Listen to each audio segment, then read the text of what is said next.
An ancient English cathedral tower. How can the ancient English cathedral tower be here?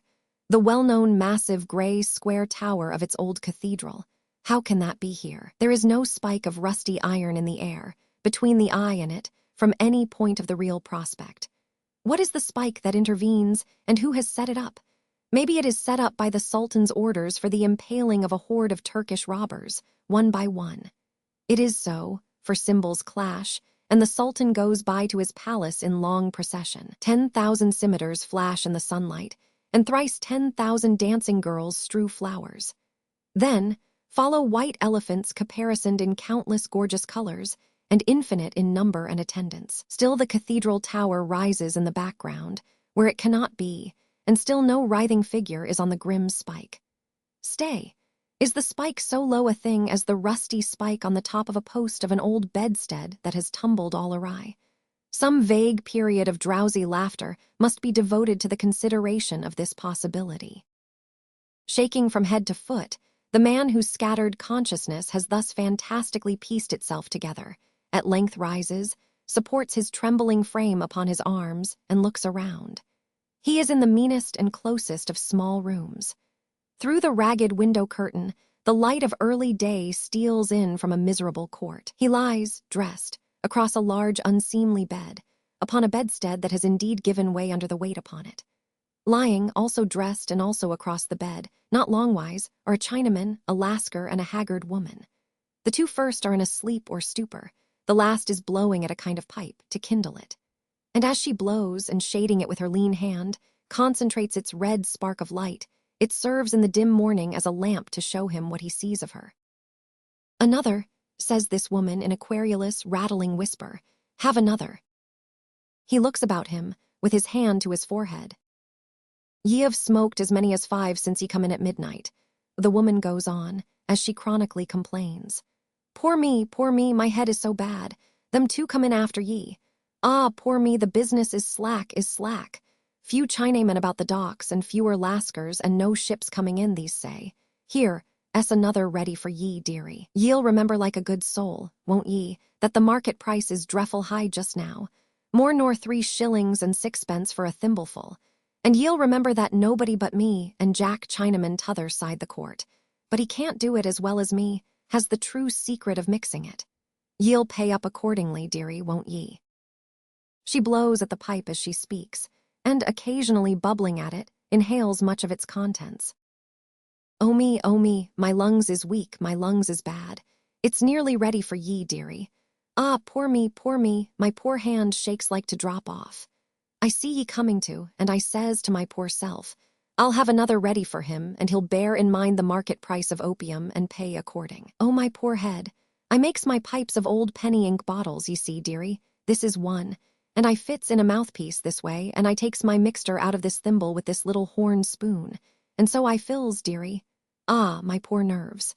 I got heavens hard drunk for 16 year afore I took to this, but this don't hurt me, not to speak of. And it takes away the hunger as well as wittles, dearie. She hands him the nearly emptied pipe, and sinks back, turning over on her face. He rises unsteadily from the bed, lays the pipe upon the hearthstone, draws back the ragged curtain, and looks with repugnance at his 3 companions. He notices that the woman has opium-smoked herself into a strange likeness of the Chinaman. His form of cheek, eye, and temple, and his color are repeated in her. Said Chinaman convulsively wrestles with one of his many gods or devils, perhaps, and snarls horribly. The Lascar laughs and dribbles at the mouth. The hostess is still. In the court.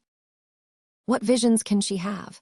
The waking man muses, as he turns her face towards him and stands looking down at it. Visions of many butchers' shops and public houses and much credit, of an increase of hideous customers, and this horrible bedstead set upright again, and this horrible court swept clean. What can she rise to under any quantity of opium higher than that? He bends down his ear to listen to her mutterings. Unintelligible. As he watches the spasmodic shoots and darts that break out of her face and limbs, like fitful lightning out of a dark sky, some contagion in them seizes upon him, insomuch that he has to withdraw himself to a lean armchair by the hearth, placed there, perhaps, for such emergencies, and to sit in it, holding tight, until he has got the better of this unclean spirit of imitation. Then he comes back, pounces on the Chinaman, and seizing him with both hands by the throat, turns him violently on the bed. The Chinaman clutches the aggressive hands, resists, gasps, and protests. What do you say? A watchful pause. Unintelligible.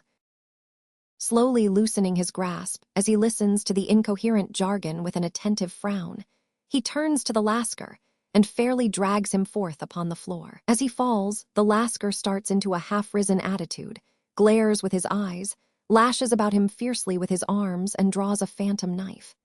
It then becomes apparent that the woman has taken possession of this knife, for safety's sake. For she too starting up, and restraining and expostulating with him, the knife is visible in her dress, not in his, when they drowsily drop back, side by side. There has been chattering and clattering enough between them, but to no purpose. When any distinct word has been flung into the air, it has had no sense or sequence. Wherefore unintelligible is again the comment of the watcher, made with some reassured nodding of his head and a gloomy smile. He then lays certain silver money on the table, finds his hat, gropes his way down the broken stairs, gives a good morning to some rat-ridden doorkeeper, in bed in a black hutch beneath the stairs, and passes out. That same afternoon, the massive gray square tower of an old cathedral rises before the sight of a jaded traveler. The bells are going for daily vesper service, and he must needs attend it, one would say, from his haste to reach the open cathedral door. The choir are getting on their sullied white robes, in a hurry, when he arrives among them, gets on his own robe, and falls into the procession filing into service. Then, the sacristan locks the iron-barred gates that divide the sanctuary from the chancel, and all of the procession having scuttled into their places, hide their faces, and then the intoned words, "When the wicked man," rise among groins of arches and beams of roof, awakening muttered thunder. Chapter 2. A dean, and a chapter also. Whosoever has observed that sedate and clerical bird, the rook, may perhaps have noticed that when he wings his way homeward towards nightfall, in a sedate and clerical company, two rooks will suddenly detach themselves from the rest, will retrace their flight for some distance, and will there poise and linger, conveying to mere men the fancy that it is of some occult importance to the body politic, that this artful couple should pretend to have renounced connection with it. Similarly, service being over in the old cathedral with the square tower, and the choir scuffling out again, and divers venerable persons of rook-like aspect dispersing, two of these latter retrace their steps, and walk together in the echoing close. Not only is the day waning, but the year. The low sun is fiery and yet cold behind the monastery ruin, and the Virginia creeper on the cathedral wall has showered half its deep-red leaves down on the pavement. There has been rain this afternoon, and a wintry shudder goes among the little pools on the cracked, uneven flagstones, and through the giant elm trees as they shed a gust of tears. Their fallen leaves lie strewn thickly about. Some of these leaves, in a timid rush, seek sanctuary within the low-arched cathedral door, but two men coming out resist them, and cast them forth again with their feet. This done, one of the two locks the door with a goodly key, and the other flits away with a folio music book. Mr. Jasper was that tope. Yes, Mr. Dean. He has stayed late. Yes, Mr. Dean. I have stayed for him, your reverence. He has been took a little poorly. Say taken, tope, to the dean. The younger rook interposes in a low tone with this touch of correction, as who should say, you may offer bad grammar to the laity or the humbler clergy, not to the dean. Mr. Tope, chief verger and showman, and accustomed to be high with excursion parties, declines with a silent loftiness to perceive that any suggestion has been tendered to him. And when and how has Mr. Jasper been taken for, as Mr. Crisparkle has remarked, it is better to say taken, repeats the dean. When and how has Mr. Jasper been taken? Taken, sir, Tope deferentially murmurs. Poorly, Tope. Why, sir, Mr. Jasper was that breathed. I wouldn't say that breathed, Tope. Mr. Crisparkle interposes with the same touch as before. Not English to the dean. Breath to that extent, the dean, not unflattered by this indirect homage, condescendingly remarks, would be preferable. Mr. Jasper's breathing was so remarkably short. Thus discreetly does Mr. Tope work his way round the sunken rock, when he came in, that it distressed him mightily to get his notes out, which was perhaps the cause of his having a kind of fit on him after a little. His memory grew dazed. Mr. Tope, with his eyes on the Reverend Mr. Crisparkle, shoots this word out, as defying him to improve upon it, and a dimness and giddiness crept over him as strange as ever I saw, though he didn't seem to mind it particularly, himself. However, a little time and a little water brought him out of his daze. Mr. Tope repeats the word and its emphasis with the air of saying, "As I have made a success, I'll make it again." "And Mr. Jasper has gone home quite himself, has he?" asked the dean. "Your reverence, he has gone home quite himself. And I'm glad to see he's having his fire kindled up, for it's chilly after the wet, and the cathedral had both a damp feel and a damp touch this afternoon, and he was very shivery." They all three looked towards an old stone gatehouse crossing the close, with an arched thoroughfare passing beneath it. Through its latticed window, a fire shines out upon the fast-darkening scene, involving in shadow the pendant masses of ivy and creeper covering the building's front. As the deep cathedral bell strikes the hour, a ripple of wind goes through these at their distance, like a ripple of the solemn sound that hums through tomb and tower, broken niche and defaced statue, in the pile close at hand. "Is Mr. Jasper's nephew with him?" the dean asks. "No, sir," replied the verger, "but expected. There's his own solitary shadow betwixt his two windows, the one looking this way and the one looking down into the high street, drawing his own curtains now." "Well, well," says the dean, with a sprightly air of breaking up the little conference, "I hope Mr. Jasper's heart may not be too much set upon his nephew. Our affections, however laudable in this transitory world, should never master us. We should guide them, guide them. I find I am not disagreeably reminded of my dinner by hearing my dinner bell. Perhaps, Mr. Crisparkle, you will, before going home, look in on Jasper." "Certainly, Mr. Dean, and tell him that you had the kindness to desire to know how he was." "I do so, do so. Certainly, wish to know how he was, by all means, wish to know how he was." With a pleasant air of patronage, the dean as nearly cocks his quaint hat as a dean in good spirits may, and directs his comely gaiters towards the ruddy dining-room of the snug old red-brick house where he is at present, in residence with Mrs. Dean and Miss Dean. Mr. Crisparkle, minor canon, fair and rosy, and perpetually pitching himself head foremost into all the deep running water in the surrounding country. Mr. Crisparkle, minor canon, early riser, musical, classical, cheerful, kind, good-natured, social, contented and boylike.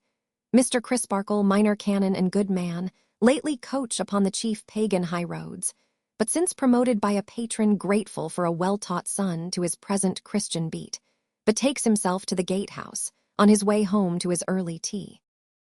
"Sorry to hear from Tope that you have not been well, Jasper." "Oh, it was nothing, nothing." "You look a little worn."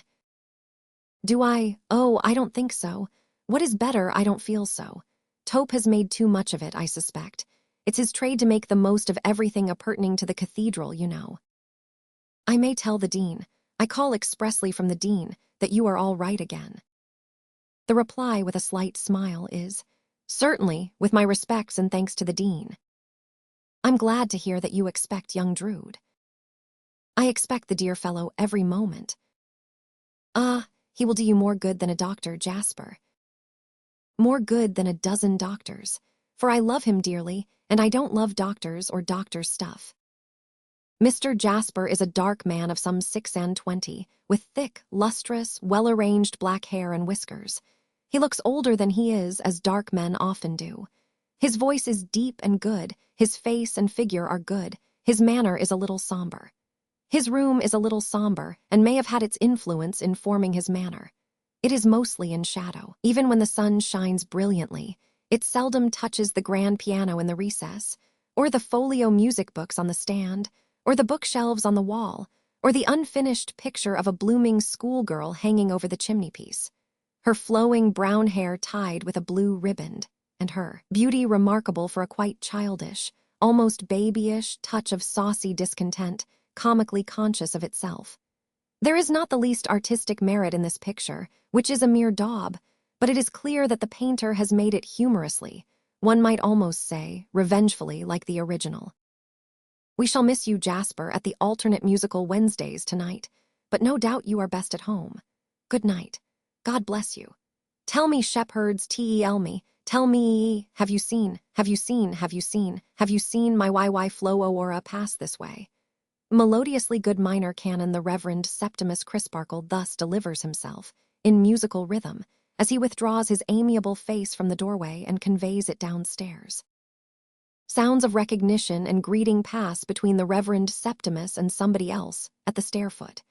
Mr. Jasper listens, starts from his chair, and catches a young fellow in his arms, exclaiming, "My dear Edwin. My dear Jack, so glad to see you. Get off your greatcoat, bright boy, and sit down here in your own corner. Your feet are not wet. Pull your boots off. Do pull your boots off. My dear Jack, I am as dry as a bone. Don't moddly-coddly, there's a good fellow. I like anything better than being moddly-coddlied." With the check upon him of being unsympathetically restrained in a genial outburst of enthusiasm, Mr. Jasper stands still and looks on intently at the young fellow, divesting himself of his outward coat, hat, gloves, and so forth. Once for all, a look of intentness and intensity, a look of hungry, exacting, watchful, and yet devoted affection, is always, now and ever afterwards, on the Jasper face whenever the Jasper face is addressed in this direction. And whenever it is so addressed, it is never, on this occasion or on any other, dividedly addressed. It is always concentrated. Now I am right, and now I'll take my corner, Jack. Any dinner, Jack? Mr. Jasper opens a door at the upper end of the room and discloses a small inner room pleasantly lighted and prepared, wherein a comely dame is in the act of setting dishes on table. "What a jolly old Jack it is," cries the young fellow with a clap of his hands. "Look here, Jack, tell me, whose birthday is it?" "Not yours, I know," Mr. Jasper answers, pausing to consider. "Not mine, you know. No, not mine, I know, Pussy S." Fixed as the look the young fellow meets is, there is yet in it some strange power of suddenly including the sketch over the chimney-piece.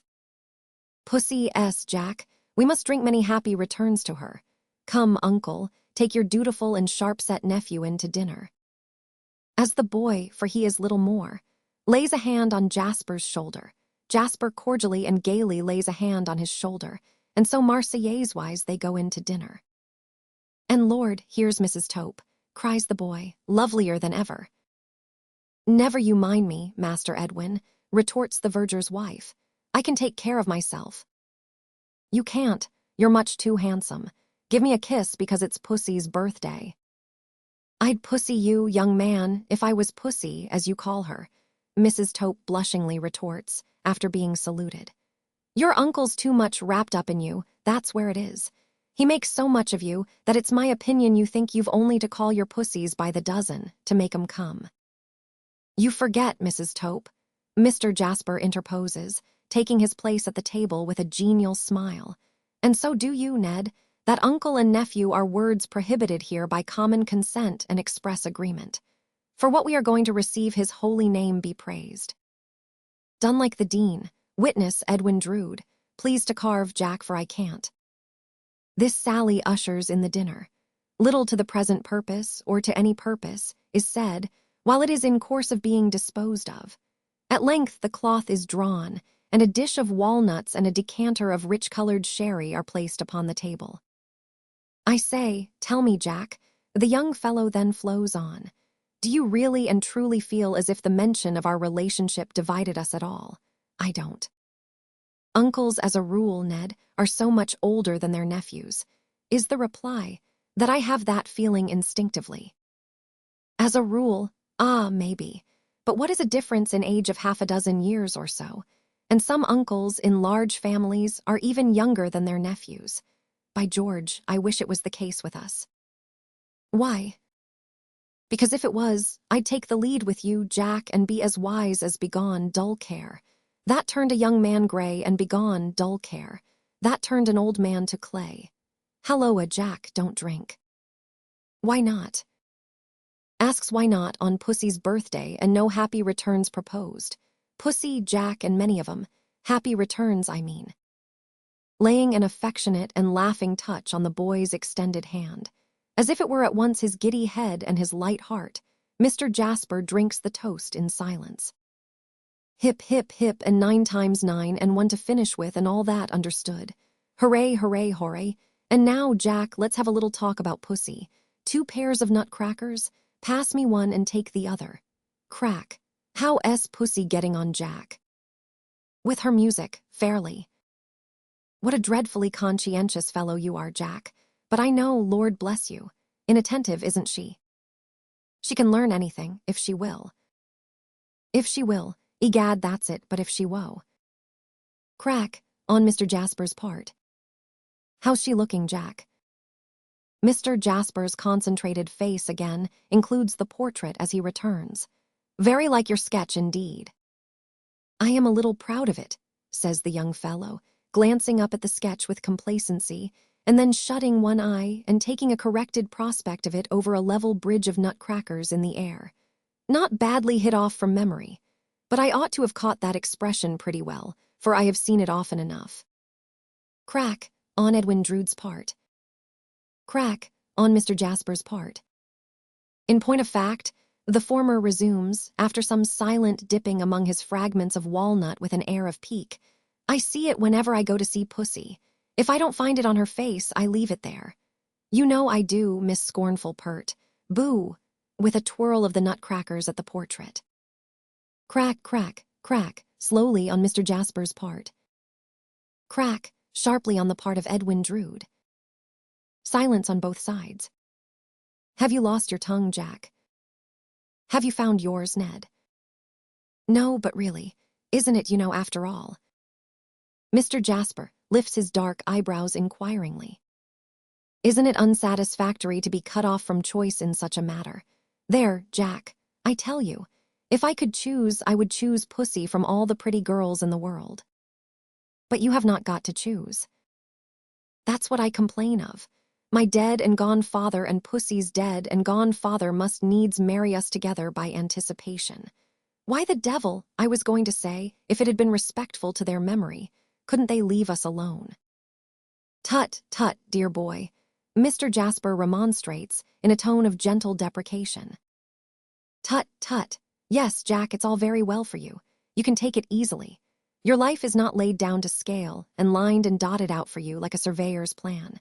You have no uncomfortable suspicion that you are forced upon anybody, nor has anybody an uncomfortable suspicion that she is forced upon you, or that you are forced upon her. You can choose for yourself. Life, for you, is a plum with the natural bloom on. It hasn't been over-carefully wiped off for you. Don't stop, dear fellow, go on. Can I anyhow have hurt your feelings, Jack? How can you have hurt my feelings? Good heaven, Jack, you look frightfully ill. There's a strange film come over your eyes. Mr. Jasper, with a forced smile, stretches out his right hand, as if it wants to disarm apprehension and gain time to get better.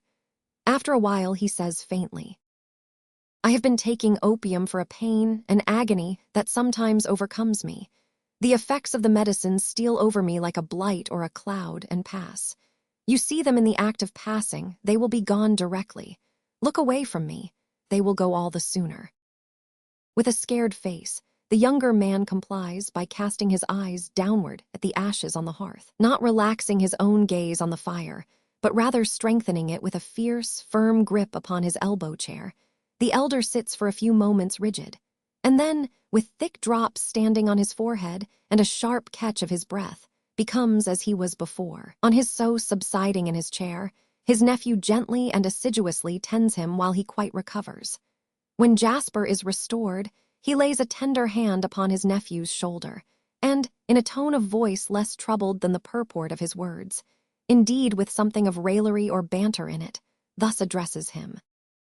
There is said to be a hidden skeleton in every house, but you thought there was none in mine, dear Ned. Upon my life, Jack, I did think so. However, when I come to consider that even in Pussy's house, if she had one, and in mine, if I had one. You were going to say, but that I interrupted you in spite of myself. What a quiet life mine is. No whirl and uproar around me, no distracting commerce or calculation, No risk, no change of place, myself devoted to the art I pursue, my business, my pleasure. I really was going to say something of the kind, Jack. But you see, you, speaking of yourself, almost necessarily leave out much that I should have put in. For instance, I should have put in the foreground your being so much respected as lay precentor, or lay clerk, or whatever you call it, of this cathedral. You're enjoying the reputation of having done such wonders with the choir. You're choosing your society, and holding such an independent position in this queer old place. Your gift of teaching. Why, even Pussy, who don't like being taught, says there never was such a master as you are. And your connection. Yes, I saw what you were tending to. I hate it. Hate it, Jack, much bewildered. I hate it. The cramped monotony of my existence grinds me away by the grain. How does our service sound to you? Beautiful, quite celestial. It often sounds to me quite devilish. I am so weary of it. The echoes of my own voice among the arches seem to mock me with my daily drudging round. No wretched monk who droned his life away in that gloomy place before me can have been more tired of it than I am. He could take for relief, and did take, to carving demons out of the stalls and seats and desks. What shall I do? Must I take to carving them out of my heart? I thought you had so exactly found your niche in life, Jack. Edwin Drood returns, astonished, bending forward in his chair to lay a sympathetic hand on Jasper's knee, and looking at him with an anxious face. I know you thought so. They all think so. Well, I suppose they do, says Edwin, meditating aloud. Pussy thinks so. When did she tell you that? The last time I was here. You remember when, 3 months ago. How did she phrase it? Oh, she only said that she had become your pupil, and that you were made for your vocation. The younger man glances at the portrait. The elder sees it in him. Anyhow, my dear Ned, Jasper resumes, as he shakes his head with a grave cheerfulness, I must subdue myself to my vocation, which is much the same thing outwardly. It's too late to find another now. This is a confidence between us. It shall be sacredly preserved, Jack. I have reposed it in you because I feel it, I assure you, because we are fast friends and because you love and trust me, as I love and trust you. Both hands, Jack. As each stands looking into the other's eyes, and as the uncle holds the nephew's hands, the uncle thus proceeds. You know now, don't you, that even a poor monotonous chorister and grinder of music, in his niche, may be troubled with some stray sort of ambition, aspiration, restlessness, dissatisfaction, what shall we call it? Yes, dear Jack. And you will remember. My dear Jack, I only ask you, am I likely to forget what you have said with so much feeling? Take it as a warning, then. In the act of having his hands released, and of moving a step back, Edwin pauses for an instant to consider the application of these last words. The instant over, he says, sensibly touched. I am afraid I am but a shallow, surface kind of fellow, Jack, and that my headpiece is none of the best. But I needn't say I am young, and perhaps I shall not grow worse as I grow older. At all events, I hope I have something impressible within me, which feels, deeply feels, the disinterestedness of your painfully laying your inner self bare, as a warning to me. Mr. Jasper's steadiness of face and figure becomes so marvelous that his breathing seems to have stopped. I couldn't fail to notice, Jack, that it cost you a great effort, and that you were very much moved and very unlike your usual self. Of course I knew that you were extremely fond of me, but I really was not prepared for your, as I may say, sacrificing yourself to me in that way. Mr. Jasper, becoming a breathing man again without the smallest stage of transition between the two extreme states, lifts his shoulders, laughs, and waves his right arm. No, don't put the sentiment away, Jack. Please don't, for I am very much in earnest. I have no doubt that that unhealthy state of mind which you have so powerfully described is attended with some real suffering and is hard to bear. But let me reassure you, Jack, as to the chances of its overcoming me. I don't think I am in the way of it. In some few months less than another year, you know, I shall carry Pussy off from school as Mrs. Edwin Drood. I shall then go engineering into the East, and Pussy with me. And although we have our little tiffs now, arising out of a certain unavoidable flatness that attends our love-making, owing to its end being all settled beforehand. Still, I have no doubt of our getting on capitally then, when it's done and can't be helped. In short, Jack, to go back to the old song I was freely quoting at dinner, and who knows old songs better than you? My wife shall dance, and I will sing, so merrily pass the day. Of pussies being beautiful there cannot be a doubt. And when you are good besides, little Miss Impudence, once more apostrophizing the portrait, I'll burn your comic likeness and paint your music master another. Mr. Jasper, with his hand to his chin, and with an expression of musing benevolence on his face, has attentively watched every animated look and gesture attending the delivery of these words. He remains in that attitude after they are spoken, as if in a kind of fascination attendant on his strong interest in the youthful spirit that he loves so well. Then he says with a quiet smile, "You won't be warned then." "No, Jack." "You can't be warned then." "No, Jack, not by you. Besides that I don't really consider myself in danger, I don't like your putting yourself in that position. Shall we go and walk in the churchyard?" "By all means. You won't mind my slipping out of it for half a moment to the nun's house and leaving a parcel there. Only gloves for Pussy, as many pairs of gloves as she is years old today. Rather poetical, Jack." Mr. Jasper, still in the same attitude, murmurs, "Nothing half so sweet in life, Ned." "Here's the parcel in my greatcoat pocket. They must be presented tonight, or the poetry is gone. It's against regulations for me to call at night, but not to leave a packet. I am ready, Jack." Mr. Jasper dissolves his attitude, and they go out together. Chapter 3. The Enigmatic House. For sufficient reasons, which this narrative will itself unfold as it advances, a fictitious name must be bestowed upon the old cathedral town. Let it stand in these pages as Cloisterham. It was once possibly known to the Druids by another name, and certainly to the Romans by another, and to the Saxons by another, and to the Normans by another, and a name more or less in the course of many centuries can be of little moment to its dusty chronicles.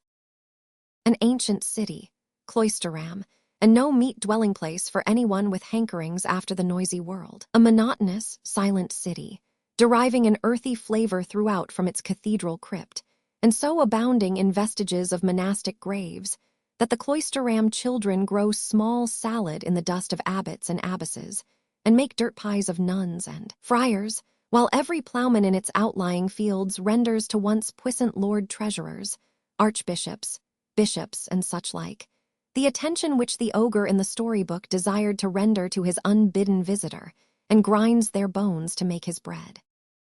A drowsy city, Cloisterham, whose inhabitants seem to suppose, with an inconsistency more strange than rare, that all its changes lie behind it, and that there are no more to come.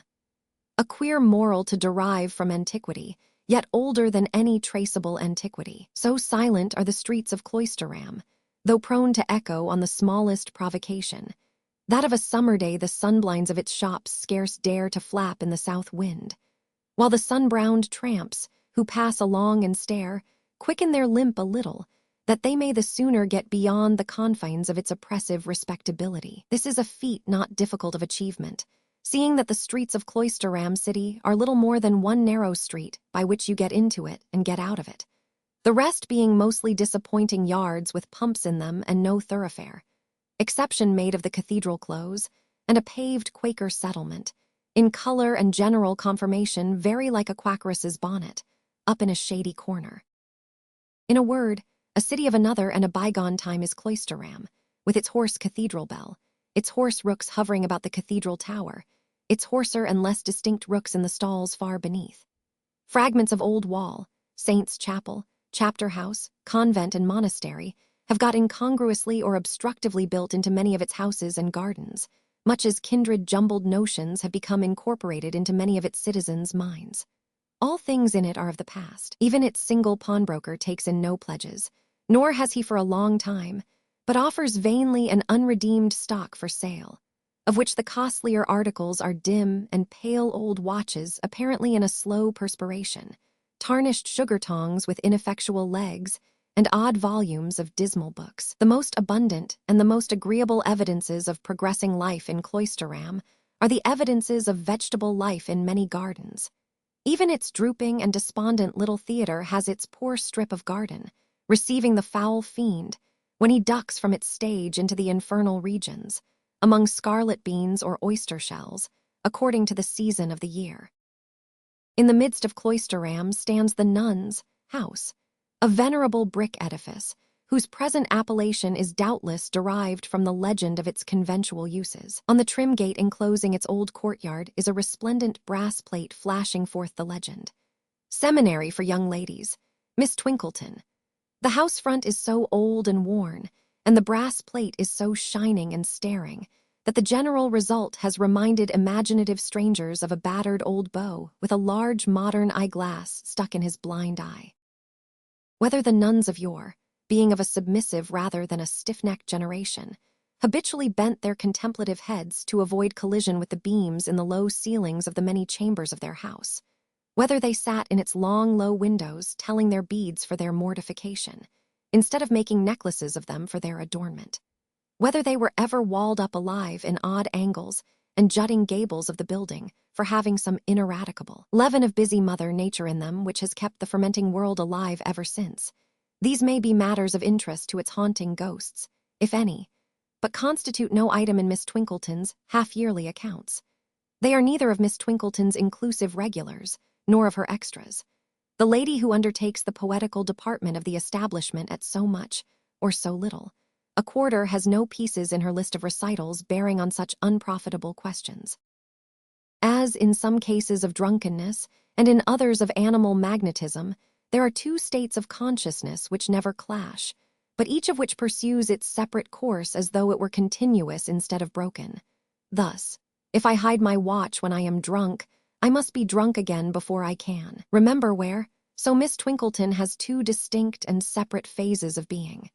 Every night, the moment the young ladies have retired to rest, does Miss Twinkleton smarten up her curls a little, brighten up her eyes a little, and become a sprightlier Miss Twinkleton than the young ladies have ever seen. Every night at the same hour, does Miss Twinkleton resume the topics of the previous night, comprehending the tenderer scandal of Cloisterham, of which she has no knowledge whatever by day, and references to a certain season at Tunbridge Wells, airily called by Miss Twinkleton in this state of her existence, the Wells. Notably the season wherein a certain finished gentleman, compassionately called by Miss Twinkleton, in this stage of her existence, foolish Mr. Porters, revealed a homage of the heart, whereof Miss Twinkleton, in her scholastic state of existence, is as ignorant as a granite pillar.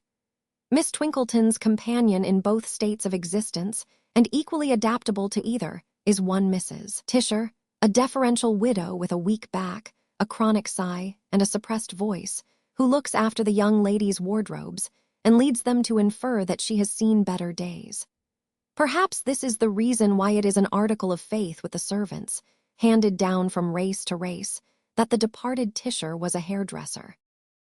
The pet pupil of the nuns' house is Miss Rosa Bud, of course called Rosebud, wonderfully pretty, wonderfully childish, wonderfully whimsical.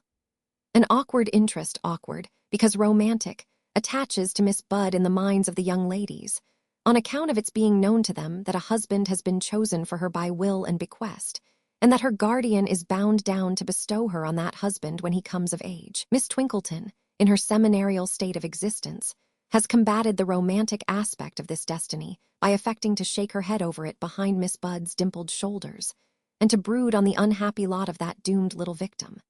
But with no better effect. Possibly some unfelt touch of foolish Mr. Porter's has undermined the endeavor, than to evoke from the young ladies an unanimous bedchamber cry of, "Oh, what a pretending old thing Miss Twinkleton is, my dear." The nun's house is never in such a state of flutter as when this allotted husband calls to see little Rosebud.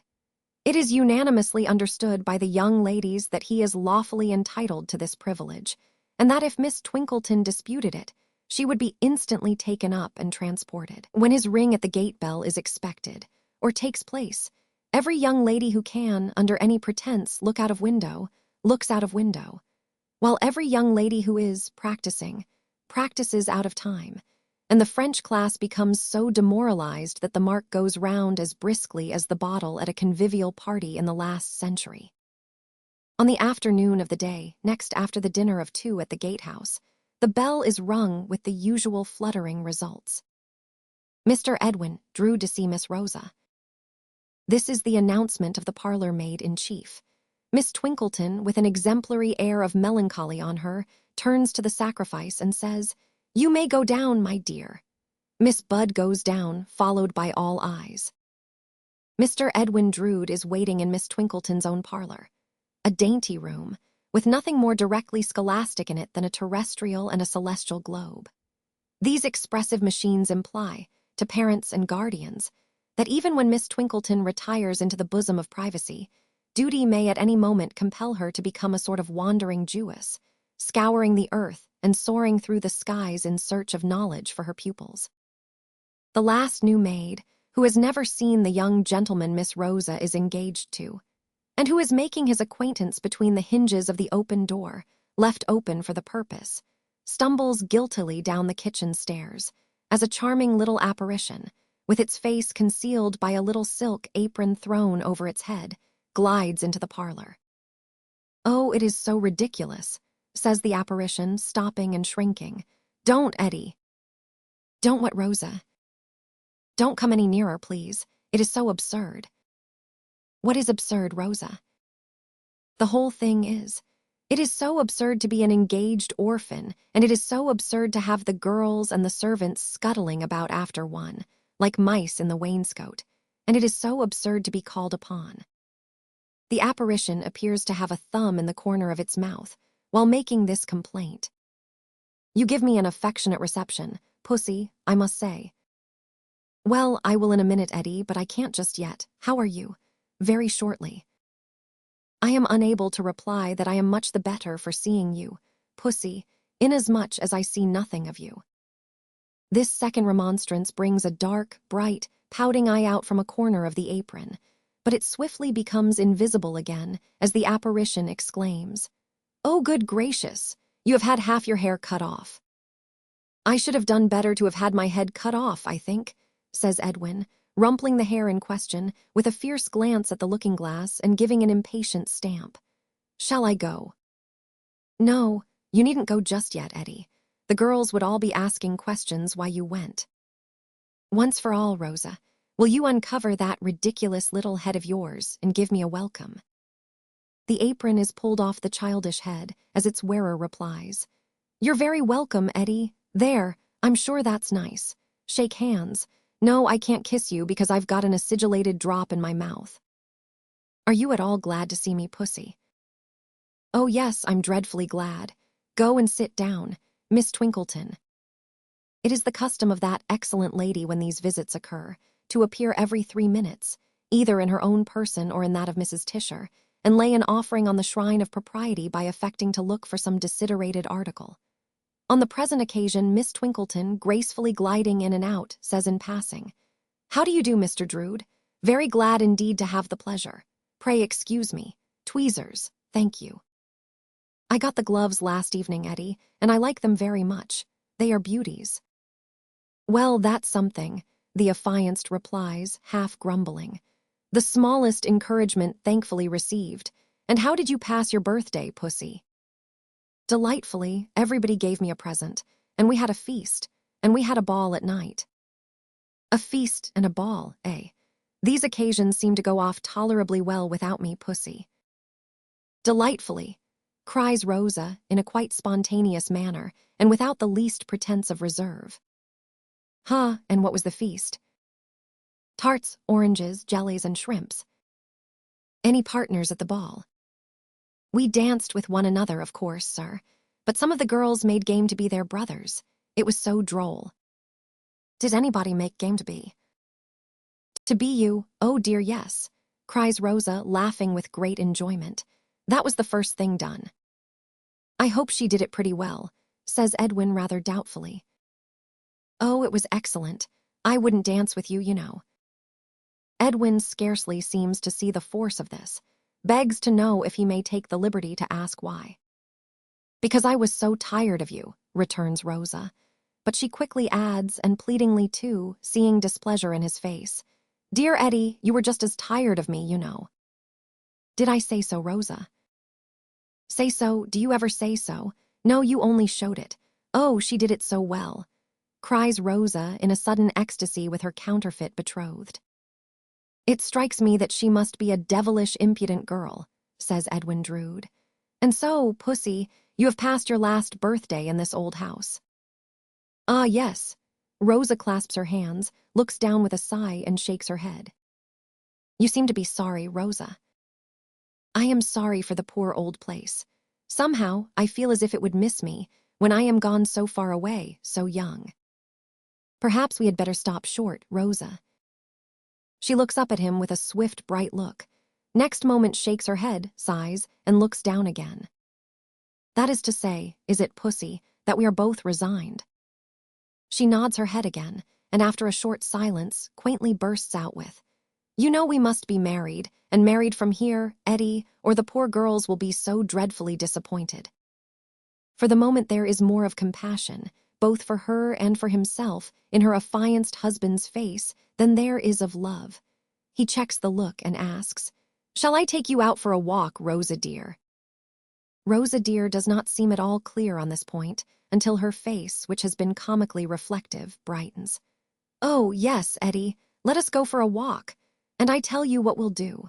You shall pretend that you are engaged to somebody else, and I'll pretend that I am not engaged to anybody, and then we shan't quarrel. Do you think that will prevent our falling out, Rosa? I know it will. Hush, pretend to look out of window, Mrs. Tisher. Through a fortuitous concourse of accidents, the matronly Tisher heaves in sight, says, in rustling through the room like the legendary ghost of a dowager in silken skirts. I hope I see Mr. Drood well, though I needn't ask if I may judge from his complexion. I trust I disturb no one, but there was a paper knife. Oh, thank you, I am sure. And disappears with her prize. One other thing you must do, Eddie, to oblige me, says Rosa Bud. The moment we get into the street, you must put me outside and keep close to the house yourself, squeeze and graze yourself against it. By all means, Rosa, if you wish it. Might I ask why? Oh, because I don't want the girls to see you. It's a fine day, but would you like me to carry an umbrella up? Don't be foolish, sir. You haven't got polished leather boots on, pouting with one shoulder raised. Perhaps that might escape the notice of the girls, even if they did see me, remarks Edwin, looking down at his boots with a sudden distaste for them. Nothing escapes their notice, sir, and then I know what would happen. Some of them would begin reflecting on me by saying, for they are free, that they never will on any account engage themselves to lovers without polished leather boots. Hark, Miss Twinkleton, I'll ask for leave. That discreet lady being indeed heard without, inquiring of nobody in a blandly conversational tone as she advances. Indeed, are you quite sure you saw my mother-of-pearl button-holder on the work-table in my room? Is at once solicited for walking leave, and graciously accords it. And soon the young couple go out of the nun's house, taking all precautions against the discovery of the so vitally defective boots of Mr. Edwin Drood. Precautions, let us hope, effective for the peace of Mrs. Edwin Drood that is to be. Which way shall we take, Rosa? Rosa replies, I want to go to the Lumps of Delight shop. To the... A Turkish sweetmeat, sir. My gracious me, don't you understand anything? Call yourself an engineer and not know that. Why, how should I know it, Rosa? Because I am very fond of them. But oh, I forgot what we are to pretend. No, you need know anything about them, never mind. So he is gloomily borne off to the Lumps of Delight shop, where Rosa makes her purchase, and after offering some to him, which he rather indignantly declines, begins to partake of it with great zest, previously taking off and rolling up a pair of little pink gloves, like rose leaves, and occasionally putting her little pink fingers to her rosy lips, to cleanse them from the dust of delight that comes off the lumps. Now be a good-tempered Eddie and pretend, and so you are engaged. And so I am engaged. Is she nice? Charming. Tall. Immensely tall, Rosa being short. Must be gawky, I should think, is Rosa's quiet commentary. I beg your pardon, not at all, contradiction rising in him. What is termed a fine woman, a splendid woman? Big nose, no doubt, is the quiet commentary again. Not a little one, certainly, is the quick reply, Rosa S. being a little one. Long pale nose with a red knob in the middle.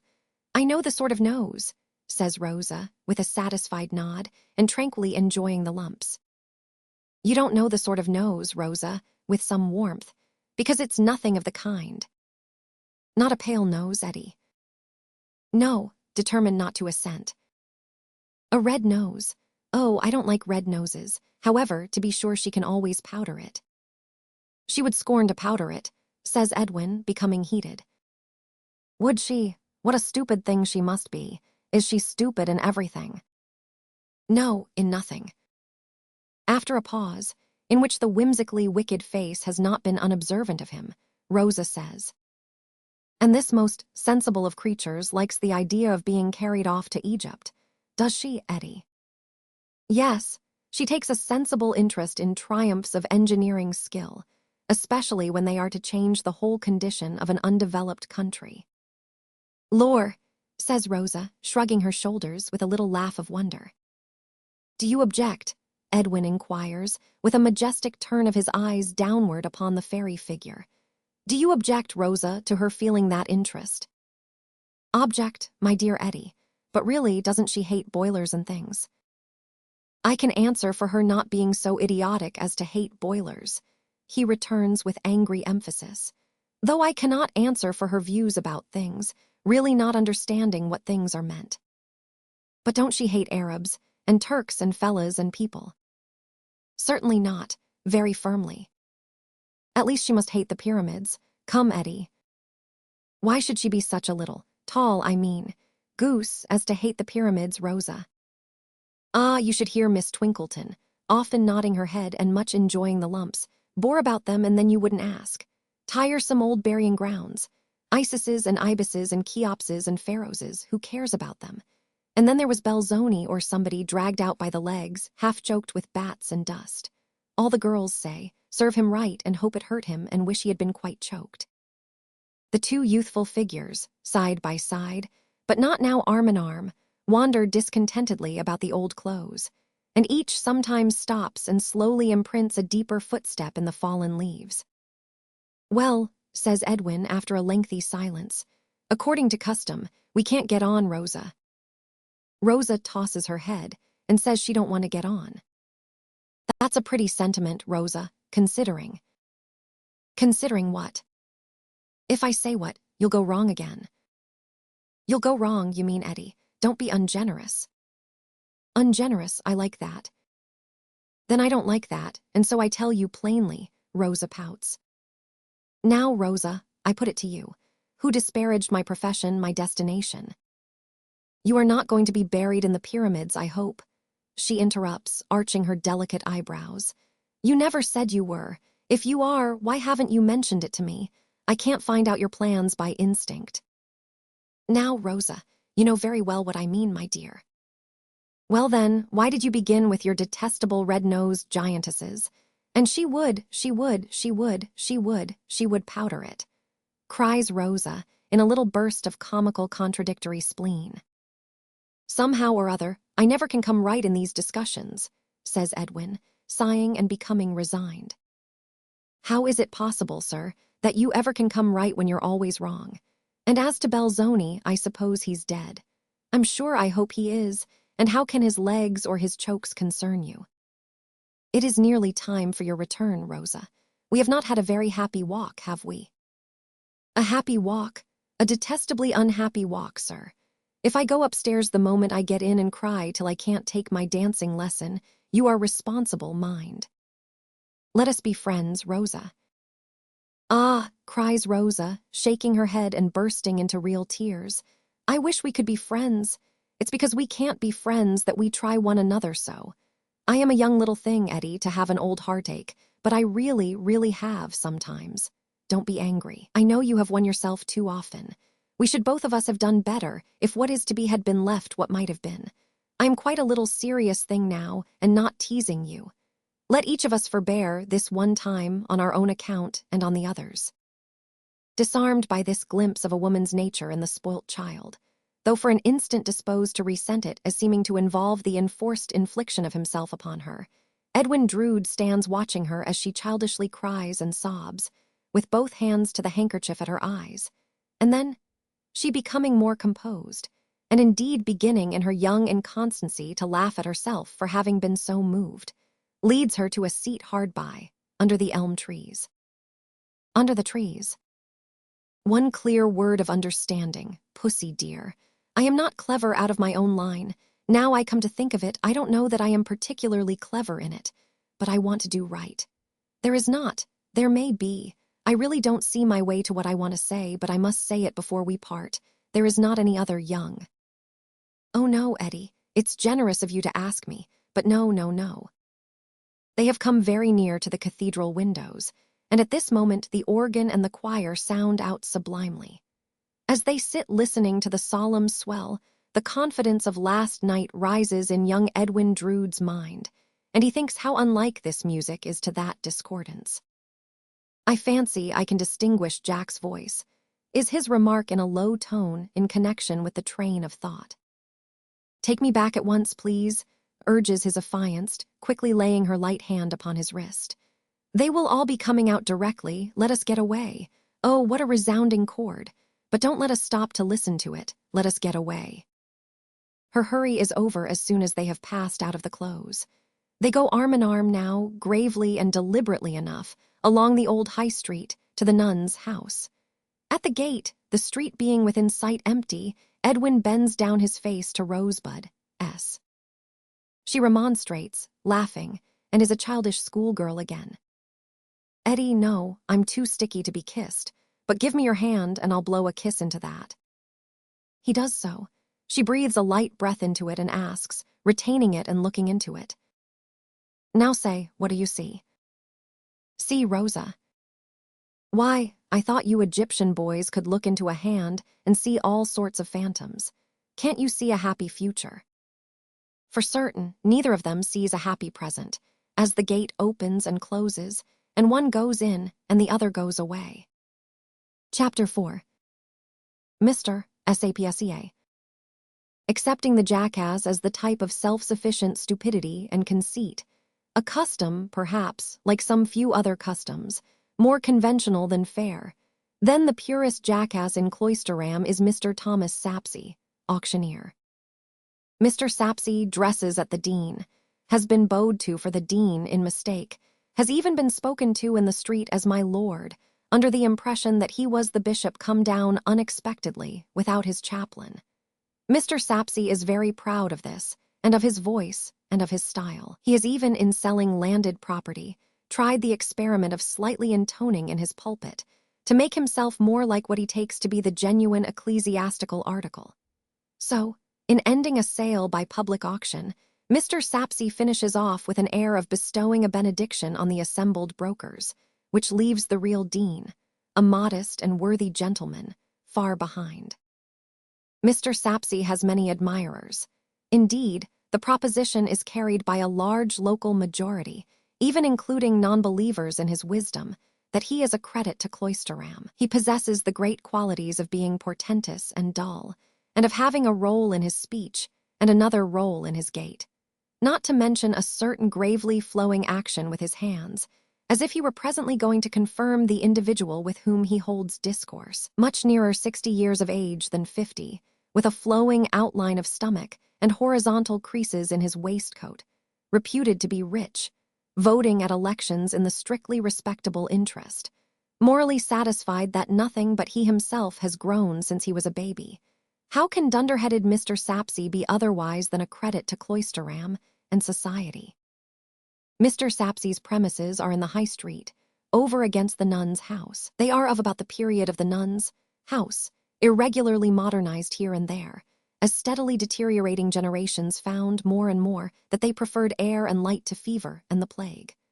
Over the doorway is a wooden effigy, about half life-size, representing Mr. Sapsea's father in a curly wig and toga in the act of selling. The chastity of the idea and the natural appearance of the little finger, hammer, and pulpit have been much admired. Mr. Sapsea sits in his dull ground-floor sitting room, giving first on his paved backyard, and then on his railed-off garden. Mr. Sapsea has a bottle of port wine on a table before the fire. The fire is an early luxury, but pleasant on the cool, chilly autumn evening, and is characteristically attended by his portrait, his 8-day clock, and his weather glass. Characteristically, because he would uphold himself against mankind, his weather glass against weather, and his clock against time. By Mr. Sapsea's side on the table are a writing desk and writing materials. Glancing at a scrap of manuscript, Mr. Sapsea reads it to himself with a lofty air, and then, slowly pacing the room with his thumbs in the armholes of his waistcoat, repeats it from memory. So internally, though with much dignity, that the word Ethelinda is alone audible. There are 3 clean wineglasses and a tray on the table. His serving maid entering and announcing, "Mr. Jasper is come, sir." Mr. Sapsea waves, "Admit him," and draws 2 wineglasses from the rank as being claimed. "Glad to see you, sir. I congratulate myself on having the honor of receiving you here for the first time." Mr. Sapsea does the honors of his house in this wise. "You are very good. The honor is mine and the self-congratulation is mine." "You are pleased to say so, sir. But I do assure you that it is a satisfaction to me to receive you in my humble home, and that is what I would not say to everybody." Ineffable loftiness on Mr. Sapsea's part accompanies these words, as leaving the sentence to be understood. You will not easily believe that your society can be a satisfaction to a man like myself. Nevertheless, it is. "I have for some time desired to know you, Mr. Sapsea." "And I, sir, have long known you by reputation as a man of taste. Let me fill your glass. I will give you, sir," says Mr. Sapsea, filling his own. "When the French come over. May we meet them at Dover." This was a patriotic toast in Mr. Sapsea's infancy, and he is therefore fully convinced of its being appropriate to any subsequent era. "You can scarcely be ignorant, Mr. Sapsea," observes Jasper, watching the auctioneer with a smile as the latter stretches out his legs before the fire, "that you know the world." "Well, sir," is the chuckling reply, "I think I know something of it, something of it." "Your reputation for that knowledge has always interested and surprised me, and made me wish to know you. For Cloisterham is a little place. Cooped up in it myself, I know nothing beyond it and feel it to be a very little place." "If I have not gone to foreign countries, young man," Mr. Sapsea begins and then stops. "You will excuse me calling you young man, Mr. Jasper. You are much my junior." "By all means." "If I have not gone to foreign countries, young man, foreign countries have come to me.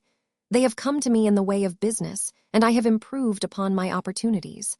Put it that I take an inventory or make a catalogue. I see a French clock. I never saw him before in my life, but I instantly lay my finger on him and say, Paris. I see some cups and saucers of Chinese make, equally strangers to me personally. I put my finger on them then and there, and I say Pekin, Nankin, and Canton. It is the same with Japan, with Egypt, and with bamboo and sandalwood from the East Indies. I put my finger on them all. I have put my finger on the North Pole before now, and said spear of Esquimaux make for half a pint of pale sherry. Really, a very remarkable way, Mr. Sapsea, of acquiring a knowledge of men and things.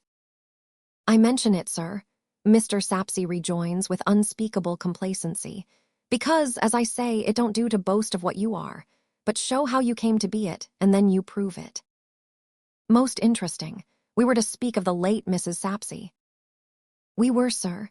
Mr. Sapsea fills both glasses and takes the decanter into safe keeping again. Before I consult your opinion as a man of taste on this little trifle, holding it up, which is but a trifle, and still has required some thought, sir, some little fever of the brow, I ought perhaps to describe the character of the late Mrs. Sapsea, now dead 3/4 of a year. Mr. Jasper, in the act of yawning behind his wineglass, puts down that screen and calls up a look of interest. It is a little impaired in its expressiveness by his having a shut-up gape still to dispose of, with watering eyes. Half a dozen years ago or so, Mr. Sapsea proceeds, when I had enlarged my mind up to, I will not say to what it now is, for that might seem to aim at too much, but up to the pitch of wanting another mind to be absorbed in it, I cast my eye about me for a nuptial partner. Because, as I say, it is not good for man to be alone. Mr. Jasper appears to commit this original idea to memory. Miss Brobody at that time kept, I will not call it the rival establishment to the establishment at the nun's house opposite, but I will call it the other parallel establishment downtown. The world did have it that she showed a passion for attending my sales when they took place on half-holidays or in vacation time. The world did put it about that she admired my style. The world did notice that as time flowed by, my style became traceable in the dictation exercises of Miss Brobity's pupils. Young man, a whisper even sprang up in obscure malignity, that one ignorant and besotted churl, a parent, so committed himself as to object to it by name. But I do not believe this. For is it likely that any human creature in his right senses would so lay himself open to be pointed at by what I call the finger of scorn? Mr. Jasper shakes his head. Not in the least likely. Mr. Sapsea, in a grandiloquent state of absence of mind, seems to refill his visitor's glass, which is full already, and does really refill his own, which is empty. Miss Brobity's being, young man, was deeply imbued with homage to mind. She revered mind when launched, or, as I say, precipitated on an extensive knowledge of the world. When I made my proposal, she did me the honor to be so overshadowed with a species of awe as to be able to articulate only the two words, "Oh, thou," meaning myself. Her limpid blue eyes were fixed upon me. Her semi-transparent hands were clasped together. Pallor overspread her aquiline features, and though encouraged to proceed, she never did proceed a word further. I disposed of the parallel establishment by private contract, and we became as nearly one as could be expected under the circumstances. But she never could, and she never did, find a phrase satisfactory to her perhaps too favorable estimate of my intellect. To the very last, feeble action of liver, she addressed me in the same unfinished terms. Mr. Jasper has closed his eyes as the auctioneer has deepened his voice. He now abruptly opens them and says, in unison with the deepened voice, "Ah," rather as if stopping himself on the extreme verge of adding, "Men." "I have been since," says Mr. Sapsea, with his legs stretched out and solemnly enjoying himself with the wine and the fire, "what you behold me. I have been since a solitary mourner. I have been since, as I say, wasting my evening conversation on the desert air. I will not say that I have reproached myself, but there have been times when I have asked myself the question, what if her husband had been nearer on a level with her? If she had not had to look up quite so high, what might the stimulating action have been upon the liver?" Mr. Jasper says, with an appearance of having fallen into dreadfully low spirits, that he supposes it was to be. "We can only suppose so, sir," Mr. Sapsea coincides. "As I say, man proposes, heaven disposes. It may or may not be putting the same thought in another form, but that is the way I put it." Mr. Jasper murmurs assent. "And now, Mr. Jasper," resumes the auctioneer, producing his scrap of manuscript, "Mrs. Sapsea's monument having had full time to settle and dry, let me take your opinion, as a man of taste, on the inscription I have, as I before remarked, not without some little fever of the brow, drawn out for it. Take it in your own hand. The setting out of the lines requires to be followed with the eye, as well as the contents with the mind." Mr. Jasper, complying, sees and reads as follows. "Etia Chelandia, reverential wife of Mr. Thomas Sapsea, auctioneer, VALUER estate agent and C. of this city, whose knowledge of the world, though somewhat extensive, never brought him acquainted with a spirit more capable of looking up to HIM. Stranger, pause, and ask thyself the question, canst thou do likewise? If not, with a blush retire." Mr. Sapsea, having risen and stationed himself with his back to the fire, for the purpose of observing the effect of these lines on the countenance of a man of taste, consequently has his face towards the door, when his serving-maid, again appearing, announces, "Durdles is come, sir." He promptly draws forth and fills the third wineglass, as being now claimed, and replies, "Show Durdles in." "Admirable," quoth Mr. Jasper, handing back the paper. "You approve, sir?" Impossible not to approve. Striking, characteristic, and complete. The auctioneer inclines his head, as one accepting his due and giving a receipt, and invites the entering Durdles to take off that glass of wine, handing the same, for it will warm him. Durdles is a stonemason, chiefly in the gravestone, tomb, and monument way, and wholly of their color from head to foot. No man is better known in Cloisterham. He is the chartered libertine of the place. Fame trumpets him a wonderful workman, which for aught that anybody knows he may be as he never works, and a wonderful sot, which everybody knows he is. With the cathedral crypt, he is better acquainted than any living authority. It may even be than any dead one. It is said that the intimacy of this acquaintance began in his habitually resorting to that secret place, to lock out the Cloisterham boy populace and sleep off fumes of liquor, he having ready access to the cathedral as contractor for rough repairs. Be this as it may, he does know much about it, and, in the demolition of impedimental fragments of wall, buttress, and pavement, has seen strange sights. He often speaks of himself in the third person, perhaps being a little misty as to his own identity when he narrates, perhaps impartially adopting the Cloisterham nomenclature in reference to a character of acknowledged distinction. Thus he will say, touching his strange sights, Durdles come upon the old chap, in reference to a buried magnate of ancient time and high degree, by striking right into the coffin with his pick. The old chap gave Durdles a look with his open eyes, as much as to say, "Is your name Durdles? Why, my man, I've been waiting for you a devil of a time." And then he turned to Powder. With a 2-foot rule always in his pocket and a mason's hammer all but always in his hand, Durdles goes continually sounding and tapping all about and about the cathedral, and whenever he says to Tope, "Tope, here, 's another old un in here," Tope announces it to the dean as an established discovery. In a suit of coarse flannel with horn buttons, a yellow neckerchief with draggled ends, an old hat more russet-colored than black, and laced boots of the hue of his stony calling, Durdles leads a hazy, gypsy sort of life, carrying his dinner about with him in a small bundle, and sitting on all manner of tombstones to dine. This dinner of Durdles's has become quite a Cloisterham institution, not only because of his never appearing in public without it, but because of its having been, on certain renowned occasions, taken into custody along with Durdles as drunk and incapable, and exhibited before the bench of justices at the town hall. These occasions, however, have been few and far apart, Durdles being as seldom drunk as sober. For the rest, he is an old bachelor, and he lives in a little antiquated hole of a house that was never finished, supposed to be built, so far, of stones stolen from the city wall. To this abode there is an approach, ankle-deep in stone chips, resembling a petrified grove of tombstones, urns, draperies, and broken columns, in all stages of sculpture. Herein 2 journeymen incessantly chip, while other 2 journeymen who face each other incessantly saw stone, dipping as regularly in and out of their sheltering sentry boxes as if they were mechanical figures emblematical of time and death. To Durdles, when he had consumed his glass of port, Mr. Sapsea entrusts that precious effort of his muse.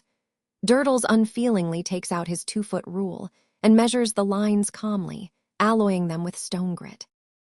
This is for the monument, is it, Mr. Sapsea? The inscription, yes. Mr. Sapsea waits for its effect on a common mind. It'll come in to 1/8 of an inch, says Durdles. Your servant, Mr. Jasper, hope I see you well. How are you, Durdles? I've got a touch of the tombatism on me, Mr. Jasper, but that I must expect. You mean the rheumatism, says Sapsea, in a sharp tone. He is nettled by having his composition so mechanically received. No, I don't. I mean, Mr. Sapsea, the tombatism. It's another sort from rheumatism. Mr. Jasper knows what Durdles means. You get among them tombs afore it's well light on a winter morning, and keep on, as the catechism says, a-walking in the same all the days of your life, and you'll know what Durdles means. It is a bitter cold place, Mr. Jasper assents, with an antipathetic shiver.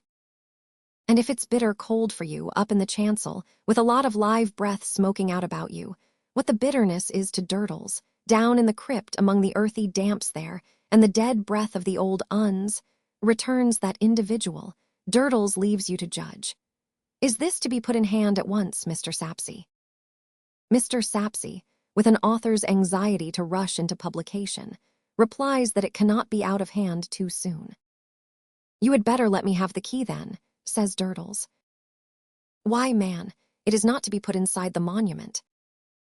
Durdles knows where it's to be put, Mr. Sapsea. No man better. Ask e'er a man in Cloisterham whether Durdles knows his work. Mr. Sapsea rises, takes a key from a drawer, unlocks an iron safe let into the wall, and takes from it another key. When Durdles puts a touch or a finish upon his work, no matter where, inside or outside, Durdles likes to look at his work all round and see that his work is a-doing him credit. Durdles explains doggedly. The key proffered him by the bereaved widower being a large one, he slips his 2-foot rule into a side pocket of his flannel trousers made for it, and deliberately opens his flannel coat, and opens the mouth of a large breast pocket within it before taking the key to place it in that repository. "Why, Durdles," exclaims Jasper, looking on amused, "you are undermined with pockets." "And I carries weight in 'em too, Mr. Jasper. Feel those," producing 2 other large keys. "Hand me Mr. Sapsea's likewise. Surely this is the heaviest of the 3. "You'll find 'em much of a muchness, I expect," says Durdles. "They all belong to monuments. They all open Durdles's work. Durdles keeps the keys of his work mostly, not that they're much used." By the by, it comes into Jasper's mind to say, as he idly examines the keys, "I have been going to ask you, many a day, and have always forgotten. You know they sometimes call you Stony Durdles, don't you?" "Cloisterham knows me as Durdles, Mr. Jasper." "I am aware of that, of course, but the boys sometimes—" "Oh, if you mind them young imps of boys," Durdles gruffly interrupts. "I don't mind them any more than you do, but there was a discussion the other day among the choir whether Stony stood for Tony," clinking one key against another. "Take care of the wards, Mr. Jasper." "Or whether Stony stood for Stephen," clinking with a change of keys. "You can't make a pitch pipe of 'em, Mr. Jasper." "Or whether the name comes from your trade. How stands the fact?" Mr. Jasper weighs the 3 keys in his hand, lifts his head from his idly stooping attitude over the fire, and delivers the keys to Durdles with an ingenuous and friendly face. But the Stony one is a gruff one likewise, and that hazy state of his is always an uncertain state, highly conscious of its dignity, and prone to take offense. He drops his 2 keys back into his pocket one by one and buttons them up. He takes his dinner bundle from the chair back on which he hung it when he came in. He distributes the weight he carries, by tying the 3rd key up in it as though he were an ostrich, and like to dine off cold iron, and he gets out of the room, deigning no word of answer. Mr. Sapsea then proposes a hit at backgammon, which, seasoned with his own improving conversation, and terminating in a supper of cold roast beef and salad, beguiles the golden evening until pretty late. Mr. Sapsea's wisdom being, in its delivery to mortals, rather of the diffuse than the epigrammatic order, is by no means expended even then. But his visitor intimates that he will come back for more of the precious commodity on future occasions, and Mr. Sapsea lets him off for the present, to ponder on the installment he carries away. Chapter 5. Mr. Durdles and Friend. John Jasper, on his way home through the close, is brought to a standstill by the spectacle of Stony Durdles, dinner bundle and all, leaning his back against the iron railing of the burial ground enclosing it from the old cloister arches, and a hideous small boy in rags flinging stones at him as a well-defined mark in the moonlight. Sometimes the stones hit him, and sometimes they miss him, but Durdles seems indifferent to either fortune. The hideous small boy, on the contrary, whenever he hits Durdles, blows a whistle of triumph through a jagged gap, convenient for the purpose, in the front of his mouth, where half his teeth are wanting, and whenever he misses him, yelps out "mulled again," and tries to atone for the failure by taking a more correct and vicious aim. "What are you doing to the man?" demands Jasper, stepping out into the moonlight from the shade. "Making a cockshy of him," replies the hideous small boy. "Give me those stones in your hand." "Yes, I'll give 'em you down your throat if you come a-catching hold of me," says the small boy, shaking himself loose and backing. "I'll smash your eye if you don't look out." "Baby devil that you are, what has the man done to you?"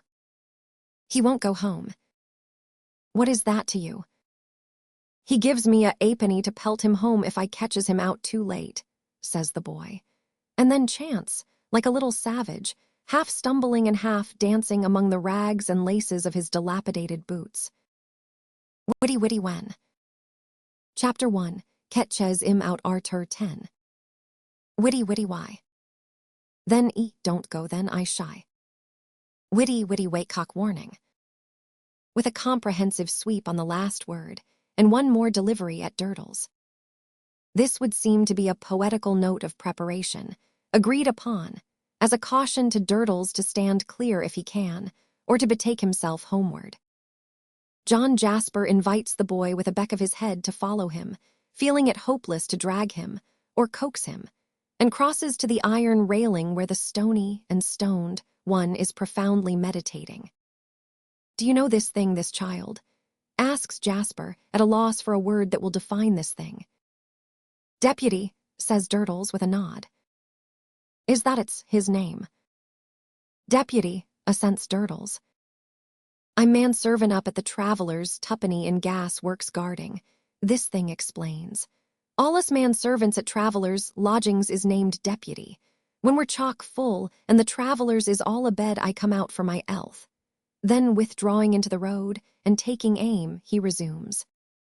Witty witty when. Chapter 1. Catches im out Arter. Hold your hand, cries Jasper, and don't throw while I stand so near him, or I'll kill you. Come, Durdles, let me walk home with you tonight. Shall I carry your bundle? Not on any account, replies Durdles, adjusting it. Durdles was making his reflections here when you come up, sir, surrounded by his works like a poplar author. Your own brother-in-law, introducing a sarcophagus within the railing, white and cold in the moonlight. Mrs. Sapsey, introducing the monument of that devoted wife. Late incumbent, introducing the reverend gentleman's broken column. Departed assessed taxes, introducing a vase and towel standing on what might represent the cake of soap. Former pastry cook and muffin maker, much respected, introducing gravestone. All safe and sound here, sir, and all Durdles's work. Of the common folk that is merely bundled up in turf and brambles, the less said the better. A poor lot soon forgot. This creature, Deputy, is behind us, says Jasper, looking back. Is he to follow us? The relations between Durdles and Deputy are of a capricious kind. For, on Durdles's turning himself about with the slow gravity of beery suddenness, Deputy makes a pretty wide circuit into the road and stands on the defensive.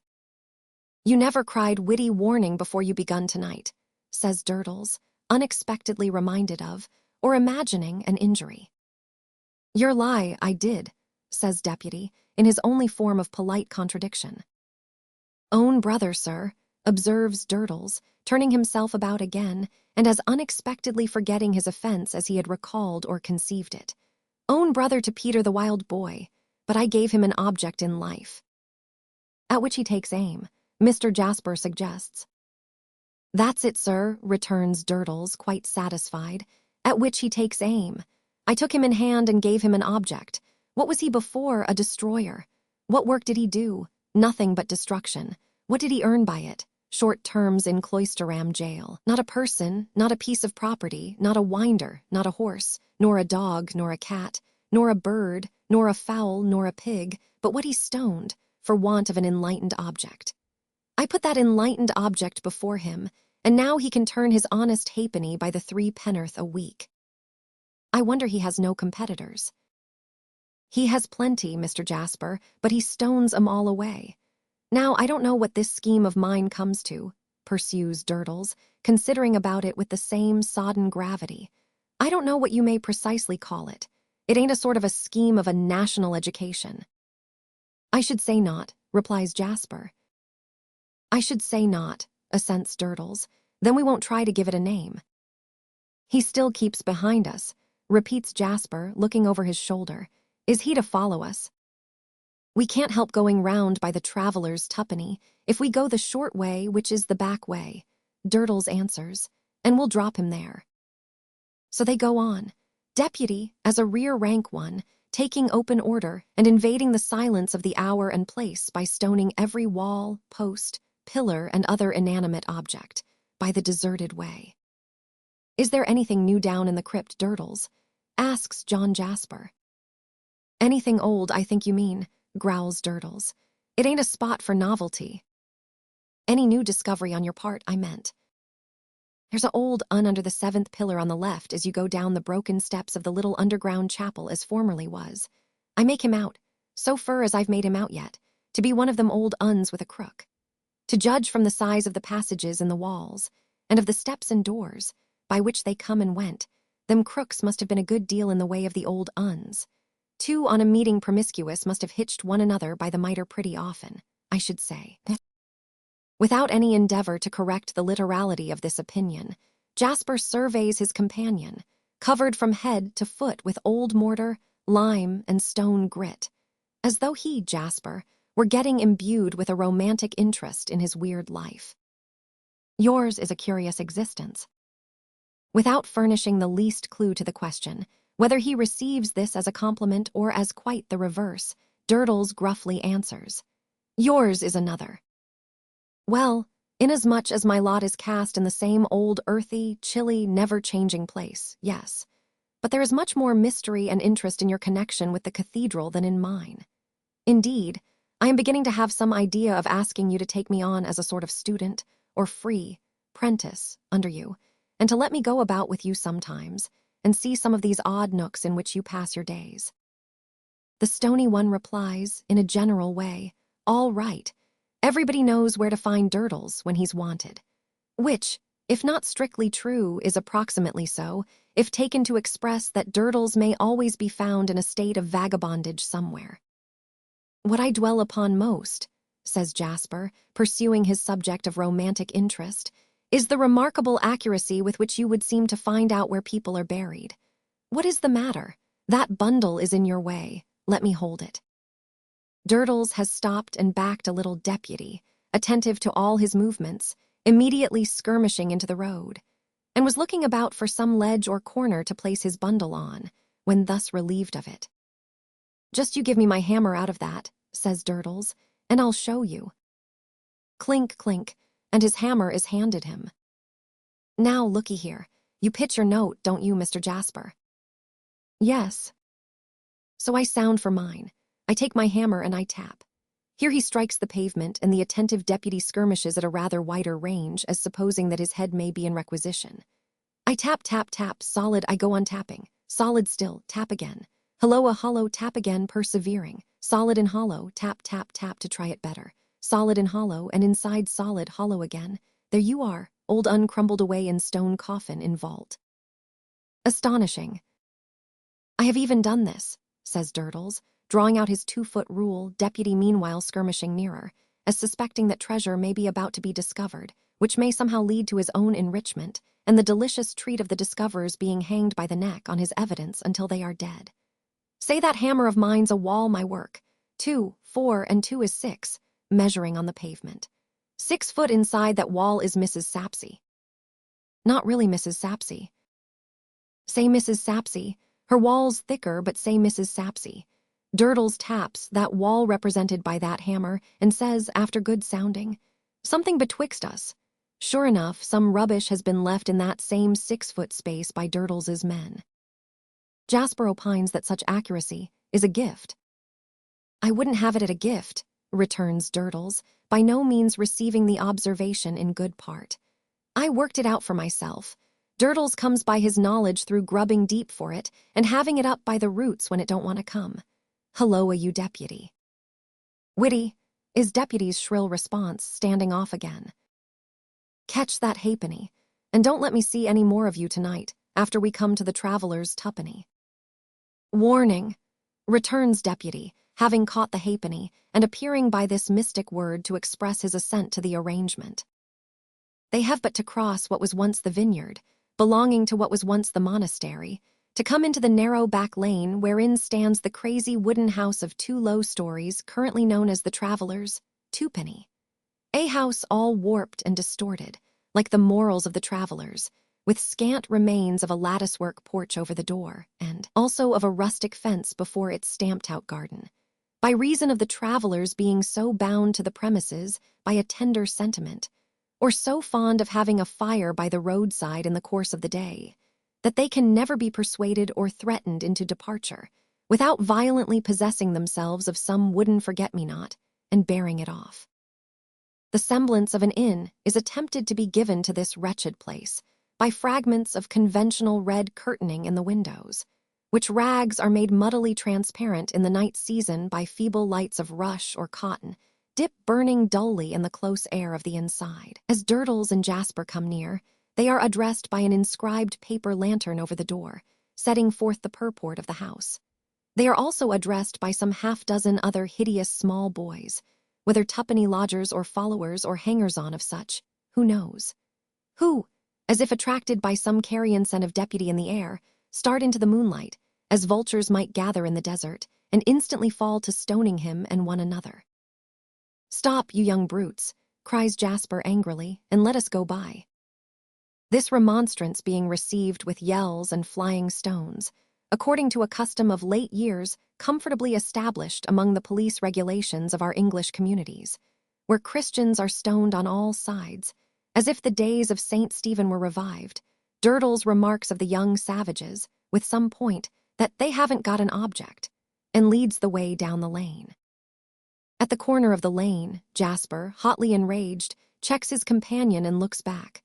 All is silent. Next moment, a stone coming rattling at his hat, and a distant yell of "Wakecock," warning, followed by a crow as from some infernally hatched chanticleer, apprising him under whose victorious fire he stands. He turns the corner into safety and takes Durdles home. Durdles stumbling among the litter of his stony yard, as if he were going to turn head foremost into one of the unfinished tombs.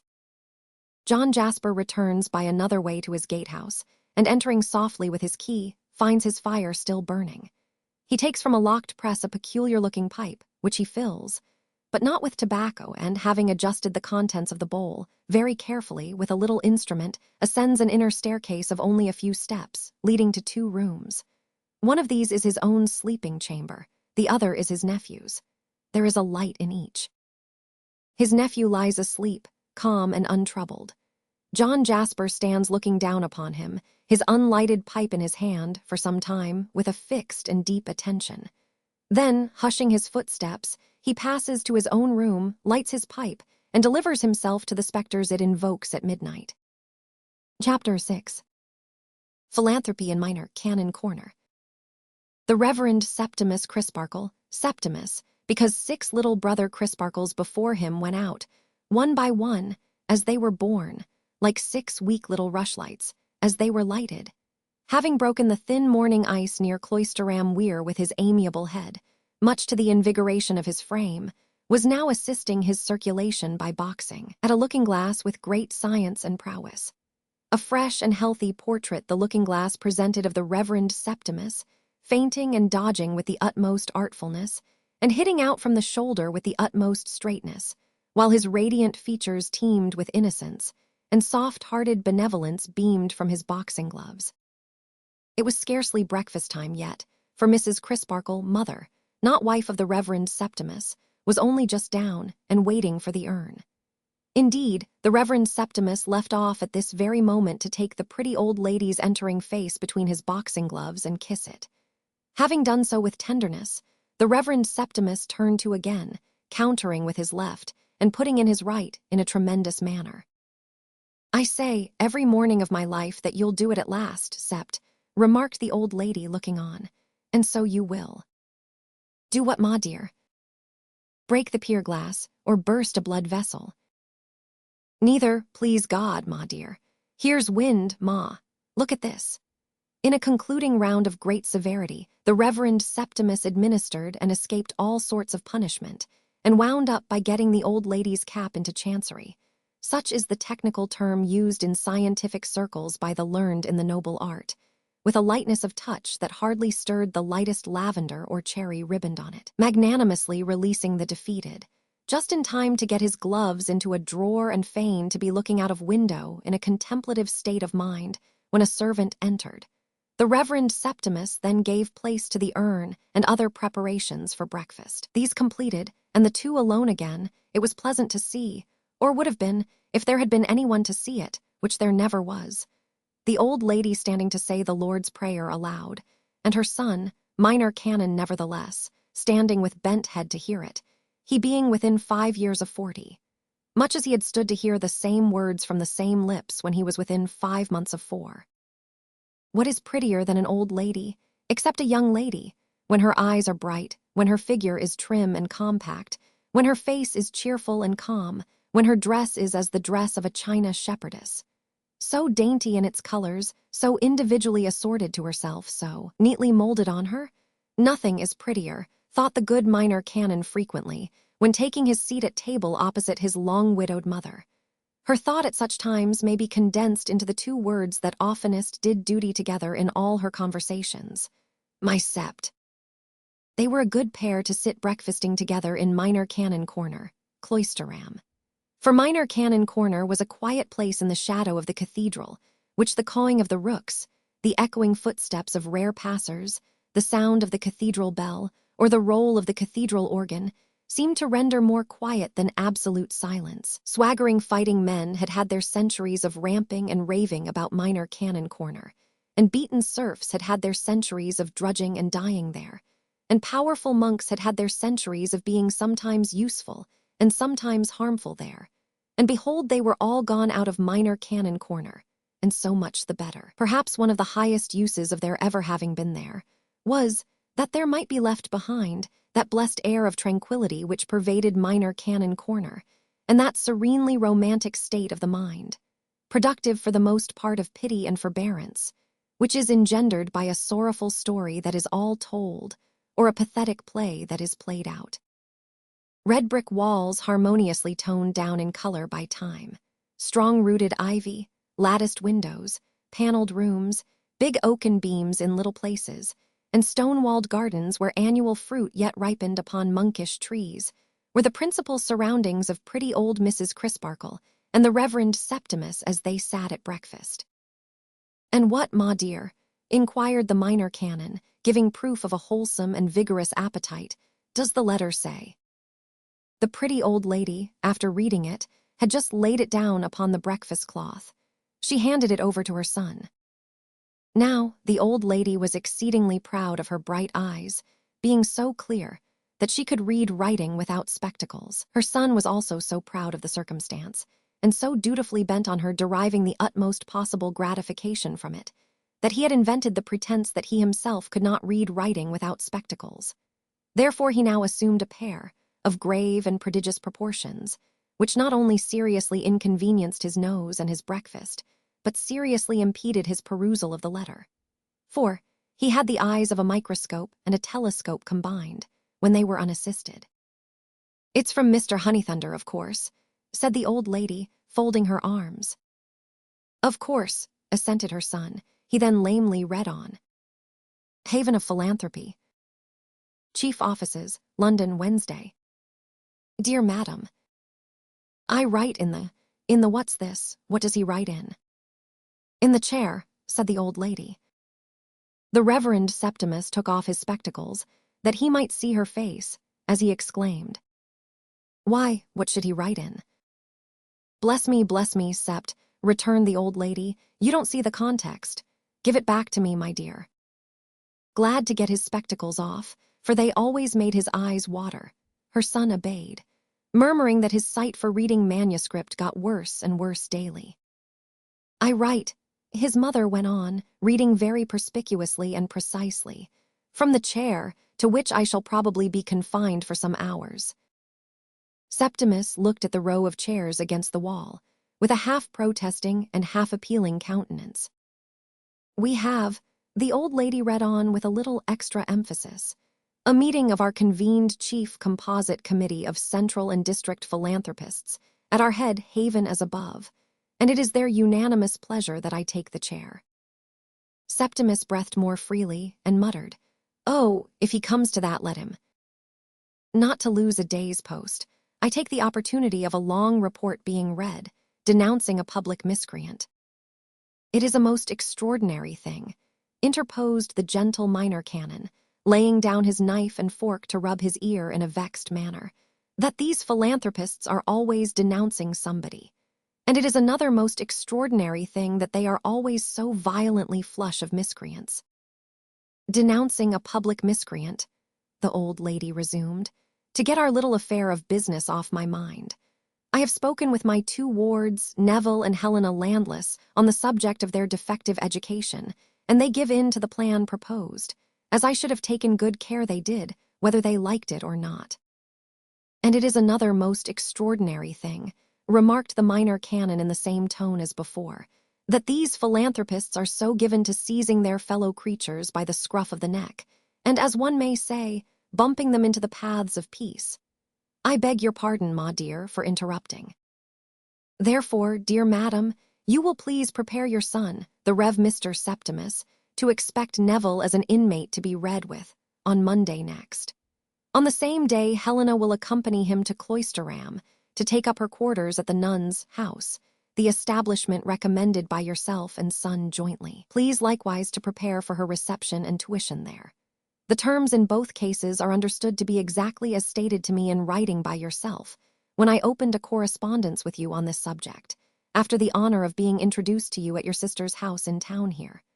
With compliments to the Rev. Mr. Septimus, I am, dear madam, your affectionate brother in philanthropy, Lukehoneythunder.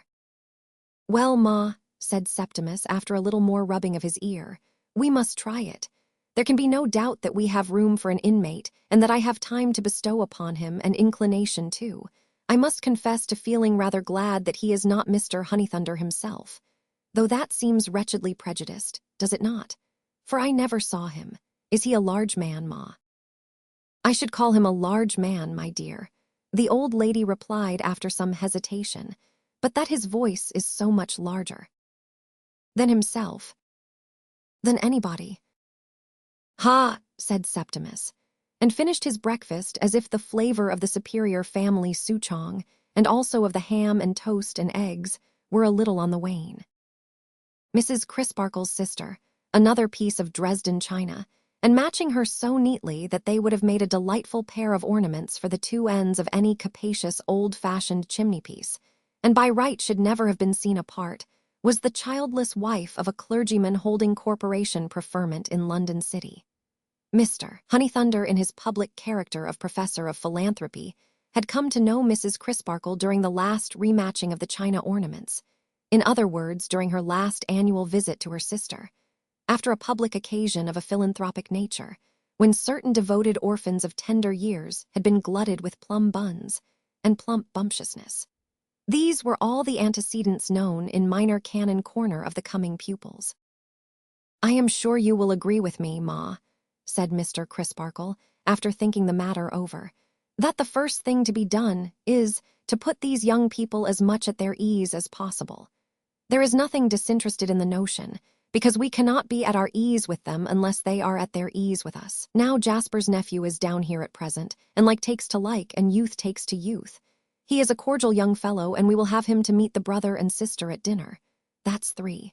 We can't think of asking him without asking Jasper. That's 4. Add Miss Twinkleton and the fairy bride that is to be, and that's 6. Add our 2 selves, and that's 8. Would 8 at a friendly dinner at all put you out, ma? 9 would, Sept, returned the old lady, visibly nervous. My dear ma, I particularize 8. The exact size of the table and the room, my dear. So it was settled that way, and when Mr. Crisparkle called with his mother upon Miss Twinkleton to arrange for the reception of Miss Helena Landless at the nuns' house, the 2 other invitations having reference to that establishment were proffered and accepted. Miss Twinkleton did, indeed, glance at the globes, as regretting that they were not formed to be taken out into society, but became reconciled to leaving them behind. Instructions were then dispatched to the philanthropist for the departure and arrival, in good time for dinner, of Mr. Neville and Miss Helena, and stock for soup became fragrant in the air of Minor Canon Corner. In those days there was no railway to Cloisterham, and Mr. Sapsea said there never would be. Mr. Sapsea said more. He said there never should be. And yet, marvelous to consider, it has come to pass, in these days, that express trains don't think Cloisterham worth stopping at, but yell and whirl through it on their larger errands, casting the dust off their wheels as a testimony against its insignificance. Some remote fragment of main line to somewhere else there was, which was going to ruin the money market if it failed, and church and state if it succeeded. And of course, the Constitution, whether or no. But even that had already so unsettled Cloisterham traffic that the traffic, deserting the high road, came sneaking in from an unprecedented part of the country by a back stable way, for many years labeled at the corner. Beware of the dog. To this ignominious avenue of approach, Mr. Crisparkle repaired, awaiting the arrival of a short, squat omnibus with a disproportionate heap of luggage on the roof, like a little elephant with infinitely too much castle, which was then the daily service between Cloisterham and external mankind. As this vehicle lumbered up, Mr. Crisparkle could hardly see anything else of it for a large outside passenger seated on the box, with his elbows squared and his hands on his knees, compressing the driver into a most uncomfortably small compass and glowering about him with a strongly marked face. "Is this Cloisterham?" demanded the passenger in a tremendous voice. "It is," replied the driver, rubbing himself as if he ached after throwing the reins to the ostler. "And I never was so glad to see it." "Tell your master to make his box seat wider, then," returned the passenger. "Your master is morally bound and ought to be legally, under ruinous penalties, to provide for the comfort of his fellow man." The driver instituted, with the palms of his hands, a superficial perquisition into the state of his skeleton, which seemed to make him anxious. "Have I sat upon you?" asked the passenger. "You have," said the driver, as if he didn't like it at all. "Take that card, my friend." "I think I won't deprive you on it," returned the driver, casting his eyes over it with no great favor without taking it. "What's the good of it to me?" "Be a member of that society," said the passenger. "What shall I get by it?" asked the driver. "Brotherhood," returned the passenger in a ferocious voice. "Thank ye," said the driver, very deliberately, as he got down. "My mother was contented with myself, and so am I. I don't want no brothers." "But you must have them," replied the passenger, also descending. "Whether you like it or not, I am your brother." "I say," expostulated the driver, becoming more chafed in temper, "not too fur. The worm will when—" But here Mr. Crisparkle interposed, remonstrating aside in a friendly voice. "Joe, Joe, Joe, don't forget yourself, Joe, my good fellow." And then, when Joe peaceably touched his hat, accosting the passenger with, "Mr. Honeythunder." "That is my name, sir." "My name is Crisparkle." "Reverend Mr. Septimus. Glad to see you, sir. Neville and Helena are inside. Having a little succumbed of late under the pressure of my public labors, I thought I would take a mouthful of fresh air and come down with them and return at night. So you are the Reverend Mr. Septimus, are you?" Surveying him on the whole with disappointment and twisting a double eyeglass by its ribbon, as if he were roasting it but not otherwise using it. "Ha! I expected to see you older, sir." "I hope you will," was the good-humored reply. "Eh?" demanded Mr. Honeythunder. "Only a poor little joke, not worth repeating." "Joke? I never see a joke," Mr. Honeythunder frowningly retorted. "A joke is wasted upon me, sir. Where are they? Helena and Neville, come here. Mr. Crisparkle has come down to meet you." An unusually handsome lithe young fellow and an unusually handsome lithe girl, much alike, both very dark and very rich in color. She of almost the gypsy type, something untamed about them both, a certain air upon them of hunter and huntress, yet withal a certain air of being the objects of the chase, rather than the followers. Slender, supple, quick of eye and limb, half shy, half defiant, fierce of look, an indefinable kind of pause coming and going on their whole expression, both of face and form, which might be equally likened to the pause before a crouch or a bound. The rough mental notes made in the first 5 minutes by Mr. Crisparkle would have read thus, verbatim. He invited Mr. Honeythunder to dinner, with a troubled mind, for the discomfiture of the dear old China shepherdess lay heavy on it, and gave his arm to Helena Landless. Both she and her brother, as they walked all together through the ancient streets, took great delight in what he pointed out of the cathedral and the monastery ruin, and wondered, so his notes ran on, much as if they were beautiful barbaric captives brought from some wild tropical dominion. Mr. Honeythunder walked in the middle of the road, shouldering the natives out of his way, and loudly developing a scheme he had for making a raid on all the unemployed persons in the United Kingdom, laying them every one by the heels in jail, and forcing them, on pain of prompt extermination, to become philanthropists. Mrs. Crisparkle had need of her own share of philanthropy when she beheld this very large and very loud excrescence on the little party. Always something in the nature of a boil upon the face of society, Mr. Honeythunder expanded into an inflammatory wen in Minor Canon Corner, though it was not literally true, as was facetiously charged against him by public unbelievers, that he called aloud to his fellow creatures, "Curse your souls and bodies, come here and be blessed."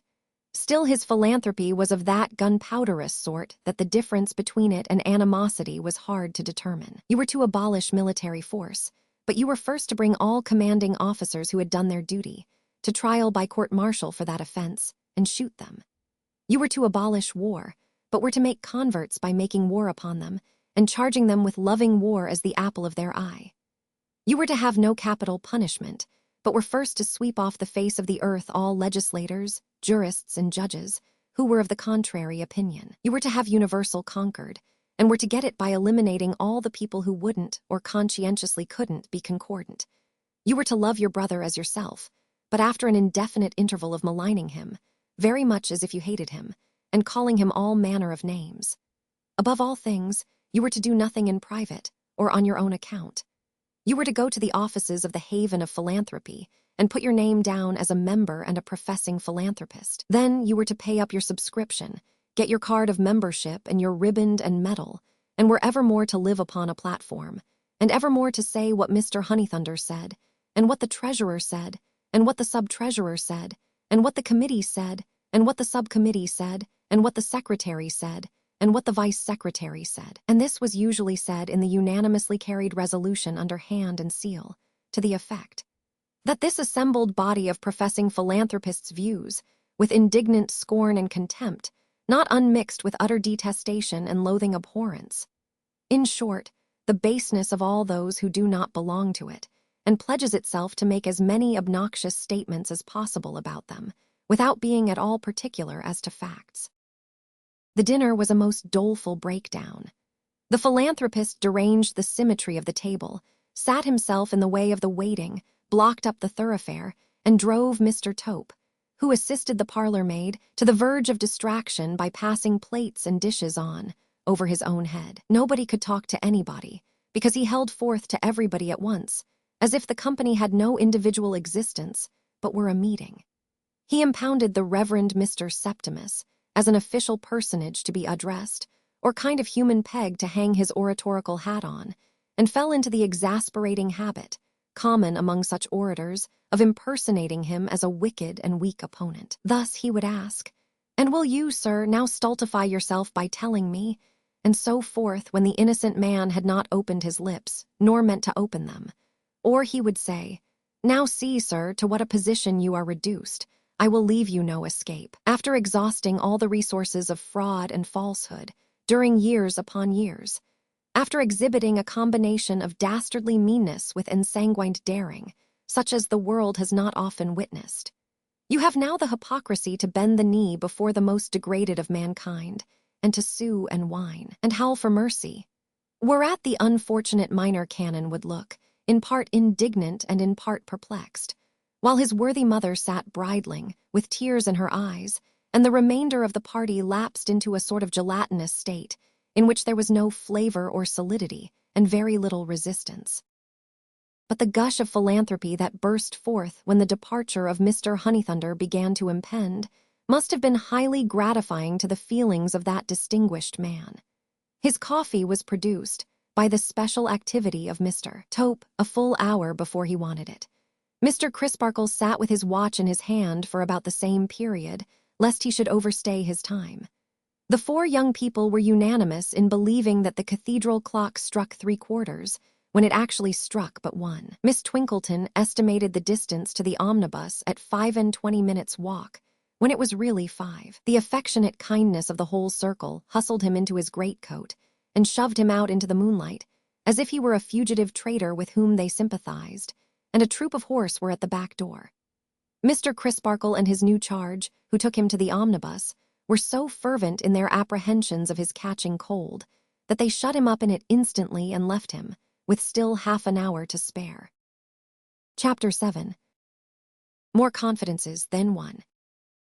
"I know very little of that gentleman, sir," said Neville to the minor canon as they turned back.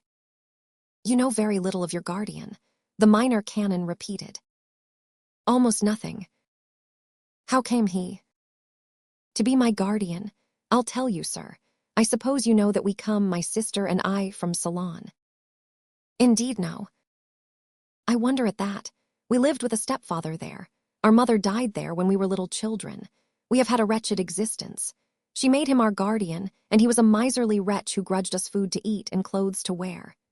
At his death, he passed us over to this man, for no better reason that I know of than his being a friend or connection of his, whose name was always in print and catching his attention." "That was lately, I suppose." "Quite lately, sir. This stepfather of ours was a cruel brute as well as a grinding one.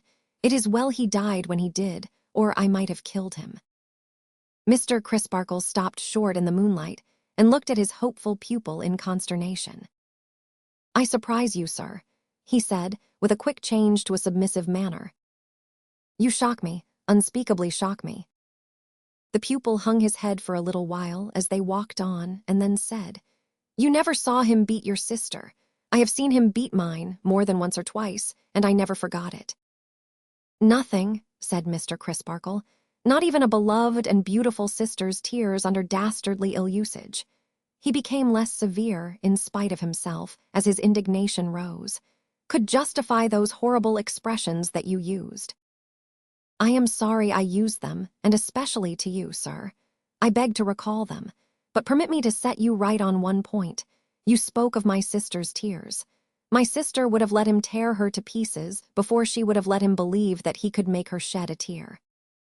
Mr. Crisparkle reviewed those mental notes of his, and was neither at all surprised to hear it, nor at all disposed to question it.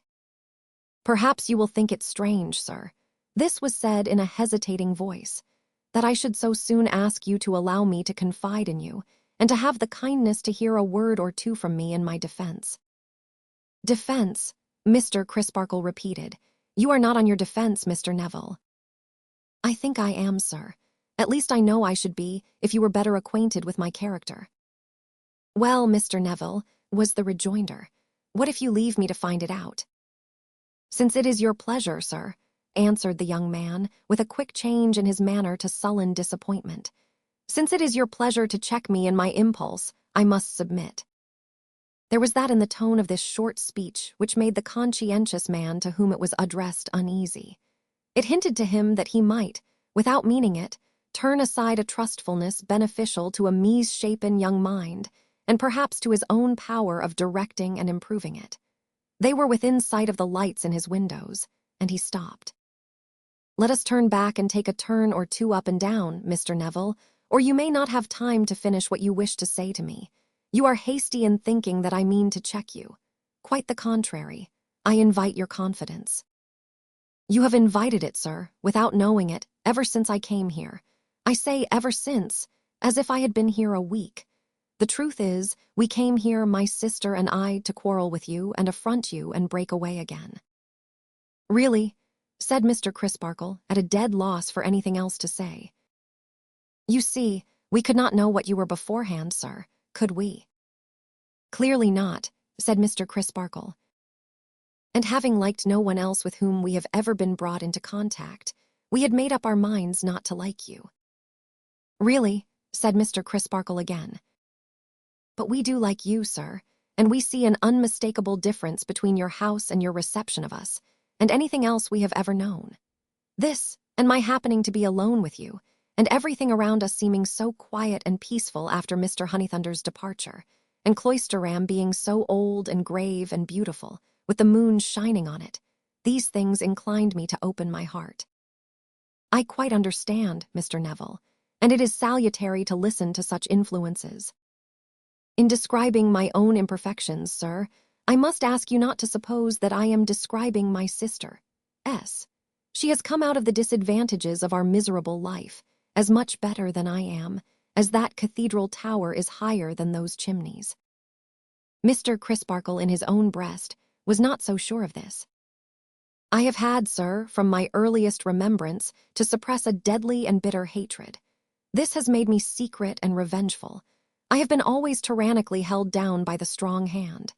This has driven me, in my weakness, to the resource of being false and mean. I have been stinted of education, liberty, money, dress, the very necessaries of life, the commonest pleasures of childhood, the commonest possessions of youth.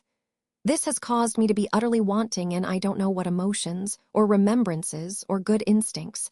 I have not even a name for the thing, you see, that you have had to work upon in other young men to whom you have been accustomed.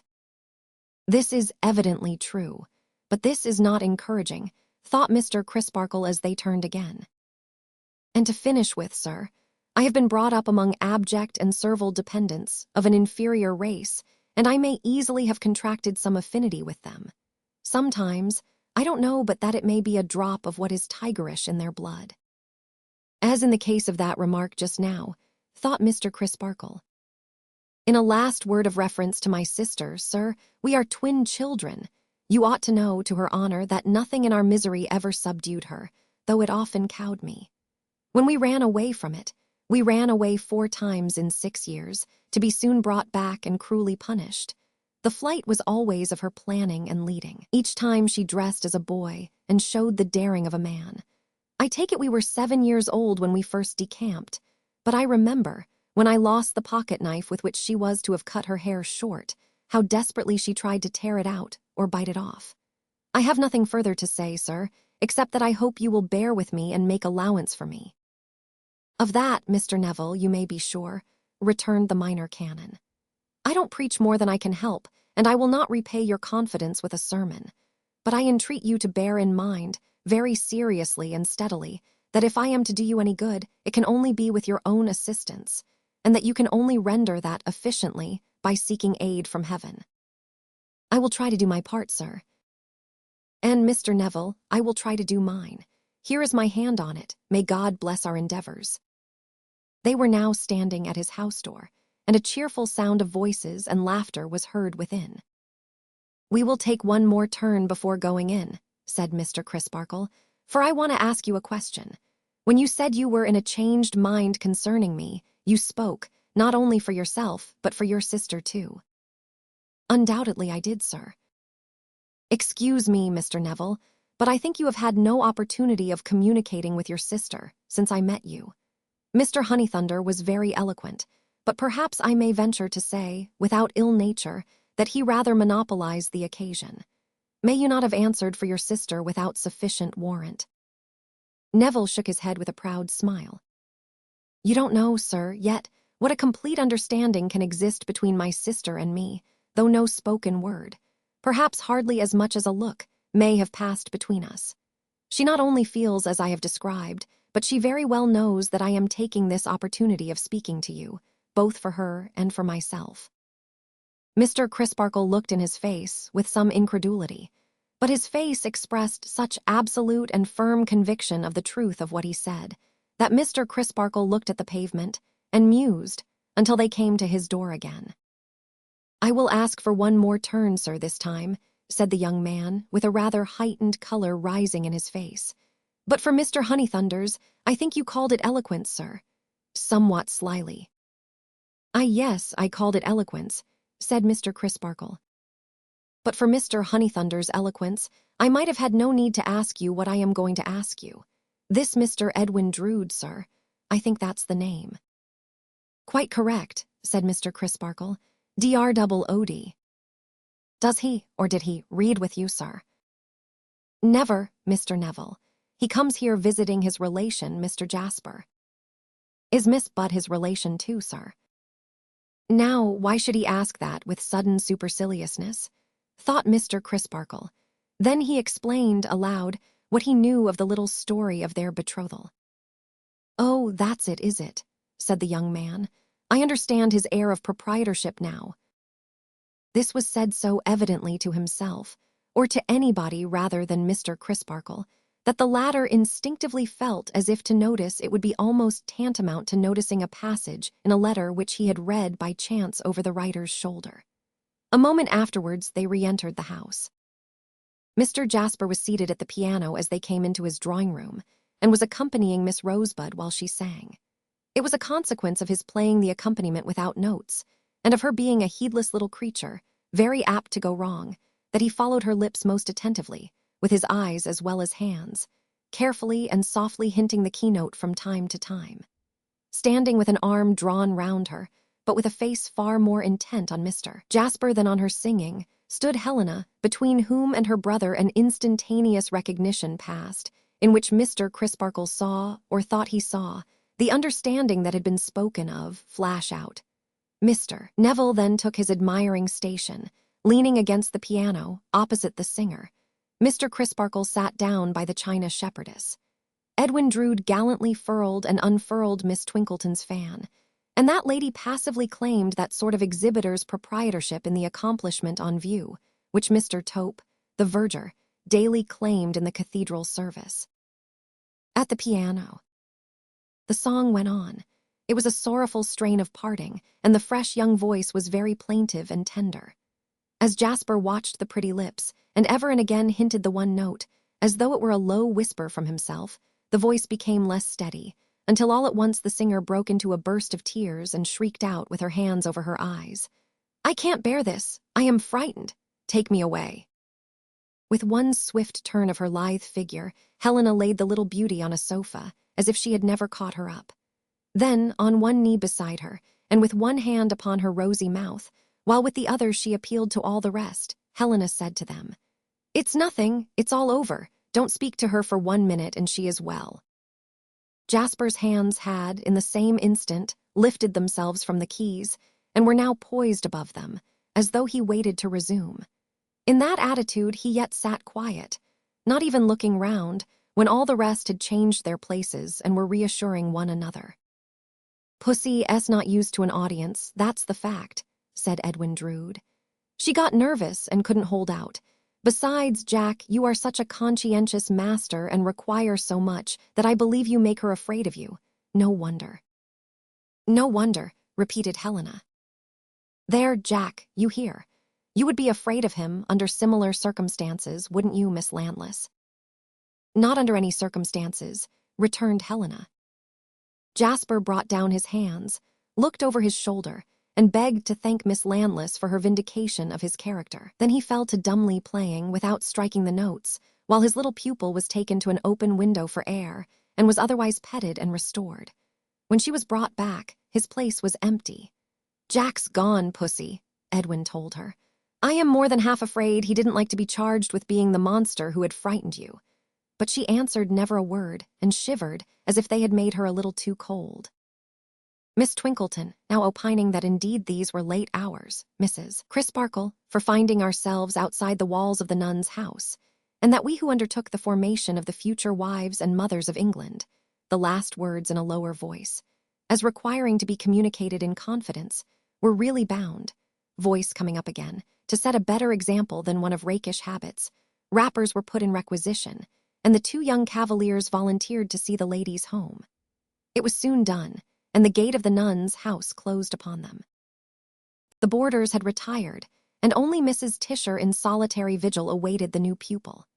Her bedroom being within Rosa's, very little introduction or explanation was necessary before she was placed in charge of her new friend and left for the night. "This is a blessed relief, my dear," said Helena. "I have been dreading all day that I should be brought to bay at this time." "There are not many of us," returned Rosa, "and we are good-natured girls, at least the others are. I can answer for them." "I can answer for you," laughed Helena, searching the lovely little face with her dark, fiery eyes and tenderly caressing the small figure. "You will be a friend to me, won't you?" "I hope so, but the idea of my being a friend to you seems too absurd, though." "Why?" "Oh, I am such a mite of a thing, and you are so womanly and handsome. You seem to have resolution and power enough to crush me. I shrink into nothing by the side of your presence even. I am a neglected creature, my dear, unacquainted with all accomplishments, sensitively conscious that I have everything to learn, and deeply ashamed to own my ignorance." "And yet you acknowledge everything to me," said Rosa. "My pretty one, can I help it? There is a fascination in you." "Oh, is there, though? pouted Rosa, half in jest and half in earnest.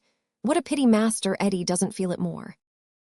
Of course her relations towards that young gentleman had been already imparted in Minor Canon Corner. "Why, surely he must love you with all his heart," cried Helena, with an earnestness that threatened to blaze into ferocity if he didn't. "Oh, well, I suppose he does," said Rosa, pouting again. "I am sure I have no right to say he doesn't. Perhaps it's my fault. Perhaps I am not as nice to him as I ought to be. I don't think I am, but it is so ridiculous." Helena's eyes demanded what was. "We are," said Rosa, answering as if she had spoken. "We are such a ridiculous couple, and we are always quarreling." "Why?" "Because we both know we are ridiculous, my dear." Rosa gave that answer as if it were the most conclusive answer in the world. Helena's masterful look was intent upon her face for a few moments, and then she impulsively put out both her hands and said, "You will be my friend and help me." "Indeed, my dear, I will," replied Rosa, in a tone of affectionate childishness that went straight and true to her heart. "I will be as good a friend as such a mite of a thing can be to such a noble creature as you. And be a friend to me, please. I don't understand myself, and I want a friend who can understand me, very much indeed." Helena Landless kissed her, and retaining both her hands said, "Who is Mr. Jasper?" Rosa turned aside her head in answering, "Eddie's uncle and my music master." "You do not love him?" She put her hands up to her face and shook with fear or horror. "You know that he loves you." "Oh, don't," cried Rosa, dropping on her knees and clinging to her new resource. "Don't tell me of it. He terrifies me. He haunts my thoughts like a dreadful ghost. I feel that I am never safe from him. I feel as if he could pass in through the wall when he is spoken of." She actually did look round as if she dreaded to see him standing in the shadow behind her. "Try to tell me more about it, darling." "Yes, I will, because you are so strong. But hold me the while and stay with me afterwards." "My child, you speak as if he had threatened you in some dark way." "He has never spoken to me about that, never." "What has he done?" "He has made a slave of me with his looks. He has forced me to understand him without his saying a word, and he has forced me to keep silence without his uttering a threat. When I play, he never moves his eyes from my hands. When I sing, he never moves his eyes from my lips. When he corrects me and strikes a note or a chord or plays a passage, he himself is in the sounds, whispering that he pursues me as a lover and commanding me to keep his secret. I avoid his eyes, but he forces me to see them without looking at them, even when a glaze comes over them, which is sometimes the case. And he seems to wander away into a frightful sort of dream in which he threatens most. He obliges me to know it, and to know that he is sitting close at my side, more terrible to me than ever." "What is this imagined threatening, pretty one? What is threatened?" "I don't know. I have never even dared to think or wonder what it is." "And was this all tonight?" "This was all, except that tonight when he watched my lips so closely as I was singing. Besides feeling terrified, I felt ashamed and passionately hurt. It was as if he kissed me, and I couldn't bear it, but cried out, 'You must never breathe this to anyone. Eddie is devoted to him. But you said tonight that you would not be afraid of him under any circumstances, and that gives me, who am so much afraid of him, courage to tell only you. Hold me, stay with me. I am too frightened to be left by myself.'" The lustrous gypsy face drooped over the clinging arms and bosom, and the wild black hair fell down protectingly over the childish form.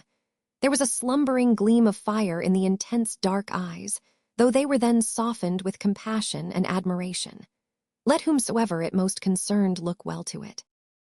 Chapter 8. Daggers drawn. The two young men, having seen the damsels, their charges, enter the courtyard of the nun's house, and finding themselves coldly stared at by the brazen doorplate, as if the battered old beau with the glass in his eye were insolent, look at one another, look along the perspective of the moonlit street, and slowly walk away together. "Do you stay here long, Mr. Drood?" says Neville. "Not this time," is the careless answer. "I leave for London again tomorrow, but I shall be here off and on until next midsummer. Then I shall take my leave of Cloisterham, and England too, for many a long day I expect. Are you going abroad? Going to wake up Egypt a little, is the condescending answer. Are you reading? Reading, repeats Edwin Drood with a touch of contempt. No, working engineering. My small patrimony was left a part of the capital of the firm I am with by my father, a former partner, and I am a charge upon the firm until I come of age, and then I step into my modest share in the concern. Jack, you met him at dinner, is, until then, my guardian and trustee. I heard from Mr. Crisparkle of your other good fortune. What do you mean by my other good fortune? Neville has made his remark in a watchfully advancing, and yet furtive and shy manner, very expressive of that peculiar air already noticed, of being at once hunter and hunted. Edwin has made his retort with an abruptness not at all polite. They stop and interchange a rather heated look. I hope, says Neville, there is no offense, Mr. Drood, in my innocently referring to your betrothal. By George, cries Edwin, leading on again at a somewhat quicker pace. Everybody in this chattering old Cloisterham refers to it. I wonder no public house has been set up with my portrait for the sign of the betrothed's head, or Pussy's portrait, one or the other. I am not accountable for Mr. Crisparkle's mentioning the matter to me, quite openly. Neville begins. No, that's true, you are not. Edwin Drood assents. But, resumes Neville, I am accountable for mentioning it to you, and I did so on the supposition that you could not fail to be highly proud of it. Now, there are these two curious touches of human nature working the secret springs of this dialogue. Neville Landless is already enough impressed by little Rosa Bud to feel indignant that Edwin Drood, far below her, should hold his prize so lightly. Edwin Drood is already enough impressed by Helena to feel indignant that Helena's brother, far below her, should dispose of him so coolly and put him out of the way so entirely. However, the last remark had better be answered, so, says Edwin. I don't know, Mr. Neville, adopting that mode of address from Mr. Crisparkle, that what people are proudest of, they usually talk most about. I don't know either that what they are proudest of, they most like other people to talk about. But I live a busy life, and I speak under correction by you readers, who ought to know everything, and I dare say do. By this time they had both become savage. Mr. Neville out in the open, Edwin Drood under the transparent cover of a popular tune, and a stop now, and then to pretend to admire picturesque effects in the moonlight before him. It does not seem to me very civil in you, remarks Neville at length, to reflect upon a stranger who comes here, not having had your advantages, to try to make up for lost time. But to be sure, I was not brought up in busy life, and my ideas of civility were formed among heathens. Perhaps the best civility, whatever kind of people we are brought up among, retorts Edwin Drood, is to mind our own business. If you will set me that example, I promise to follow it. Do you know that you take a great deal too much upon yourself? Is the angry rejoinder, and that in the part of the world I come from, you would be called to account for it. By whom, for instance? Asks Edwin Drood, coming to a halt and surveying the other with a look of disdain. But here a startling right hand is laid on Edwin's shoulder, and Jasper stands between them. For it would seem that he, too, has strolled round by the nun's house, and has come up behind them on the shadowy side of the road. Ned, he says, we must have no more of this. I don't like this. I have overheard high words between you two. Remember, my dear boy, you are almost in the position of host tonight. You belong, as it were, to the place, and in a manner represent it towards a stranger. Mr. Neville is a stranger, and you should respect the obligations of hospitality. And Mr. Neville, laying his left hand on the inner shoulder of that young gentleman, and thus walking on between them, hand to shoulder on either side. You will pardon me, but I appeal to you to govern your temper too. Now, what is amiss? But why ask? Let there be nothing amiss, and the question is superfluous. We are all three on a good understanding, are we not? After a silent struggle between the two young men who shall speak last, Edwin Drood strikes in with, so far as I am concerned, Jack, there is no anger in me. Nor in me, says Neville Landless, though not so freely, or perhaps so carelessly. But if Mr. Drood knew all that lies behind me, far away from here, He might know better how it is that sharp-edged words have sharp edges to wound me. Perhaps, says Jasper, in a soothing manner, we had better not qualify our good understanding. We had better not say anything having the appearance of a remonstrance or condition. It might not seem generous. Frankly and freely, you see there is no anger in Ned. Frankly and freely, there is no anger in you, Mr. Neville. None at all, Mr. Jasper.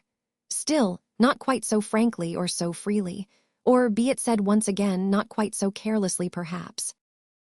All over, then. Now my bachelor gatehouse is a few yards from here, and the heater is on the fire, and the wine and glasses are on the table, and it is not a stone's throw from Minor Canon Corner. Ned, you are up and away tomorrow.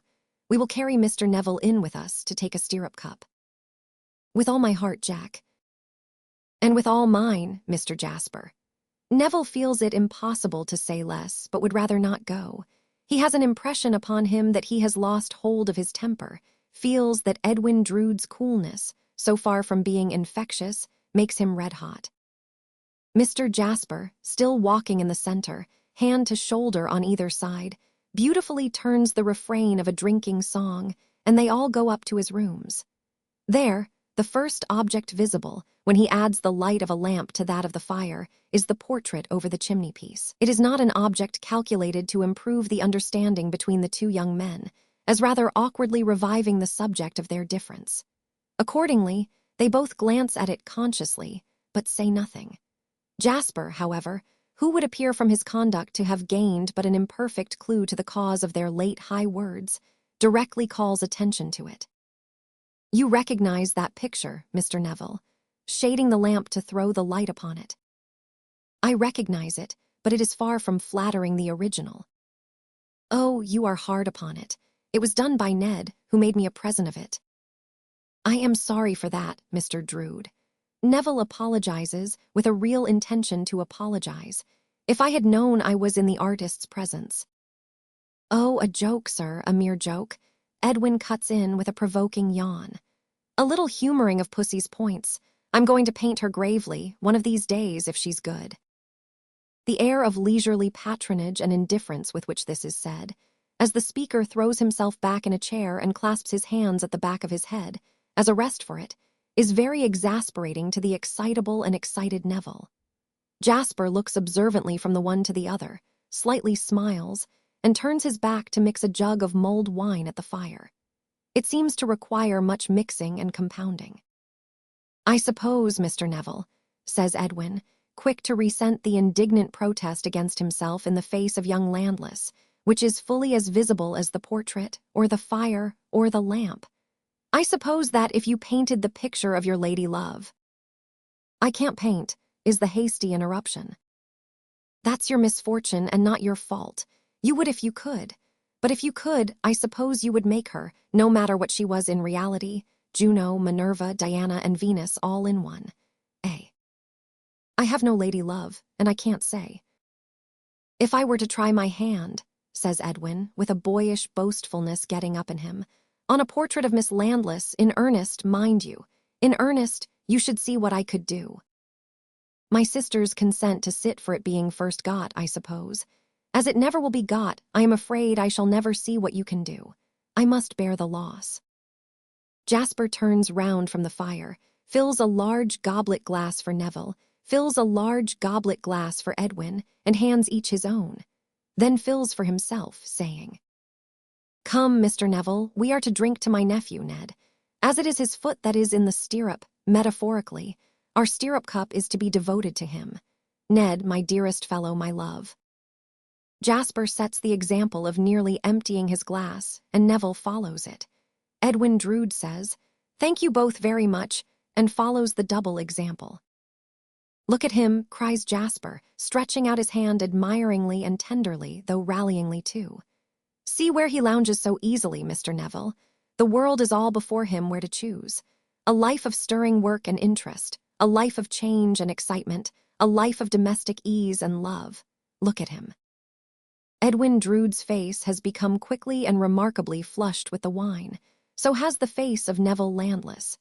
Edwin still sits thrown back in his chair, making that rest of clasped hands for his head. See how little he heeds it all. Jasper proceeds in a bantering vein. It is hardly worth his while to pluck the golden fruit that hangs ripe on the tree for him. And yet consider the contrast, Mr. Neville. You and I have no prospect of stirring work and interest, or of change and excitement, or of domestic ease and love. You and I have no prospect, unless you are more fortunate than I am, which may easily be, but the tedious, unchanging round of this dull place. Upon my soul, Jack, says Edwin complacently, I feel quite apologetic for having my way smoothed as you describe. But you know what I know, Jack, and it may not be so very easy as it seems, after all. May it, pussy? To the portrait with a snap of his thumb and finger. We have got to hit it off yet, haven't we, pussy? You know what I mean, Jack. On dangerous ground. His speech has become thick and indistinct. Jasper, quiet and self-possessed, looks to Neville, as expecting his answer or comment. When Neville speaks, his speech is also thick and indistinct. It might have been better for Mr. Drood to have known some hardships, he says, defiantly. Pray, retorts Edwin, turning merely his eyes in that direction. Pray, why might it have been better for Mr. Drood to have known some hardships? Jasper assents with an air of interest. Let us know why. Because they might have made him more sensible, says Neville. Of good fortune that is not by any means necessarily the result of his own merits. Mr. Jasper quickly looks to his nephew for his rejoinder. Have you known hardships, may I ask? Says Edwin Drood, sitting upright. Mr. Jasper quickly looks to the other for his retort. I have. And what have they made you sensible of? Mr. Jasper's play of eyes between the two holds good throughout the dialogue, to the end. I have told you once before tonight. You have done nothing of the sort. I tell you I have, that you take a great deal too much upon yourself. You added something else to that, if I remember. Yes, I did say something else. Say it again. I said that in the part of the world I come from, you would be called to account for it. Only there, cries Edwin Drood with a contemptuous laugh. A long way off, I believe. Yes, I see. That part of the world is at a safe distance. Say here, then, rejoins the other, rising in a fury. Say anywhere.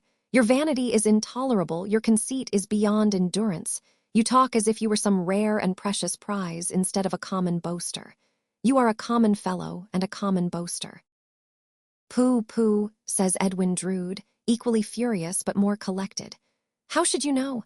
You may know a black common fellow or a black common boaster when you see him, and no doubt you have a large acquaintance that way. But you are no judge of white men. This insulting allusion to his dark skin infuriates Neville to that violent degree that he flings the dregs of his wine at Edwin Drood, and is in the act of flinging the goblet after it, when his arm is caught in the nick of time by Jasper. Ned, my dear fellow, he cries in a loud voice, I entreat you, I command you to be still. There has been a rush of all the three, and a clattering of glasses and overturning of chairs. Mr. Neville, for shame, give this glass to me. Open your hand, sir, I will have it.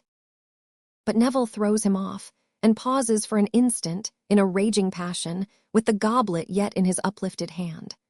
Then he dashes it down under the grate, with such force that the broken splinters fly out again in a shower, and he leaves the house. When he first emerges into the night air, nothing around him is still or steady. Nothing around him shows like what it is. He only knows that he stands with a bare head in the midst of a blood-red whirl, waiting to be struggled with, and to struggle to the death. But nothing happening, and the moon looking down upon him as if he were dead after a fit of wrath, he holds his steam-hammer beating head and heart, and staggers away. Then he becomes half-conscious of having heard himself bolted and barred out, like a dangerous animal, and thinks what shall he do? Some wildly passionate ideas of the river dissolve under the spell of the moonlight on the cathedral and the graves, and the remembrance of his sister, and the thought of what he owes to the good man who has but that very day won his confidence and given him his pledge. He repairs to Minor Canon Corner and knocks softly at the door. It is Mr. Crisparkle's custom to sit up last of the early household, very softly touching his piano and practicing his favorite parts in concerted vocal music. The south wind that goes where it lists, by way of minor canon corner on a still night, is not more subdued than Mr. Crisparkle at such times, regardful of the slumbers of the China shepherdess. His knock is immediately answered by Mr. Crisparkle himself. When he opens the door, candle in hand, his cheerful face falls, and disappointed amazement is in it. "Mr. Neville, in this disorder, where have you been?" "I have been to Mr. Jasper's, sir, with his nephew." "Come in." The minor canon props him by the elbow with a strong hand, in a strictly scientific manner, worthy of his morning trainings, and turns him into his own little book-room and shuts the door. "I have begun ill, sir. I have begun dreadfully ill." "Too true. You are not sober, Mr. Neville." "I am afraid I am not, sir, though I can satisfy you at another time that I have had a very little indeed to drink, and that it overcame me in the strangest and most sudden manner." Mr. Neville, says the minor canon, shaking his head with a sorrowful smile, "I have heard that said before. I think, my mind is much confused, but I think, it is equally true of Mr. Jasper's nephew, sir." "Very likely," is the dry rejoinder. "We quarreled, sir. He insulted me most grossly. He had heated that tigerish blood I told you of today before then." "Mr. Neville," rejoins the minor canon mildly but firmly, "I request you not to speak to me with that clenched right hand. Unclench it, if you please." "He goaded me, sir," pursues the young man, instantly obeying, "beyond my power of endurance. I cannot say whether or no he meant it at first, but he did it. He certainly meant it at last. In short, sir, with an irrepressible outburst, in the passion into which he lashed me, I would have cut him down if I could, and I tried to do it." "You have clenched that hand again," is Mr. Crisparkle's quiet commentary. "I beg your pardon, sir. You know your room, for I showed it you before dinner, but I will accompany you to it once more. Your arm, if you please. Softly, for the house is all abed." Scooping his hand into the same scientific elbow rest as before, and backing it up with the inert strength of his arm, as skillfully as a police expert, and with an apparent repose quite unattainable by novices, Mr. Crisparkle conducts his pupil to the pleasant and orderly old room prepared for him. Arrived there, the young man throws himself into a chair, and flinging his arms upon his reading table, rests his head upon them with an air of wretched self-reproach. The gentle minor canon has had it in his thoughts to leave the room without a word, but looking round at the door and seeing this dejected figure, he turns back to it, touches it with a mild hand, says "Good night." A sob is his only acknowledgement. He might have had many a worse, perhaps could have had few better. Another soft knock at the outer door attracts his attention as he goes downstairs. He opens it to Mr. Jasper, holding in his hand the pupil's hat. "We have had an awful scene with him," says Jasper, in a low voice. "Has it been so bad as that?" "Murderous." Mr. Crisparkle remonstrates. No, do not use such strong words. "He might have laid my dear boy dead at my feet. It is no fault of his that he did not, but that I was, through the mercy of God, swift and strong with him, he would have cut him down on my hearth." The phrase smites home. "Ah," thinks Mr. Crisparkle, his own words. "Seeing what I have seen tonight, and hearing what I have heard," adds Jasper with great earnestness, "I shall never know peace of mind when there is danger of those two coming together, with no one else to interfere. It was horrible. There is something of the tiger in his dark blood." "Ah," thinks Mr. Crisparkle, "so he said." "You, my dear sir," pursues Jasper, taking his hand, "even you have accepted a dangerous charge." "You need have no fear for me, Jasper," returns Mr. Crisparkle with a quiet smile. "I have none for myself." "I have none for myself," returns Jasper with an emphasis on the last pronoun, "because I am not, nor am I in the way of being, the object of his hostility. But you may be, and my dear boy has been. Good night." Mr. Crisparkle goes in, with the hat that has so easily, so almost imperceptibly, acquired the right to be hung up in his hall, hangs it up, and goes thoughtfully to bed. Chapter 9. BRDS in the bush.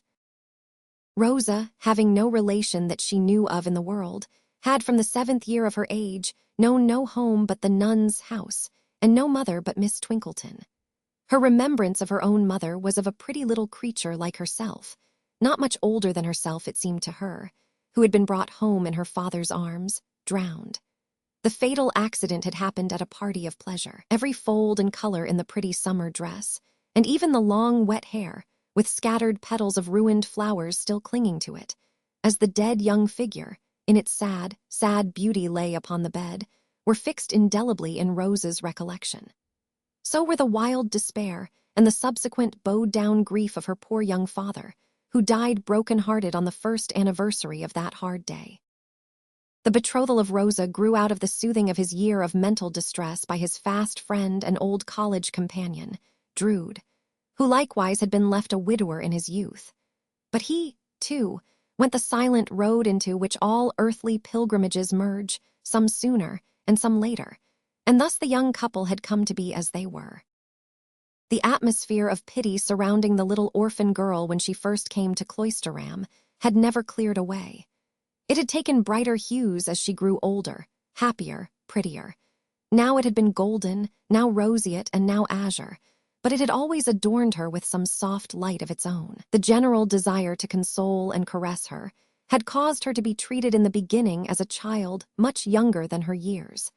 The same desire had caused her to be still petted when she was a child no longer. Who should be her favorite? Who should anticipate this or that small present, or do her this or that small service? Who should take her home for the holidays? Who should write to her the oftenest when they were separated, and whom she would most rejoice to see again when they were reunited? Even these gentle rivalries were not without their slight dashes of bitterness in the nuns' house. Well for the poor nuns in their day, if they hid no harder strife under their veils and rosaries. Thus Rosa had grown to be an amiable, giddy, willful, winning little creature, spoilt in the sense of counting upon kindness from all around her, but not in the sense of repaying it with indifference. Possessing an exhaustless well of affection in her nature, its sparkling waters had freshened and brightened the nuns' house for years, and yet its depths had never yet been moved. What might betide when that came to pass? What developing changes might fall upon the heedless head and light heart, then, remained to be seen. By what means the news that there had been a quarrel between the two young men overnight, involving even some kind of onslaught by Mr. Neville upon Edwin Drood, got into Miss Twinkleton's establishment before breakfast, it is impossible to say. Whether it was brought in by the birds of the air, or came blowing in with the very air itself, when the casement windows were set open. Whether the baker brought it kneaded into the bread, or the milkman delivered it as part of the adulteration of his milk, or the housemaids, beating the dust out of their mats against the gate-posts, received it in exchange, deposited on the mats by the town atmosphere. Certain it is that the news permeated every gable of the old building before Miss Twinkleton was down, and that Miss Twinkleton herself received it through Mrs. Tisher, while yet in the act of dressing, or, as she might have expressed the phrase to a parent or guardian of a mythological turn, of sacrificing to the Graces. Miss Landless's brother had thrown a bottle at Mr. Edwin Drood. Miss Landless's brother had thrown a knife at Mr. Edwin Drood. A knife became suggestive of a fork, and Miss Landless's brother had thrown a fork at Mr. Edwin Drood. As in the governing precedents of Peter Piper, alleged to have picked the peck of pickled pepper, it was held physically desirable to have evidence of the existence of the peck of pickled pepper which Peter Piper was alleged to have picked. So, in this case, it was held psychologically important to know why Miss Landless's brother threw a bottle, knife, or fork, or bottle, knife, and fork, for the cook had been given to understand it was all three, at Mr. Edwin Drood. Well then, Miss Landless's brother had said he admired Miss Bud. Mr. Edwin Drood had said to Miss Landless's brother that he had no business to admire Miss Bud. Miss Landless's brother had then upped. This was the cook's exact information with the bottle, knife, fork, and decanter, the decanter now coolly flying at everybody's head, without the least introduction, and thrown them all at Mr. Edwin Drood. Poor little Rosa put a forefinger into each of her ears when these rumors began to circulate, and retired into a corner, beseeching not to be told any more. But Miss Landless, begging permission of Miss Twinkleton to go and speak with her brother, and pretty plainly showing that she would take it if it were not given, struck out the more definite course of going to Mr. Crisparkle, S for accurate intelligence. When she came back, being first closeted with Miss Twinkleton, in order that anything objectionable in her tidings might be retained by that discreet filter, she imparted to Rosa only what had taken place, dwelling with a flushed cheek on the provocation her brother had received, but almost limiting it to that last gross affront as crowning some other words between them, and, out of consideration for her new friend, passing lightly over the fact that the other words had originated in her lover's taking things in general so very easily. To Rosa direct, she brought a petition from her brother that she would forgive him, and having delivered it with sisterly earnestness, made an end of the subject. It was reserved for Miss Twinkleton to tone down the public mind of the nun's house. That lady, therefore, entering in a stately manner what plebeians might have called the schoolroom, but what, in the patrician language of the head of the nun's house, was euphuistically, not to say roundaboutedly, denominated the apartment allotted to study, and saying with a forensic air, "Ladies," all rose. Mrs. Tisher at the same time grouped herself behind her chief, as representing Queen Elizabeth's first historical female friend at Tilbury Fort. Miss Twinkleton then proceeded to remark that rumor, ladies, had been represented by the Bard of Avon. Needless were it to mention the immortal Shakespeare, also called the swan of his native river, not improbably with some reference to the ancient superstition that that bird of graceful plumage, Miss Jennings will please stand upright, sang sweetly on the approach of death, for which we have no ornithological authority. Rumor, ladies, had been represented by that bard. Who drew the celebrated Jew, as painted full of tongues. Rumor in Cloisterham, Miss Ferdinand will honor me with her attention, was no exception to the great limner's portrait of rumor elsewhere. A slight fracas between two young gentlemen occurring last night within 100 miles of these peaceful walls. Miss Ferdinand, being apparently incorrigible, will have the kindness to write out this evening, in the original language, the first 4 fables of our vivacious neighbor, Monsieur La Fontaine, had been very grossly exaggerated by rumor's voice. In the first alarm and anxiety arising from our sympathy with a sweet young friend, not wholly to be dissociated from one of the gladiators in the bloodless arena in question, the impropriety of Miss Reynolds's appearing to stab herself in the hand with a pin is far too obvious and too glaringly unladylike to be pointed out. We descended from our maiden elevation to discuss this uncongenial and this unfit theme, responsible inquiries having assured us that it was but one of those airy nothings pointed at by the poet, whose name and date of birth Miss Giggles will supply within half an hour. We would now discard the subject and concentrate our minds upon the grateful labors of the day.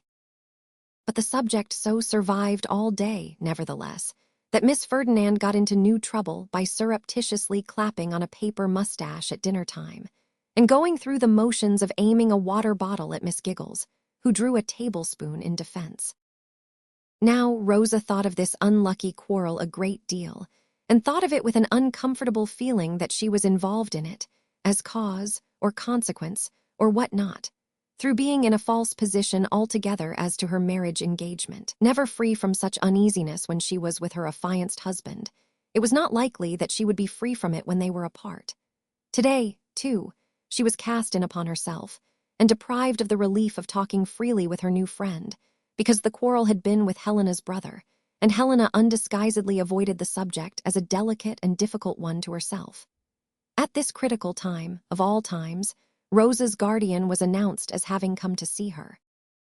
Mr. Grewgious had been well selected for his trust, as a man of incorruptible integrity, but certainly for no other appropriate quality discernible on the surface. He was an arid, sandy man, who, if he had been put into a grinding mill, looked as if he would have ground immediately into high-dried snuff. He had a scanty flat crop of hair, in color and consistency like some very mangy yellow fur tippet. It was so unlike hair that it must have been a wig, but for the stupendous improbability of anybody's voluntarily sporting such a head. The little play of feature that his face presented was cut deep into it, in a few hard curves that made it more like work, and he had certain notches in his forehead, which looked as though nature had been about to touch them into sensibility or refinement, when she had impatiently thrown away the chisel, and said, "I really cannot be worried to finish off this man. Let him go as he is." with too great length of throat at his upper end, and too much ankle bone and heel at his lower, with an awkward and hesitating manner, with a shambling walk, and with what is called a near sight, which perhaps prevented his observing how much white cotton stocking he displayed to the public eye, in contrast with his black suit. Mr. Grewgious still had some strange capacity in him of making on the whole an agreeable impression. Mr. Grewgious was discovered by his ward, much discomfited by being in Miss Twinkleton's company in Miss Twinkleton's own sacred room. Dim forebodings of being examined in something, and not coming well out of it, seemed to oppress the poor gentleman when found in these circumstances. "My dear, how do you do? I'm glad to see you. My dear, how much improved you are. Permit me to hand you a chair, my dear." Miss Twinkleton rose at her little writing table, saying, with general sweetness, as to the polite universe, "Will you permit me to retire?" "By no means, madam, on my account. I beg that you will not move." "I must entreat permission to move," returned Miss Twinkleton, repeating the word with a charming grace. "But I will not withdraw, since you are so obliging. If I wheel my desk to this corner window, shall I be in the way?" "Madam, in the way." "You are very kind. Rosa, my dear, you will be under no restraint, I am sure." Here Mr. Grewgious, left by the fire with Rosa, said again, "My dear, how do you do? I am glad to see you, my dear." And having waited for her to sit down, sat down himself. "My visits," said Mr. Grewgious, "are like those of the angels, not that I compare myself to an angel." "No, sir," said Rosa. "Not by any means," assented Mr. Grewgious. "I merely refer to my visits, which are few and far between. The angels are, we know very well, upstairs." Miss Twinkleton looked round with a kind of stiff stare. "I refer, my dear," said Mr. Grewgious, laying his hand on Rosa S., as the possibility thrilled through his frame of his otherwise seeming to take the awful liberty of calling Miss Twinkleton my dear. "I refer to the other young ladies." Miss Twinkleton resumed her writing. Mr. Grewgious, with a sense of not having managed his opening point quite as neatly as he might have desired, smoothed his head from back to front as if he had just dived, and were pressing the water out. This smoothing action, however superfluous, was habitual with him, and took a pocketbook from his coat pocket and a stump of black-lead pencil from his waistcoat pocket. "I made," he said, turning the leaves, "I made a guiding memorandum or so, as I usually do, for I have no conversational powers whatever, to which I will, with your permission, my dear, refer. Well and happy. Truly, you are well and happy, my dear, you look so." "Yes, indeed, sir," answered Rosa.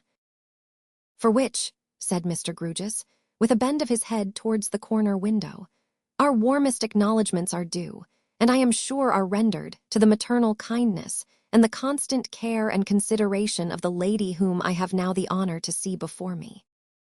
This point, again, made but a lame departure from Mr. Grewgious, and never got to its destination. For Miss Twinkleton, feeling that the courtesies required her to be by this time quite outside the conversation, was biting the end of her pen, and looking upward, as waiting for the descent of an idea from any member of the Celestial Nine who might have one to spare. Mr. Grewgious smoothed his smooth head again, and then made another reference to his pocketbook, lining out "well and happy," as disposed of. "Pounds, shillings, and pence" is my next note. A dry subject for a young lady, but an important subject, too. Life is pounds, shillings, and pence. Death is— A sudden recollection of the death of her two parents seemed to stop him, and he said in a softer tone, and evidently inserting the negative as an afterthought, "Death is not pounds, shillings, and pence." His voice was as hard and dry as himself, and fancy might have ground it straight, like himself, into high-dried snuff. And yet, through the very limited means of expression that he possessed, he seemed to express kindness. If nature had but finished him off, kindness might have been recognizable in his face at this moment. But if the notches in his forehead wouldn't fuse together, and if his face would work and couldn't play, what could he do, poor man? Pounds, shillings, and pence. You find your allowance always sufficient for your wants, my dear. Rosa wanted for nothing, and therefore it was ample. And you are not in debt.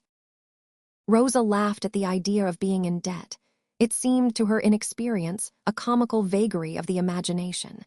Mr. Grugis stretched his near sight to be sure that this was her view of the case. "Ah," he said, as comment, with a furtive glance towards Miss Twinkleton, and lining out pounds, shillings, and pence. "I spoke of having got among the angels, so I did." Rosa felt what his next memorandum would prove to be, and was blushing and folding a crease in her dress with one embarrassed hand, long before he found it. "Marriage, Mr. Grugis carried his smoothing hand down over his eyes and nose, and even chin, before drawing his chair a little nearer, and speaking a little more confidentially. "I now touch, my dear, upon the point that is the direct cause of my troubling you with the present visit. Otherwise, being a particularly angular man, I should not have intruded here. I am the last man to intrude into a sphere for which I am so entirely unfitted. I feel, on these premises, as if I was a bear, with the cramp, in a youthful cotilin." His ungainliness gave him enough of the air of his simile to set Rosa off laughing heartily. "It strikes you in the same light," said Mr. Grugis with perfect calmness. "Just so, to return to my memorandum, Mr. Edwin has been to and fro here as was arranged. You have mentioned that in your quarterly letters to me, and you like him and he likes you." "I like him very much, sir," rejoined Rosa. "So I said, my dear," returned her guardian, for whose ear the timid emphasis was much too fine. "Good, and you correspond." "We write to one another," said Rosa, pouting, as she recalled their epistolary differences. "Such is the meaning that I attach to the word correspond in this application, my dear," said Mr. Grugis. "Good.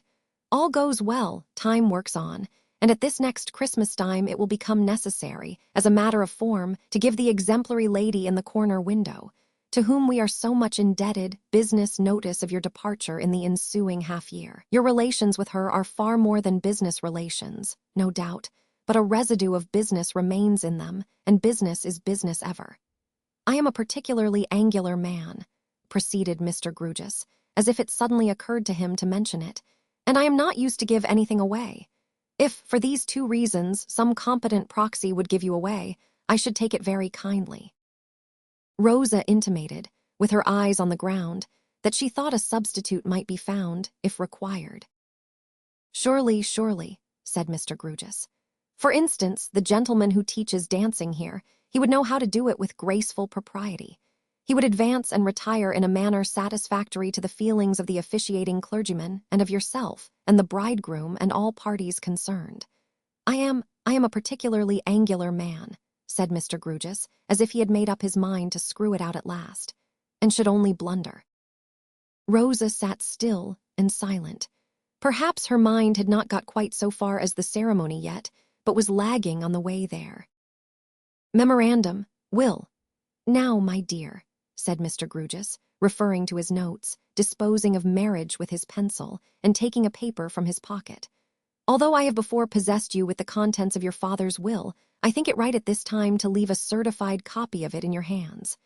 And although Mr. Edwin is also aware of its contents, I think it right at this time likewise to place a certified copy of it in Mr. Jasper's hand." "Not in his own?" asked Rosa, looking up quickly. "Cannot the copy go to Eddie himself?" "Why, yes, my dear, if you particularly wish it. But I spoke of Mr. Jasper as being his trustee."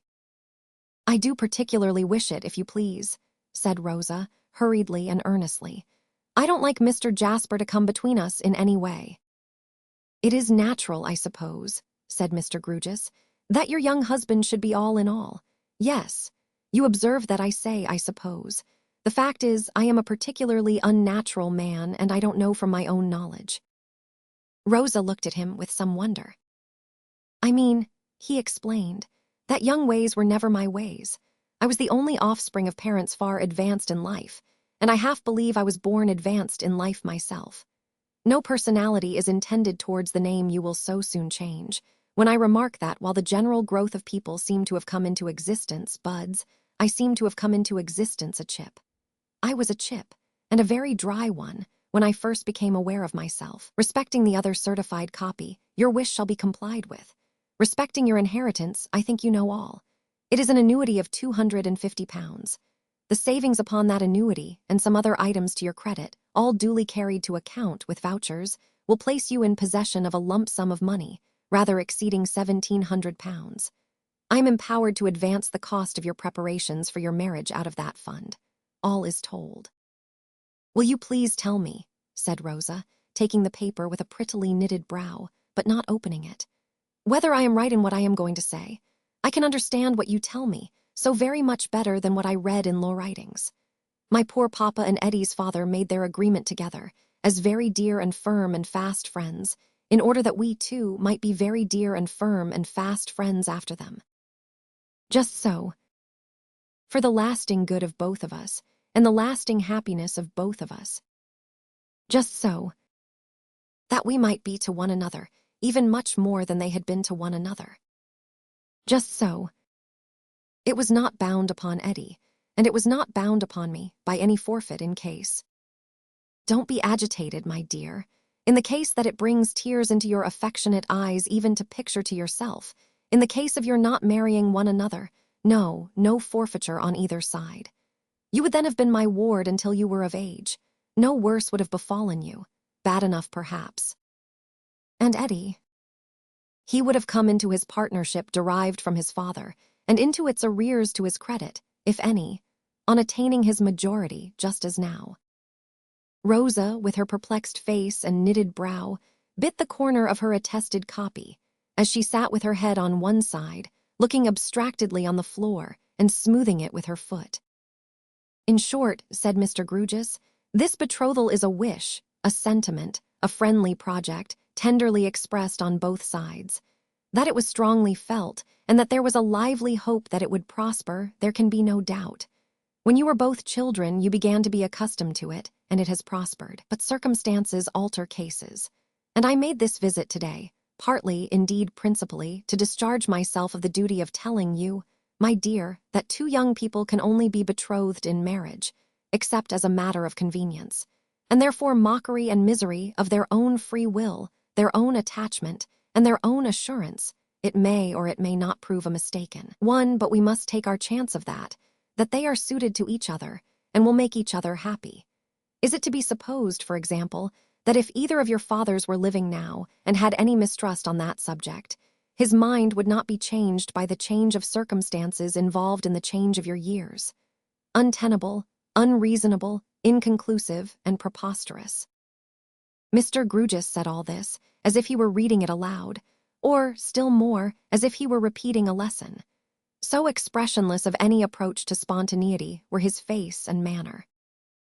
I have now, my dear, he added, blurring out will with his pencil, discharged myself of what is doubtless a formal duty in this case, but still a duty in such a case. Memorandum, wishes. My dear, is there any wish of yours that I can further?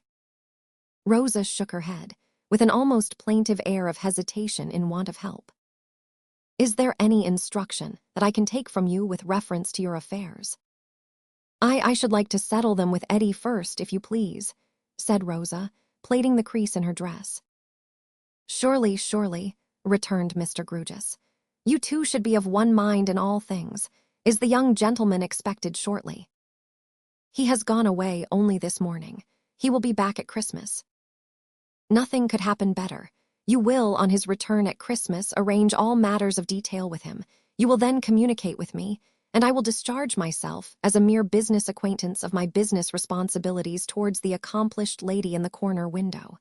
They will accrue at that season. Blurring pencil once again. Memorandum, leave. Yes, I will now, my dear, take my leave. Could I, said Rosa, rising, as he jerked out of his chair in his ungainly way, could I ask you, most kindly, to come to me at Christmas, if I had anything particular to say to you? Why, certainly, he rejoined.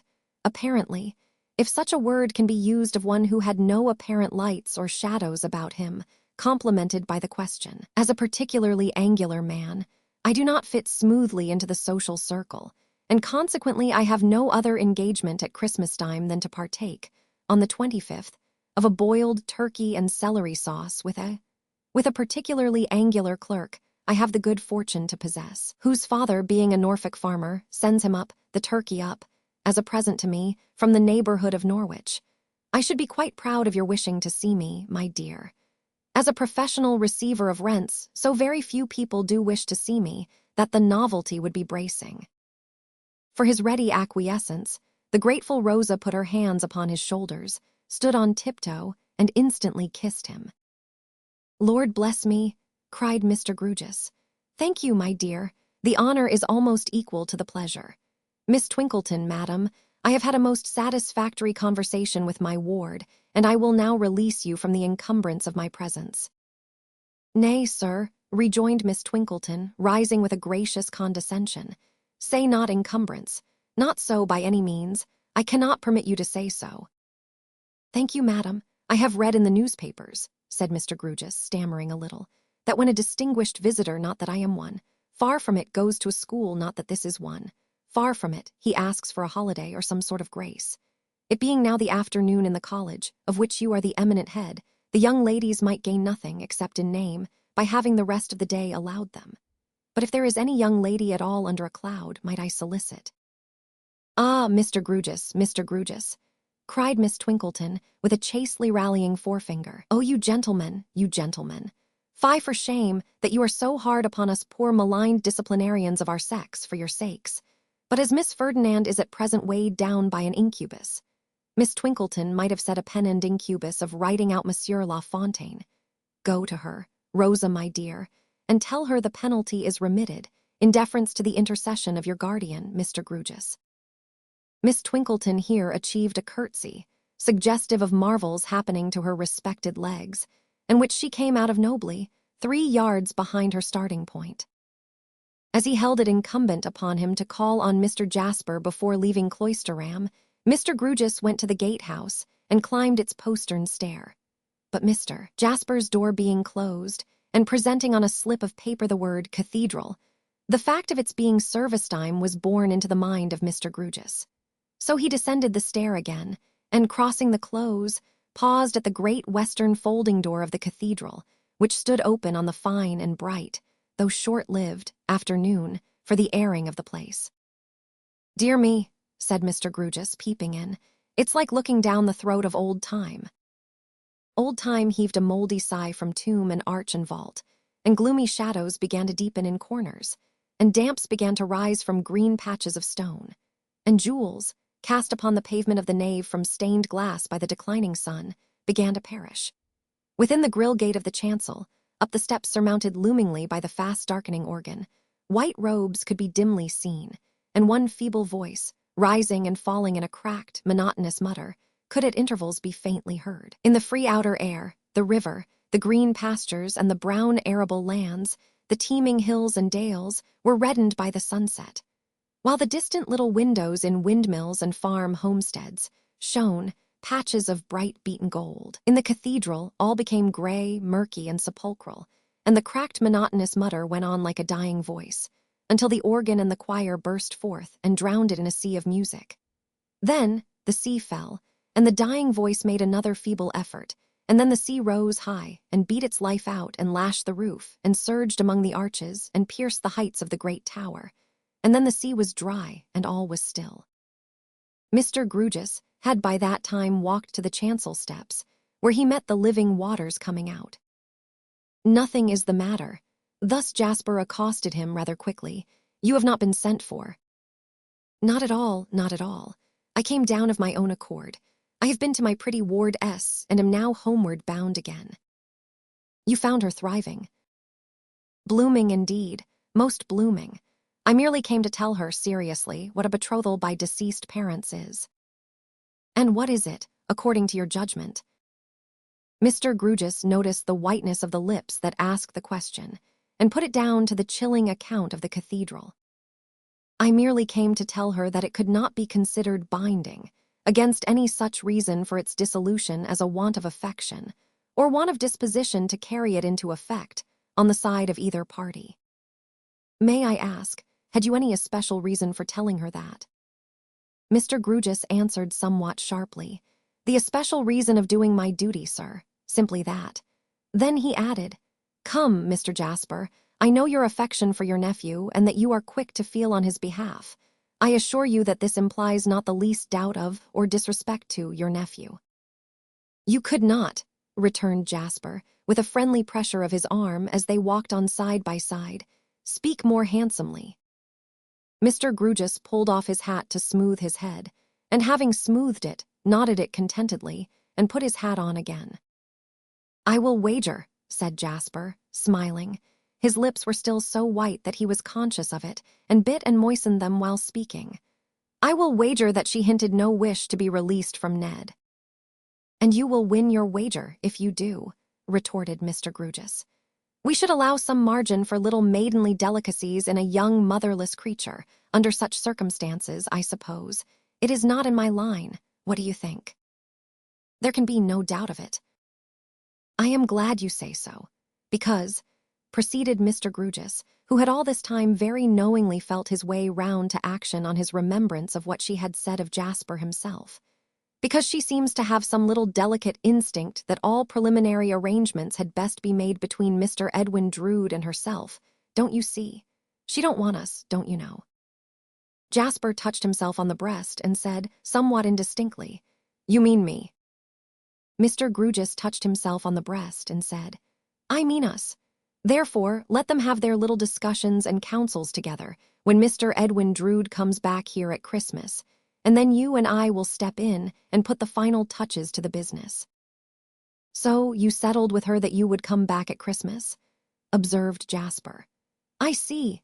Mr. Grugis, as you quite fairly said just now, there is such an exceptional attachment between my nephew and me that I am more sensitive for the dear, fortunate, happy fellow than for myself. But it is only right that the young lady should be considered, as you have pointed out, and that I should accept my cue from you. I accept it.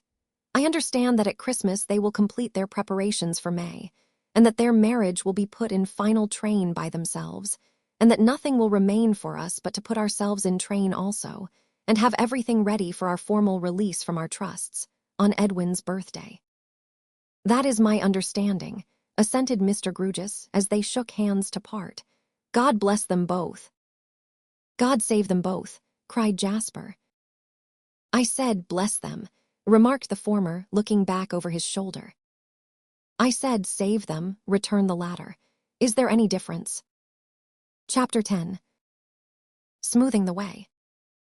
It has been often enough remarked that women have a curious power of divining the characters of men, which would seem to be innate and instinctive, seeing that it is arrived at through no patient process of reasoning, that it can give no satisfactory or sufficient account of itself, and that it pronounces in the most confident manner, even against accumulated observation on the part of the other sex. But it has not been quite so often remarked that this power, fallible, like every other human attribute, is for the most part absolutely incapable of self-revision, and that when it has delivered an adverse opinion which by all human lights is subsequently proved to have failed, it is undistinguishable from prejudice, in respect of its determination not to be corrected.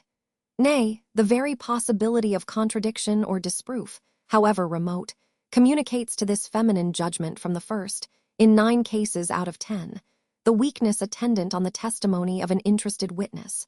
So personally and strongly does the fair diviner connect herself with her divination. "Now, don't you think, ma dear," said the minor canon to his mother one day as she sat at her knitting in his little book room, "that you are rather hard on Mr. Neville?" "No, I do not, Sept," returned the old lady. "Let us discuss it, ma." "I have no objection to discuss it, Sept I trust, my dear, I am always open to discussion."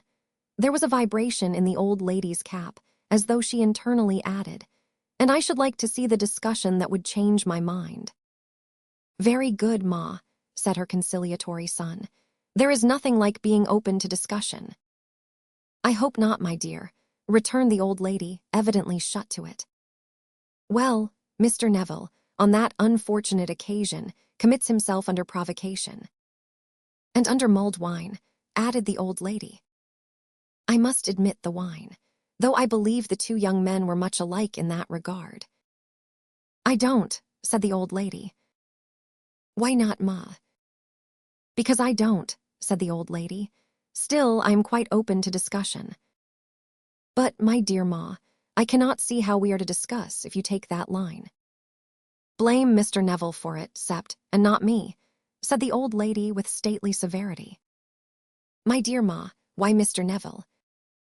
"Because," said Mrs. Crisparkle, retiring on first principles, "he came home intoxicated and did great discredit to this house and showed great disrespect to this family." "That is not to be denied, Ma. He was then, and he is now, very sorry for it. But for Mr. Jasper's well-bred consideration in coming up to me, next day, after service, in the nave itself, with his gown still on, and expressing his hope that I had not been greatly alarmed or had my rest violently broken, I believe I might never have heard of that disgraceful transaction," said the old lady. "To be candid, Ma, I think I should have kept it from you if I could, though I had not decidedly made up my mind. I was following Jasper out to confer with him on the subject and to consider the expediency of his and my jointly hushing the thing up on all accounts when I found him speaking to you. Then it was too late." Too late, indeed, except he was still as pale as gentlemanly ashes at what had taken place in his rooms overnight. "If I had kept it from you, Ma, you may be sure it would have been for your peace and quiet, and for the good of the young men, and in my best discharge of my duty according to my lights." The old lady immediately walked across the room and kissed him, saying, "Of course, my dear Sept, I am sure of that." "However, it became the town talk," said Mr. Crisparkle, rubbing his ear as his mother resumed her seat and her knitting, "and passed out of my power." "And I said then, Sept," returned the old lady, "that I thought ill of Mr. Neville, and I say now that I think ill of Mr. Neville. And I said then, and I say now, that I hope Mr. Neville may come to good, but I don't believe he will." Here the cap vibrated again considerably. "I am sorry to hear you say so, Ma." "I am sorry to say so, my dear," interposed the old lady, knitting on firmly, "but I can't help it. For," pursued the minor canon, "it is undeniable that Mr. Neville is exceedingly industrious and attentive, and that he improves apace, and that he has, I hope I may say, an attachment to me." "There is no merit in the last article, my dear," said the old lady, quickly, "and if he says there is, I think the worse of him for the boast." "But, my dear Ma, he never said there was." "Perhaps not," returned the old lady. "Still, I don't see that it greatly signifies." There was no impatience in the pleasant look with which Mr. Crisparkle contemplated the pretty old piece of china as it knitted. But there was, certainly, a humorous sense of its not being a piece of china to argue with very closely. "Besides, Sept, ask yourself what he would be without his sister. You know what an influence she has over him. You know what a capacity she has. You know that whatever he reads with you, he reads with her. Give her her fair share of your praise, and how much do you leave for him?" At these words, Mr. Crisparkle fell into a little reverie, in which he thought of several things. He thought of the times he had seen the brother and sister together in deep converse over one of his own old college books. Now, in the rimy mornings, when he made those sharpening pilgrimages to Cloisterham Weir. Now, in the somber evenings, when he faced the wind at sunset, having climbed his favorite outlook, a beetling fragment of monastery ruin. And the two studious figures passed below him along the margin of the river, in which the town fires and lights already shone, making the landscape bleaker. He thought how the consciousness had stolen upon him that in teaching one, he was teaching too, and how he had almost insensibly adapted his explanations to both minds, that with which his own was daily in contact, and that which he only approached through it. He thought of the gossip that had reached him from the nun's house, to the effect that Helena, whom he had mistrusted as so proud and fierce, submitted herself to the fairy bride, as he called her, and learnt from her what she knew. He thought of the picturesque alliance between those two, externally so very different. He thought, perhaps most of all, could it be that these things were yet but so many weeks old and had become an integral part of his life?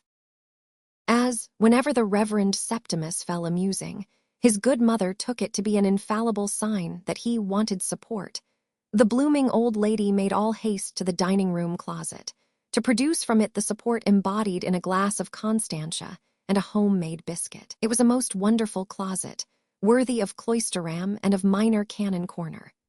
Above it, a portrait of Handel in a flowing wig beamed down at the spectator, with a knowing air of being up to the contents of the closet, and a musical air of intending to combine all its harmonies in one delicious fugue. No common closet with a vulgar door on hinges, openable all at once, and leaving nothing to be disclosed by degrees, this rare closet had a lock in midair, where two perpendicular slides met, the one falling down and the other pushing up. The upper slide, on being pulled down, leaving the lower a double mystery, revealed deep shelves of pickle jars, jam pots, tin canisters, spice boxes, and agreeably outlandish vessels of blue and white, the luscious lodgings of preserved tamarinds and ginger. Every benevolent inhabitant of this retreat had his name inscribed upon his stomach. The pickles, in a uniform of rich brown double-breasted buttoned coat, and yellow or somber drab continuations, announced their portly forms, in printed capitals, as walnut, gherkin, onion, cabbage, cauliflower, mixed, and other members of that noble family. The jams, as being of a less masculine temperament, and as wearing curl papers, announced themselves in feminine calligraphy, like a soft whisper, to be raspberry, gooseberry, apricot, plum, damson, apple, and peach. The scene closing on these charmers and the lower slide ascending, oranges were revealed, attended by a mighty japanned sugar box to temper their acerbity if unripe. Homemade biscuits waited at the court of these powers, accompanied by a goodly fragment of plum cake and various slender ladies' fingers, to be dipped into sweet wine and kissed.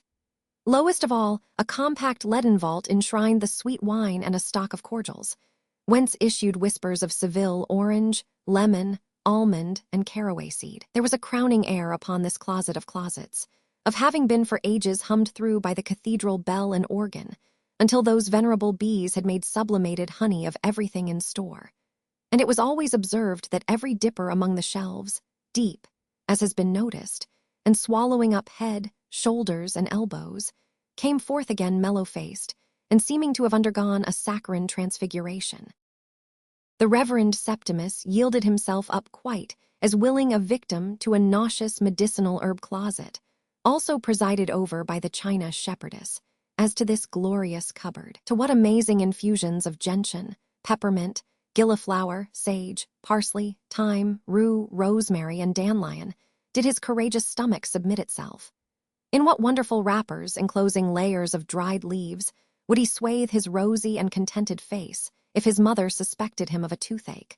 What botanical blotches would he cheerfully stick upon his cheek or forehead if the dear old lady convicted him of an imperceptible pimple there? Into this herbaceous penitentiary, situated on an upper staircase landing, a low and narrow whitewashed cell, where bunches of dried leaves hung from rusty hooks in the ceiling and were spread out upon shelves, in company with portentous bottles, would the Reverend Septimus submissively be led, like the highly popular lamb who has so long and unresistingly been led to the slaughter. And there would he, unlike that lamb, nobody but himself. Not even doing that much, so that the old lady were busy and pleased, he would quietly swallow what was given him, merely taking a corrective dip of hands and face into the great bowl of dried rose leaves, and into the other great bowl of dried lavender, and then would go out, as confident in the sweetening powers of Cloisterham weir and a wholesome mind, as Lady Macbeth was hopeless of those of all the seas that roll. In the present instance, the good minor canon took his glass of Constantia with an excellent grace, and, so supported to his mother's satisfaction, applied himself to the remaining duties of the day. In their orderly and punctual progress, they brought round vesper service and twilight. The cathedral being very cold, he set off for a brisk trot after service, the trot to end in a charge at his favorite fragment of ruin, which was to be carried by storm, without a pause for breath. He carried it in a masterly manner, and not breathed even then, stood looking down upon the river. The river at Cloisterham is sufficiently near the sea to throw up oftentimes a quantity of seaweed. An unusual quantity had come in with the last tide, and this, and the confusion of the water, and the restless dipping and flapping of the noisy gulls, and an angry light out seaward beyond the brown-sailed barges that were turning black, foreshadowed a stormy night. In his mind he was contrasting the wild and noisy sea with the quiet harbor of Minor Canon Corner, when Helena and Neville landless passed below him. He had had the two together in his thoughts all day, and at once climbed down to speak to them together. The footing was rough in an uncertain light for any tread save that of a good climber, but the Minor Canon was as good a climber as most men, and stood beside them before many good climbers would have been halfway down. "A wild evening, Miss Landless. Do you not find your usual walk with your brother too exposed and cold for the time of year? Or at all events when the sun is down and the weather is driving in from the sea?" Helena thought not. It was their favorite walk. It was very retired. "It is very retired," assented Mr. Crisparkle, laying hold of his opportunity straightway and walking on with them. "It is a place of all others where one can speak without interruption, as I wish to do.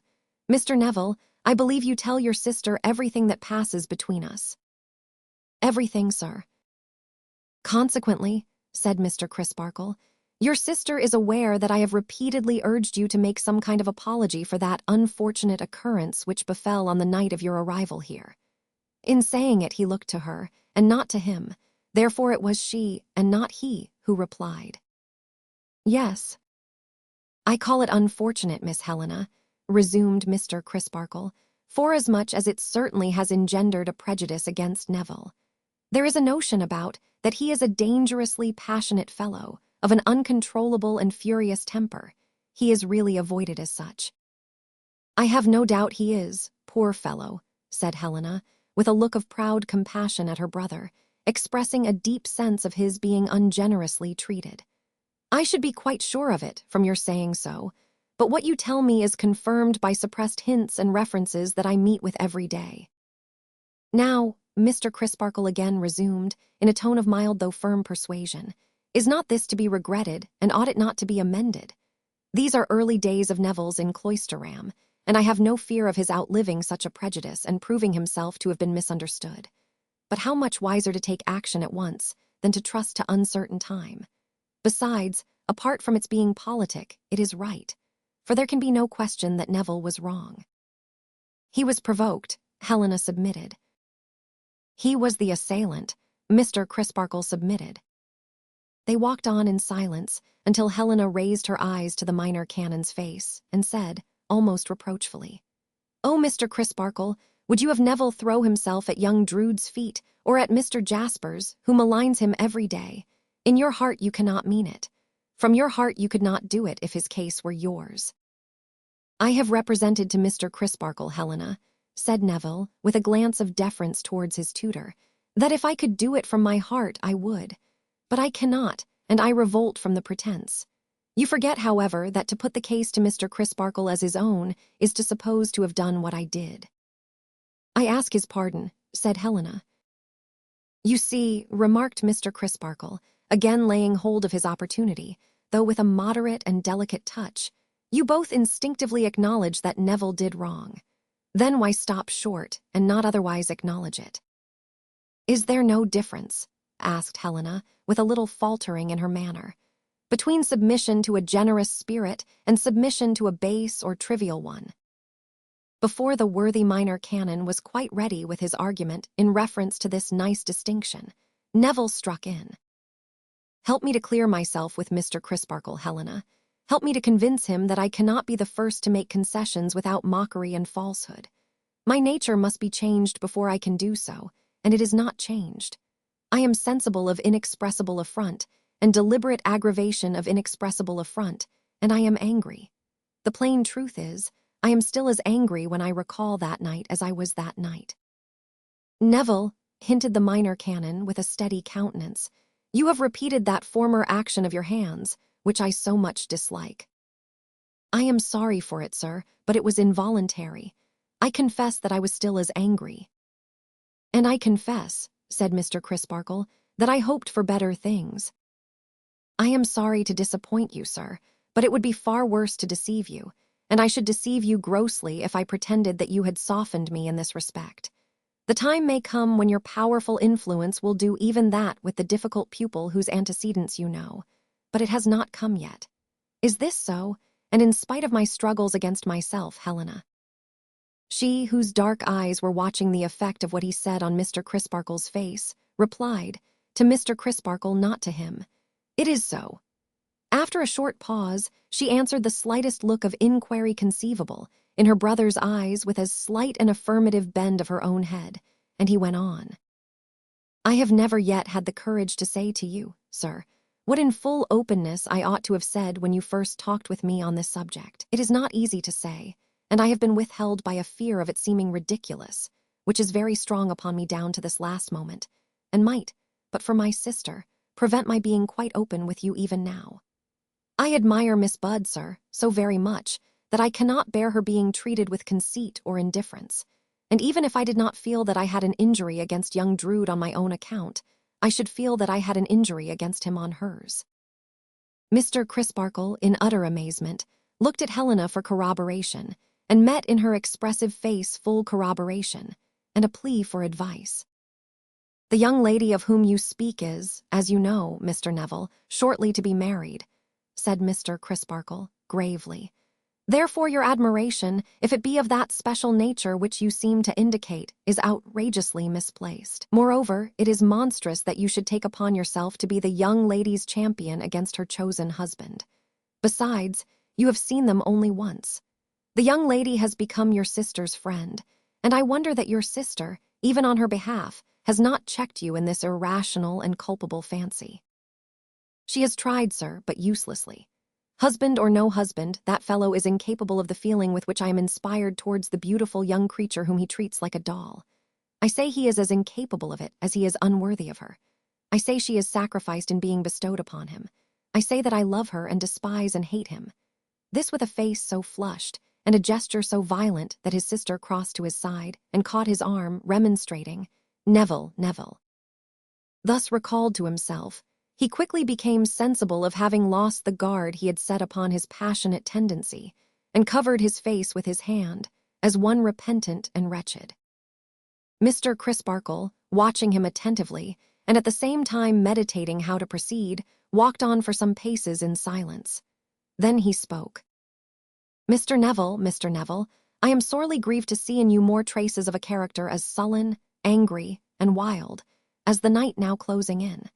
They are of too serious an aspect to leave me the resource of treating the infatuation you have disclosed as undeserving serious consideration. I give it very serious consideration, and I speak to you accordingly. This feud between you and young Drood must not go on. I cannot permit it to go on any longer, knowing what I now know from you, and you living under my roof. Whatever prejudiced and unauthorized constructions your blind and envious wrath may put upon his character, it is a frank, good-natured character. I know I can trust to it for that. Now, pray observe what I am about to say. On reflection, and on your sister's representation, I am willing to admit that, in making peace with young Drood, you have a right to be met halfway. I will engage that you shall be, and even that young Drood shall make the first advance. This condition fulfilled, you will pledge me the honor of a Christian gentleman that the quarrel is forever at an end on your side. What may be in your heart when you give him your hand can only be known to the searcher of all hearts, but it will never go well with you if there be any treachery there. So far as to that, next as to what I must again speak of as your infatuation. I understand it to have been confided to me, and to be known to no other person save your sister and yourself. Do I understand aright? Helena answered in a low voice. It is only known to us three who are here together. It is not at all known to the young lady, your friend. On my soul, no. I require you, then, to give me your similar and solemn pledge, Mr. Neville, that it shall remain the secret it is, and that you will take no other action whatsoever upon it than endeavoring, and that most earnestly, to erase it from your mind. I will not tell you that it will soon pass. I will not tell you that it is the fancy of the moment. I will not tell you that such caprices have their rise and fall among the young and ardent every hour. I will leave you undisturbed in the belief that it has few parallels or none, that it will abide with you a long time, and that it will be very difficult to conquer. So much the more weight shall I attach to the pledge I require from you, when it is unreservedly given. The young man twice or thrice essayed to speak, but failed. Let me leave you with your sister, whom it is time you took home, said Mr. Crisparkle. You will find me alone in my room by and by. Pray do not leave us yet, Helena implored him. Another minute. I should not, said Neville, pressing his hand upon his face, have needed so much as another minute, if you had been less patient with me, Mr. Crisparkle, less considerate of me, and less unpretendingly good and true. Oh, if in my childhood I had known such a guide. "Follow your guide now, Neville," murmured Helena, "and follow him to heaven." There was that in her tone which broke the good minor canon's voice, or it would have repudiated her exaltation of him. As it was, he laid a finger on his lips and looked towards her brother. "To say that I give both pledges, Mr. Crisparkle, out of my innermost heart, and to say that there is no treachery in it is to say nothing." Thus Neville, greatly moved. "I beg your forgiveness for my miserable lapse into a burst of passion." "Not mine, Neville, not mine.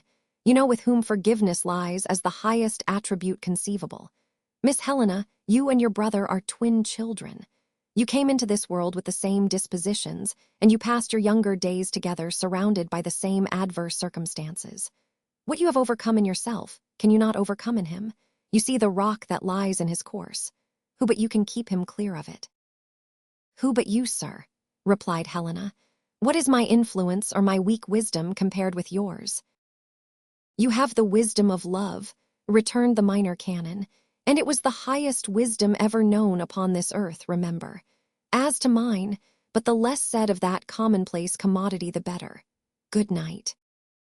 She took the hand he offered her, and gratefully and almost reverently raised it to her lips. "Tut," said the minor canon softly, "I am much overpaid," and turned away. Mr. Crisparkle is overpaid. Retracing his steps towards the cathedral close, he tried, as he went along in the dark, to think out the best means of bringing to pass what he had promised to effect, and what must somehow be done. "I shall probably be asked to marry them," he reflected, "and I would they were married and gone, but this presses first." He debated principally whether he should write to young Drood, or whether he should speak to Jasper. The consciousness of being popular with the whole cathedral establishment inclined him to the latter course, and the well-timed sight of the lighted gatehouse decided him to take it. "I will strike while the iron is hot," he said, "and see him now." Jasper was lying asleep on a couch before the fire, when, having ascended the postern stair, and received no answer to his knock at the door, Mr. Crisparkle gently turned the handle and looked in. Long afterwards he had cause to remember how Jasper sprang from the couch in a delirious state between sleeping and waking, and crying out, "What is the matter? Who did it?" "It is only I, Jasper. I am sorry to have disturbed you." The glare of his eyes settled down into a look of recognition, and he moved a chair or two to make a way to the fireside. "I was dreaming at a great rate, and am glad to be disturbed from an indigestive after-dinner sleep. Not to mention that you are always welcome." "Thank you, I am not confident," returned Mr. Crisparkle, as he sat himself down in the easy chair placed for him, "that my subject will at first sight be quite as welcome as myself. But I am a minister of peace, and I pursue my subject in the interests of peace. In a word, Jasper, I want to establish peace between these two young fellows." A very perplexed expression took hold of Mr. Jasper's face. A very perplexing expression, too, for Mr. Crisparkle could make nothing of it. "How?" was Jasper's inquiry, in a low and slow voice after a silence. "For the how, I come to you. I want to ask you to do me the great favor and service of interposing with your nephew. I have already interposed with Mr. Neville, and getting him to write you a short note, in his lively way, saying that he is willing to shake hands. I know what a good-natured fellow he is, and what influence you have with him. And without in the least defending Mr. Neville, we must all admit that he was bitterly stung." Jasper turned that perplexed face towards the fire. Mr. Crisparkle, continuing to observe it, found it even more perplexing than before, inasmuch as it seemed to denote, which could hardly be, some close internal calculation. "I know that you are not prepossessed in Mr. Neville's favor," the minor canon was going on, when Jasper stopped him. "You have cause to say so. I am not indeed." "Undoubtedly, and I admit his lamentable violence of temper, though I hope he and I will get the better of it between us. But I have exacted a very solemn promise from him as to his future demeanor towards your nephew, if you do kindly interpose, and I am sure he will keep it." "You are always responsible and trustworthy, Mr. Crisparkle. Do you really feel sure that you can answer for him so confidently?" "I do." The perplexed and perplexing look vanished. "Then you relieve my mind of a great dread and a heavy weight," said Jasper. "I will do it." Mr. Crisparkle, delighted by the swiftness and completeness of his success, acknowledged it in the handsomest terms. "I will do it," repeated Jasper, "for the comfort of having your guarantee against my vague and unfounded fears. You will laugh, but do you keep a diary?" "A line for a day, not more." "A line for a day would be quite as much as my uneventful life would need, heaven knows," said Jasper, taking a book from a desk. "But that my diary is, in fact, a diary of Ned's life too. You will laugh at this entry. You will guess when it was made. Past midnight. After what I have just now seen, I have a morbid dread upon me of some horrible consequences resulting to my dear boy, that I cannot reason with or in any way contend against. All my efforts are vain. The demoniacal passion of this Neville Landless, his strength and his fury, and his savage rage for the destruction of its object, appall me. So profound is the impression that twice since I have gone into my dear boy's room to assure myself of his sleeping safely and not lying dead in his blood. Here is another entry next morning. Ned up and away, light-hearted and unsuspicious as ever. He laughed when I cautioned him and said he was as good a man as Neville Landless any day. I told him that might be, but he was not as bad a man. He continued to make light of it, but I traveled with him as far as I could and left him most unwillingly. I am unable to shake off these dark, intangible presentiments of evil, if feelings founded upon staring facts are to be so called.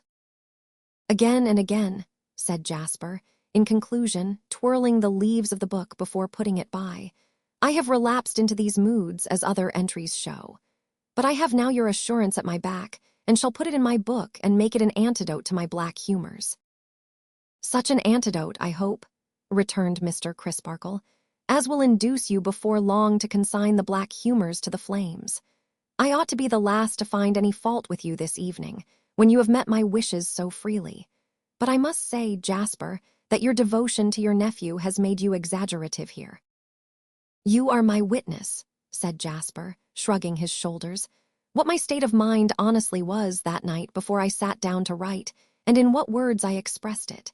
You remember objecting to a word I used as being too strong. It was a stronger word than any in my diary.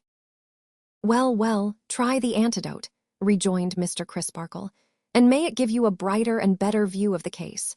We will discuss it no more now. I have to thank you for myself, thank you sincerely. You shall find, said Jasper, as they shook hands, that I will not do the thing you wish me to do by halves. I will take care that Ned, giving way at all, shall give way thoroughly. On the third day after this conversation, he called on Mr. Crisparkle with the following letter. My dear Jack, I am touched by your account of your interview with Mr. Crisparkle, whom I much respect and esteem. At once I openly say that I forgot myself on that occasion quite as much as Mr. Landless did, and that I wish that bygone to be a bygone, and all to be right again. Look here, dear old boy. Ask Mr. Landless to dinner on Christmas Eve. The better the day, the better the deed. And let there be only we three, and let us shake hands all round there and then, and say no more about it. My dear Jack, ever your most affectionate, Edwin Drood. P.S. Love to Miss Pussy at the next music lesson. You expect Mr. Neville, then, said Mr. Crisparkle. I count upon his coming, said Mr. Jasper. Chapter 11. A Picture and a Ring. Behind the most ancient part of Holborn, London, where certain gabled houses some centuries of age still stand looking on the public way, as if disconsolately looking for the old bourne that has long run dry, is a little nook composed of two irregular quadrangles, called Staple Inn. It is one of those nooks, the turning into which out of the clashing street imparts to the relieved pedestrian the sensation of having put cotton in his ears and velvet soles on his boots. It is one of those nooks where a few smoky sparrows twitter in smoky trees, as though they called to one another, "Let us play at country," and where a few feet of garden mold and a few yards of gravel enable them to do that refreshing violence to their tiny understandings. Moreover, it is one of those nooks which are legal nooks, and it contains a little hall, with a little lantern in its roof, to what obstructive purposes devoted, and at whose expense this history knoweth not. in the days when Cloisterham took offense at the existence of a railroad afar off, as menacing that sensitive constitution, the property of us Britons, the odd fortune of which sacred institution it is to be in exactly equal degrees croaked about, trembled for, and boasted of, whatever happens to anything, anywhere in the world. In those days no neighboring architecture of lofty proportions had arisen to overshadow Staple Inn. The westering sun bestowed bright glances on it, and the southwest wind blew into it unimpeded. Neither wind nor sun, however, favored Staple Inn one December afternoon towards 6 o'clock, when it was filled with fog, and candles shed murky and blurred rays through the windows of all its then-occupied sets of chambers, notably from a set of chambers in a corner house in the little inner quadrangle, presenting in black and white over its ugly portal the mysterious inscription, P. J. T. In which set of chambers, never having troubled his head about the inscription, unless to bethink himself at odd times on glancing up at it, that haply it might mean perhaps John Thomas, or perhaps Joe Tyler, sat Mr. Grewgious writing by his fire. Who could have told, by looking at Mr. Grewgious, whether he had ever known ambition or disappointment? He had been bred to the bar, and had laid himself out for chamber practice, to draw deeds. Convey the wise at call, as Pistol says. But conveyancing, and he had made such a very indifferent marriage of it that they had separated by consent, if there can be said to be separation where there has never been coming together. No, coy conveyancing would not come to Mr. Grewgious. She was wooed, not won, and they went their several ways. But an arbitration being blown towards him by some unaccountable wind, and he gaining great credit in it as one indefatigable in seeking out right and doing right, a pretty fat receivership was next blown into his pocket by a wind more traceable to its source. So by chance, he had found his niche.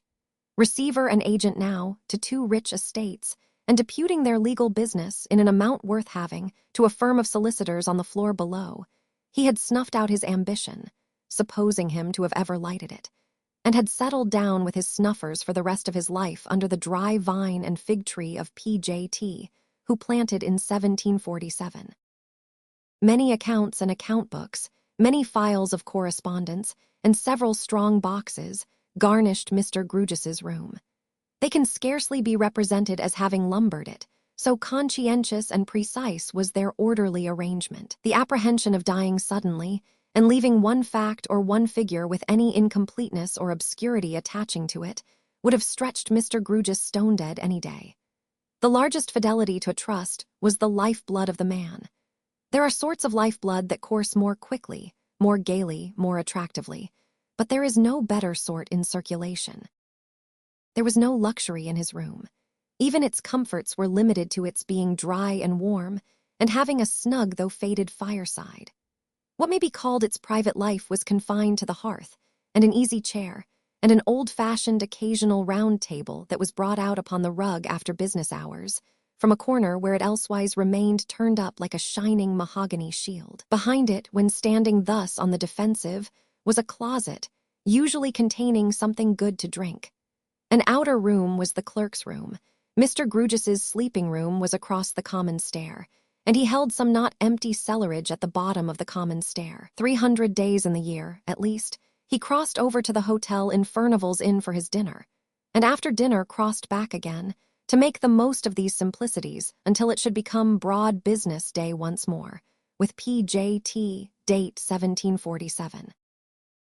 As Mr. Grewgious sat and wrote by his fire that afternoon, so did the clerk of Mr. Grewgious sit and write by his fire. A pale, puffy-faced, dark-haired person of 30, with big dark eyes that wholly wanted luster, and a dissatisfied doughy complexion that seemed to ask to be sent to the baker. This attendant was a mysterious being, possessed of some strange power over Mr. Grewgious, as though he had been called into existence, like a fabulous familiar, by a magic spell which had failed when required to dismiss him. He stuck tight to Mr. Grewgious's stool, although Mr. Grewgious's comfort and convenience would manifestly have been advanced by dispossessing him. A gloomy person with tangled locks, and a general air of having been reared under the shadow of that baleful tree of Java, which has given shelter to more lies than the whole botanical kingdom, Mr. Grewgious, nevertheless, treated him with unaccountable consideration. "Now, Bazzard," said Mr. Grugis, on the entrance of his clerk, looking up from his papers as he arranged them for the night, "what is in the wind besides fog?" "Mr. Drood," said Bazzard. "What of him?" "Has called," said Bazzard. "You might have shown him in." "I am doing it," said Bazzard. The visitor came in accordingly. "Dear me," said Mr. Grugis, looking round his pair of office candles. "I thought you had called and merely left your name and gone. How do you do, Mr. Edwin? Dear me, you're choking." "It's this fog," returned Edwin, "and it makes my eyes smart like cayenne pepper." "Is it really so bad as that? Pray undo your wrappers. It's fortunate I have so good a fire, but Mr. Bazzard has taken care of me." "No, I haven't," said Mr. Bazzard at the door. "Ah, then it follows that I must have taken care of myself without observing it," said Mr. Grugis. "Pray be seated in my chair. No, I beg, coming out of such an atmosphere in my chair." Edwin took the easy chair in the corner, and the fog he had brought in with him, and the fog he took off with his great coat and neck-shawl, was speedily licked up by the eager fire. "I look," said Edwin, smiling, "as if I had come to stop." "By the by," cried Mr. Grugis, "excuse my interrupting you, do stop. The fog may clear in an hour or two. We can have dinner in from just across Holborn. You had better take your cayenne pepper here than outside. Pray stop and dine." "You are very kind," said Edwin, glancing about him as though attracted by the notion of a new and relishing sort of gypsy party. "Not at all," said Mr. Grugis. "You are very kind to join issue with a bachelor in chambers and take potluck. And I'll ask," said Mr. Grugis, dropping his voice and speaking with a twinkling eye as if inspired with a bright thought, "I'll ask Bazzard. He mightn't like it else." Bazzard. Bazzard reappeared. "Dine presently with Mr. Drood and me." "If I am ordered to dine, of course I will, sir," was the gloomy answer. "Save the man," cried Mr. Grugis. "You're not ordered, you're invited." "Thank you, sir," said Bazzard. "In that case I don't care if I do." "That's arranged, and perhaps you wouldn't mind," said Mr. Grugis, stepping over to the hotel in Furnival's and asking them to send in materials for laying the cloth. "For dinner we'll have a tureen of the hottest and strongest soup available, and we'll have the best made dish that can be recommended, and we'll have a joint, such as a haunch of mutton. And we'll have a goose or a turkey or any little stuffed thing of that sort that may happen to be in the bill of fare. In short, we'll have whatever there is on hand." These liberal directions Mr. Grugis issued with his usual air of reading an inventory, or repeating a lesson, or doing anything else by rote. Bazzard, after drawing out the round table, withdrew to execute them. "I was a little delicate, you see," said Mr. Grugis, in a lower tone after his clerk's departure, "about employing him in the foraging or commissariat department, because he mightn't like it." "He seems to have his own way, sir," remarked Edwin. "His own way?" returned Mr. Grugis. "Oh dear no, poor fellow, you quite mistake him. If he had his own way, he wouldn't be here." "I wonder where he would be." Edwin thought, but he only thought it because Mr. Grugis came and stood himself with his back to the other corner of the fire, and his shoulder blades against the chimney-piece, and collected his skirts for easy conversation. "I take it, without having the gift of prophecy, that you have done me the favor of looking in to mention that you are going down yonder, where I can tell you, you are expected, and to offer to execute any little commission from me to my charming ward, and perhaps to sharpen me up a bit in any proceedings. Mr. Edwin." "I called, sir, before going down as an act of attention." "Of attention," said Mr. Grugis. "Ah, of course, not of impatience." "Impatience, sir."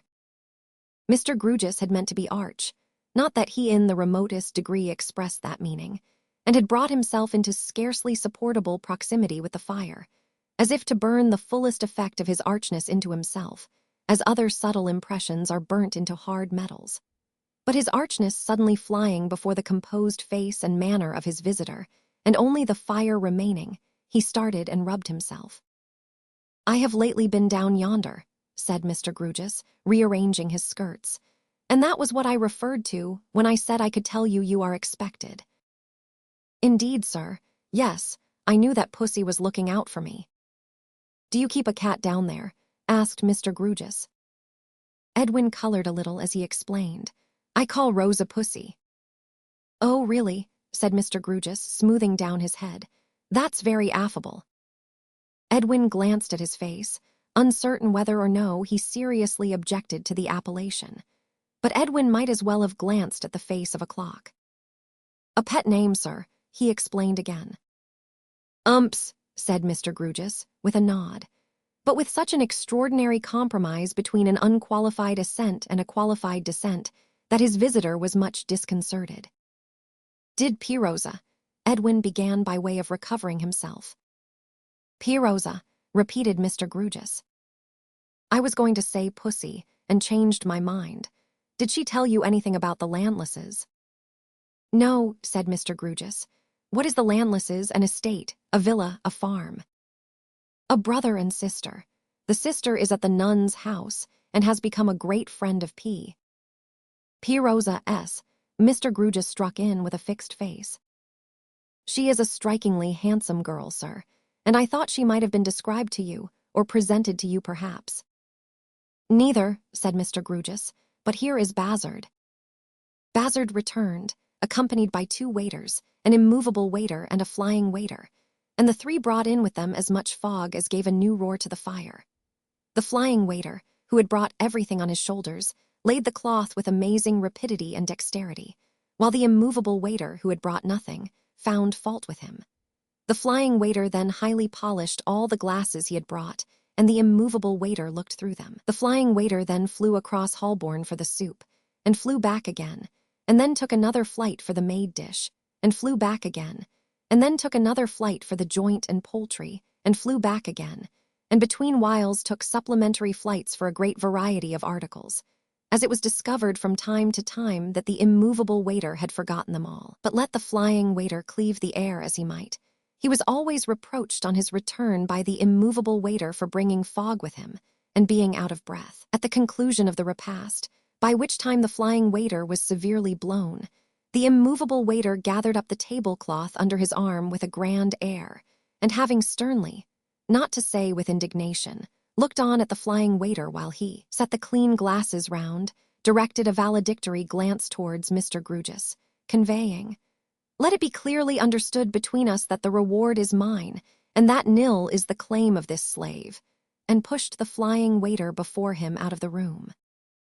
It was like a highly finished miniature painting representing my lords of the circumlocution department, commandership-in-chief of any sort, government. It was quite an edifying little picture to be hung on the line in the National Gallery. As the fog had been the proximate cause of this sumptuous repast, so the fog served for its general sauce. To hear the outdoor clerks sneezing, wheezing, and beating their feet on the gravel was a zest far surpassing Dr. Kitchener's. To bid, with a shiver, the unfortunate flying waiter shut the door before he had opened it, was a condiment of a profounder flavor than Harvey. And here let it be noticed, parenthetically, that the leg of this young man, in its application to the door, evinced the finest sense of touch, always preceding himself and tray, with something of an angling air about it, by some seconds, and always lingering after he and the tray had disappeared, like Macbeth's leg, when accompanying him off the stage with reluctance to the assassination of Duncan. The host had gone below to the cellar, and had brought up bottles of ruby, straw-colored, and golden drinks, which had ripened long ago in lands where no fogs are, and had since lain slumbering in the shade. Sparkling and tingling after so long a nap, they pushed at their corks to help the corkscrew, like prisoners helping rioters to force their gates, and danced out gaily. If P.J.T. in 1747, or in any other year of his period, drank such wines, then, for a certainty, P.J.T. was pretty jolly too. Externally, Mr. Grugis showed no signs of being mellowed by these glowing vintages.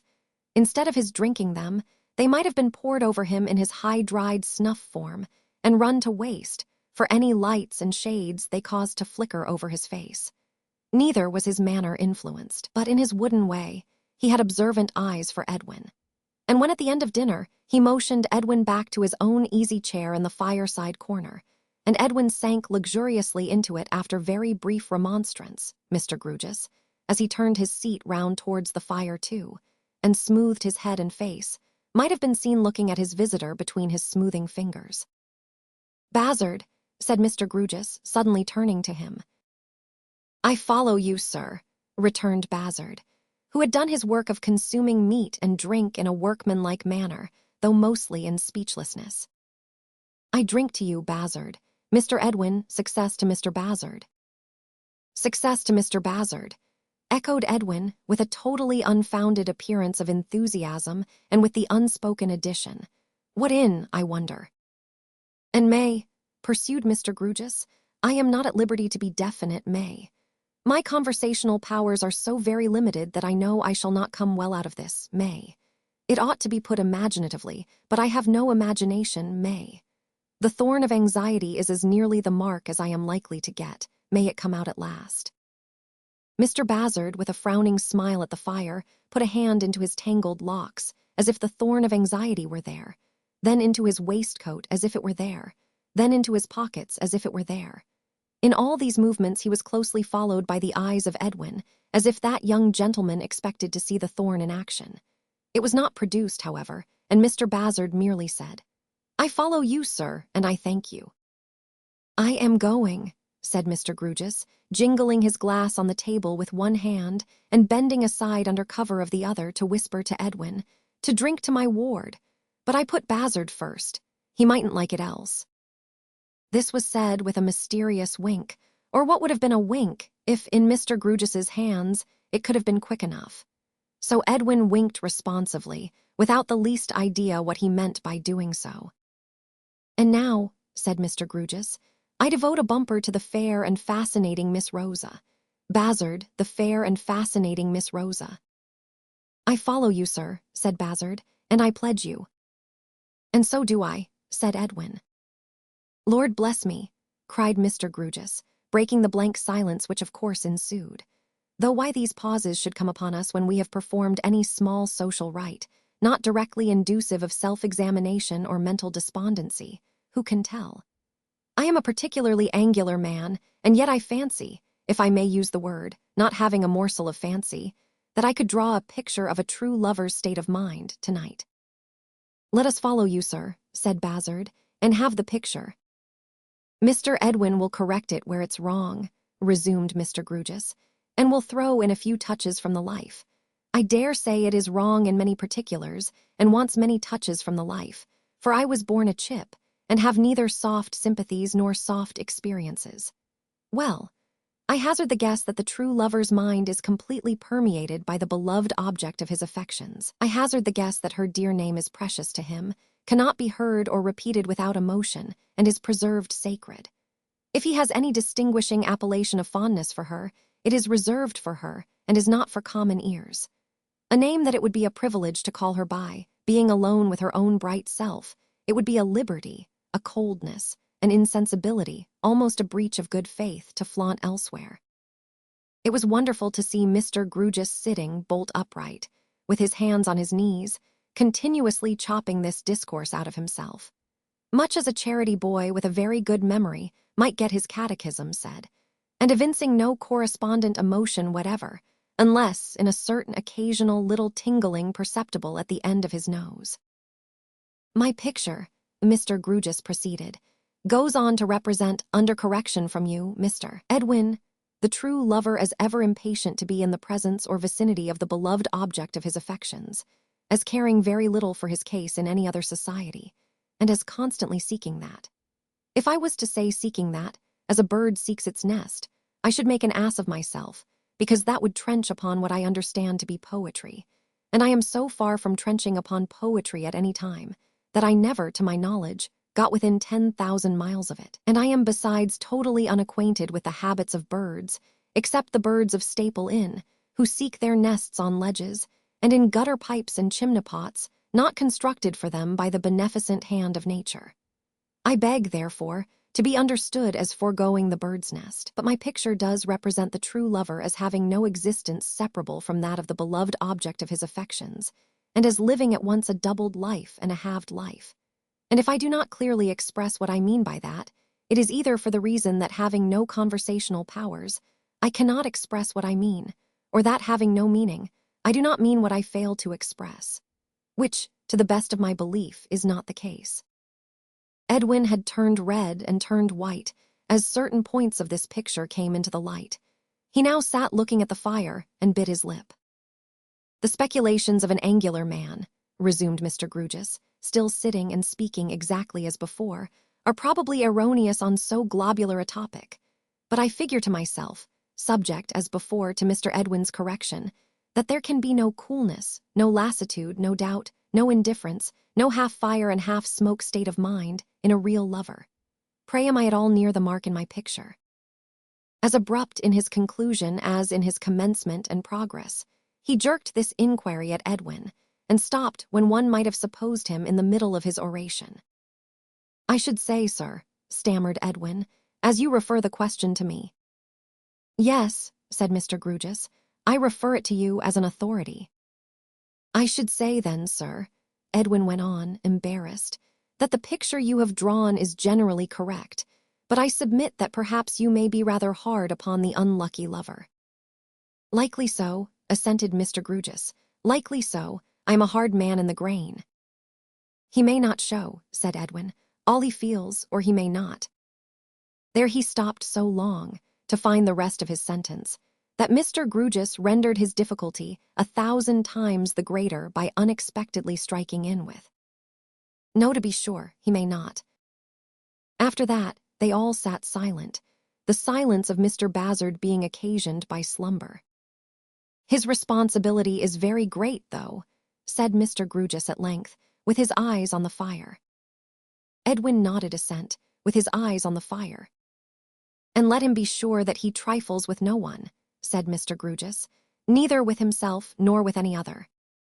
Edwin bit his lip again, and still sat looking at the fire. "He must not make a plaything of a treasure. Woe betide him if he does. Let him take that well to heart," said Mr. Grugis.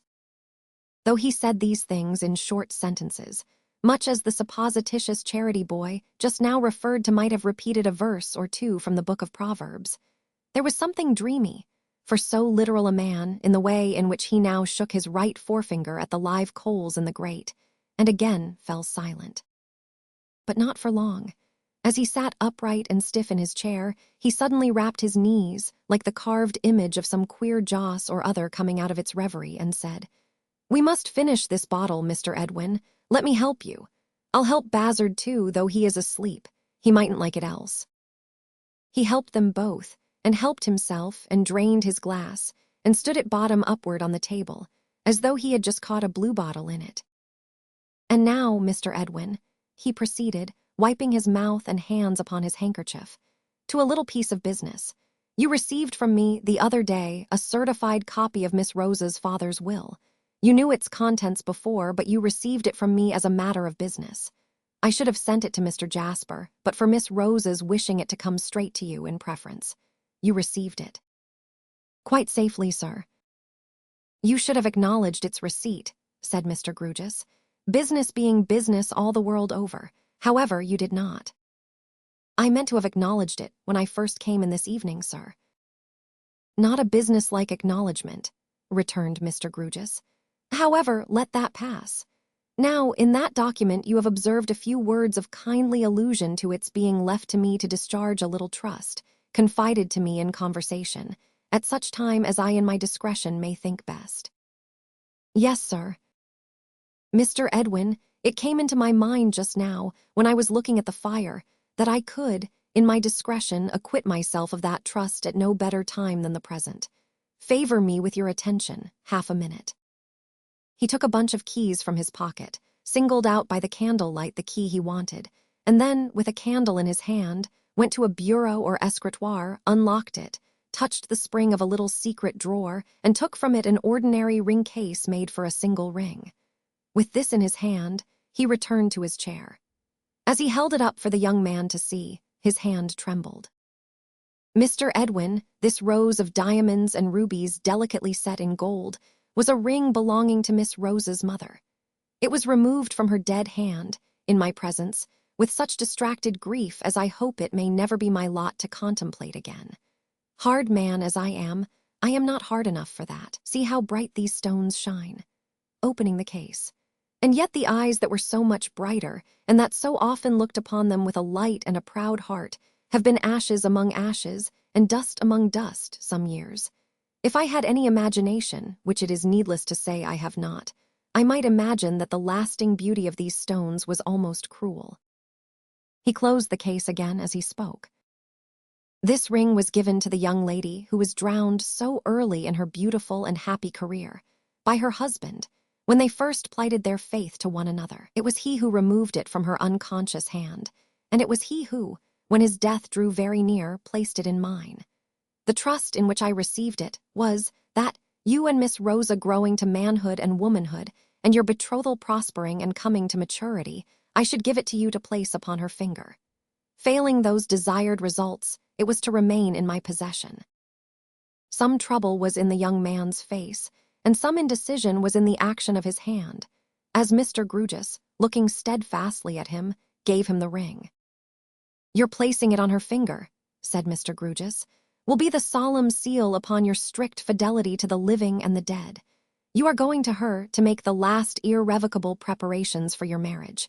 Take it with you." The young man took the little case and placed it in his breast. "If anything should be amiss, if anything should be even slightly wrong between you, if you should have any secret consciousness that you are committing yourself to this step for no higher reason than because you have long been accustomed to look forward to it, then," said Mr. Grugis, "I charge you once more, by the living and by the dead, to bring that ring back to me."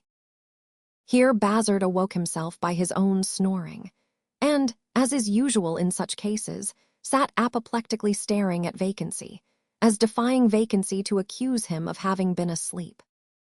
"Bazzard," said Mr. Grugis, harder than ever. "I follow you, sir," said Bazzard, "and I have been following you. In discharge of a trust, I have handed Mr. Edwin Drood a ring of diamonds and rubies. You see." Edwin reproduced the little case and opened it, and Bazzard looked into it. "I follow you both, sir," returned Bazzard, "and I witnessed the transaction." Evidently anxious to get away and be alone, Edwin Drood now resumed his outer clothing, muttering something about time and appointments. The fog was reported no clearer by the flying waiter, who alighted from a speculative flight in the coffee interest, but he went out into it, and Bazzard, after his manner, followed him. Mr. Grugis, left alone, walked softly and slowly to and fro for an hour and more. He was restless tonight and seemed dispirited. "I hope I have done right," he said. The appeal to him seemed necessary. It was hard to lose the ring, and yet it must have gone from me very soon. He closed the empty little drawer with a sigh, and shut and locked the escritoire, and came back to the solitary fireside. "Her ring," he went on. "Will it come back to me? My mind hangs about her ring very uneasily tonight, but that is explainable. I have had it so long, and I have prized it so much, I wonder." He was in a wondering mood as well as a restless, for, though he checked himself at that point and took another walk, he resumed his wondering when he sat down again. "I wonder for the 10,000th time, and what a weak fool I, for what can it signify now? Whether he confided the charge of their orphan child to me, because he knew, good God, how like her mother she has become. I wonder whether he ever so much as suspected that someone doted on her, at a hopeless, speechless distance, when he struck in and won her. I wonder whether it ever crept into his mind who that unfortunate someone was. I wonder whether I shall sleep tonight.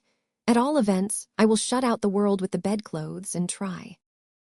Mr. Grugis crossed the staircase to his raw and foggy bedroom, and was soon ready for bed. Dimly catching sight of his face in the misty looking-glass, he held his candle to it for a moment. "A likely someone you to come into anybody's thoughts in such an aspect," he exclaimed. There, get to bed, poor man, and cease to jabber." With that, he extinguished his light, pulled up the bedclothes around him, and with another sigh shut out the world. And yet there are such unexplored romantic nooks in the unlikeliest men, that even old Tinderus and touchwoody PJT possibly jabbered thus, at some odd times, in or about 1747. Chapter 12. A Night with Durdles. When Mr. Sapsea has nothing better to do, towards evening, and finds the contemplation of his own profundity becoming a little monotonous in spite of the vastness of the subject, he often takes an airing in the cathedral close and thereabout. He likes to pass the churchyard with a swelling air of proprietorship, and to encourage in his breast a sort of benignant landlord feeling, in that he has been bountiful towards that meritorious tenant, Mrs. Sapsea, and has publicly given her a prize. He likes to see a stray face or two looking in through the railings, and perhaps reading his inscription. Should he meet a stranger coming from the churchyard with a quick step, he is morally convinced that the stranger is, with a blush, retiring, as monumentally directed. Mr. Sapsea's importance has received enhancement, for he has become mayor of Cloisterham. Without mayors, and many of them, it cannot be disputed that the whole framework of society, Mr. Sapsea is confident that he invented that forcible figure, would fall to pieces. Mayors have been knighted for going up with addresses, explosive machines intrepidly discharging shot and shell into the English grammar. Mr. Sapsea may go up with an address. Rise, Sir Thomas Sapsea, of such is the salt of the earth. Mr. Sapsea has improved the acquaintance of Mr. Jasper, since their first meeting to partake of port, epitaph, backgammon, beef, and salad. Mr. Sapsea has been received at the gatehouse with kindred hospitality, and on that occasion Mr. Jasper seated himself at the piano and sang to him, tickling his ears, figuratively, long enough to present a considerable area for tickling. What Mr. Sapsea likes in that young man is that he is always ready to profit by the wisdom of his elders, and that he is sound, sir, at the core, in proof of which he sang to Mr. Sapsea that evening, no kickshaw ditties, favorites with national enemies, but gave him the genuine George III home-brewed, exhorting him, as my brave boys, to reduce to a smashed condition all other islands but this island, and all continents, peninsulas, isthmuses, promontories, and other geographical forms of land soever, besides sweeping the seas in all directions. In short, he rendered it pretty clear that Providence made a distinct mistake in originating so small a nation of hearts of oak, and so many other verminous peoples. Mr. Sapsea, walking slowly this moist evening near the churchyard with his hands behind him, on the lookout for a blushing and retiring stranger, turns a corner, and comes instead into the goodly presence of the dean, conversing with the verger and Mr. Jasper. Mr. Sapsea makes his obeisance, and is instantly stricken far more ecclesiastical than any Archbishop of York or Canterbury. "You are evidently going to write a book about us, Mr. Jasper," quoth the dean. "To write a book about us. Well, we are very ancient, and we ought to make a good book. We are not so richly endowed in possessions as in age, but perhaps you will put that in your book, among other things, and call attention to our wrongs." Mr. Tope, as in duty bound, is greatly entertained by this. "I really have no intention at all, sir," replies Jasper, "of turning author or archaeologist. It is but a whim of mine. And even for my whim, Mr. Sapsea here is more accountable than I am." "How so, Mr. Mayor?" says the dean, with a nod of good-natured recognition of his fetch. "How is that, Mr. Mayor?" "I am not aware," Mr. Sapsea remarks, looking about him for information, "to what the very Reverend the Dean does me the honor of referring," and then falls to studying his original in minute points of detail. "Durdles," Mr. Tope hints. "Aye," the dean echoes, "Durdles, Durdles." "The truth is, sir," explains Jasper, "that my curiosity in the man was first really stimulated by Mr. Sapsea. Mr. Sapsea's knowledge of mankind and power of drawing out whatever is recluse or odd around him first led to my bestowing a second thought upon the man, though of course I had met him constantly about. You would not be surprised by this, Mr. Dean, if you had seen Mr. Sapsea deal with him in his own parlor, as I did." "Oh," cries Sapsea, picking up the ball thrown to him with ineffable complacency and pomposity. "Yes, yes, the very Reverend the Dean refers to that. Yes, I happened to bring Durdles and Mr. Jasper together. I regard Durdles as a character." "A character, Mr. Sapsea, that with a few skillful touches you turn inside out," says Jasper. Nay, not quite that, returns the lumbering auctioneer. I may have a little influence over him, perhaps, and a little insight into his character, perhaps. The very Reverend the Dean will please to bear in mind that I have seen the world. Here Mr. Sapsea gets a little behind the Dean to inspect his coat buttons. Well, says the Dean, looking about him to see what has become of his copyist. I hope, Mr. Mayor, you will use your study and knowledge of Durdles to the good purpose of exhorting him not to break our worthy and respected choirmaster's neck. We cannot afford it. His head and voice are much too valuable to us. Mr. Tope is again highly entertained, and having fallen into respectful convulsions of laughter, subsides into a deferential murmur, importing that surely any gentleman would deem it a pleasure and an honor to have his neck broken, in return for such a compliment from such a source. I will take it upon myself, sir, observes Sapsea loftily, to answer for Mr. Jasper's neck. I will tell Durdles to be careful of it. He will mind what I say. How is it at present endangered? He inquires, looking about him with magnificent patronage. Only by my making a moonlight expedition with Durdles among the tombs, vaults, towers, and ruins, returns Jasper. You remember suggesting, when you brought us together, that, as a lover of the picturesque, it might be worth my while. I remember, replies the auctioneer, and the solemn idiot really believes that he does remember. Profiting by your hint, pursues Jasper, I have had some day rambles with the extraordinary old fellow, and we are to make a moonlight hole-in-corner exploration tonight. And here he is, says the Dean. Durdles, with his dinner bundle in his hand, is indeed beheld slouching towards them. Slouching nearer, and perceiving the Dean, he pulls off his hat, and is slouching away with it under his arm, when Mr. Sapsea stops him. Mind you take care of my friend, is the injunction Mr. Sapsea lays upon him. What friend Yorn is dead? Asks Durdles. No orders has come in for any friend Yorn. I mean my live friend there. Oh, him, says Durdles. He can take care of himself, can Mr. Jasper. But do you take care of him too, says Sapsea. Whom Durdles, there being command in his tone, surlily surveys from head to foot. With submission to his reverence the Dean, if you'll mind what concerns you, Mr. Sapsea, Durdles he'll mind what concerns him. You're out of temper, says Mr. Sapsea, winking to the company to observe how smoothly he will manage him. My friend concerns me, and Mr. Jasper is my friend, and you are my friend. Don't you get into a bad habit of boasting, retorts Durdles with a grave cautionary nod. It'll grow upon you. Durdles cautions Mr. Sapsea against boasting. You are out of temper, says Sapsea again, reddening but again sinking to the company. I own to it, returns Durdles. I don't like liberties. Mr. Sapsea winks a third wink to the company, as who should say, I think you will agree with me that I have settled his business, and stalks out of the controversy. Durdles then gives the Dean a good evening, and adding, as he puts his hat on, You'll find me at home, Mr. Jasper, as agreed, when you want me. I may going home to clean myself. Soon slouches out of sight. This going home to clean himself is one of the man's incomprehensible compromises with inexorable facts. He, and his hat, and his boots, and his clothes, never showing any trace of cleaning, but being uniformly in one condition of dust and grit. The lamplighter now dotting the quiet close with specks of light, and running at a great rate up and down his little ladder with that object. His little ladder under the sacred shadow of whose inconvenience generations had grown up, and which all Cloisterham would have stood aghast at the idea of abolishing. The Dean withdraws to his dinner, Mr. Tope to his tea, and Mr. Jasper to his piano.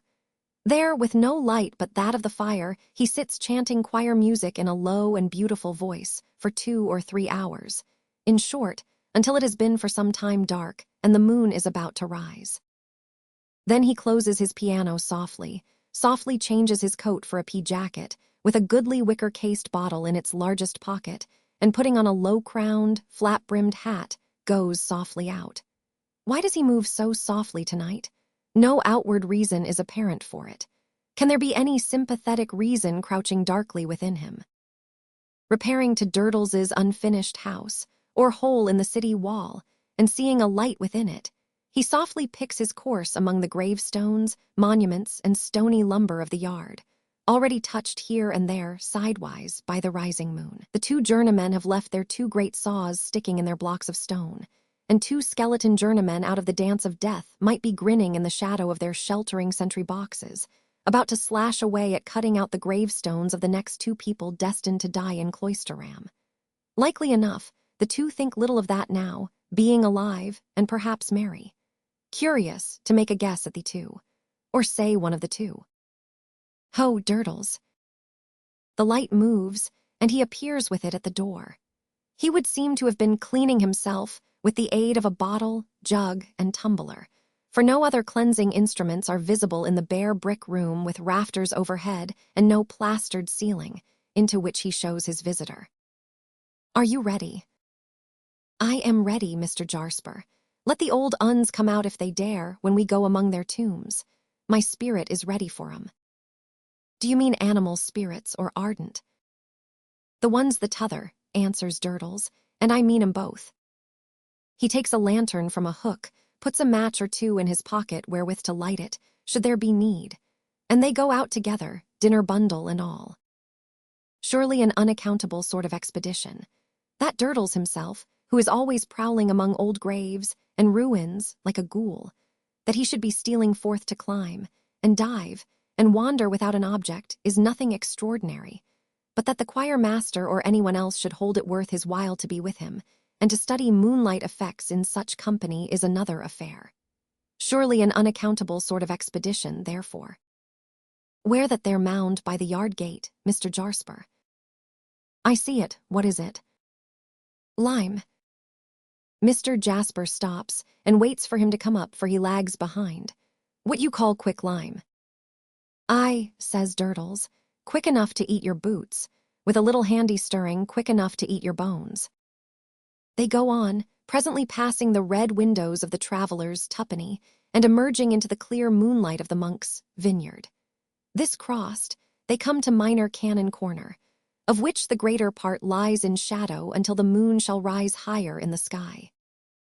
The sound of a closing house door strikes their ears, and two men come out. These are Mr. Crisparkle and Neville. Jasper, with a strange and sudden smile upon his face, lays the palm of his hand upon the breast of Durdles, stopping him where he stands. At that end of Minor Canon Corner, the shadow is profound in the existing state of the light. At that end, too, there is a piece of old dwarf wall, breast high, the only remaining boundary of what was once a garden, but is now the thoroughfare. Jasper and Durdles would have turned this wall in another instant, but stopping so short, stand behind it. Those two are only sauntering, Jasper whispers. They will go out into the moonlight soon. Let us keep quiet here, or they will detain us, or want to join us, or what not. Durdles nods assent, and falls to munching some fragments from his bundle. Jasper folds his arms upon the top of the wall, and with his chin resting on them, watches. He takes no note whatever of the Minor Canon, but watches Neville, as though his eye were at the trigger of a loaded rifle, and he had covered him, and were going to fire. A sense of destructive power is so expressed in his face, that even Durdles pauses in his munching, and looks at him, with an unmunched something in his cheek. Meanwhile, Mr. Crisparkle and Neville walk to and fro, quietly talking together. What they say cannot be heard consecutively, but Mr. Jasper has already distinguished his own name more than once. This is the first day of the week. Mr. Crisparkle can be distinctly heard to observe, as they turn back, and the last day of the week is Christmas Eve. You may be certain of me, sir. The echoes were favorable at those points, but as the two approach, the sound of their talking becomes confused again. The word confidence, shattered by the echoes, but still capable of being pieced together, is uttered by Mr. Crisparkle. As they draw still nearer, this fragment of a reply is heard. Not deserved yet, but shall be, sir. As they turn away again, Jasper again hears his own name, in connection with the words from Mr. Crisparkle. Remember that I said I answered for you confidently. Then the sound of their talk becomes confused again, they halting for a little while, and some earnest action on the part of Neville succeeding. When they move once more, Mr. Crisparkle is seen to look up at the sky, and to point before him. They then slowly disappear, passing out into the moonlight at the opposite end of the corner. It is not until they are gone that Mr. Jasper moves, but then he turns to Durdles and bursts into a fit of laughter. Durdles, who still has that suspended something in his cheek, and who sees nothing to laugh at, stares at him until Mr. Jasper lays his face down on his arms to have his laugh out. Then Durdles bolts the something, as if desperately resigning himself to indigestion. Among those secluded nooks, there is very little stir or movement after dark. There is little enough in the high tide of the day, but there is next to none at night. Besides that, the cheerfully frequented High Street lies nearly parallel to the spot, the old cathedral rising between the two, and is the natural channel in which the Cloisterham traffic flows. A certain awful hush pervades the ancient pile, the cloisters, and the churchyard after dark, which not many people care to encounter. Ask the first 100 citizens of Cloisterham, met at random in the streets at noon, if they believed in ghosts. They would tell you no. But put them to choose at night between these eerie precincts and the thoroughfare of shops, and you would find that 99 declared for the longer round and the more frequented way. The cause of this is not to be found in any local superstition that attaches to the precincts, albeit a mysterious lady, with a child in her arms and a rope dangling from her neck, has been seen flitting about there by sundry witnesses as intangible as herself. But it is to be, sought in the innate shrinking of dust with the breath of life in it from dust out of which the breath of life has passed, also in the widely diffused, and almost as widely unacknowledged, reflection. If the dead do, under any circumstances, become visible to the living, these are such likely surroundings for the purpose that I, the living, will get out of them as soon as I can. Hence, when Mr. Jasper and Durdles pause to glance around them, before descending into the crypt by a small side door, of which the latter has a key, the whole expanse of moonlight in their view is utterly deserted. One might fancy that the tide of life was stemmed by Mr. Jasper's own gatehouse. The murmur of the tide is heard beyond, but no wave passes the archway, over which his lamp burns red behind his curtain, as if the building were a lighthouse. They enter, locking themselves in, descend the rugged steps, and are down in the crypt. The lantern is not wanted, for the moonlight strikes in at the groined windows, bare of glass, the broken frames for which cast patterns on the ground. The heavy pillars which support the roof engender masses of black shade, but between them there are lanes of light. Up and down these lanes they walk, Durdles discoursing of the old uns. He yet counts on disinterring, and slapping a wall in which he considers a whole family on him to be stoned and earthed up, just as if he were a familiar friend of the family. The taciturnity of Durdles is for the time overcome by Mr. Jasper's wicker bottle, which circulates freely. In the sense, that is to say, that its contents enter freely into Mr. Durdles's circulation, while Mr. Jasper only rinses his mouth once and casts forth the rinsing. They are to ascend the great tower. On the steps by which they rise to the cathedral, Durdles pauses for new store of breath. The steps are very dark, but out of the darkness they can see the lanes of light they have traversed. Durdles seats himself upon a step. Mr. Jasper seats himself upon another. The odor from the wicker bottle, which has somehow passed into Durdles's keeping, soon intimates that the cork has been taken out, but this is not ascertainable through the sense of sight, since neither can descry the other. And yet, in talking, they turn to one another as though their faces could commune together. "This is good stuff, Mr. Jasper." "It is very good stuff, I hope. I bought it on purpose." "They don't show, you see. The old uns don't, Mr. Jasper. It would be a more confused world than it is, if they could." "Well, it would lead towards a mixing of things," Durdles acquiesces, pausing on the remark, as if the idea of ghosts had not previously presented itself to him in a merely inconvenient light, domestically or chronologically. "But do you think there may be ghosts of other things, though not of men and women?" "What things? Flower beds and watering pots, horses and harness." "No, sounds." "What sounds?" "Cries." "What cries do you mean? Chairs to mend?" "No, I mean screeches. Now I'll tell you, Mr. Jasper. Wait a bit till I put the bottle right. Here the cork is evidently taken out again and replaced again. There, now it's right. This time last year, only a few days later, I happened to have been doing what was correct by the season. in the way of giving it the welcome it had a right to expect, when them town boys set on me at their worst. At length I gave 'em the slip and turned in here, and here I fell asleep. And what woke me? The ghost of a cry, the ghost of one terrific shriek, which shriek was followed by the ghost of the howl of a dog, a long, dismal, woeful howl, such as a dog gives when a person's dead. That was my last Christmas Eve. What do you mean? Is the very abrupt, and one might say, fierce retort. I mean that I made inquiries everywhere about, and that no living ears but mine heard either that cry or that howl. So I say they was both ghosts, though why they came to me I've never made out. I thought you were another kind of man, says Jasper, scornfully. So I thought myself, answers Durdles with his usual composure, and yet I was picked out for it. Jasper had risen suddenly when he asked him what he meant, and he now says, "Come, we shall freeze here, lead the way." Durdles complies, not over steadily, opens the door at the top of the steps with the key he has already used, and so emerges on the cathedral level in a passage at the side of the chancel. Here, the moonlight is so very bright again that the colors of the nearest stained-glass window are thrown upon their faces. The appearance of the unconscious Durdles, holding the door open for his companion to follow, as if from the grave, is ghastly enough, with a purple hand across his face and a yellow splash upon his brow. But he bears the close scrutiny of his companion in an insensible way, although it is prolonged while the latter fumbles among his pockets for a key confided to him that will open an iron gate, so to enable them to pass to the staircase of the great tower. "That and the bottle are enough for you to carry," he says, giving it to Durdles. "Hand your bundle to me. I am younger and longer-winded than you." Durdles hesitates for a moment between bundle and bottle, but gives the preference to the bottle as being by far the better company, and consigns the dry weight to his fellow explorer.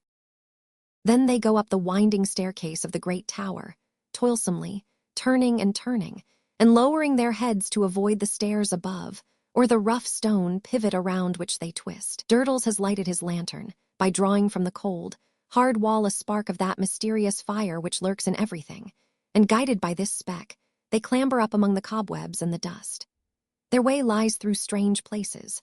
Twice or thrice they emerge into level, low-arched galleries, whence they can look down into the moonlit nave, and where Durdles, waving his lantern, waves the dim angels' heads upon the corbels of the roof, seeming to watch their progress. Anon they turn into narrower and steeper staircases, and the night air begins to blow upon them, and the chirp of some startled jackdaw or frightened rook precedes the heavy beating of wings in a confined space, and the beating down of dust and straws upon their heads. At last, leaving their light behind a stair, for it blows fresh up here, they look down on Cloisterham, fair to see in the moonlight, its ruined habitations and sanctuaries of the dead, at the tower's base, its moss-softened red-tiled roofs and red-brick houses of the living, clustered beyond, its river winding down from the mist on the horizon, as though that were its source, and already heaving with a restless knowledge of its approach towards the sea.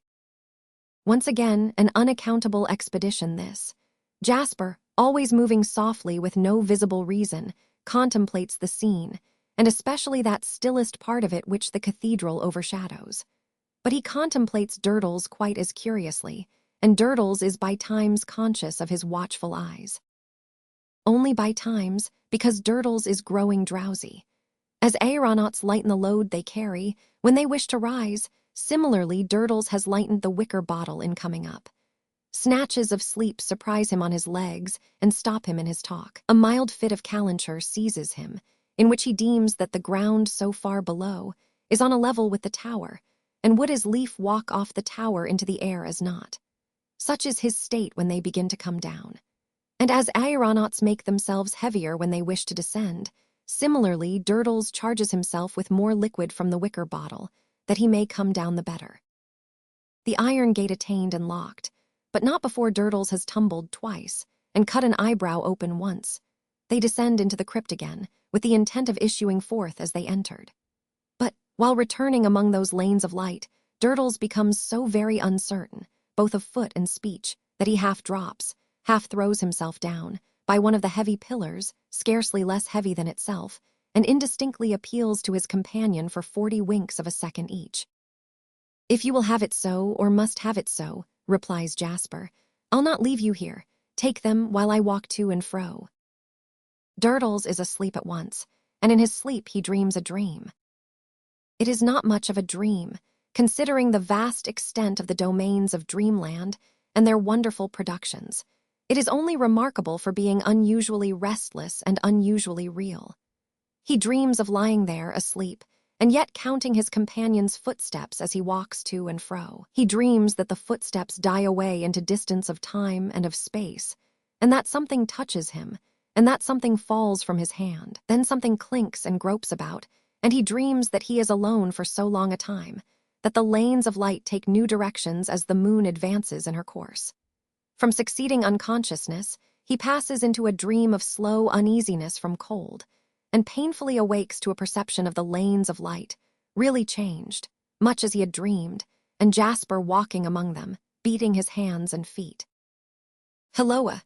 Durdles cries out, unmeaningly alarmed. "Awake at last," says Jasper, coming up to him. "Do you know that your 40s have stretched into thousands?" "No." "They have, though." "What's the time?" "Hark, the bells are going in the tower." They strike 4 quarters, and then the great bell strikes. "2," cries Durdles, scrambling up. "Why didn't you try to wake me, Mr. Jasper?" "I did. I might as well have tried to wake the dead, your own family of dead, up in the corner there." "Did you touch me?" "Touch you? Yes, shook you." As Durdles recalls that touching something in his dream, he looks down on the pavement and sees the key of the crypt door lying close to where he himself lay. "I dropped you, did I?" he says, picking it up and recalling that part of his dream. As he gathers himself up again into an upright position, or into a position as nearly upright as he ever maintains, he is again conscious of being watched by his companion. "Well," says Jasper, smiling, "are you quite ready? Pray don't hurry." "Let me get my bundle right, Mr. Jasper, and I'm with you." As he ties it afresh, he is once more conscious that he is very narrowly observed. "What do you suspect me of, Mr. Jasper?" he asks, with drunken displeasure. "Let them as has any suspicions of Durdles name 'em." "I've no suspicions of you, my good Mr. Durdles, but I have suspicions that my bottle was filled with something stiffer than either of us supposed. And I also have suspicions," Jasper adds, taking it from the pavement and turning it bottom upwards, "that it's empty." Durdles condescends to laugh at this, continuing to chuckle when his laugh is over. As though remonstrant with himself on his drinking powers, he rolls to the door and unlocks it. They both pass out, and Durdles relocks it and pockets his key. "A thousand thanks for a curious and interesting night," says Jasper, giving him his hand. "You can make your own way home." "I should think so," answers Durdles. If you was to offer Durdles the affront to show him his way home, he wouldn't go home. Durdles wouldn't go home till morning. And then Durdles wouldn't go home. Durdles wouldn't, this with the utmost defiance. "Good night, then." "Good night, Mr. Jasper." Each is turning his own way, when a sharp whistle rends the silence, and the jargon is yelped out. Witty witty when. Chapter 1, Catches im out Arter 10. Witty witty why. Then don't go then I shy. Witty witty wakecock warning.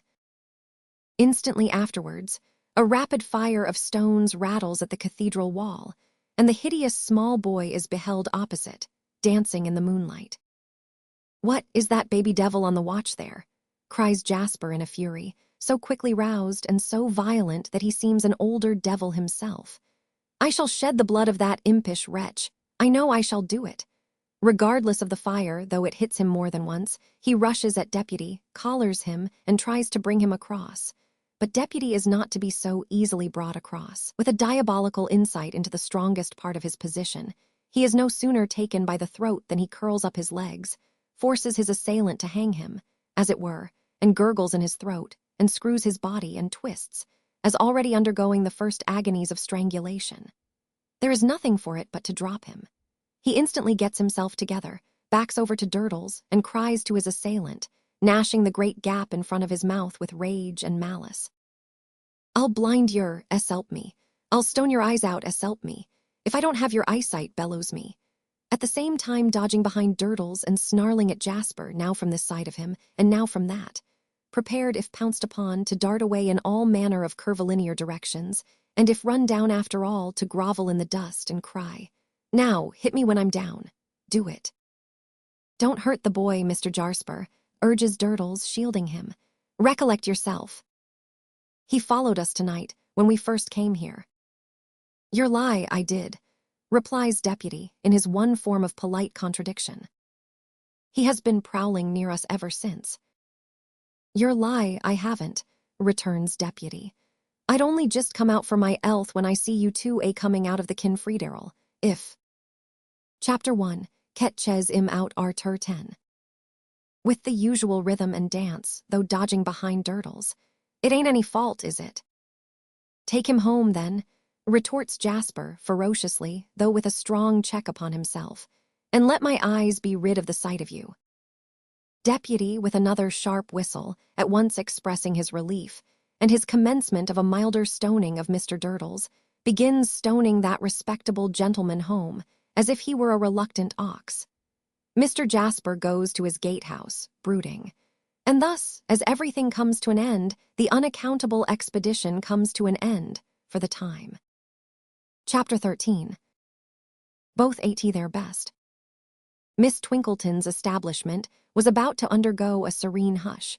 The Christmas recess was at hand, what had once, and at no remote period, been called, even by the erudite Miss Twinkleton herself, the half, but what was now called, as being more elegant and more strictly collegiate, the term, would expire tomorrow. A noticeable relaxation of discipline had for some few days pervaded the nuns' house.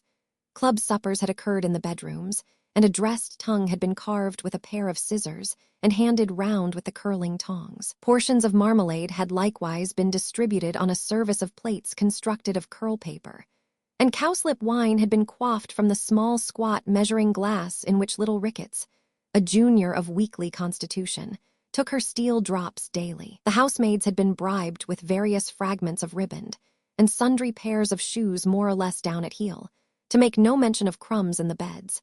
The airiest costumes had been worn on these festive occasions, and the daring Miss Ferdinand had even surprised the company with a sprightly solo on the comb and curl paper, until suffocated in her own pillow by two flowing-haired executioners. Nor were these the only tokens of dispersal.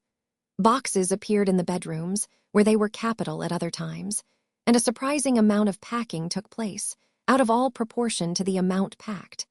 Largesse, in the form of odds and ends of cold cream and pomatum, and also of hairpins, was freely distributed among the attendants. On charges of inviolable secrecy, confidences were interchanged respecting golden youth of England expected to call, at home, on the first opportunity.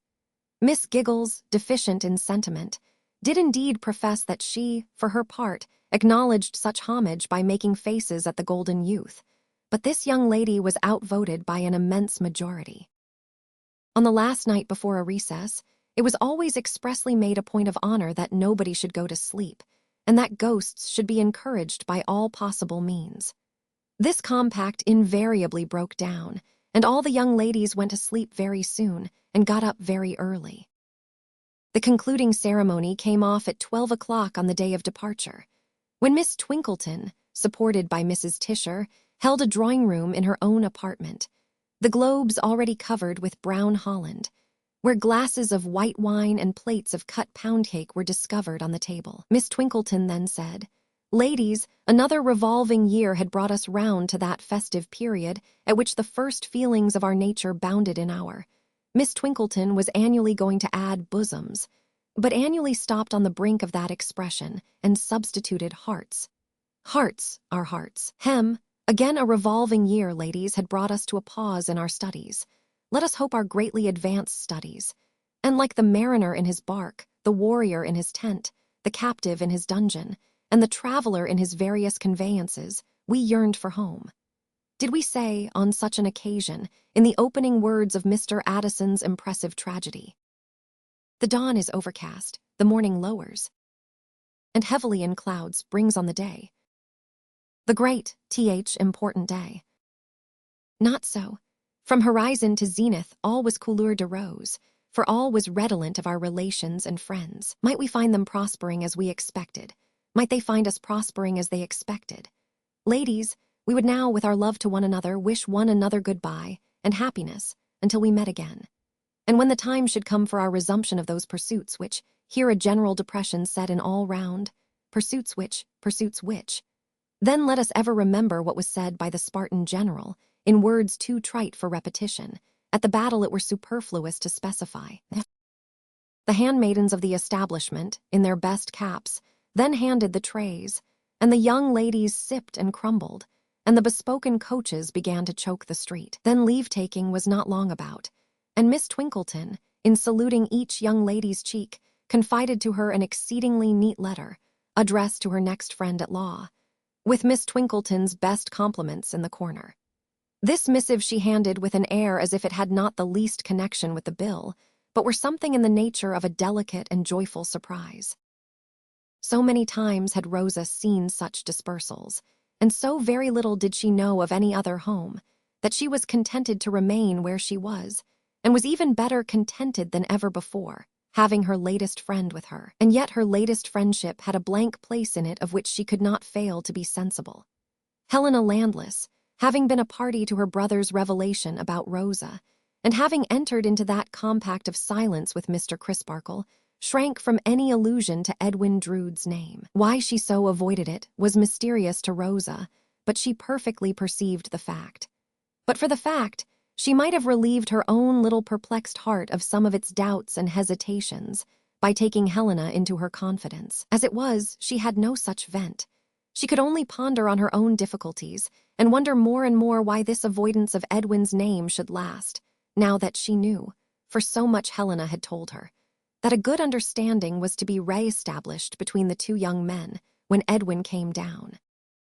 It would have made a pretty picture, so many pretty girls kissing Rosa in the cold porch of the nuns' house, and that sunny little creature peeping out of it, unconscious of sly faces carved on spout and gable peeping at her, and waving farewells to the departing coaches, as if she represented the spirit of rosy youth abiding in the place to keep it bright and warm in its desertion. The Horse High Street became musical with the cry, in various silvery voices, "Goodbye, Rosebud darling," and the effigy of Mr. Sapsea's father over the opposite doorway seemed to say to mankind, "Gentlemen, favor me with your attention to this charming little last lot left behind, and bid with a spirit worthy of the occasion."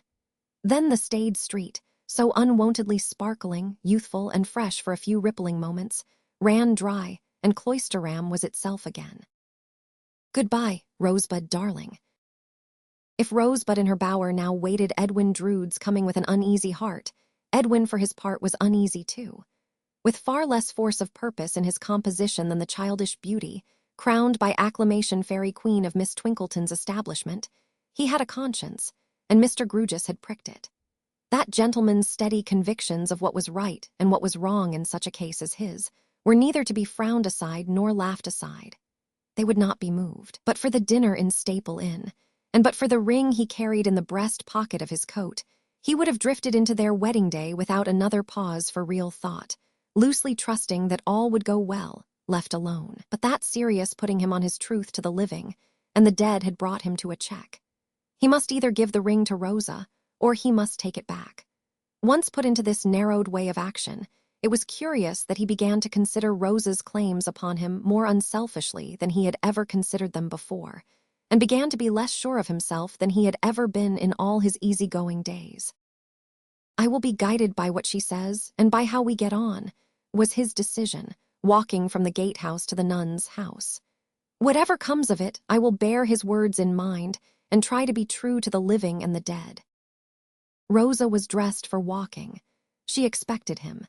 It was a bright, frosty day, and Miss Twinkleton had already graciously sanctioned fresh air. Thus they got out together before it became necessary for either Miss Twinkleton or the deputy high priest, Mrs. Tisher, to lay even so much as one of those usual offerings on the shrine of propriety. "My dear Eddie," said Rosa, when they had turned out of the High Street, and had got among the quiet walks in the neighborhood of the cathedral and the river, "I want to say something very serious to you. I have been thinking about it for a long, long time." I want to be serious with you too, Rosa dear. I mean to be serious and earnest. Thank you, Eddie. And you will not think me unkind because I begin, will you? You will not think I speak for myself only because I speak first. That would not be generous, would it? And I know you are generous. He said, I hope I am not ungenerous to you, Rosa. He called her pussy no more, never again. And there is no fear, pursued Rosa, of our quarreling, is there? Because, Eddie, clasping her hand on his arm, we have so much reason to be very lenient to each other. We will be, Rosa. That's a dear good boy. Eddie, let us be courageous. Let us change to brother and sister from this day forth. Never be husband and wife. Never.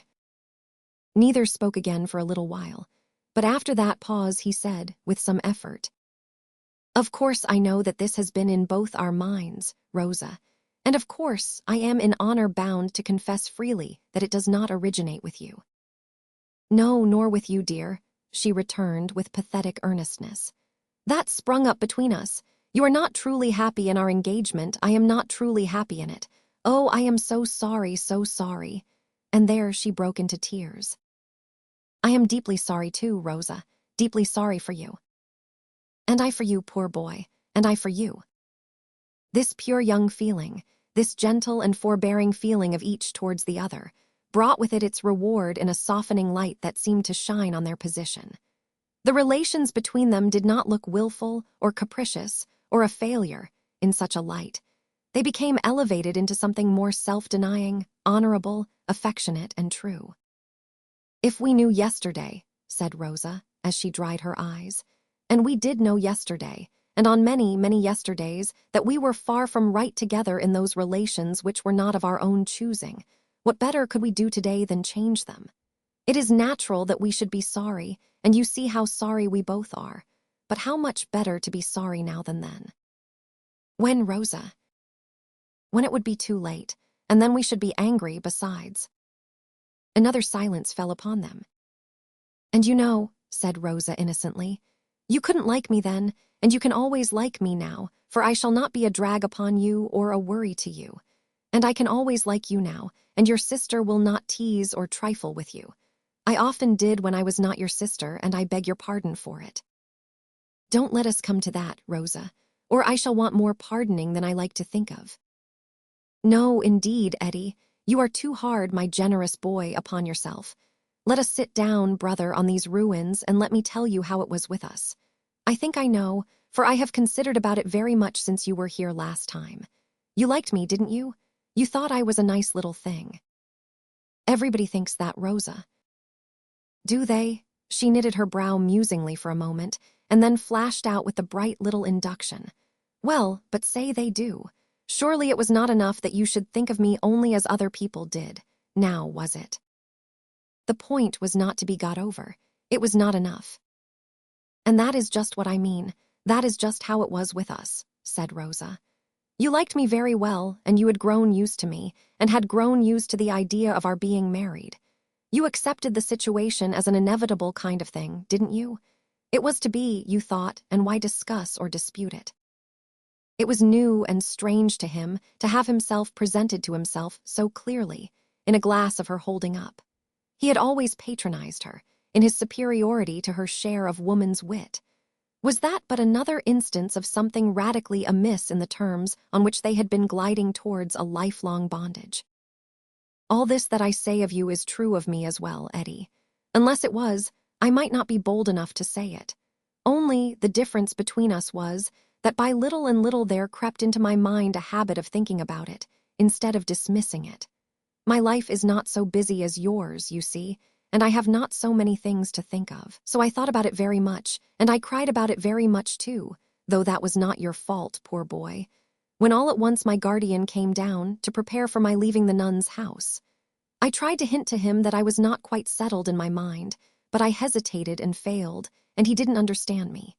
But he is a good, good man, and he put before me so kindly, and yet so strongly, how seriously we ought to consider, in our circumstances, that I resolved to speak to you the next moment we were alone and grave.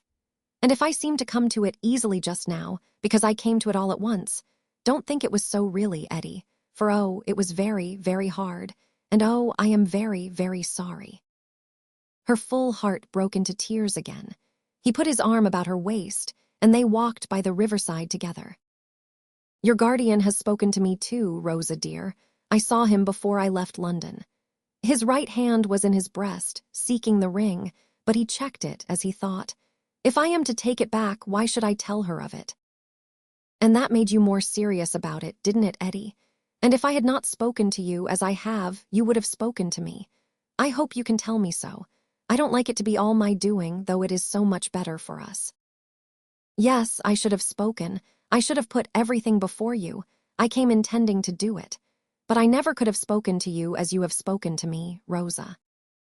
"Don't say you mean so coldly or unkindly, Eddie, please, if you can help it. I mean so sensibly and delicately, so wisely and affectionately." "That's my dear brother." She kissed his hand in a little rapture. "The dear girls will be dreadfully disappointed," added Rosa, laughing with the dewdrops glistening in her bright eyes. "They have looked forward to it so, poor pets." "Ah, but I fear it will be a worse disappointment to Jack," said Edwin Drood with a start. "I never thought of Jack." Her swift and intent look at him as he said the words could no more be recalled than a flash of lightning can. But it appeared as though she would have instantly recalled it, if she could, for she looked down, confused, and breathed quickly. "You don't doubt it's being a blow to Jack, Rosa?" She merely replied, and that evasively and hurriedly. Why should she? She had not thought about it.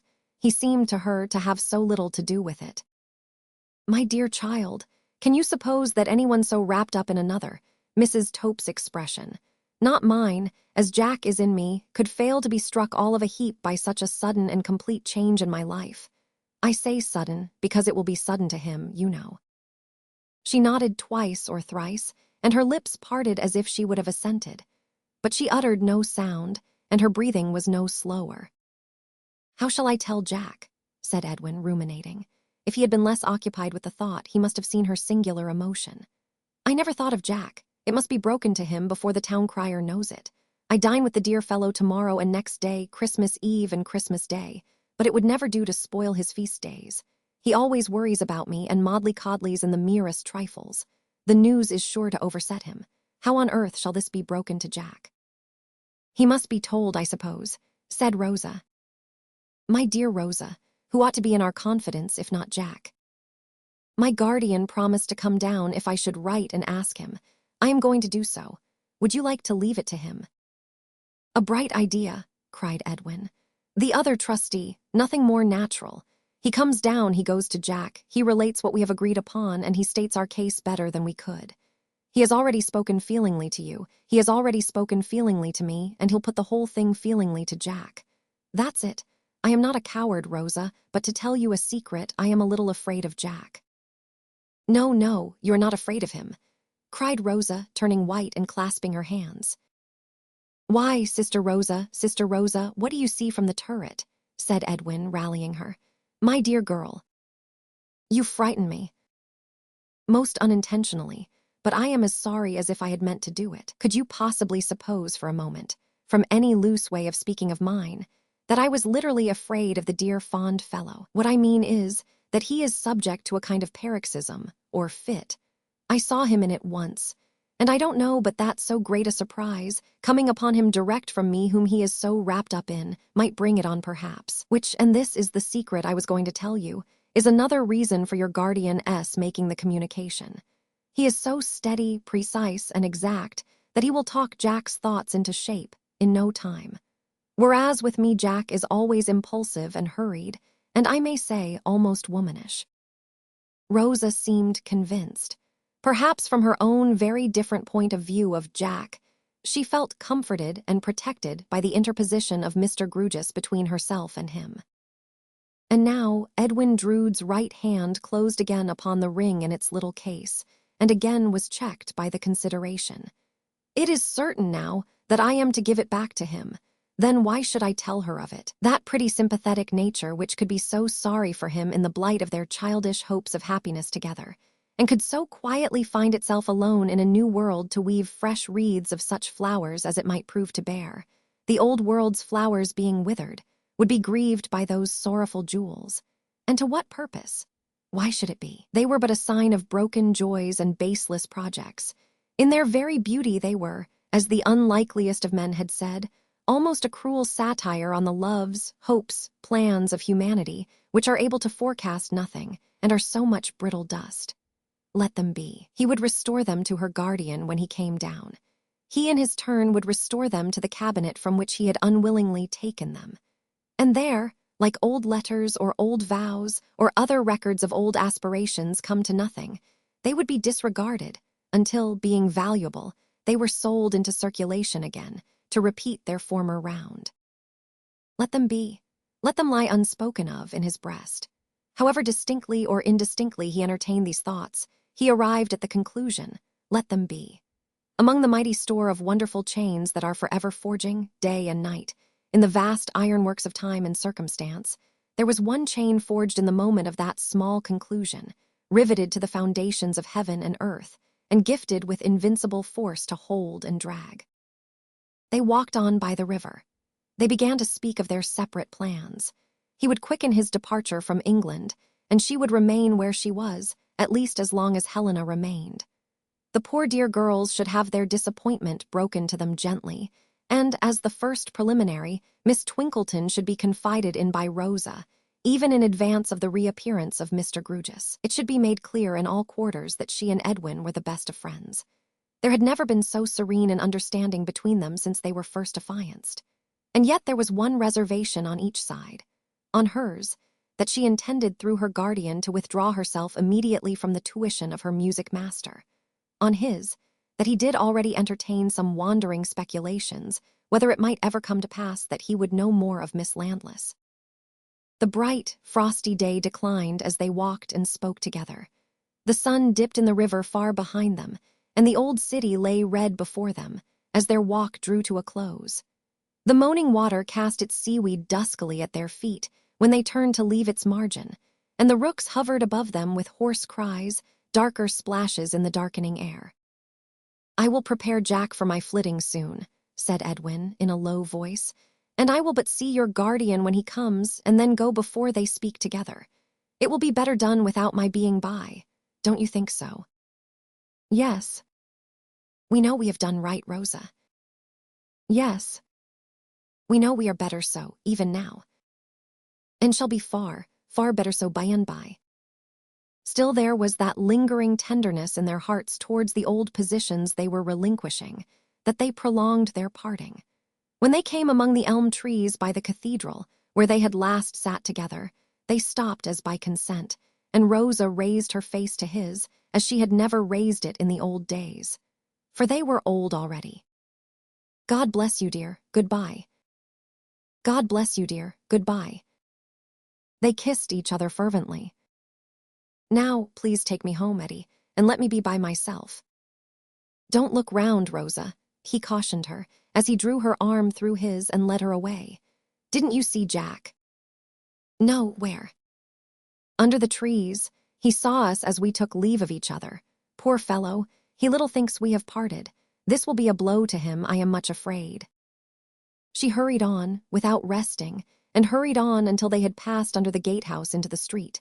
Once there, she asked, "Has he followed us? You can look without seeming to. Is he behind?"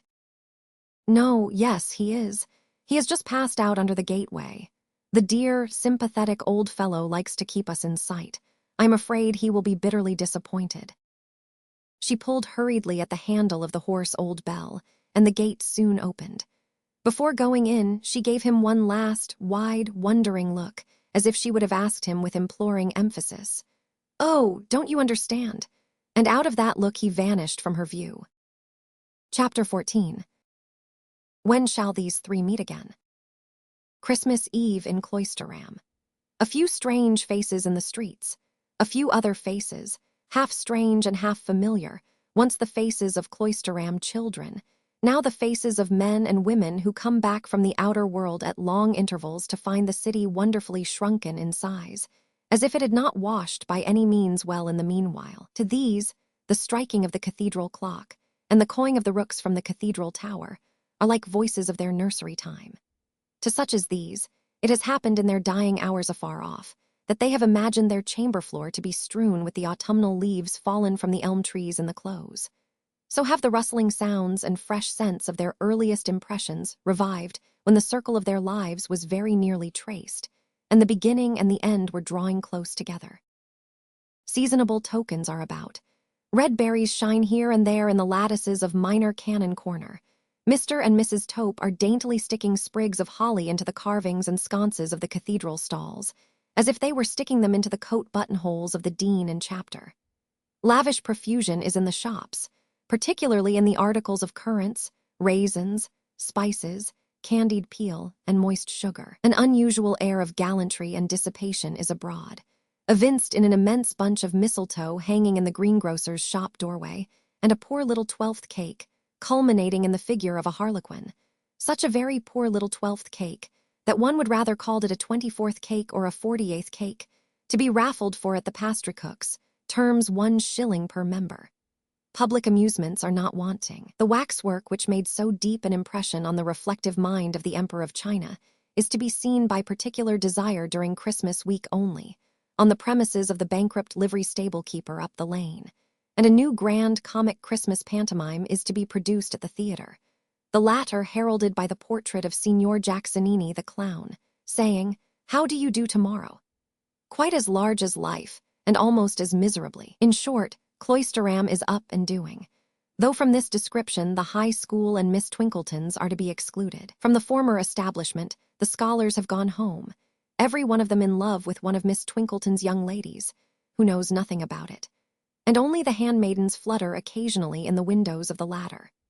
It is noticed, by the by, that these damsels become, within the limits of decorum, more skittish when thus entrusted with the concrete representation of their sex, than when dividing the representation with Miss Twinkleton's young ladies. 3 are to meet at the gatehouse tonight. How does each one of the 3 get through the day? Neville Landless, though absolved from his books for the time by Mr. Crisparkle, whose fresh nature is by no means insensible to the charms of a holiday, reads and writes in his quiet room, with a concentrated air, until it is 2 hours past noon. He then sets himself to clearing his table, to arranging his books, and to tearing up and burning his stray papers. He makes a clean sweep of all untidy accumulations, puts all his drawers in order, and leaves no note or scrap of paper undestroyed, save such memoranda as bear directly on his studies. This done, he turns to his wardrobe, selects a few articles of ordinary wear among them, change of stout shoes and socks for walking, and packs these in a knapsack. This knapsack is new, and he bought it in the High Street yesterday. He also purchased at the same time and at the same place a heavy walking stick, strong in the handle for the grip of the hand and iron-shod. He tries this, swings it, poises it, and lays it by with the knapsack on a window seat. By this time his arrangements are complete. He dresses for going out, and is in the act of going. Indeed has left his room, and has met the minor canon on the staircase, coming out of his bedroom upon the same story, when he turns back again for his walking stick, thinking he will carry it now. Mr. Crisparkle, who has paused on the staircase, sees it in his hand on his immediately reappearing, takes it from him, and asks him with a smile how he chooses a stick. "Really, I don't know that I understand the subject," he answers. "I chose it for its weight." "Much too heavy, Neville, much too heavy." "To rest upon in a long walk, sir." "Rest upon," repeats Mr. Crisparkle, throwing himself into pedestrian form. "You don't rest upon it, you merely balance with it." "I shall know better with practice, sir. I have not lived in a walking country, you know." "True," says Mr. Crisparkle. "Get into a little training, and we will have a few score miles together. I should leave you nowhere now. Do you come back before dinner?"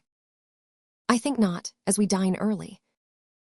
Mr. Crisparkle gives him a bright nod and a cheerful goodbye, expressing, not without intention, absolute confidence and ease. Neville repairs to the nun's house and requests that Miss Landless may be informed that her brother is there, by appointment. He waits at the gate, not even crossing the threshold, for he is on his parole not to put himself in Rosa's way. His sister is at least as mindful of the obligation they have taken on themselves as he can be, and loses not a moment in joining him. They meet affectionately, avoid lingering there, and walk towards the upper inland country. "I am not going to tread upon forbidden ground, Helena," says Neville, when they have walked some distance and are turning. "You will understand in another moment that I cannot help referring to, what shall I say, my infatuation." "Had you not better avoid it, Neville? You know that I can hear nothing." "You can hear, my dear, what Mr. Crisparkle has heard, and heard with approval." "Yes, I can hear so much." "Well, it is this. I am not only unsettled and unhappy myself, but I am conscious of unsettling and interfering with other people. How do I know that, but for my unfortunate presence, you and the rest of that former party, our engaging guardian excepted, might be dining cheerfully in Minor Canon Corner tomorrow. Indeed, it probably would be so. I can see too well that I am not high in the old lady's opinion, and it is easy to understand what an irksome clog I must be upon the hospitalities of her orderly house, especially at this time of year, when I must be kept asunder from this person, and there is such a reason for my not being brought into contact with that person, and an unfavorable reputation has preceded me with such another person, and so on. I have put this very gently to Mr. Crisparkle, for you know his self-denying ways, but still I have put it. What I have laid much greater stress upon at the same time is that I am engaged in a miserable struggle with myself, and that a little change and absence may enable me to come through it the better. So, the weather being bright and hard, I am going on a walking expedition, and intend taking myself out of everybody's way, my own included, I hope tomorrow morning. When I come back, in a fortnight, and going quite alone. I am much better without company, even if there were anyone but you to bear me company, my dear Helena." Mr. Crisparkle entirely agrees, you say. Entirely. I am not sure but that at first he was inclined to think it rather a moody scheme, and one that might do a brooding mind harm. But we took a moonlight walk last Monday night to talk it over at leisure, and I represented the case to him as it really is. I showed him that I do want to conquer myself, and that, this evening well got over, it is surely better that I should be away from here just now than here. I could hardly help meeting certain people walking together here, and that could do no good, and is certainly not the way to forget. A fortnight hence, that chance will probably be over for the time, and when it again arises for the last time, why, I can again go away. Farther, I really do feel hopeful of bracing exercise and wholesome fatigue. You know that Mr. Crisparkle allows such things their full weight in the preservation of his own sound mind in his own sound body, and that his just spirit is not likely to maintain one set of natural laws for himself and another for me. He yielded to my view of the matter, when convinced that I was honestly in earnest, and so, with his full consent, I start tomorrow morning, early enough to be not only out of the streets, but out of hearing of the bells, when the good people go to church. Helena thinks it over, and thinks well of it. Mr. Crisparkle doing so, she would do so, but she does originally, out of her own mind, think well of it, as a healthy project, denoting a sincere endeavor and an active attempt at self-correction. She is inclined to pity him, poor fellow, for going away solitary on the great Christmas festival, but she feels it much more to the purpose to encourage him, and she does encourage him. He will write to her. He will write to her every alternate day, and tell her all his adventures. Does he send clothes on in advance of him? My dear Helena, no. Travel like a pilgrim with wallet and staff. My wallet or my knapsack is packed and ready for strapping on, and here is my staff. He hands it to her. She makes the same remark as Mr. Crisparkle, that it is very heavy, and gives it back to him, asking what wood it is. Ironwood. Up to this point he has been extremely cheerful. Perhaps the having to carry his case with her, and therefore to present it in its brightest aspect, has roused his spirits. Perhaps the having done so with success is followed by a revulsion. As the day closes in and the city lights begin to spring up before them, he grows depressed. I wish I were not going to this dinner, Helena. Dear Neville, is it worthwhile to care much about it? Think how soon it will be over. How soon it will be over, he repeats gloomily. Yes, but I don't like it. There may be a moment's awkwardness, she cheeringly represents to him, but it can only last a moment.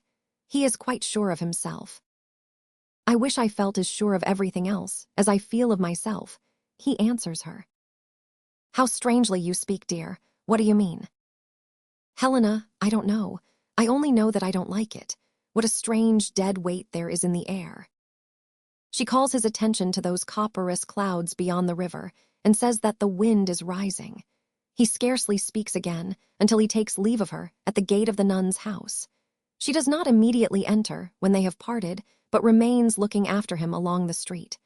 Twice he passes the gatehouse, reluctant to enter. At length, the cathedral clock chiming 1/4, with a rapid turn he hurries in. And so he goes up the postern stair. Edwin Drood passes a solitary day. Something of deeper moment than he had thought has gone out of his life, and in the silence of his own chamber he wept for it last night. Though the image of Miss Landless still hovers in the background of his mind, the pretty little affectionate creature, so much firmer and wiser than he had supposed, occupies its stronghold. It is with some misgiving of his own unworthiness that he thinks of her, and of what they might have been to one another if he had been more in earnest some time ago, if he had set a higher value on her, if, instead of accepting his lot in life as an inheritance, of course, he had studied the right way to its appreciation and enhancement. And still, for all this, and though there is a sharp heartache in all this, the vanity and caprice of youth sustain that handsome figure of Miss Landless in the background of his mind. That was a curious look of Rosa's when they parted at the gate. Did it mean that she saw below the surface of his thoughts and down into their twilight depths?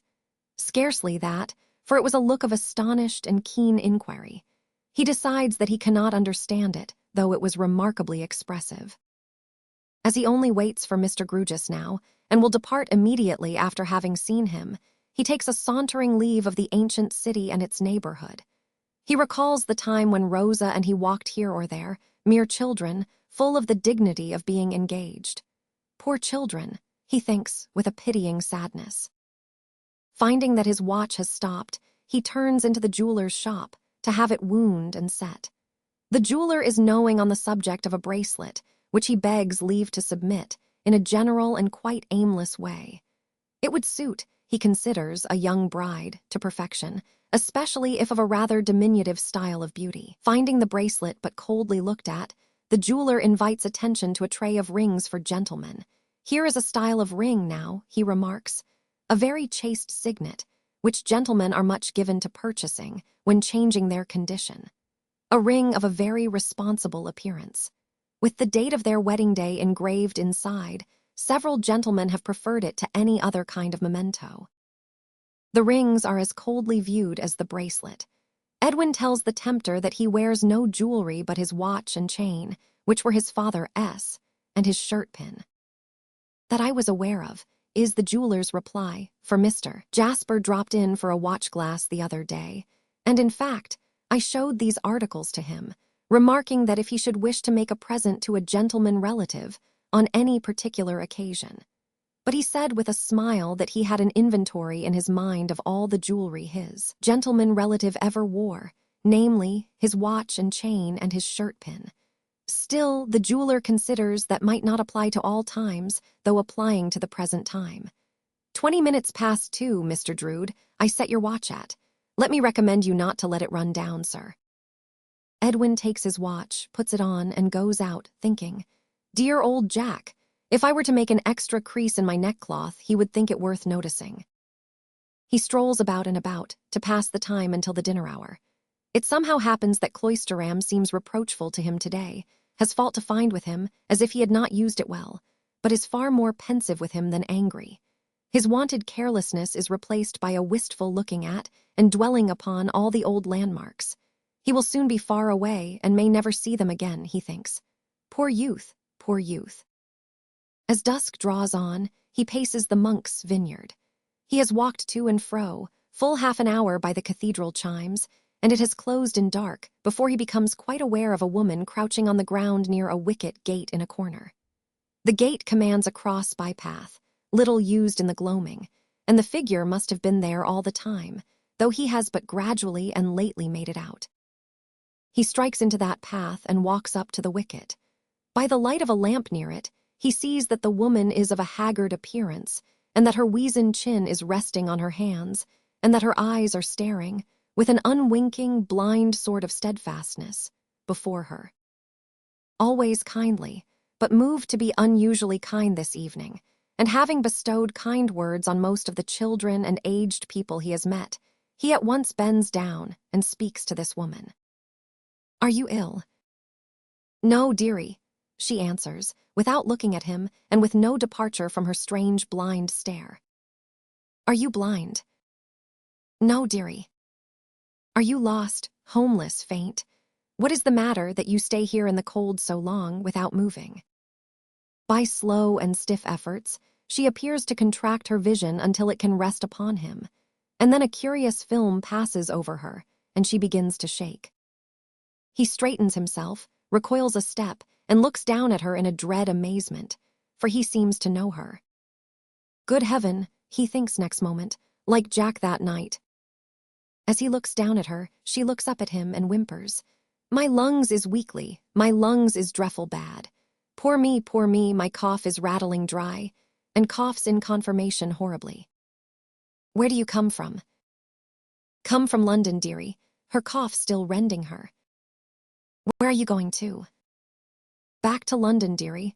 I came here looking for a needle in a haystack and I ain't found it. Looky, dearie, give me 3 and 6pence and don't you be afeard for me. I'll get back to London then and trouble no one. I'm in a business.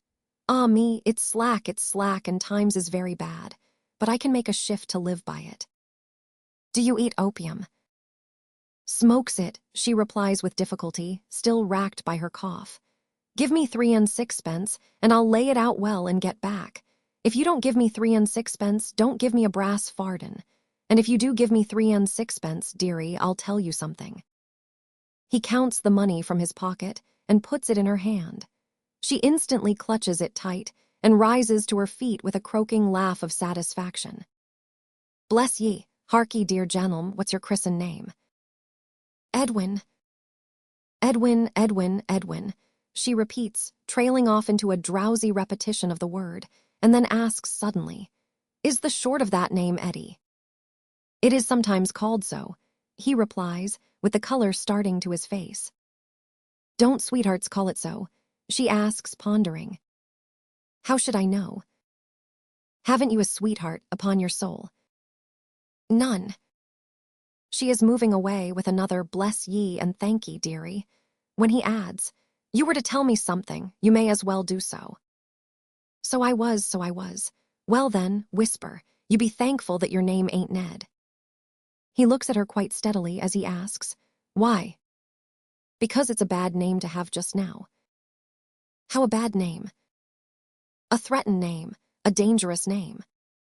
The proverb says that threatened men live long," he tells her lightly. "Then Ned, so threatened is he, wherever he may be while I am a-talking to you, dearie, should live to all eternity," replies the woman.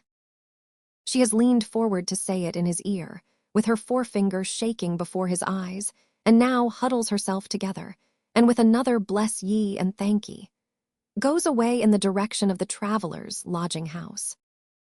This is not an inspiriting close to a dull day. Alone, in a sequestered place, surrounded by vestiges of old time and decay, it rather has a tendency to call a shudder into being. He makes for the better lighted streets, and resolves as he walks on to say nothing of this tonight, but to mention it to Jack, who alone calls him Ned, as an odd coincidence tomorrow, of course only as a coincidence and not as anything better worth remembering. Still, it holds to him, as many things much better worth remembering never did. He has another mile or so to linger out before the dinner hour, and when he walks over the bridge and by the river, the woman's words are in the rising wind, in the angry sky, in the troubled water, in the flickering lights. There is some solemn echo of them even in the cathedral chime, which strikes a sudden surprise to his heart as he turns in under the archway of the gatehouse. And so he goes up the postern stair. John Jasper passes a more agreeable and cheerful day than either of his guests. Having no music lessons to give in the holiday season, his time is his own, but for the cathedral services. He is early among the shopkeepers, ordering little table luxuries that his nephew likes. His nephew will not be with him long, he tells his provision dealers, and so must be petted and made much of. While out on his hospitable preparations, he looks in on Mr. Sapsea, and mentions that dear Ned and that inflammable young spark of Mr. Crisparkle's are to dine at the gatehouse today and make up their difference. Mr. Sapsea is by no means friendly towards the inflammable young spark. He says that his complexion is un-English. And when Mr. Sapsea has once declared anything to be un-English, he considers that thing everlastingly sunk in the bottomless pit. John Jasper is truly sorry to hear Mr. Sapsea speak thus, for he knows right well that Mr. Sapsea never speaks without a meaning, and that he has a subtle trick of being right. Mr. Sapsea, by a very remarkable coincidence, is of exactly that opinion. Mr. Jasper is in beautiful voice this day.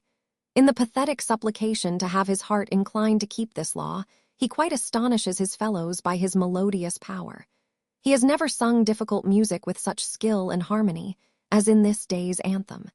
His nervous temperament is occasionally prone to take difficult music a little too quickly. Today, his time is perfect. These results are probably attained through a grand composure of the spirits. The mere mechanism of his throat is a little tender, for he wears, both with his singing robe and with his ordinary dress, a large black scarf of strong, close-woven silk, slung loosely round his neck. But his composure is so noticeable that Mr. Crisparkle speaks of it as they come out from vespers. "I must thank you, Jasper, for the pleasure with which I have heard you today. Beautiful, delightful. You could not have so outdone yourself, I hope, without being wonderfully well." "I am wonderfully well." "Nothing unequal," says the minor canon, with a smooth motion of his hand. "Nothing unsteady, nothing forced, nothing avoided, all thoroughly done in a masterly manner with perfect self-command." "Thank you. I hope so, if it is not too much to say." "One would think, Jasper, you had been trying a new medicine for that occasional indisposition of yours." "No, really, that's well observed, for I have." "Then stick to it, my good fellow," says Mr. Crisparkle, clapping him on the shoulder with friendly encouragement. "Stick to it." "I will." "I congratulate you," Mr. Crisparkle pursues as they come out of the cathedral, on all accounts. "Thank you again.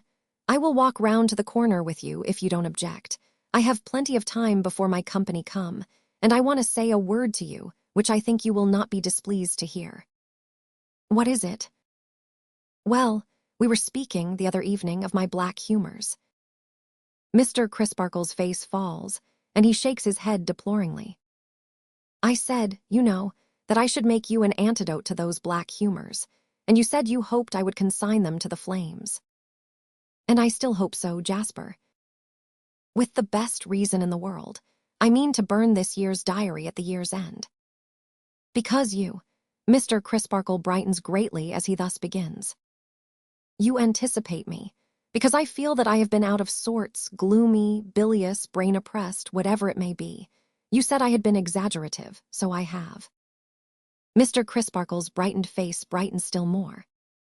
"I couldn't see it then because I was out of sorts, but I am in a healthier state now, and I acknowledge it with genuine pleasure.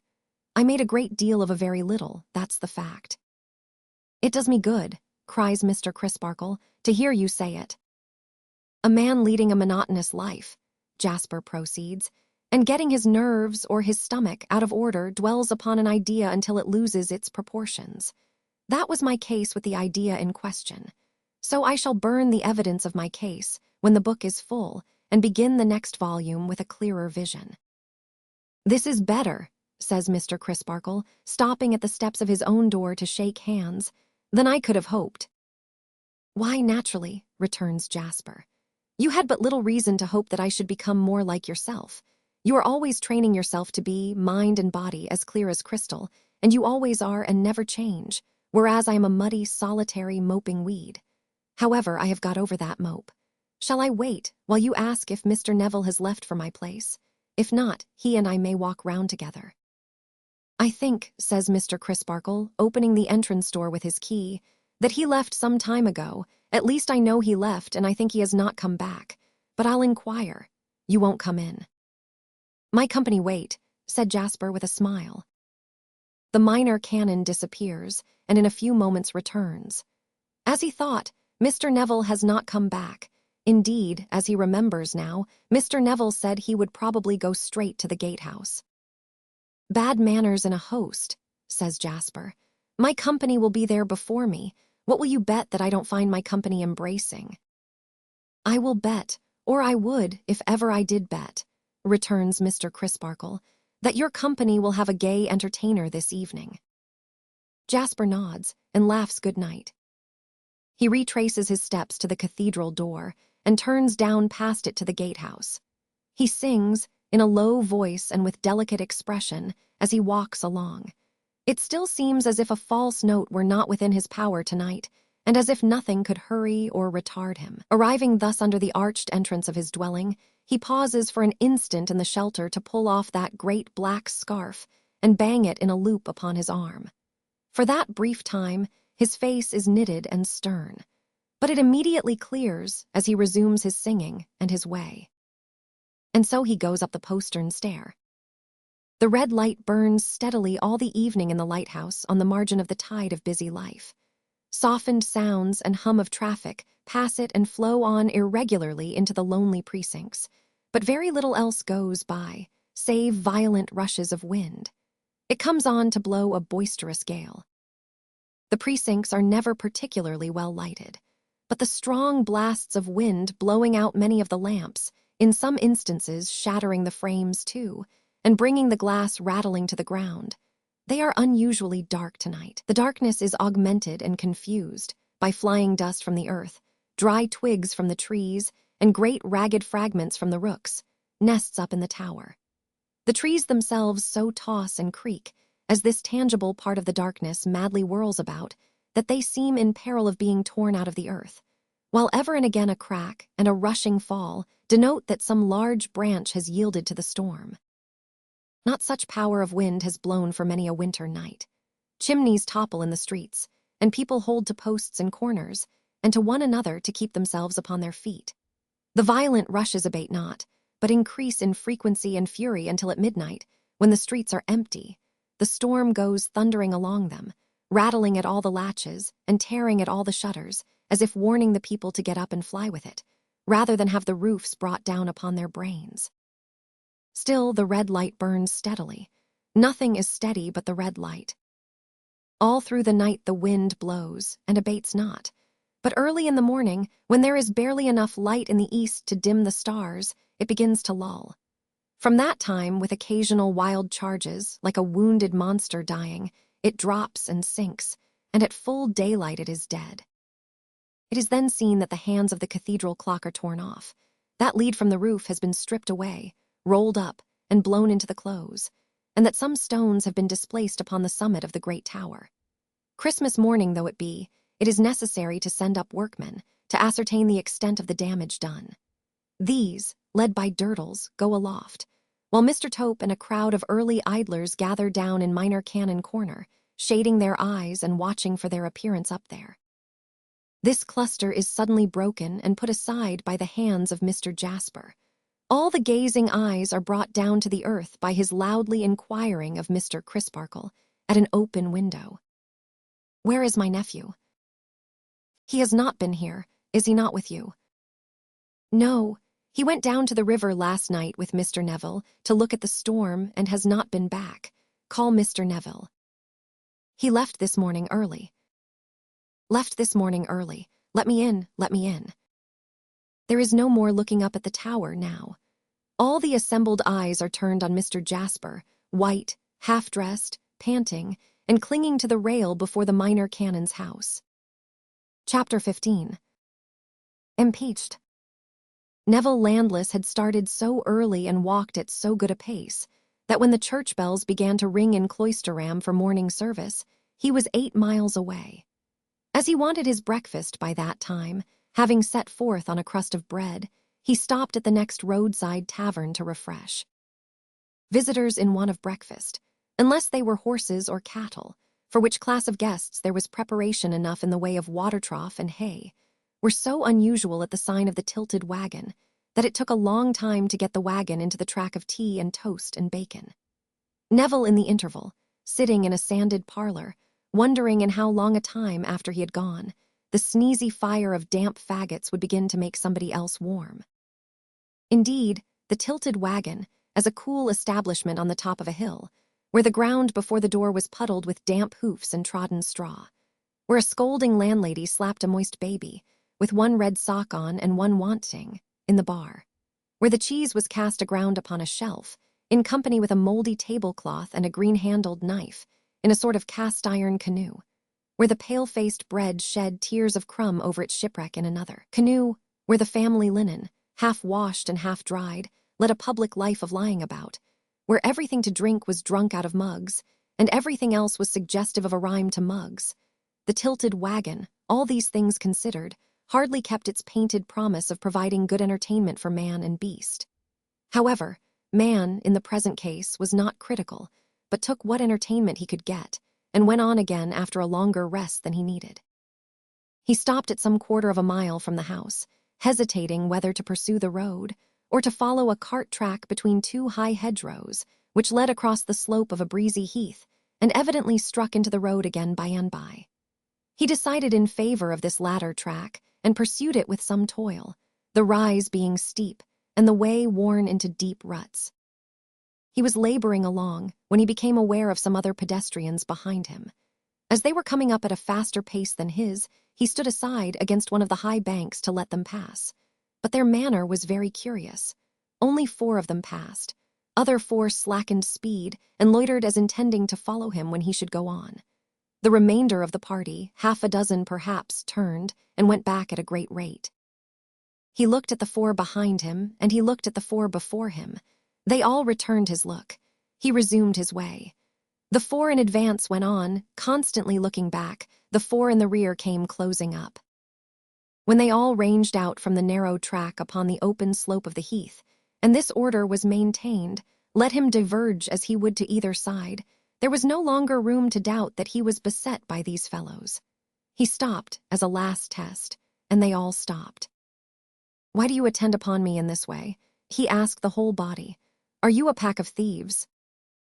"Don't answer him," said one of the number. He did not see which. "Better be quiet." "Better be quiet," repeated Neville. "Who said so?" Nobody replied. "It's good advice, whichever of you skulkers gave it," he went on angrily. "I will not submit to be penned in between 4 men there and 4 men there. I wish to pass, and I mean to pass, those 4 in front." They were all standing still, himself included. "If 8 men, or 4 men, or 2 men, set upon one," he proceeded, growing more enraged, "the one has no chance but to set his mark upon some of them. And by the Lord, I'll do it if I am interrupted any farther." Shouldering his heavy stick, and quickening his pace, he shot on to pass the 4 ahead. The largest and strongest man of the number changed swiftly to the side on which he came up, and dexterously closed with him and went down with him, but not before the heavy stick had descended smartly. "Let him be," said this man in a suppressed voice as they struggled together on the grass. "Fair play, his is the build of a girl to mine, and he's got a weight strapped to his back besides. Let him alone, I'll manage him." After a little rolling about, in a close scuffle which caused the faces of both to be besmeared with blood, the man took his knee from Neville's chest and rose, saying, "There, now take him arm in arm, any 2 of you." It was immediately done. "As to our being a pack of thieves, Mr. Landless," said the man as he spat out some blood and wiped more from his face, "you know better than that at midday. We wouldn't have touched you if you hadn't forced us. We're going to take you round to the high road anyhow, and you'll find help enough against thieves there if you want it. Wipe his face, somebody, see how it's a-trickling down him." When his face was cleansed, Neville recognized in the speaker Joe, driver of the Cloisterham omnibus, whom he had seen but once, and that on the day of his arrival. "And what I recommend you for the present is, don't talk, Mr. Landless. You'll find a friend waiting for you at the high road, gone ahead by the other way when we split into 2 parties, and you had much better say nothing till you come up with him. Bring that stick along, somebody else, and let's be moving." Utterly bewildered, Neville stared around him and said not a word. Walking between his 2 conductors, who held his arms in theirs, he went on, as in a dream, until they came again into the high road, and into the midst of a little group of people. The men who had turned back were among the group, and its central figures were Mr. Jasper and Mr. Crisparkle. Neville's conductors took him up to the minor canon, and there released him, as an act of deference to that gentleman. "What is all this, sir? What is the matter? I feel as if I had lost my senses," cried Neville, the group closing in around him. "Where is my nephew?" asked Mr. Jasper wildly. "Where is your nephew?" repeated Neville. "Why do you ask me?" "I ask you," retorted Jasper, "because you were the last person in his company, and he is not to be found." "Not to be found?" cried Neville aghast. "Stay, stay," said Mr. Crisparkle. "Permit me, Jasper. Mr. Neville, you are confounded. Collect your thoughts. It is of great importance that you should collect your thoughts. Attend to me." "I will try, sir, but I seem mad." "You left Mr. Jasper last night with Edwin Drood." "Yes." "At what hour?" "Was it at 12 o'clock?" asked Neville, with his hand to his confused head and appealing to Jasper. "Quite right," said Mr. Crisparkle. "The hour Mr. Jasper has already named to me. You went down to the river together." "Undoubtedly, to see the action of the wind there." "What followed? How long did you stay there?" "About 10 minutes, I should say not more. We then walked together to your house, and he took leave of me at the door." "Did he say that he was going down to the river again?" "No, he said that he was going straight back." The bystanders looked at one another and at Mr. Crisparkle, to whom Mr. Jasper, who had been intensely watching Neville, said, in a low, distinct, suspicious voice, "What are those stains upon his dress?" All eyes returned towards the blood upon his clothes. "And here are the same stains upon this stick," said Jasper, taking it from the hand of the man who held it. "I know the stick to be his, and he carried it last night. What does this mean?" "In the name of God, say what it means, Neville," urged Mr. Crisparkle. "That man and I," said Neville, pointing out his late adversary, "had a struggle for the stick just now, and you may see the same marks on him, sir. What was I to suppose, when I found myself molested by 8 people? Could I dream of the true reason when they would give me none at all?" They admitted that they had thought it discreet to be silent, and that the struggle had taken place. And yet the very men who had seen it looked darkly at the smears which the bright cold air had already dried. "We must return, Neville," said Mr. Crisparkle. "Of course you will be glad to come back to clear yourself."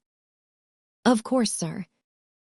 "Mr. Landless will walk at my side," the minor canon continued, looking around him. "Come, Neville." They set forth on the walk back, and the others, with one exception, straggled after them at various distances. Jasper walked on the other side of Neville, and never quitted that position.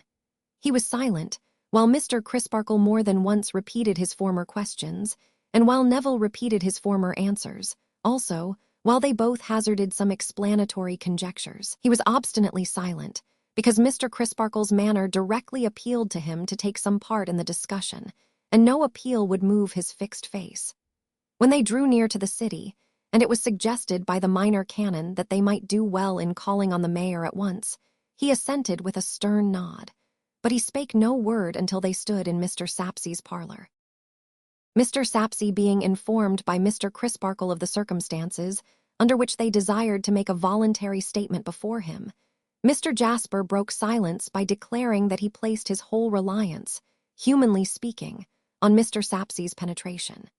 There was no conceivable reason why his nephew should have suddenly absconded, unless Mr. Sapsey could suggest one, and then he would defer. There was no intelligible likelihood of his having returned to the river and been accidentally drowned in the dark, unless it should appear likely to Mr. Sapsey, and then again he would defer.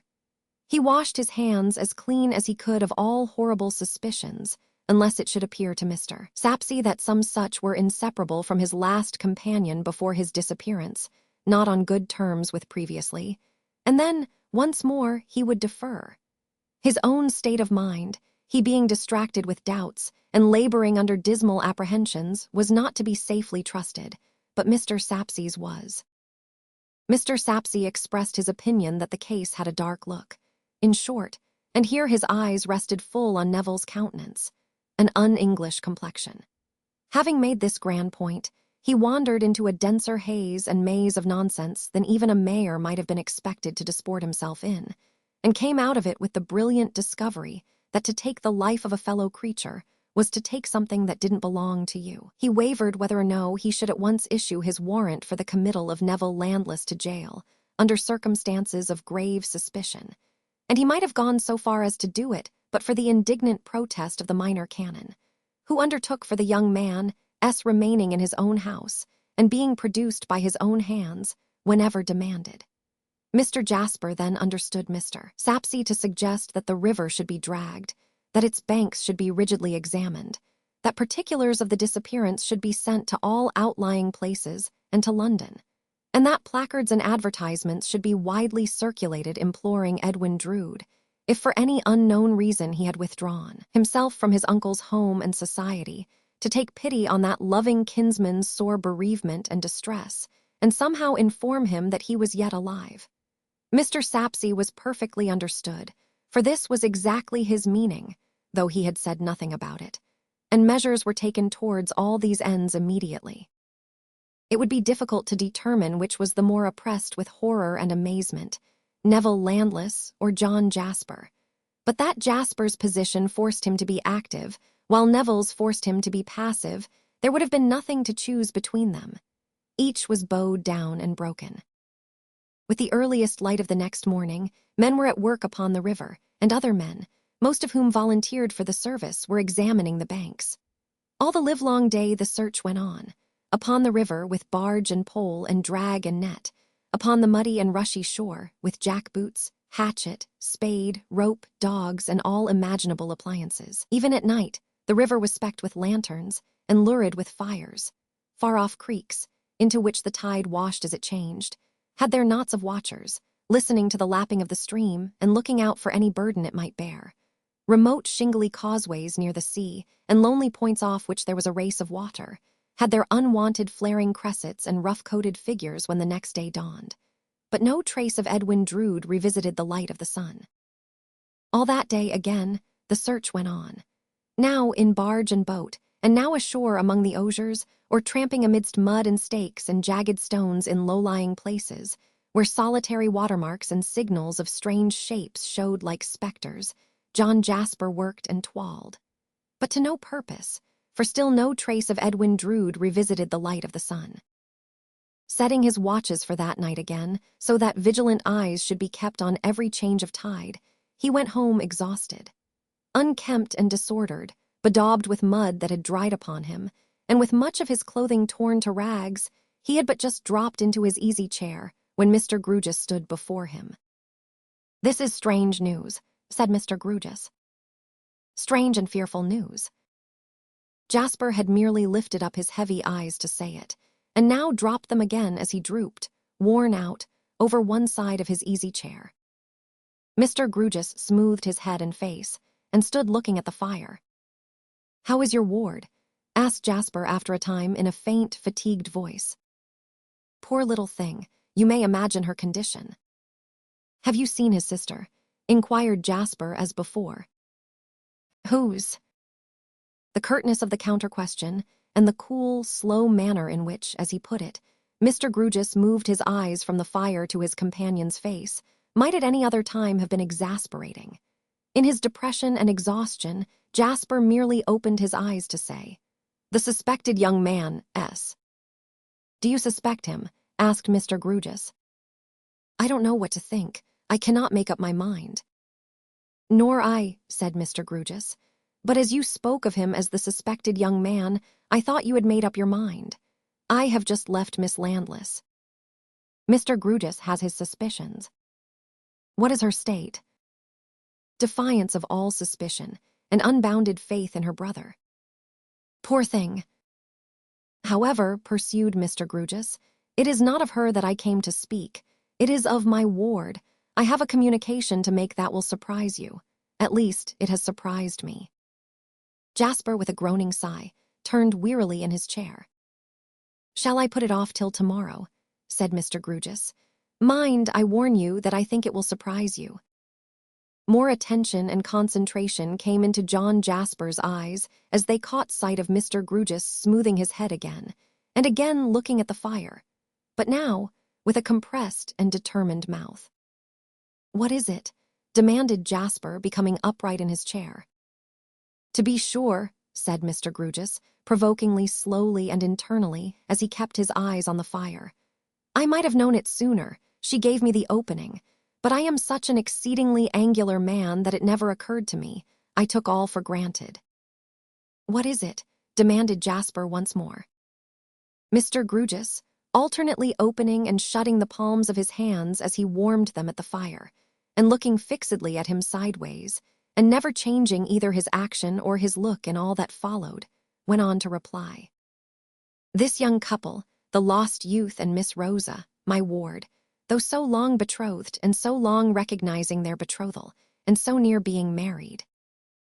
Mr. Grugis saw a staring white face and two quivering white lips in the easy chair, and saw two muddy hands gripping its sides. But for the hands, he might have thought he had never seen the face.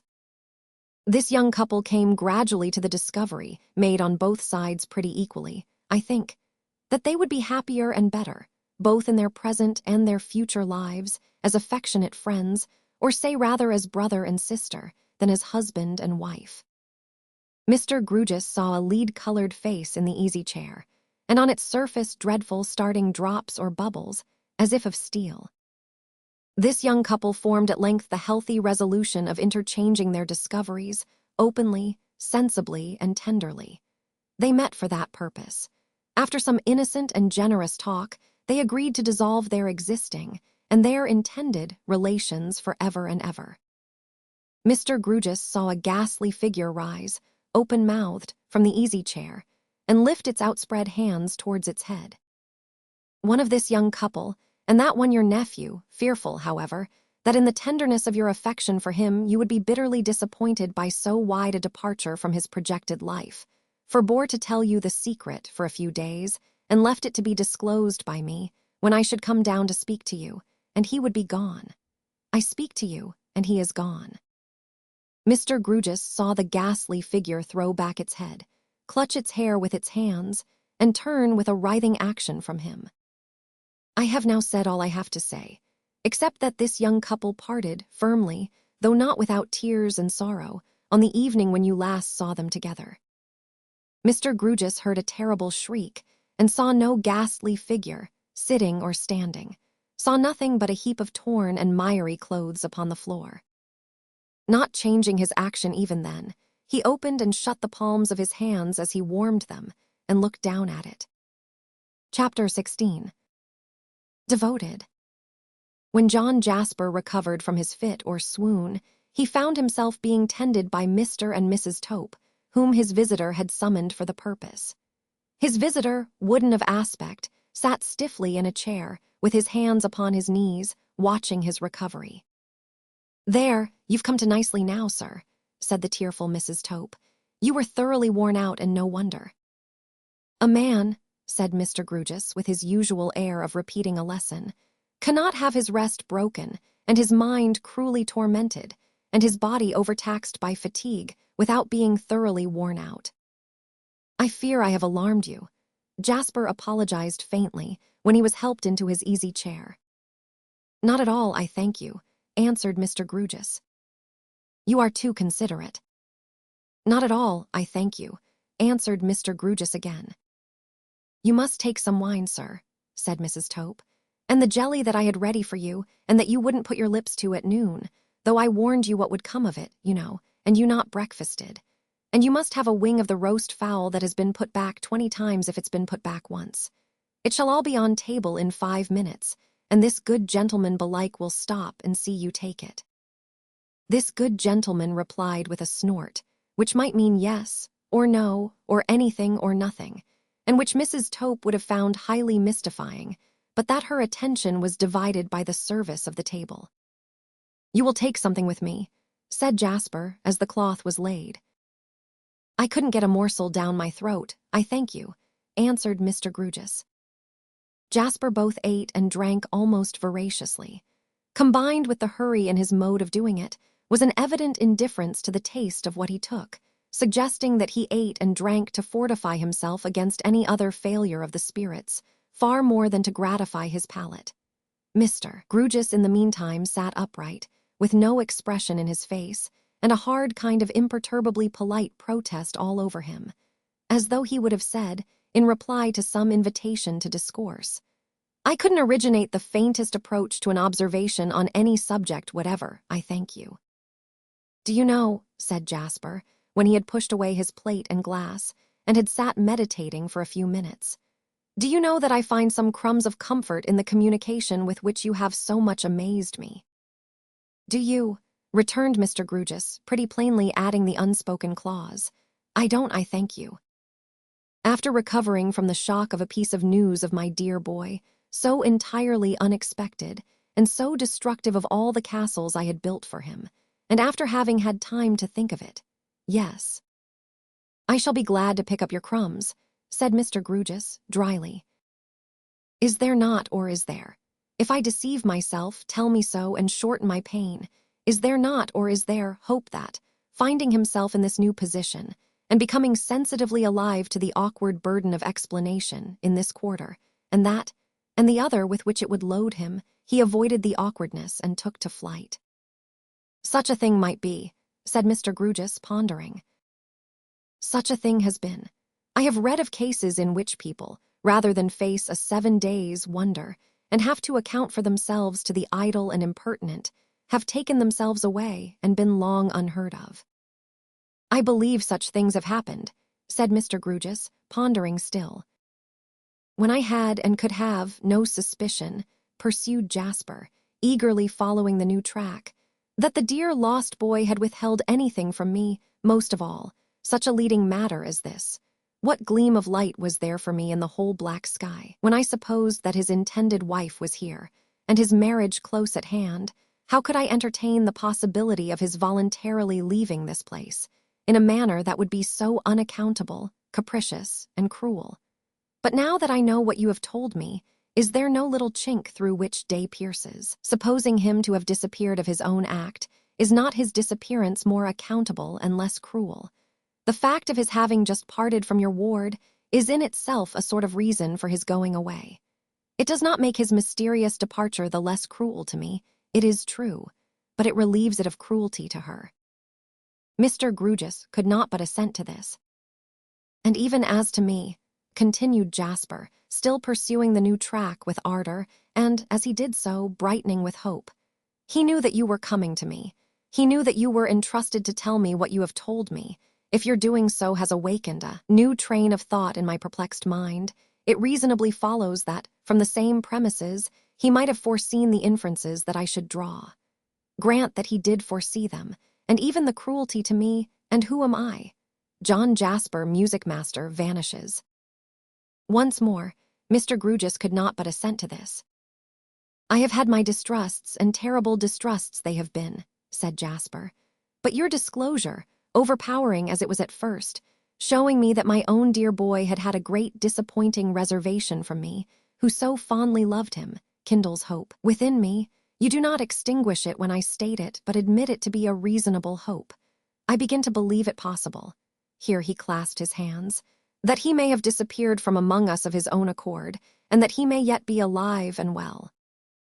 Mr. Crisparkle came in at the moment, to whom Mr. Jasper repeated, "I begin to believe it possible that he may have disappeared of his own accord, and may yet be alive and well."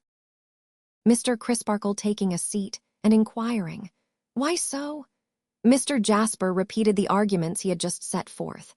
If they had been less plausible than they were, the good minor canon's mind would have been in a state of preparation to receive them, as exculpatory of his unfortunate pupil. But he, too, did really attach great importance to the lost young man, having been, so immediately before his disappearance, placed in a new and embarrassing relation towards everyone acquainted with his projects and affairs, and the fact seemed to him to present the question in a new light. "I stated to Mr. Sapsea, when we waited on him," said Jasper, as he really had done, "that there was no quarrel or difference between the two young men at their last meeting. We all know that their first meeting was unfortunately very far from amicable, but all went smoothly and quietly when they were last together at my house. My dear boy was not in his usual spirits. He was depressed, I noticed that, and I am bound henceforth to dwell upon the circumstance the more, now that I know there was a special reason for his being depressed. A reason, moreover, which may possibly have induced him to absent himself. I pray to heaven it may turn out so, exclaimed Mr. Crisparkle. I pray to heaven it may turn out so, repeated Jasper. You know, and Mr. Grewgious should now know likewise, that I took a great prepossession against Mr. Neville Landless, arising out of his furious conduct on that first occasion. You know that I came to you, extremely apprehensive on my dear boy's behalf of his mad violence. You know that I even entered in my diary, and showed the entry to you, that I had dark forebodings against him. Mr. Grewgious ought to be possessed of the whole case. He shall not, through any suppression of mine, be informed of a part of it, and kept in ignorance of another part of it. I wish him to be good enough to understand that the communication he has made to me has hopefully influenced my mind, in spite of its having been, before this mysterious occurrence took place, profoundly impressed against young Landless. This fairness troubled the minor canon much. He felt that he was not as open in his own dealing. He charged against himself reproachfully that he had suppressed, so far, the 2 points of a second strong outbreak of temper against Edwin Drood on the part of Neville, and of the passion of jealousy having, to his own certain knowledge, flamed up in Neville's breast against him. He was convinced of Neville's innocence of any part in the ugly disappearance, and yet so many little circumstances combined so woefully against him that he dreaded to add 2 more to their cumulative weight. He was among the truest of men, but he had been balancing in his mind, much to its distress, whether his volunteering to tell these 2 fragments of truth, at this time, would not be tantamount to a piecing together of falsehood in the place of truth. However, here was a model before him. He hesitated no longer. Addressing Mr. Grewgious, as one placed in authority by the revelation he had brought to bear on the mystery, and surpassingly angular Mr. Grewgious became when he found himself in that unexpected position, Mr. Crisparkle bore his testimony to Mr. Jasper's strict sense of justice, and expressing his absolute confidence in the complete clearance of his pupil from the least taint of suspicion, sooner or later, avowed that his confidence in that young gentleman had been formed, in spite of his confidential knowledge that his temper was of the hottest and fiercest, and that it was directly incensed against Mr. Jasper's nephew by the circumstance of his romantically supposing himself to be enamored of the same young lady. The sanguine reaction manifest in Mr. Jasper was proof even against this unlooked-for declaration. It turned him paler, but he repeated that he would cling to the hope he had derived from Mr. Grewgious, and that if no trace of his dear boy were found, leading to the dreadful inference that he had been made away with, he would cherish unto the last stretch of possibility the idea that he might have absconded of his own wild will. Now it fell out that Mr. Crisparkle, going away from this conference still very uneasy in his mind, and very much troubled on behalf of the young man whom he held as a kind of prisoner in his own house, took a memorable night walk. He walked to Cloisterham Weir.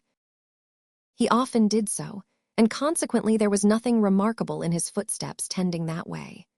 But the preoccupation of his mind so hindered him from planning any walk or taking heed of the objects he passed, that his first consciousness of being near the weir was derived from the sound of the falling water close at hand. "How did I come here?" was his first thought as he stopped. "Why did I come here?" was his second. Then he stood intently listening to the water. A familiar passage in his reading, about airy tongues that syllable men's names, rose so unbidden to his ear that he put it from him with his hand, as if it were tangible. It was starlight. The weir was full 2 miles above the spot to which the young men had repaired to watch the storm. No search had been made up here, for the tide had been running strongly down at that time of the night of Christmas Eve, and the likeliest places for the discovery of a body, if a fatal accident had happened under such circumstances, all lay, both when the tide ebbed and when it flowed again, between that spot and the sea. The water came over the weir, with its usual sound on a cold starlight night, and little could be seen of it. Yet Mr. Crisparkle had a strange idea that something unusual hung about the place. He reasoned with himself, what was it, where was it, put it to the proof, which sense did it address? No sense reported anything unusual there. He listened again, and his sense of hearing again checked the water coming over the weir, with its usual sound on a cold starlight night. Knowing very well that the mystery with which his mind was occupied might of itself give the place this haunted air, he strained those hawk's eyes of his for the correction of his sight. He got closer to the weir and peered at its well-known posts and timbers. Nothing in the least unusual was remotely shadowed forth, but he resolved that he would come back early in the morning. The weir ran through his broken sleep all night, and he was back again at sunrise. It was a bright, frosty morning. The whole composition before him, when he stood where he had stood last night, was clearly discernible in its minutest details. He had surveyed it closely for some minutes, and was about to withdraw his eyes when they were attracted keenly to one spot. He turned his back upon the weir and looked far away at the sky and at the earth, and then looked again at that one spot. It caught his sight again immediately, and he concentrated his vision upon it. He could not lose it now, though it was but such a speck in the landscape. It fascinated his sight. His hands began plucking off his coat, for it struck him that at that spot, a corner of the weir, something glistened, which did not move and come over with the glistening waterdrops, but remained stationary. He assured himself of this, he threw off his clothes, he plunged into the icy water and swam for the spot. Climbing the timbers, he took from them, caught among their interstices by its chain, a gold watch, bearing engraved upon its back ED. He brought the watch to the bank, swam to the weir again, climbed it, and dived off.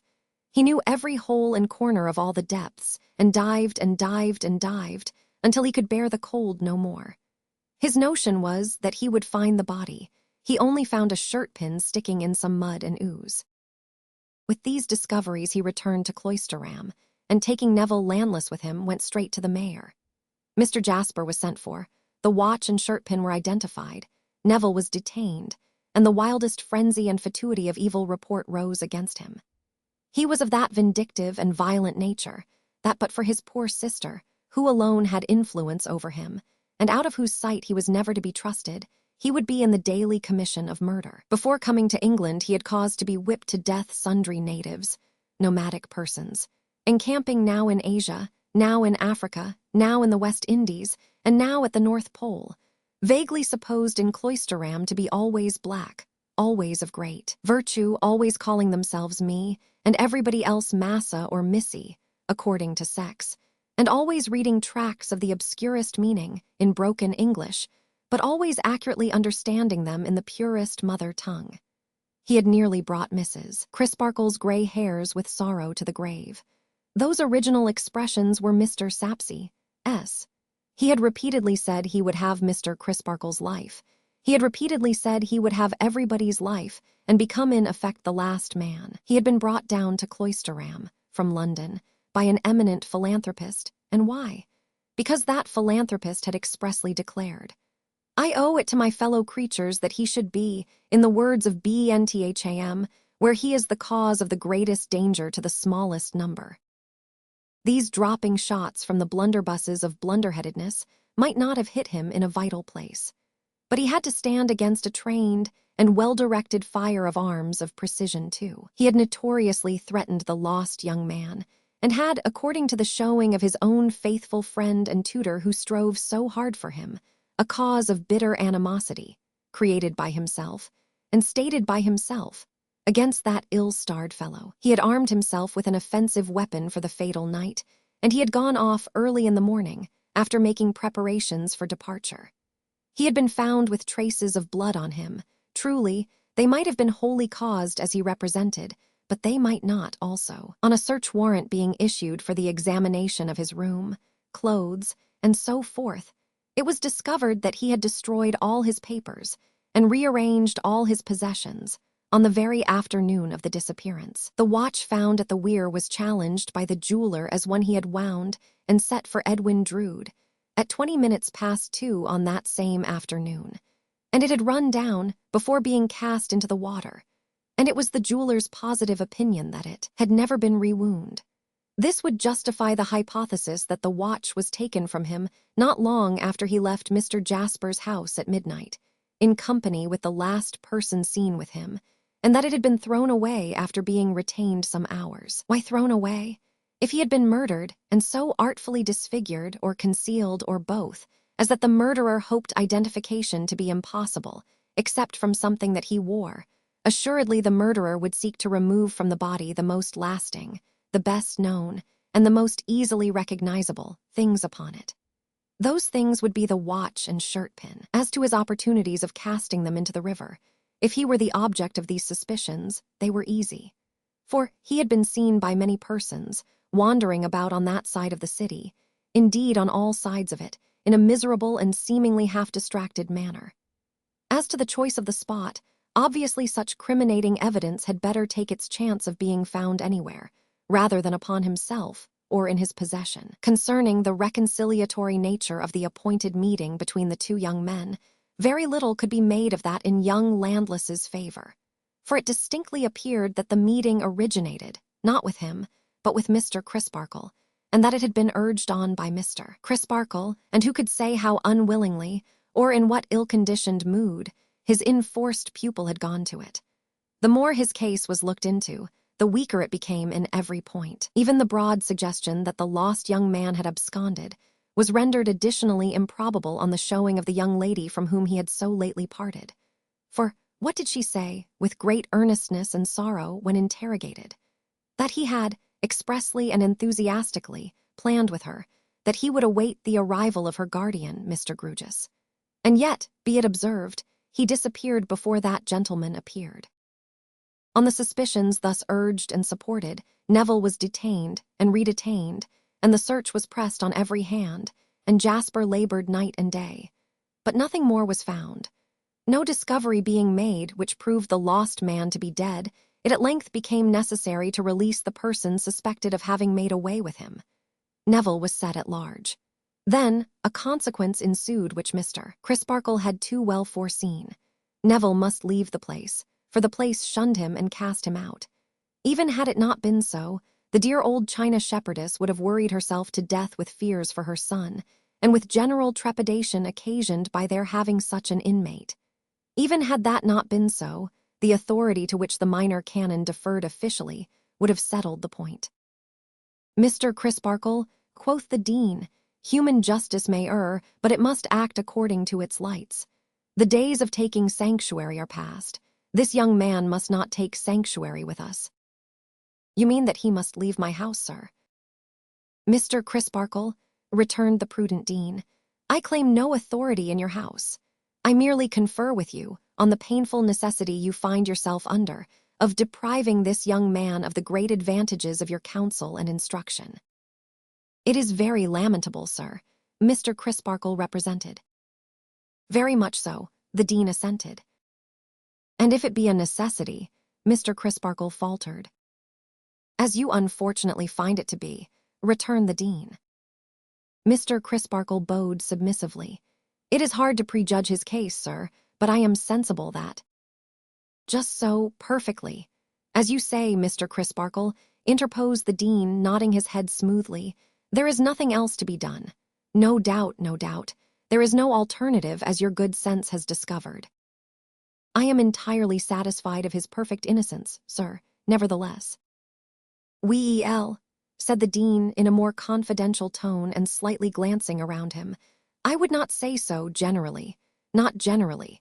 Enough of suspicion attaches to him to know, I think I would not say so generally. Mr. Crisparkle bowed again. It does not become us, perhaps, pursued the dean, to be partisans, not partisans. We clergy keep our hearts warm and our heads cool, and we hold a judicious middle course. I hope you do not object, sir, to my having stated in public, emphatically, that he will reappear here, whenever any new suspicion may be awakened, or any new circumstance may come to light in this extraordinary matter. Not at all, returned the dean. And yet, do you know, I don't think, with a very nice and neat emphasis on those two words, I don't think I would state it emphatically. State it, ye-ease, but emphatically. No, I think not. In point of fact, Mr. Crisparkle, keeping our hearts warm and our heads cool, we clergy need do nothing emphatically. So Minor Canon Rowe knew Neville Landless no more, and he went whithersoever he would, or could, with a blight upon his name and fame. It was not until then that John Jasper silently resumed his place in the choir. Haggard and red-eyed, his hopes plainly had deserted him, his sanguine mood was gone, and all his worst misgivings had come back. A day or two afterwards, while unrobing, he took his diary from a pocket of his coat, turned the leaves, and with an impressive look, and without one spoken word, handed this entry to Mr. Crisparkle to read. My dear boy is murdered. The discovery of the watch and shirt pin convinces me that he was murdered that night, and that his jewelry was taken from him to prevent identification by its means. All the delusive hopes I had founded on his separation from his betrothed wife, I give to the winds. They perish before this fatal discovery. I now swear, and record the oath on this page, that I never more will discuss this mystery with any human creature until I hold the clue to it in my hand. That I never will relax in my secrecy or in my search. That I will fasten the crime of the murder of my dear dead boy upon the murderer, and that I devote myself to his destruction. Chapter 17. Philanthropy, professional and unprofessional. Full half a year had come and gone, and Mr. Crisparkle sat in a waiting room in the London chief offices of the Haven of Philanthropy until he could have audience of Mr. Honeythunder. In his college days of athletic exercises, Mr. Crisparkle had known professors of the noble art of fisticuffs and had attended 2 or 3 of their gloved gatherings. He had now an opportunity of observing that as to the phrenological formation of the backs of their heads, the professing philanthropists were uncommonly like the pugilists.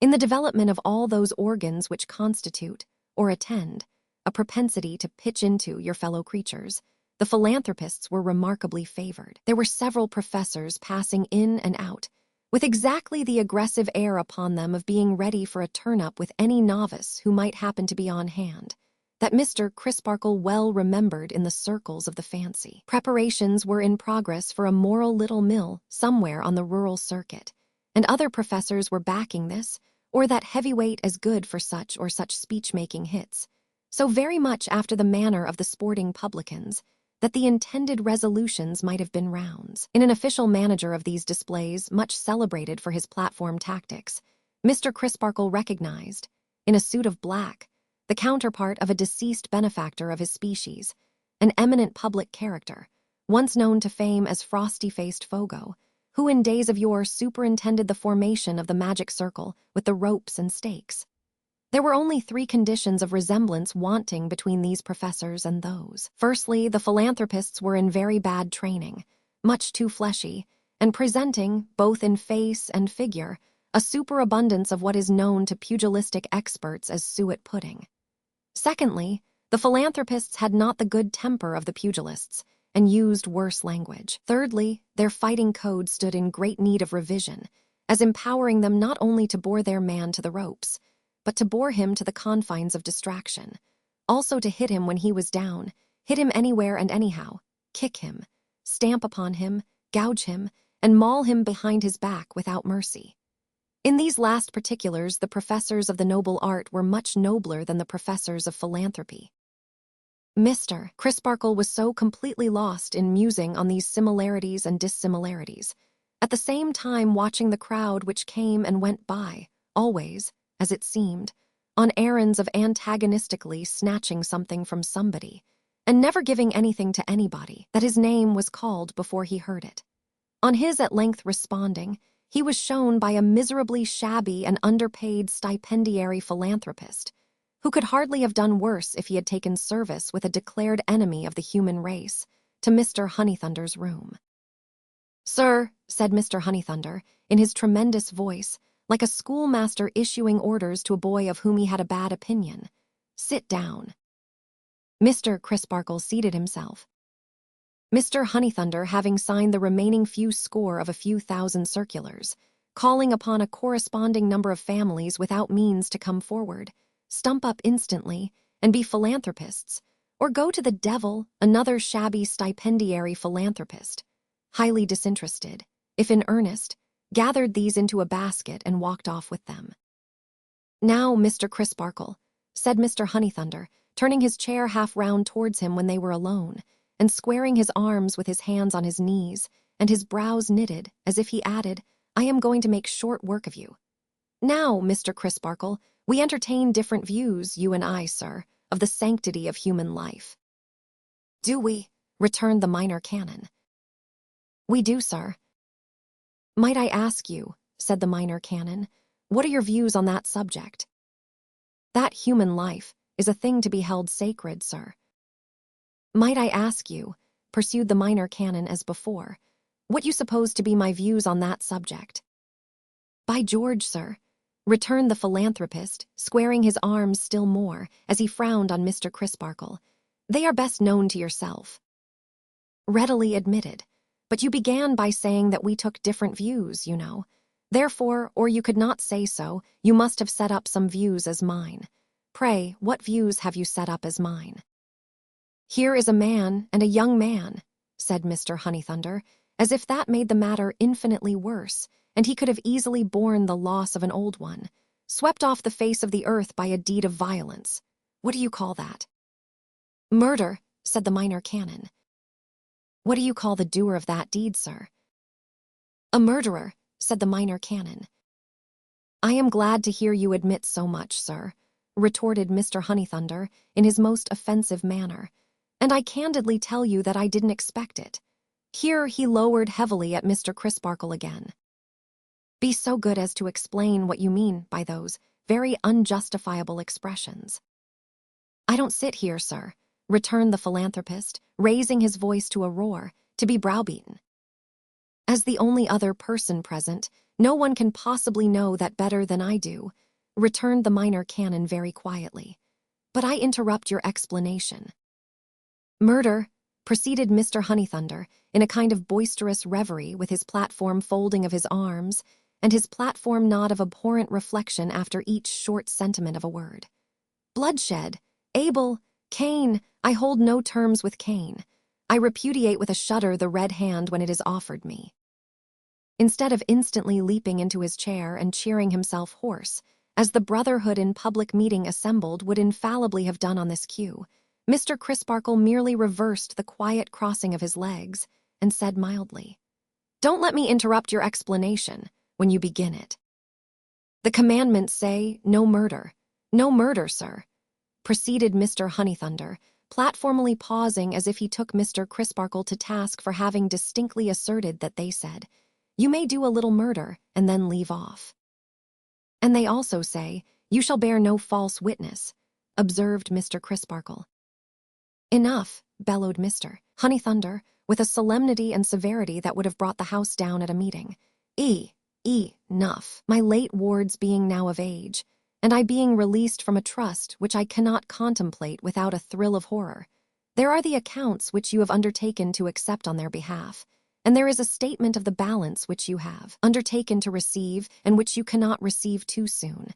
And let me tell you, sir, I wish that, as a man and a minor canon, you were better employed," with a nod. "Better employed," with another nod. "Better employed," with another, and the three nods added up. Mr. Crisparkle rose, a little heated in the face, but with perfect command of himself. "Mr. Honeythunder," he said, taking up the papers referred to, "my being better or worse employed than I am at present is a matter of taste and opinion. You might think me better employed in enrolling myself a member of your society." "Aye, indeed, sir," retorted Mr. Honeythunder, shaking his head in a threatening manner. "It would have been better for you if you had done that long ago." "I think otherwise."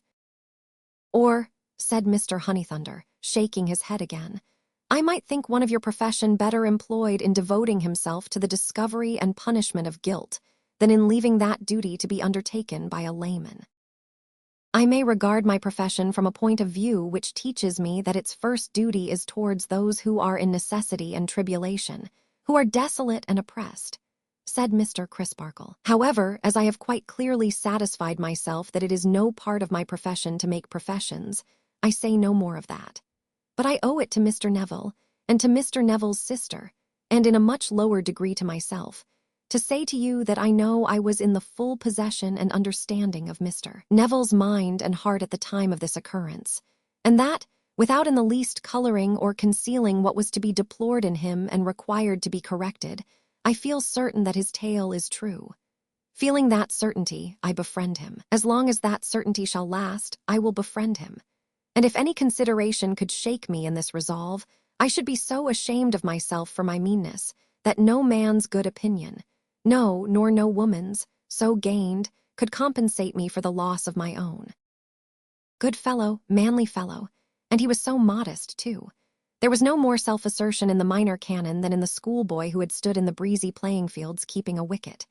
He was simply and staunchly true to his duty alike in the large case and in the small. So all true souls ever are.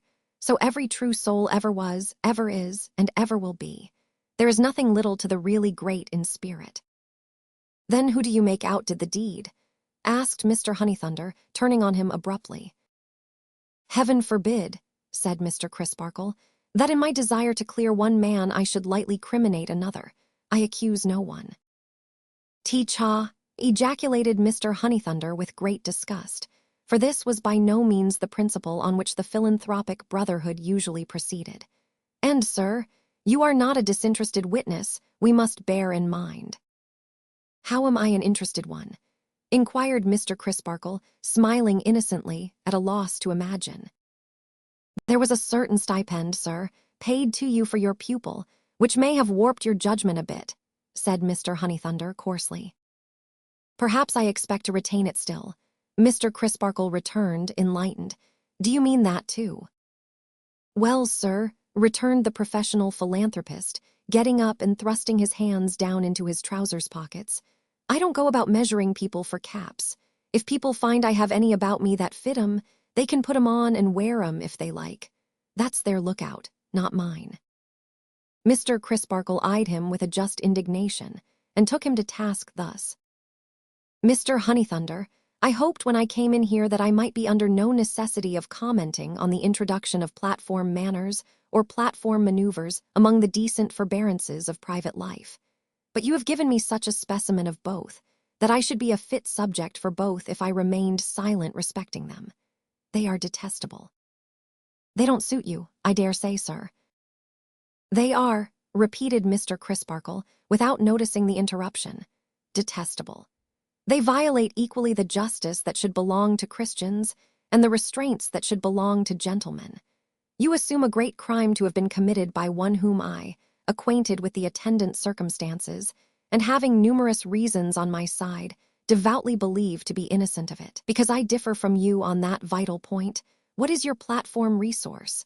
Instantly to turn upon me, charging that I have no sense of the enormity of the crime itself, but am its aider and abettor. So, another time, taking me as representing your opponent in other cases, you set up a platform credulity, a moved and seconded and carried unanimously profession of faith in some ridiculous delusion or mischievous imposition. I decline to believe it, and you fall back upon your platform resource of proclaiming that I believe nothing. That because I will not bow down to a false god of your making, I deny the true God. Another time you make the platform discovery that war is a calamity, and you propose to abolish it by a string of twisted resolutions tossed into the air like the tail of a kite. I do not admit the discovery to be yours in the least, and I have not a grain of faith in your remedy. Again, your platform resource of representing me as reveling in the horrors of a battlefield like a fiend incarnate. Another time, in another of your undiscriminating platform rushes, you would punish the sober for the drunken. I claim consideration for the comfort, convenience, and refreshment of the sober. And you presently make platform proclamation that I have a depraved desire to turn heaven's creatures into swine and wild beasts. In all such cases your movers, and your seconders, and your supporters, your regular professors of all degrees, run amok like so many mad Malays, habitually attributing the lowest and basest motives with the utmost recklessness. Let me call your attention to a recent instance in yourself for which you should blush, and quoting figures which you know to be as willfully one-sided as a statement of any complicated account that should be all creditor side and no debtor, or all debtor side and no creditor. Therefore it is, Mr. Honeythunder, that I consider the platform a sufficiently bad example and a sufficiently bad school, even in public life. But hold that, carried into private life, it becomes an unendurable nuisance. These are strong words, sir, exclaimed the philanthropist. I hope so, said Mr. Crisparkle. Good morning. He walked out of the haven at a great rate, but soon fell into his regular brisk pace, and soon had a smile upon his face as he went along, wondering what the China shepherdess would have said if she had seen him pounding Mr. Honeythunder in the late little lively affair. For Mr. Crisparkle had just enough of harmless vanity to hope that he had hit hard, and to glow with the belief that he had trimmed the philanthropic jacket pretty handsomely. He took himself to Staple Inn, but not to P.J.T. and Mr. Grewgious. Full many a creaking stair he climbed before he reached some attic rooms in a corner, turned the latch of their unbolted door, and stood beside the table of Neville Landless. An air of retreat and solitude hung about the rooms and about their inhabitant. He was much worn, and so were they. Their sloping ceilings, cumbrous rusty locks and grates, and heavy wooden bins and beams, slowly mouldering withal, had a prisonous look, and he had the haggard face of a prisoner. Yet the sunlight shone in at the ugly garret window, which had a penthouse to itself thrust out among the tiles, and on the cracked and smoke-blackened parapet beyond, some of the deluded sparrows of the place rheumatically hopped, like little feathered cripples who had left their crutches in their nests. And there was a play of living leaves at hand that changed the air, and made an imperfect sort of music in it that would have been melody in the country. The rooms were sparely furnished, but with good store of books. Everything expressed the abode of a poor student. That Mr. Crisparkle had been either chooser, lender, or donor of the books, or that he combined the three characters, might have been easily seen in the friendly beam of his eyes upon them as he entered. "How goes it, Neville?" "I am in good heart, Mr. Crisparkle, and working away." "I wish your eyes were not quite so large and not quite so bright," said the minor canon, slowly releasing the hand he had taken in his. "They brighten at the sight of you," returned Neville. "If you were to fall away from me, they would soon be dull enough." "Rally, rally," urged the other in a stimulating tone. "Fight for it, Neville." "If I were dying, I feel as if a word from you would rally me. If my pulse had stopped, I feel as if your touch would make it beat again," said Neville. "But I have rallied, and am doing famously." Mr. Crisparkle turned him with his face a little more towards the light. "I want to see a ruddier touch here, Neville," he said, indicating his own healthy cheek by way of pattern. "I want more sun to shine upon you." Neville drooped suddenly as he replied in a lowered voice. "I am not hardy enough for that yet. I may become so, but I cannot bear it yet. If you had gone through those Cloisterham streets as I did, if you had seen, as I did, those averted eyes, and the better sort of people silently giving me too much room to pass, that I might not touch them or come near them, you wouldn't think it quite unreasonable that I cannot go about in the daylight." "My poor fellow," said the minor canon, in a tone so purely sympathetic that the young man caught his hand, "I never said it was unreasonable, never thought so, but I should like you to do it. And that would give me the strongest motive to do it. But I cannot yet. I cannot persuade myself that the eyes of even the stream of strangers I pass in this vast city look at me without suspicion. I feel marked and tainted, even when I go out, as I do only at night. But the darkness covers me then, and I take courage from it." Mr. Crisparkle laid a hand upon his shoulder and stood looking down at him.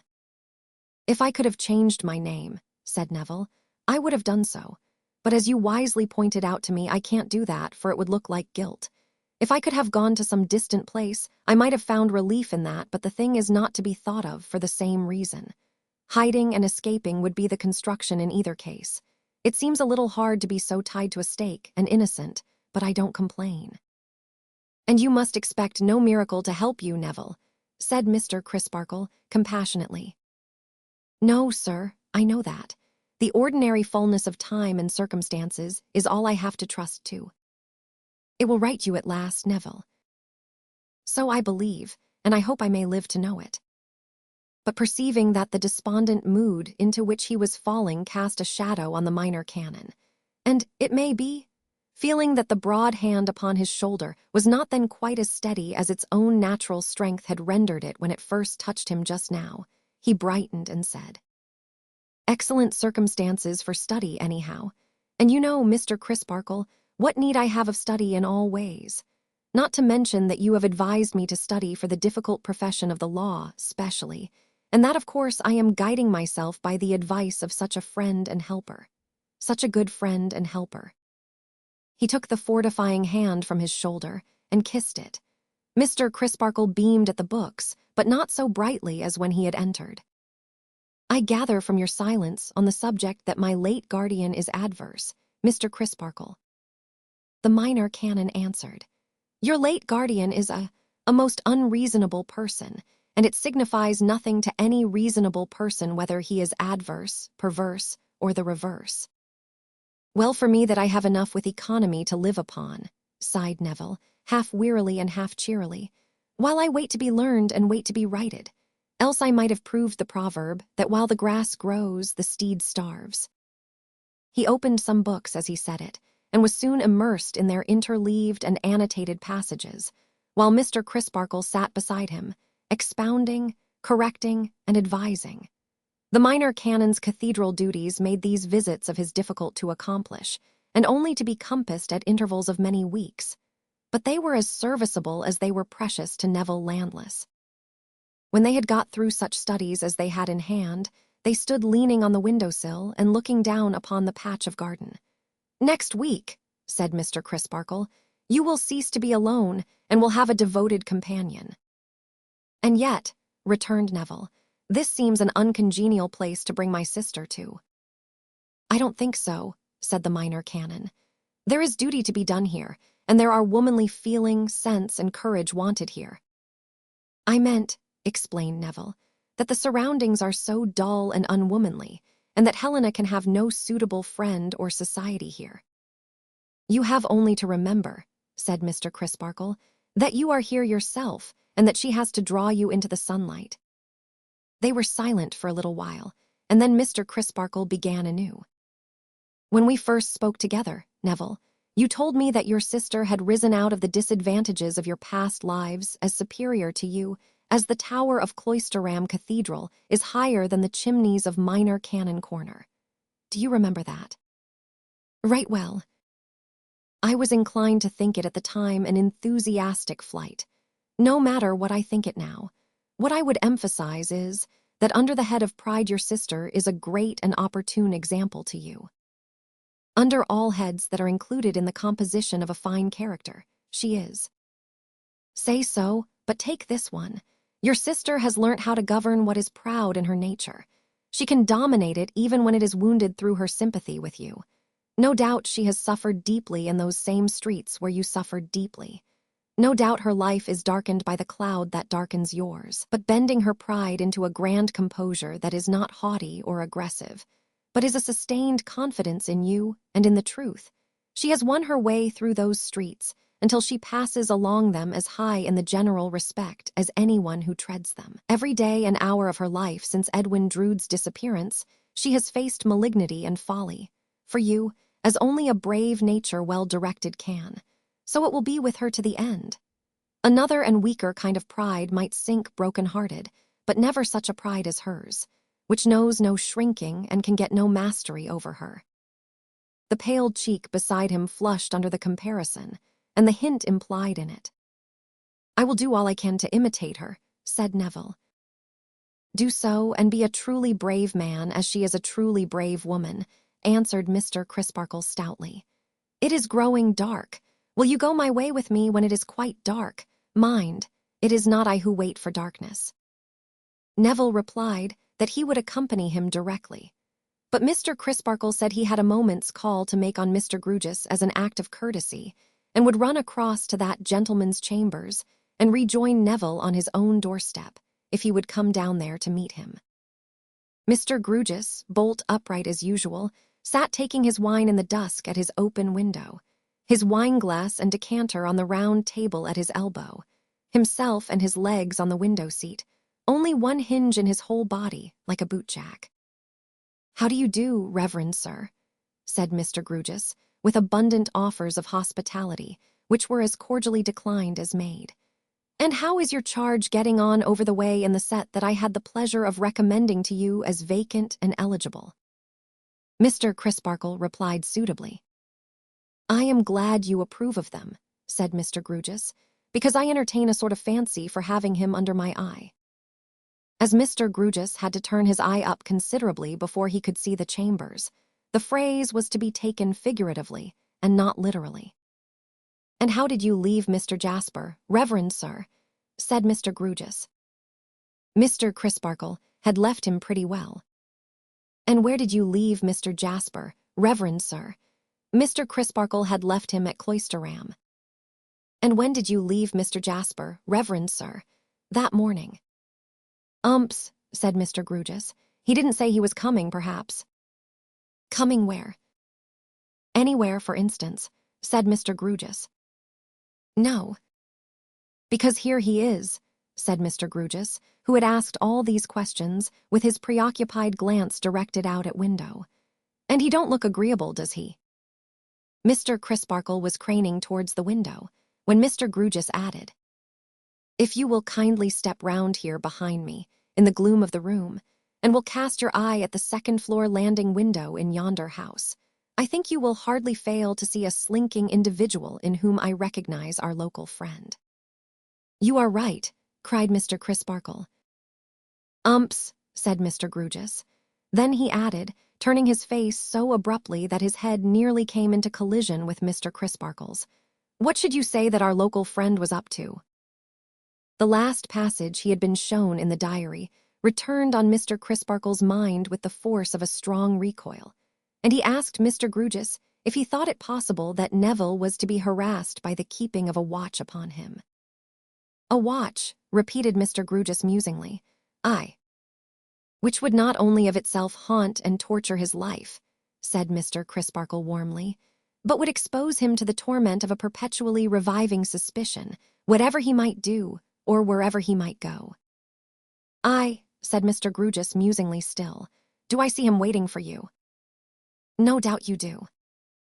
Then would you have the goodness to excuse my getting up to see you out, and to go out to join him, and to go the way that you were going, and to take no notice of our local friend, said Mr. Grewgious.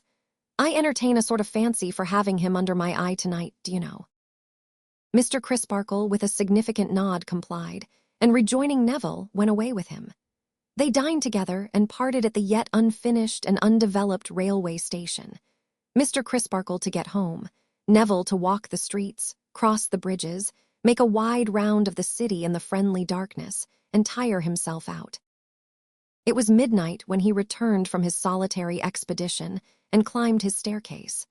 The night was hot, and the windows of the staircase were all wide open. Coming to the top, it gave him a passing chill of surprise, there being no rooms but his up there, to find a stranger sitting on the windowsill, more after the manner of a venturesome glazier than an amateur ordinarily careful of his neck.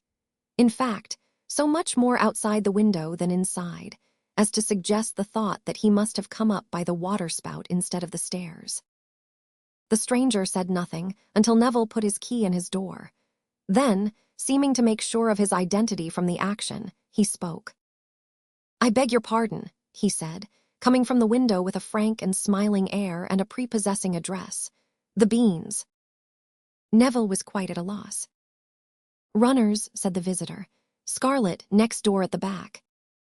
Oh, returned Neville, and the mignonette and wallflower. The same, said the visitor. Pray walk in. Thank you. Neville lighted his candles, and the visitor sat down. A handsome gentleman with a young face, but with an older figure in its robustness and its breadth of shoulder. Say a man of 8-20, or at the utmost 30, so extremely sunburnt that the contrast between his brown visage and the white forehead shaded out of doors by his hat, and the glimpses of white throat below the neckerchief, would have been almost ludicrous but for his broad temples, bright blue eyes, clustering brown hair, and laughing teeth. I have noticed, said he, my name is Tartar. Neville inclined his head. I have noticed, excuse me, that you shut yourself up a good deal, and that you seem to like my garden aloft here. If you would like a little more of it, I could throw out a few lines and stays between my windows and yours, which the runners would take to directly. And I have some boxes, both of mignonette and wallflower, that I could shove on along the gutter, with a boat hook I have by me, to your windows, and draw back again when they wanted watering or gardening, and shove on again when they were ship-shape, so that they would cause you no trouble. I couldn't take this liberty without asking your permission, so I venture to ask it. Tartar, corresponding set next door. You are very kind. Not at all.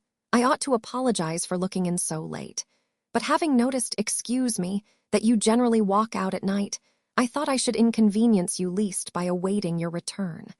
I am always afraid of inconveniencing busy men, being an idle man. I should not have thought so, from your appearance. No, I take it as a compliment. In fact, I was bred in the Royal Navy and was first lieutenant when I quitted it.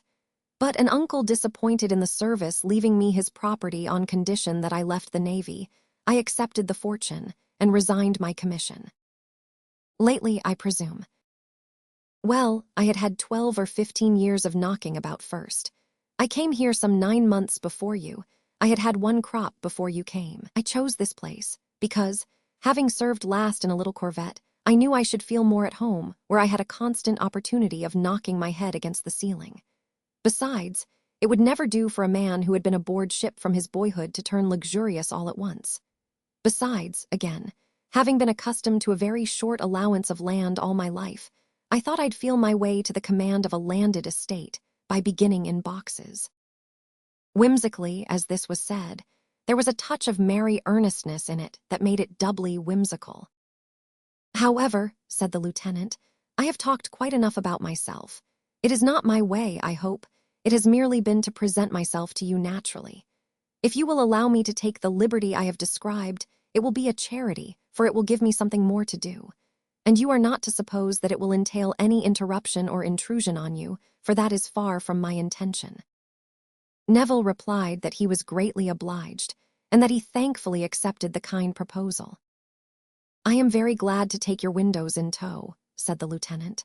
From what I have seen of you when I have been gardening at mine, and you have been looking on, I have thought you, excuse me, rather too studious and delicate. May I ask, is your health at all affected? I have undergone some mental distress, said Neville, confused, which has stood me in the stead of illness. Pardon me, said Mr. Tartar.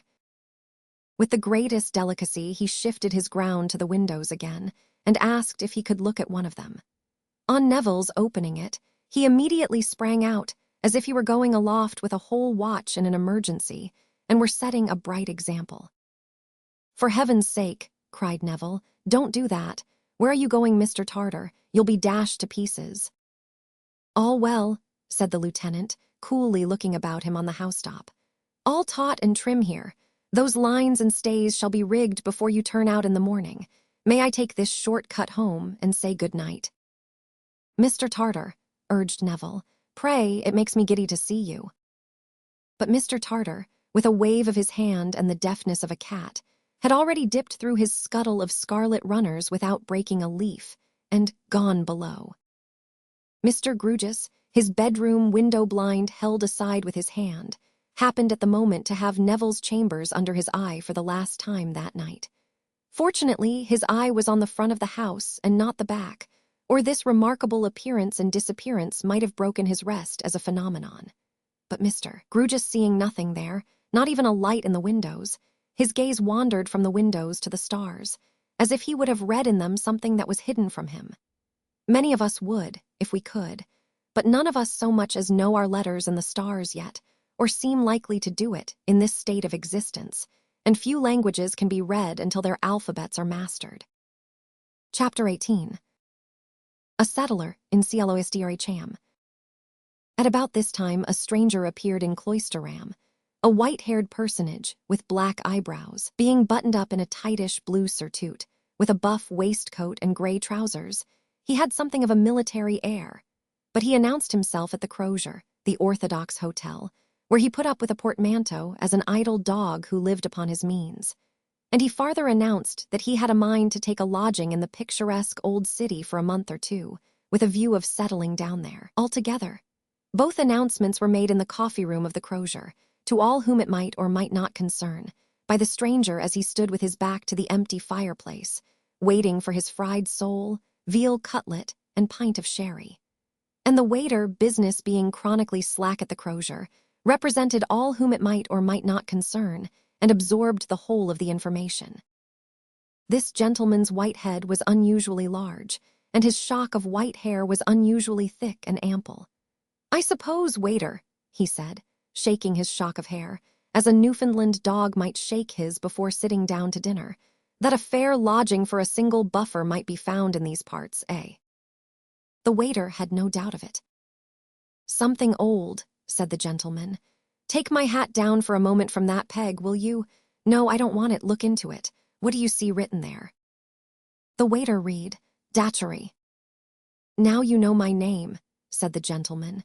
"Dick Datchery. Hang it up again.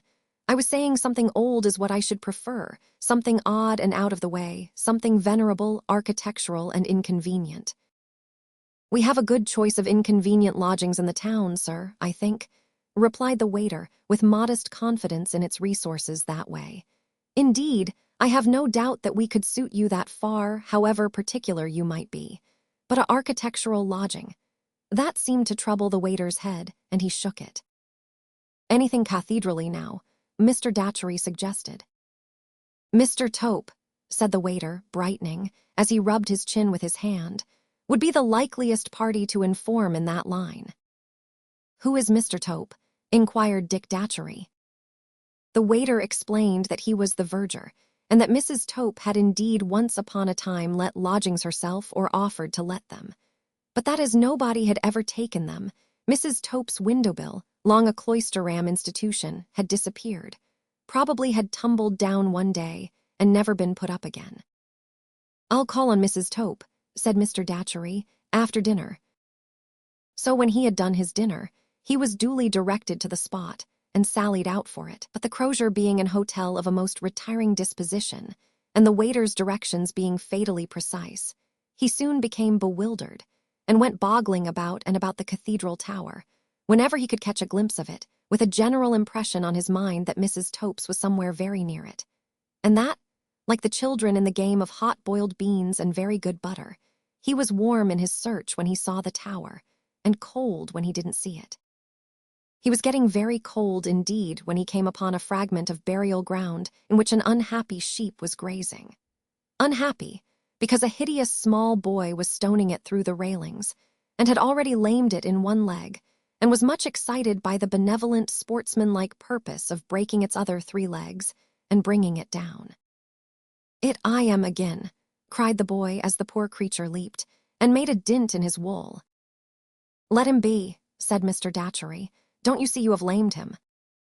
"Your lie," returned the sportsman. "'E went and lamed self. I see I am do it, and I jive. I am a shy as a witty warning to I am not to go bruisin', is master's mutton any more. Come here." "I won't. I'll come when yer can catch me." "Stay there then, and show me which is Mr. Tope's." "'Ow can I stay here and show you which is Topesies, when Topesies is t'other side the Kinfriederal, and over the crossings and round ever so many comers? Stupid, yo ah. Show me where it is, and I'll give you something." "Come on then." This brisk dialogue concluded, the boy led the way, and by and by stopped at some distance from an arched passage, pointing. "Looky yonder, you see that there winder and door. That's Tope's." "Your lie, it ain't, that's Jasper's." "Indeed," said Mr. Datchery, with a second look of some interest. "Yes, and I ain't goin' no nearer. I am, I tell yer." "Why not?" "'Cause I ain't goin' to be lifted off my legs and ave my braces bust and be choked. Not if I knows it, and not by I am wait till I set a jolly good flint flyin' at the back o'. Is jolly old Ed some day. Now look t'other side the harch, not the side where Jasper's door is, t'other side." "I see." "A little way in, that side, there's a low door down 2 steps. That's Topesies with 'is name on a hovel plate." "Good, see here," said Mr. Datchery, producing a shilling. "You owe me half of this." "Your lie. I don't owe yer nothing, I never seen yer." "I tell you you owe me half of this, because I have no 6pence in my pocket. So the next time you meet me, you shall do something else for me, to pay me." "All right, give us old." "What is your name, and where do you live?" "Deputy, Traveller's Twopenny, cross the green." The boy instantly darted off with the shilling, lest Mr. Datchery should repent, but stopped at a safe distance, on the happy chance of his being uneasy in his mind about it, to goad him with a demon dance expressive of its irrevocability. Mr. Datchery, taking off his hat to give that shock of white hair of his another shake, seemed quite resigned, and betook himself whither he had been directed.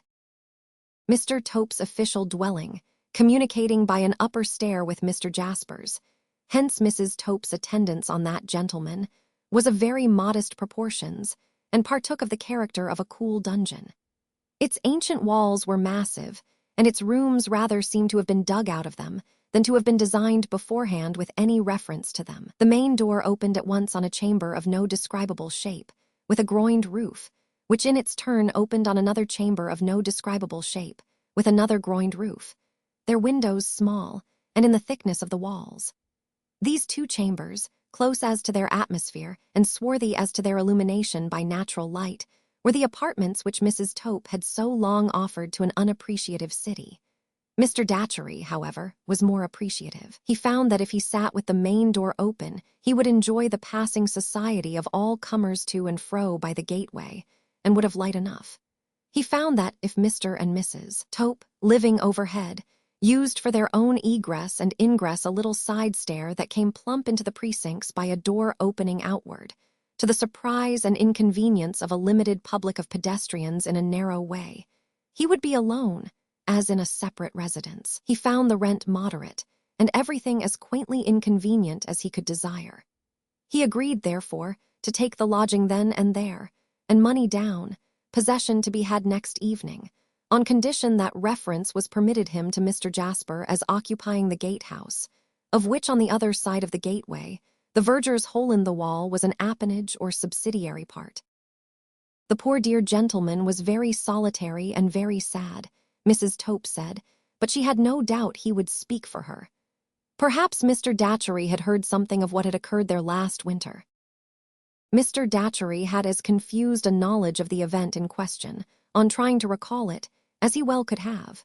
He begged Mrs. Tope's pardon when she found it incumbent on her to correct him in every detail of his summary of the facts, but pleaded that he was merely a single buffer getting through life upon his means as idly as he could, and that so many people were so constantly making away with so many other people, as to render it difficult for a buffer of an easy temper to preserve the circumstances of the several cases unmixed in his mind.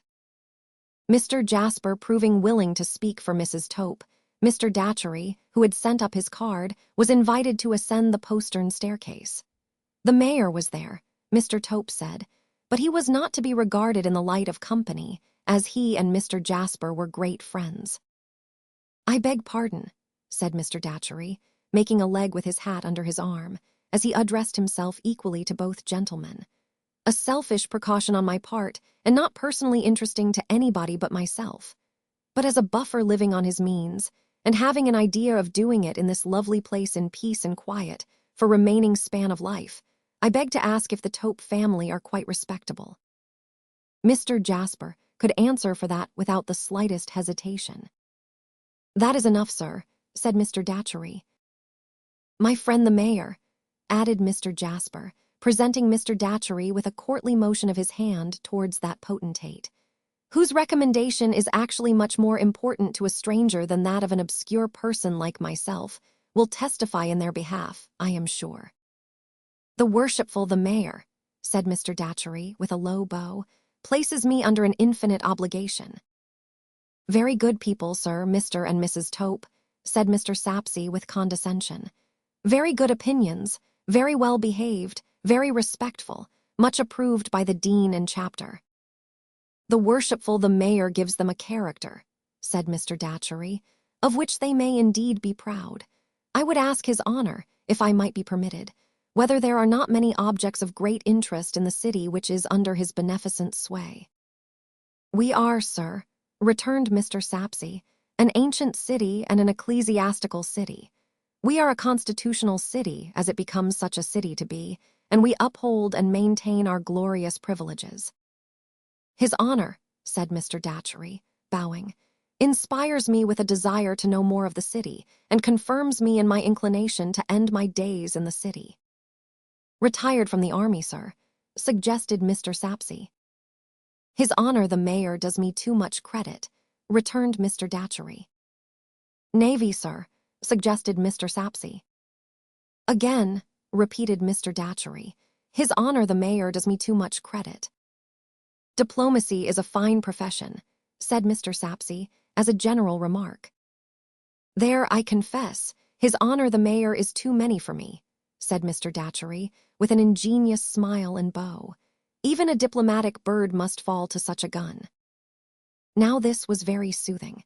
Here was a gentleman of a great, not to say a grand, address, accustomed to rank and dignity, really setting a fine example how to behave to a mayor. There was something in that third-person style of being spoken to that Mr. Sapsea found particularly recognizant of his merits and position. "But I crave pardon," said Mr. Datchery. "His Honor the Mayor will bear with me if for a moment I have been deluded into occupying his time and have forgotten the humble claims upon my own of my hotel, the Crozier." "Not at all, sir," said Mr. Sapsea.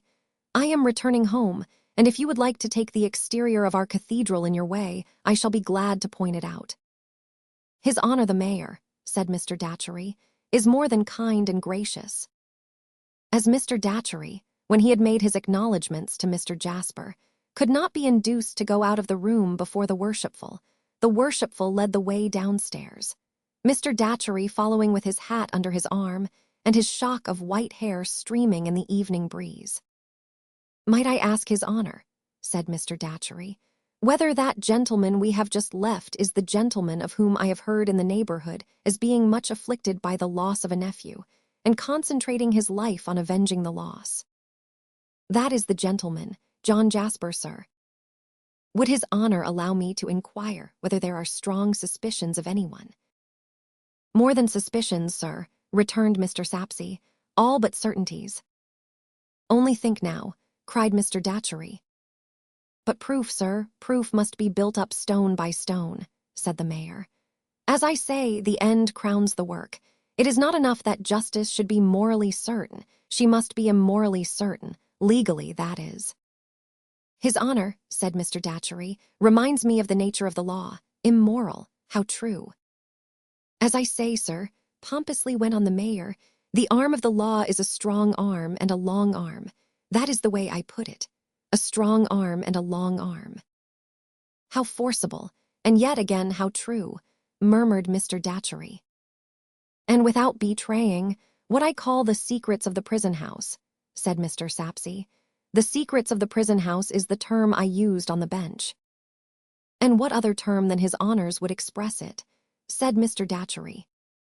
"Without, I say, betraying them, I predict to you, knowing the iron will of the gentleman we have just left, I take the bold step of calling it iron, on account of its strength, that in this case the long arm will reach, and the strong arm will strike.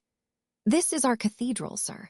The best judges are pleased to admire it, and the best among our townsmen own to being a little vain of it."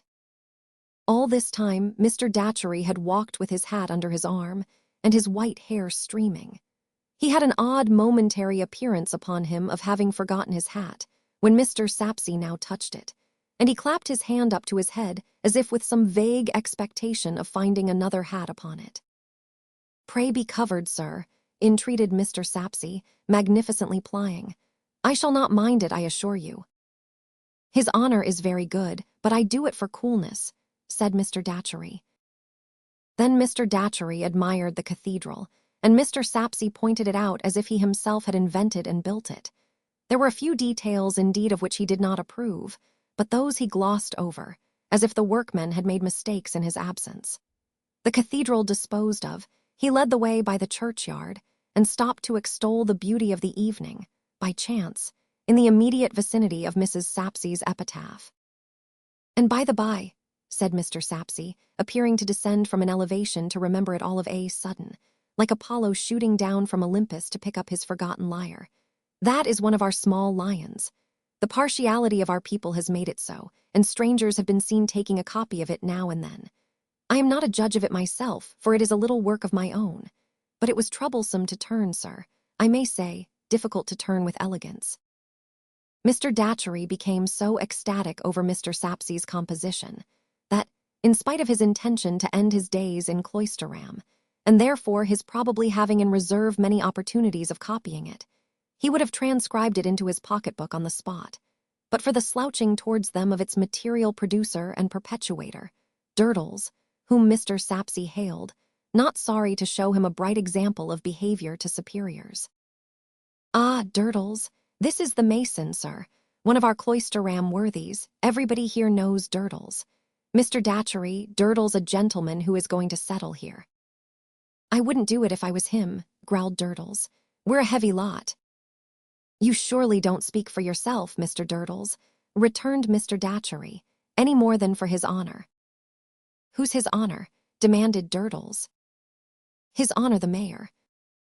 "I never was brought afore him," said Durdles, with anything but the look of a loyal subject of the mayoralty, "and it'll be time enough for me to honor him when I am. Until which, and when, and where?" "Mr. Sapsea is his name.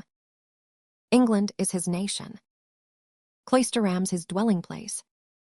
Auctioneer's his occupation." Here, Deputy, preceded by a flying oyster shell, appeared upon the scene, and requested to have the sum of threepence instantly chucked to him by Mr. Durdles, whom he had been vainly seeking up and down, as lawful wages overdue. While that gentleman, with his bundle under his arm, slowly found and counted out the money, Mr. Sapsea informed the new settler of Durdles's habits, pursuits, abode, and reputation. "I suppose a curious stranger might come to see you, and your works, Mr. Durdles, at any odd time," said Mr. Datchery upon that. "Any gentleman is welcome to come and see me any evening if he brings liquor for two with him," returned Durdles, with a penny between his teeth and certain halfpence in his hands. "Or if he likes to make it twice too, he'll be doubly welcome." "I shall come. Master Deputy, what do you owe me?" "A job." "Mind you pay me honestly with the job of showing me Mr. Durdles's house when I want to go there." Deputy, with a piercing broadside of whistle through the whole gap in his mouth, as a receipt in full for all arrears, vanished. The worshipful and the worshipper then passed on together until they parted, with many ceremonies, at the worshipful's door. Even then the worshipper carried his hat under his arm and gave his streaming white hair to the breeze.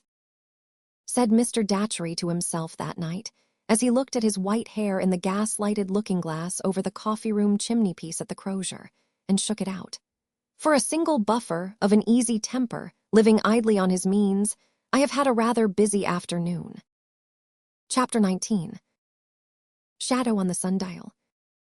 Again Miss Twinkleton has delivered her valedictory address, with the accompaniments of white wine and pound cake, and again the young ladies have departed to their several homes. Helena Landless has left the nun's house to attend her brother's fortunes, and pretty Rosa is alone. Cloisterham is so bright and sunny in these summer days that the cathedral and the monastery ruin show as if their strong walls were transparent. A soft glow seems to shine from within them, rather than upon them from without, such is their mellowness as they look forth on the hot cornfields and the smoking roads that distantly wind among them. The Cloisterham gardens blush with ripening fruit. Time was when travel-stained pilgrims rode in clattering parties through the city's welcome shades. Time is when wayfarers, leading a gypsy life between haymaking time and harvest, and looking as if they were just made of the dust of the earth, so very dusty are they, lounge about on cool doorsteps, trying to mend their unmendable shoes, or giving them to the city kennels as a hopeless job, and seeking others in the bundles that they carry along, with their yet unused sickles swathed in bands of straw. At all the more public pumps there is much cooling of bare feet, together with much bubbling and gurgling of drinking with hand to spout on the part of these Bedouins. The Cloisterham police, meanwhile, looking askant from their beats with suspicion, and manifest impatience that the intruders should depart from within the civic bounds, and once more fry themselves on the simmering highroads. On the afternoon of such a day, when the last cathedral service is done, and when that side of the high street on which the nun's house stands is in grateful shade, save where its quaint old garden opens to the west between the boughs of trees, a servant informs Rosa, to her terror, that Mr. Jasper desires to see her. If he had chosen his time for finding her at a disadvantage, he could have done no better. Perhaps he has chosen it. Helena Landless is gone, Mrs. Tisher is absent on leave, Miss Twinkleton, in her amateur state of existence, has contributed herself and a veal pie to a picnic.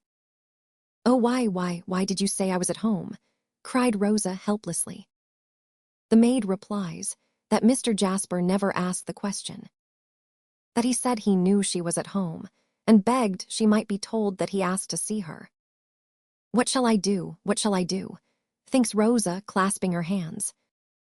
Possessed by a kind of desperation, she adds in the next breath that she will come to Mr. Jasper in the garden.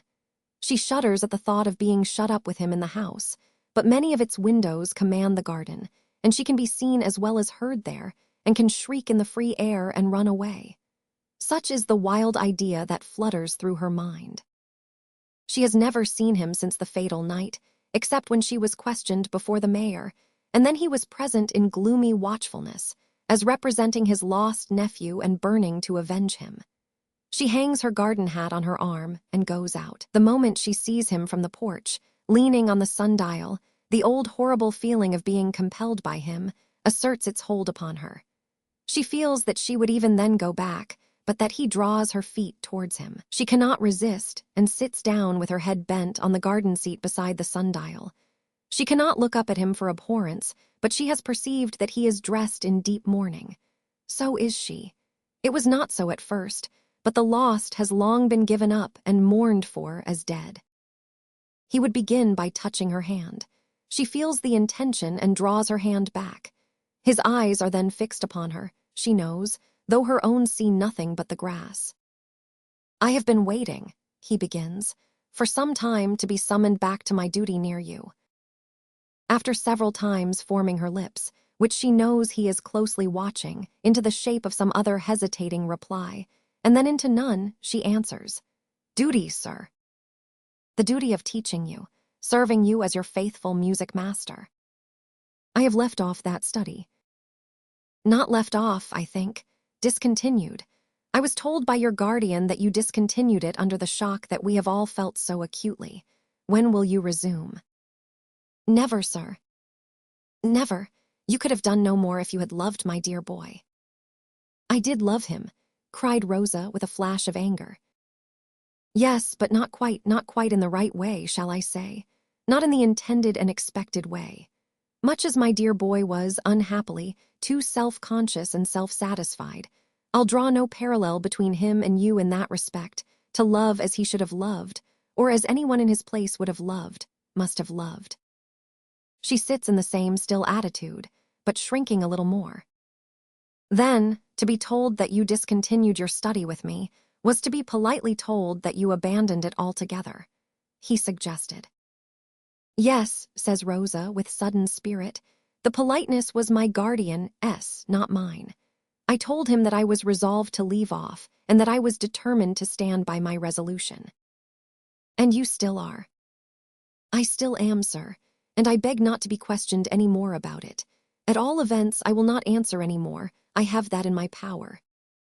She is so conscious of his looking at her with a gloating admiration of the touch of anger on her, and the fire and animation it brings with it, that even as her spirit rises, it falls again, and she struggles with a sense of shame, affront, and fear, much as she did that night at the piano. "I will not question you any more, since you object to it so much. I will confess." "I do not wish to hear you, sir," cries Rosa, rising. This time he does touch her with his outstretched hand. In shrinking from it, she shrinks into her seat again. "We must sometimes act in opposition to our wishes," he tells her in a low voice. "You must do so now, or do more harm to others than you can ever set right." "What harm?" Presently. You question me, you see, and surely that's not fair when you forbid me to question you. Nevertheless, I will answer the question presently. Dearest Rosa, charming Rosa." She starts up again. This time he does not touch her, but his face looks so wicked and menacing as he stands leaning against the sundial setting, as it were, his black mark upon the very face of day, that her flight is arrested by horror as she looks at him. "I do not forget how many windows command a view of us," he says, glancing towards them. "I will not touch you again. I will come no nearer to you than I am. Sit down, and there will be no mighty wonder in your music master, leaning idly against a pedestal and speaking with you, remembering all that has happened and our shares in it. "Sit down, my beloved."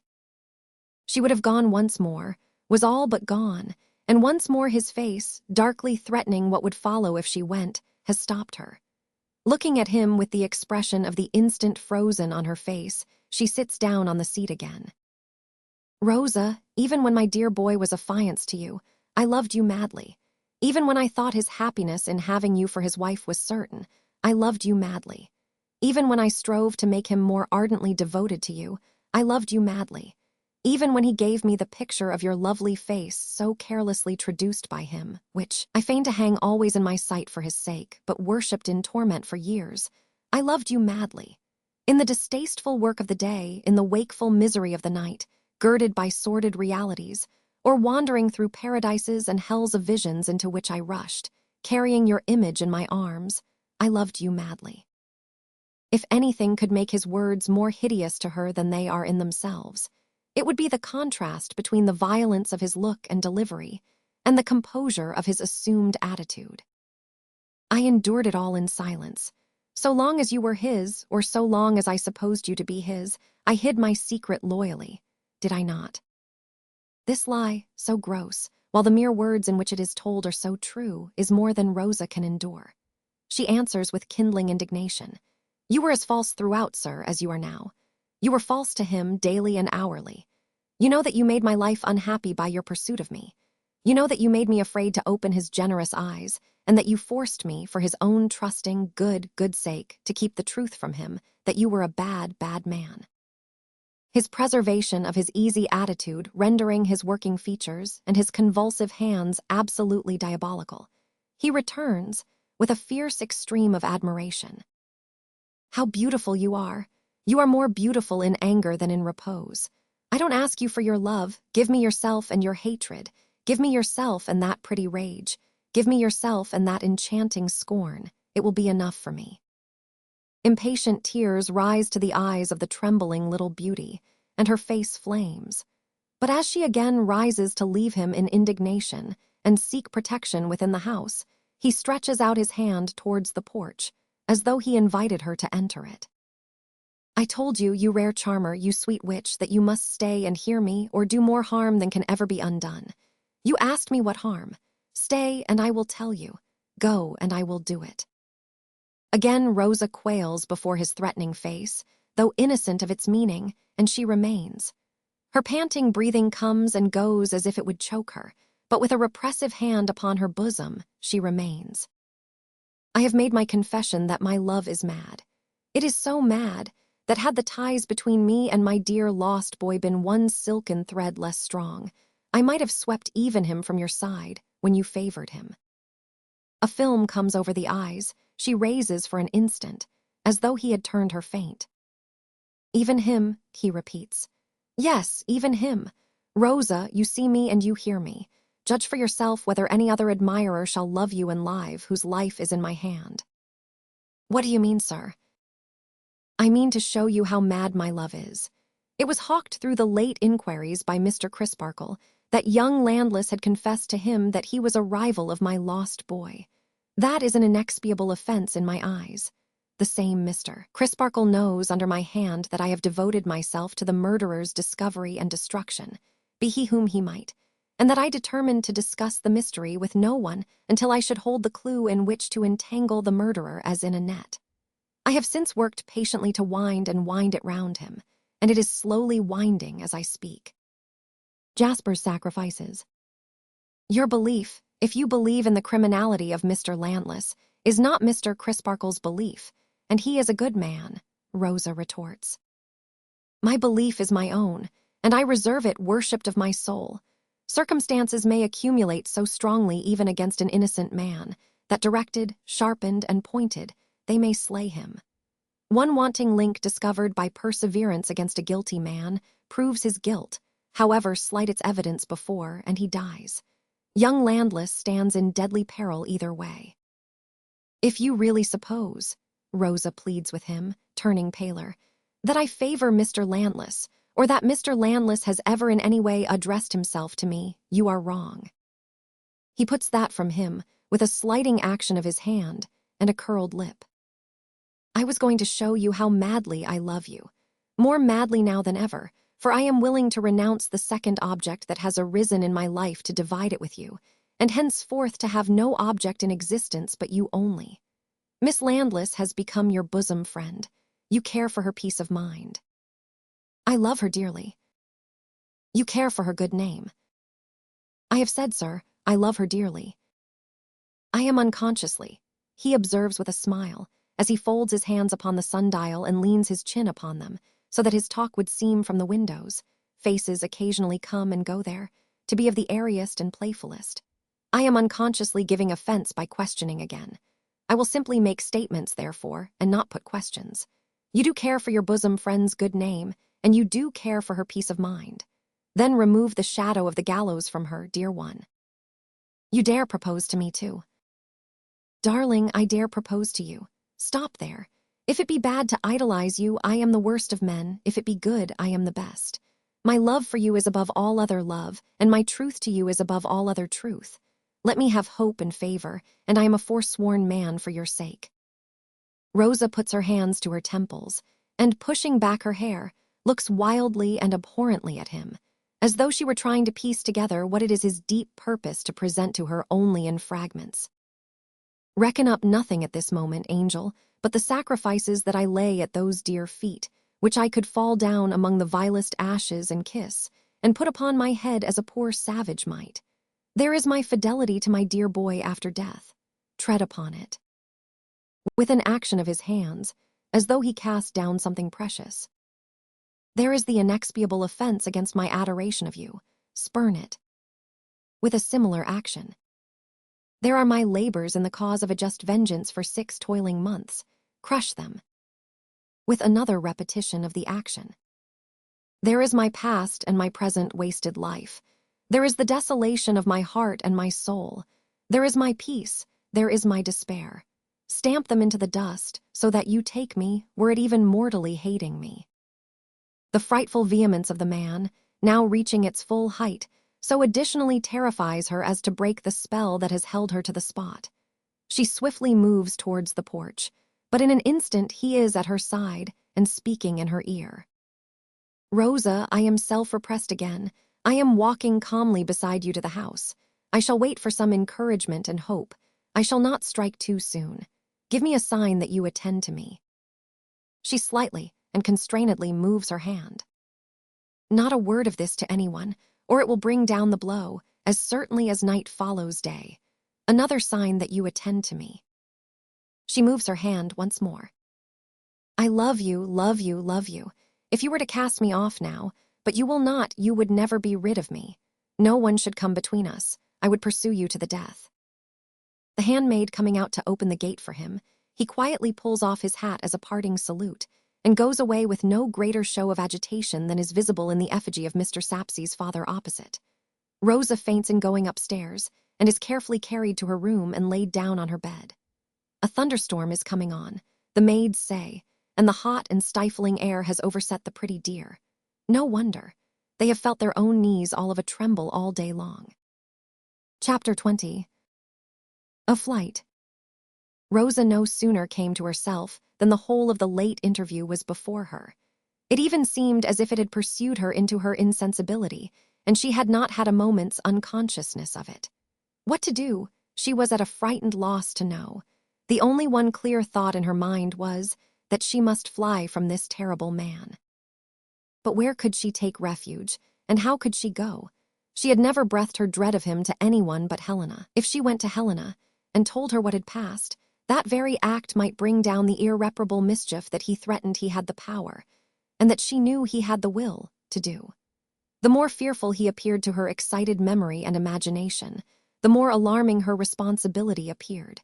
Seeing that a slight mistake on her part, either in action or delay, might let his malevolence loose on Helena's brother. Rosa's mind throughout the last 6 months had been stormily confused. A half-formed, wholly unexpressed suspicion tossed in it, now heaving itself up, and now sinking into the deep, now gaining palpability, and now losing it. Jasper's self-absorption in his nephew when he was alive, and his unceasing pursuit of the inquiry how he came by his death, if he were dead, were themes so rife in the place that no one appeared able to suspect the possibility of foul play at his hands. She had asked herself the question, "Am I so wicked in my thoughts as to conceive a wickedness that others cannot imagine?" Then she had considered, did the suspicion come of her previous recoiling from him before the fact? And if so, was not that a proof of its baselessness? Then she had reflected, what motive could he have, according to my accusation? She was ashamed to answer in her mind, the motive of gaining me, and covered her face, as if the lightest shadow of the idea of founding murder on such an idle vanity were a crime almost as great. She ran over in her mind again all that he had said by the sundial in the garden. He had persisted in treating the disappearance as murder, consistently with his whole public course since the finding of the watch and shirt-pin. If he were afraid of the crime being traced out, would he not rather encourage the idea of a voluntary disappearance? He had even declared that if the ties between him and his nephew had been less strong, he might have swept even him away from her side. Was that like his having really done so? He had spoken of laying his 6 months' labors in the cause of a just vengeance at her feet. Would he have done that, with that violence of passion, if they were a pretense? Would he have ranged them with his desolate heart and soul, his wasted life, his peace and his despair? The very first sacrifice that he represented himself as making for her was his fidelity to his dear boy after death. Surely these facts were strong against a fancy that scarcely dared to hint itself, and yet he was so terrible a man. In short, the poor girl, for what could she know of the criminal intellect, which its own professed students perpetually misread, because they persist in trying to reconcile it with the average intellect of average men, instead of identifying it as a horrible wonder apart, could get by no road to any other conclusion than that he was a terrible man and must be fled from. She had been Helena's stay and comfort during the whole time. She had constantly assured her of her full belief in her brother's innocence and of her sympathy with him in his misery. But she had never seen him since the disappearance, nor had Helena ever spoken one word of his avowal to Mr. Crisparkle in regard of Rosa, though as a part of the interest of the case it was well known far and wide. He was Helena's unfortunate brother, to her, and nothing more. The assurance she had given her odious suitor was strictly true, though it would have been better, she considered now, if she could have restrained herself from so giving it. Afraid of him as the bright and delicate little creature was, her spirit swelled at the thought of his knowing it from her own lips. But where was she to go? Anywhere beyond his reach was no reply to the question. Somewhere must be thought of. She determined to go to her guardian and to go immediately. The feeling she had imparted to Helena on the night of their first confidence was so strong upon her. The feeling of not being safe from him, and of the solid walls of the old convent being powerless to keep out his ghostly following of her, that no reasoning of her own could calm her terrors. The fascination of repulsion had been upon her so long, and now culminated so darkly, that she felt as if he had power to bind her by a spell. Glancing out at window, even now, as she rose to dress, the sight of the sundial on which he had leaned when he declared himself turned her cold and made her shrink from it as though he had invested it with some awful quality from his own nature. She wrote a hurried note to Miss Twinkleton, saying that she had sudden reason for wishing to see her guardian promptly, and had gone to him, also entreating the good lady not to be uneasy, for all was well with her. She hurried a few quite useless articles into a very little bag, left the note in a conspicuous place, and went out, softly closing the gate after her. It was the first time she had ever been even in Cloisterham High Street alone. But knowing all its ways and windings very well, she hurried straight to the corner from which the omnibus departed. It was, at that very moment, going off. "Stop and take me, if you please, Joe. I am obliged to go to London." In less than another minute she was on her road to the railway, under Joe's protection. Joe waited on her when she got there, put her safely into the railway carriage, and handed in the very little bag after her, as though it were some enormous trunk, hundredweights heavy, which she must on no account endeavor to lift. "Can you go round when you get back, and tell Miss Twinkleton that you saw me safely off, Joe?" "It shall be done, miss." "With my love, please, Joe." "Yes, miss, and I wouldn't mind having it myself." But Joe did not articulate the last clause, only thought it. Now that she was whirling away for London in real earnest, Rosa was at leisure to resume the thoughts which her personal hurry had checked. The indignant thought that his declaration of love soiled her, that she could only be cleansed from the stain of its impurity by appealing to the honest and true, supported her for a time against her fears and confirmed her in her hasty resolution. But as the evening grew darker and darker, and the great city impended nearer and nearer, the doubts usual in such cases began to arise. Whether this was not a wild proceeding, after all, how Mr. Grugis might regard it, whether she should find him at the journey's end, how she would act if he were absent, what might become of her, alone, in a place so strange and crowded, how if she had but waited and taken counsel first, whether, if she could now go back, she would not do it thankfully. A multitude of such uneasy speculations disturbed her, more and more as they accumulated. At length the train came into London over the housetops, and down below lay the gritty streets with their yet unneeded lamps aglow on a hot, light summer night. Hiram Grugis, Esquire, Staple Inn, London. This was all Rosa knew of her destination, but it was enough to send her rattling away again in a cab, through deserts of gritty streets, where many people crowded at the corner of courts and byways to get some air, and where many other people walked with a miserably monotonous noise of shuffling of feet on hot paving stones, and where all the people and all their surroundings were so gritty and so shabby. There was music playing here and there, but it did not enliven the case. No barrel organ mended the matter, and no big drum beat dull care away. Like the chapel bells that were also going here and there, they only seemed to evoke echoes from brick surfaces and dust from everything. As to the flat wind instruments, they seemed to have cracked their hearts and souls in pining for the country. Her jingling conveyance stopped at last at a fast-closed gateway, which appeared to belong to somebody who had gone to bed very early, and was much afraid of housebreakers. Rosa, discharging her conveyance, timidly knocked at this gateway, and was let in, very little bag and all, by a watchman. "Does Mr. Grugis live here?" "Mr. Grugis lives there, miss," said the watchman, pointing further in. So Rosa went further in, and, when the clocks were striking 10, stood on P.J.T.'s doorsteps, wondering what P.J.T. had done with his street door. Guided by the painted name of Mr. Grugis, she went upstairs and softly tapped and tapped several times. But no one answering, and Mr. Grugis's door handle yielding to her touch, she went in and saw her guardian sitting on a window seat at an open window, with a shaded lamp placed far from him on a table in a corner. Rosa drew nearer to him in the twilight of the room. He saw her, and he said in an undertone, "Good heaven!" Rosa fell upon his neck with tears, and then he said, returning her embrace, my child, I thought you were your mother. But what," he added soothingly, "has happened? My dear, what has brought you here? Who has brought you here?" "No one, I came alone." "Lord bless me," ejaculated Mr. Grugis. "Came alone? Why didn't you write to me to come and fetch you?" "I had no time. I took a sudden resolution. Poor Eddie." "Ah, poor fellow. His uncle has made love to me. I cannot bear it," said Rosa, at once with a burst of tears and a stamp of her little foot. "I shudder with horror of him, and I have come to you to protect me and all of us from him, if you will." "I will," cried Mr. Grugis with a sudden rush of amazing energy. "Damn him. Confound his politics. Frustrate his knavish tricks. On thee his hopes to fix.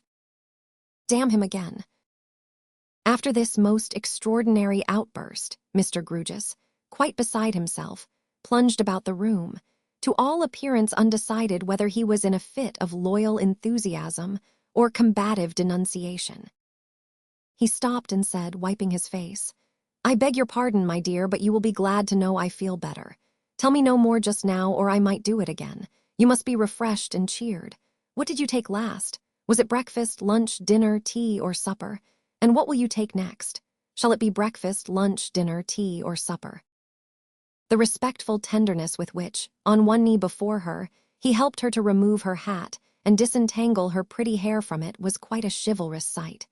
Yet who, knowing him only on the surface, would have expected chivalry, and of the true sort, too, not the spurious, from Mr. Grugis?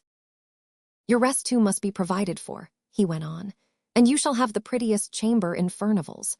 Your toilet must be provided for, and you shall have everything that an unlimited head chambermaid, by which expression I mean a head chambermaid not limited as to outlay, can procure. Is that a bag? He looked hard at it. Sooth to say, it required hard looking at to be seen at all in a dimly lighted room. And is it your property, my dear? Yes, sir, I brought it with me.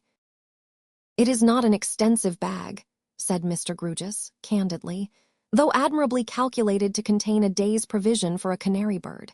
Perhaps you brought a canary bird. Rosa smiled and shook her head. If you had, he should have been made welcome, said Mr. Grugis, and I think he would have been pleased to be hung upon a nail outside and pit himself against our staple sparrows, whose execution must be admitted to be not quite equal to their intention, which is the case with so many of us. You didn't say what meal, my dear. Have a nice jumble of all meals. Rosa thanked him, but said she could only take a cup of tea. Mr. Grugis, after several times running out, and in again, to mention such supplementary items as marmalade, eggs, watercresses, salted fish, and frizzled ham, ran across to Furnival's without his hat, to give his various directions. And soon afterwards they were realized in practice, and the board was spread. Lord bless my soul, cried Mr. Grugis, putting the lamp upon it and taking his seat opposite Rosa. What a new sensation for a poor old angular bachelor, to be sure. Mr. Grugis experiences a new sensation. Rosa's expressive little eyebrows asked him what he meant. The sensation of having a sweet young presence in the place that whitewashes it, paints it, papers it, decorates it with gilding, and makes it glorious, said Mr. Grugis. Ah me, ah me. As there was something mournful in his sigh, Rosa, in touching him with her teacup, ventured to touch him with her small hand too. Thank you, my dear, said Mr. Grugis. Ahem, let's talk. Do you always live here, sir? Asked Rosa. Yes, my dear. And always alone? Always alone, except that I have daily company in a gentleman by the name of Bazard, my clerk. He doesn't live here. No, he goes his way after office hours. In fact, he is off duty here altogether just at present, and a firm downstairs with which I have business relations lend me a substitute, but it would be extremely difficult to replace Mr. Bazard. He must be very fond of you, said Rosa. He bears up against it with commendable fortitude if he is, returned Mr. Grugis after considering the matter. But I doubt if he is, not particularly so. You see, he is discontented, poor fellow. Why isn't he contented? Was the natural inquiry. Misplaced, said Mr. Grugis with great mystery. Rosa's eyebrows resumed their inquisitive and perplexed expression. So misplaced, Mr. Grugis went on, that I feel constantly apologetic towards him, and he feels, though he doesn't mention it, that I have reason to be. Mr. Grugis had by this time grown so very mysterious that Rosa did not know how to go on. While she was thinking about it, Mr. Grugis suddenly jerked out of himself for the second time. Let's talk. We were speaking of Mr. Bazard. It's a secret, and moreover it is Mr. Bazard's secret, but the sweet presence at my table makes me so unusually expansive that I feel I must impart it in inviolable confidence. What do you think Mr. Bazard has done? Oh dear, cried Rosa, drawing her chair a little nearer, and her mind reverting to Jasper. Nothing dreadful, I hope. He has written a play, said Mr. Grugis in a solemn whisper. A tragedy. Rosa seemed much relieved. And nobody, pursued Mr. Grugis in the same tone, will hear, on any account whatever, of bringing it out. Rosa looked reflective and nodded her head slowly, as who should say, such things are, and why are they? Now, you know, said Mr. Grugis, I couldn't write a play. Not a bad one, sir, said Rosa, innocently, with her eyebrows again in action. No, if I was under sentence of decapitation, and was about to be instantly decapitated, and an express arrived with a pardon for the condemned convict Grugis if he wrote a play, I should be under the necessity of resuming the block, and begging the executioner to proceed to extremities. Meaning, said Mr. Grugis, passing his hand under his chin, the singular number and this extremity. Rosa appeared to consider what she would do. if the awkward supposititious case were hers. Consequently, said Mr. Grugis, Mr. Bazzard would have a sense of my inferiority to himself under any circumstances. But when I am his master, you know, the case is greatly aggravated. Mr. Grugis shook his head seriously, as if he felt the offense to be a little too much, though of his own committing. How came you to be his master, sir? Asked Rosa. A question that naturally follows, said Mr. Grugis. Let's talk, Mr. Bazzard's father, being a Norfolk farmer, would have furiously laid about him with a flail, a pitchfork, and every agricultural implement available for assaulting purposes, on the slightest hint of his son's having written a play. So the son, bringing to me the father's rent, which I receive, imparted his secret, and pointed out that he was determined to pursue his genius, and that it would put him in peril of starvation, and that he was not formed for it. For pursuing his genius, sir. No, my dear, said Mr. Grugis, for starvation. It was impossible to deny the position that Mr. Bazzard was not formed to be starved, and Mr. Bazzard then pointed out that it was desirable that I should stand between him and a fate so perfectly unsuited to his formation. In that way Mr. Bazzard became my clerk, and he feels it very much. I am glad he is grateful, said Rosa. I didn't quite mean that, my dear. I mean that he feels the degradation. There are some other geniuses that Mr. Bazzard has become acquainted with, who have also written tragedies, which likewise nobody will on any account whatever hear of bringing out, and these choice spirits dedicate their plays to one another in a highly panegyrical manner. Mr. Bazzard has been the subject of one of these dedications. Now, you know, I never had a play dedicated to me. Rosa looked at him, as if she would have liked him to be the recipient of 1,000 dedications. Which again, naturally, rubs against the grain of Mr. Bazzard, said Mr. Grugis. He is very short with me sometimes, and then I feel that he is meditating. This blockhead is my master, a fellow who couldn't write a tragedy on pain of death, and who will never have one dedicated to him with the most complimentary congratulations on the high position he has taken in the eyes of posterity. Very trying, very trying. However, in giving him directions, I reflect beforehand. Perhaps he may not like this, or he might take it ill if I asked that, and so we get on very well. Indeed, better than I could have expected. Is the tragedy named, sir? Asked Rosa. Strictly between ourselves, answered Mr. Grugis. It has a dreadfully appropriate name. It is called The Thorn of Anxiety, but Mr. Bazzard hopes, and I hope, that it will come out at last. It was not hard to divine that Mr. Grugis had related the Bazzard history thus fully, at least quite as much for the recreation of his ward's mind from the subject that had driven her there, as for the gratification of his own tendency to be social and communicative. And now, my dear, he said at this point, if you are not too tired to tell me more of what passed today, but only if you feel quite able, I should be glad to hear it. I may digest it the better if I sleep on it tonight. Rosa, composed now, gave him a faithful account of the interview. Mr. Grugis often smoothed his head while it was in progress, and begged to be told a second time those parts which bore on Helena and Neville. When Rosa had finished, he sat grave, silent, and meditative for a while. Clearly narrated was his only remark at last, and I hope clearly put away here, smoothing his head again. See, my dear, taking her to the open window, where they live, the dark windows over yonder. I may go to Helena tomorrow, asked Rosa. I should like to sleep on that question tonight, he answered doubtfully. But let me take you to your own rest, for you must need it. With that, Mr. Grugis helped her to get her hat on again, and hung upon his arm the very little bag that was of no earthly use, and led her by the hand, with a certain stately awkwardness, as if he were going to walk a minuet across Holborn and into Furnival's Inn. At the hotel door, he confided her to the unlimited head chambermaid, and said that while she went up to see her room, he would remain below, in case she should wish it exchanged for another, or should find that there was anything she wanted. Rosa's room was airy, clean, comfortable, almost gay.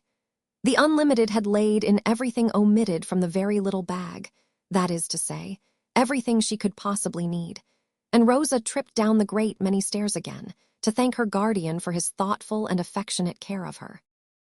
Not at all, my dear, said Mr. Grugis, infinitely gratified. "It is I who thank you for your charming confidence and for your charming company. Your breakfast will be provided for you in a neat, compact, and graceful little sitting room, appropriate to your figure, and I will come to you at 10 o'clock in the morning. I hope you don't feel very strange indeed in this strange place." "Oh no, I feel so safe." "Yes, you may be sure that the stairs are fireproof," said Mr. Grugis, "and that any outbreak of the devouring element would be perceived and suppressed by the watchman." "I did not mean that," Rosa replied. "I mean I feel so safe from him." "There is a stout gate of iron bars to keep him out," said Mr. Grugis, smiling. "And Furnival's is fireproof and specially watched and lighted, and I live over the way." In the stoutness of his knight-errantry, he seemed to think the last-named protection all sufficient. In the same spirit, he said to the gate porter as he went out, "If someone staying in the hotel should wish to send across the road to me in the night, a crown will be ready for the messenger." In the same spirit, he walked up and down outside the iron gate for the best part of an hour, with some solicitude, occasionally looking in between the bars, as if he had laid a dove in a high roost in a cage of lions, and had it on his mind that she might tumble out. Chapter 21. A recognition. Nothing occurred in the night to flutter the tired dove, and the dove arose refreshed. With Mr. Grugis, when the clock struck 10 in the morning, came Mr. Crisparkle, who had come at one plunge out of the river at Cloisterham. "Miss Twinkleton was so uneasy, Miss Rosa," he explained to her, "and came round to Ma and me with your note in such a state of wonder that, to quiet her, I volunteered on this service by the very first train to be caught in the morning. I wished at the time that you had come to me, but now I think it best that you did as you did and came to your guardian." "I did think of you," Rosa told him, "but Minor Canon Corner was so near him." "I understand. It was quite natural." "I have told Mr. Crisparkle," said Mr. Grugis, "all that you told me last night, my dear. Of course I should have written it to him immediately, but his coming was most opportune. And it was particularly kind of him to come, for he had but just gone." "Have you settled," asked Rosa, appealing to them both, "what is to be done for Helena and her brother?" "Why, really," said Mr. Crisparkle, "I am in great perplexity.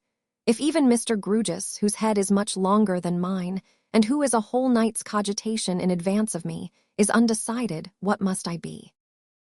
The unlimited here put her head in at the door, after having rapped and been authorized to present herself, announcing that a gentleman wished for a word with another gentleman named Crisparkle, if any such gentleman were there. If no such gentleman were there, he begged pardon for being mistaken.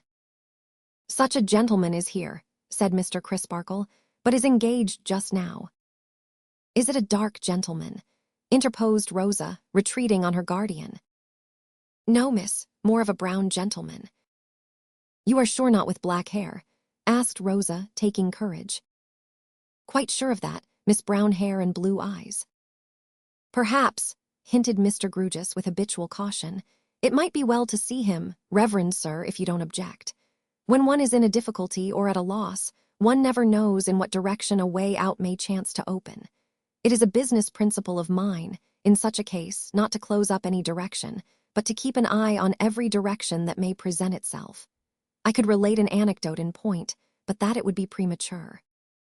"If Miss Rosa will allow me, then, let the gentleman come in," said Mr. Crisparkle. The gentleman came in, apologized with a frank but modest grace for not finding Mr. Crisparkle alone, turned to Mr. Crisparkle and smilingly asked the unexpected question, "Who am I?" "You are the gentleman I saw smoking under the trees in Staple Inn a few minutes ago." "True, there I saw you. Who else am I?"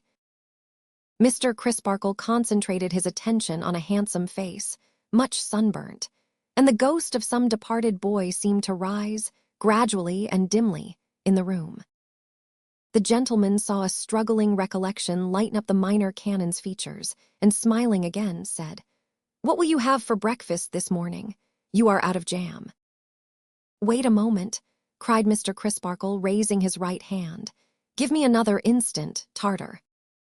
The two shook hands with the greatest heartiness, and then went the wonderful length, for Englishmen, of laying their hands each on the other's shoulders, and looking joyfully each into the other's face.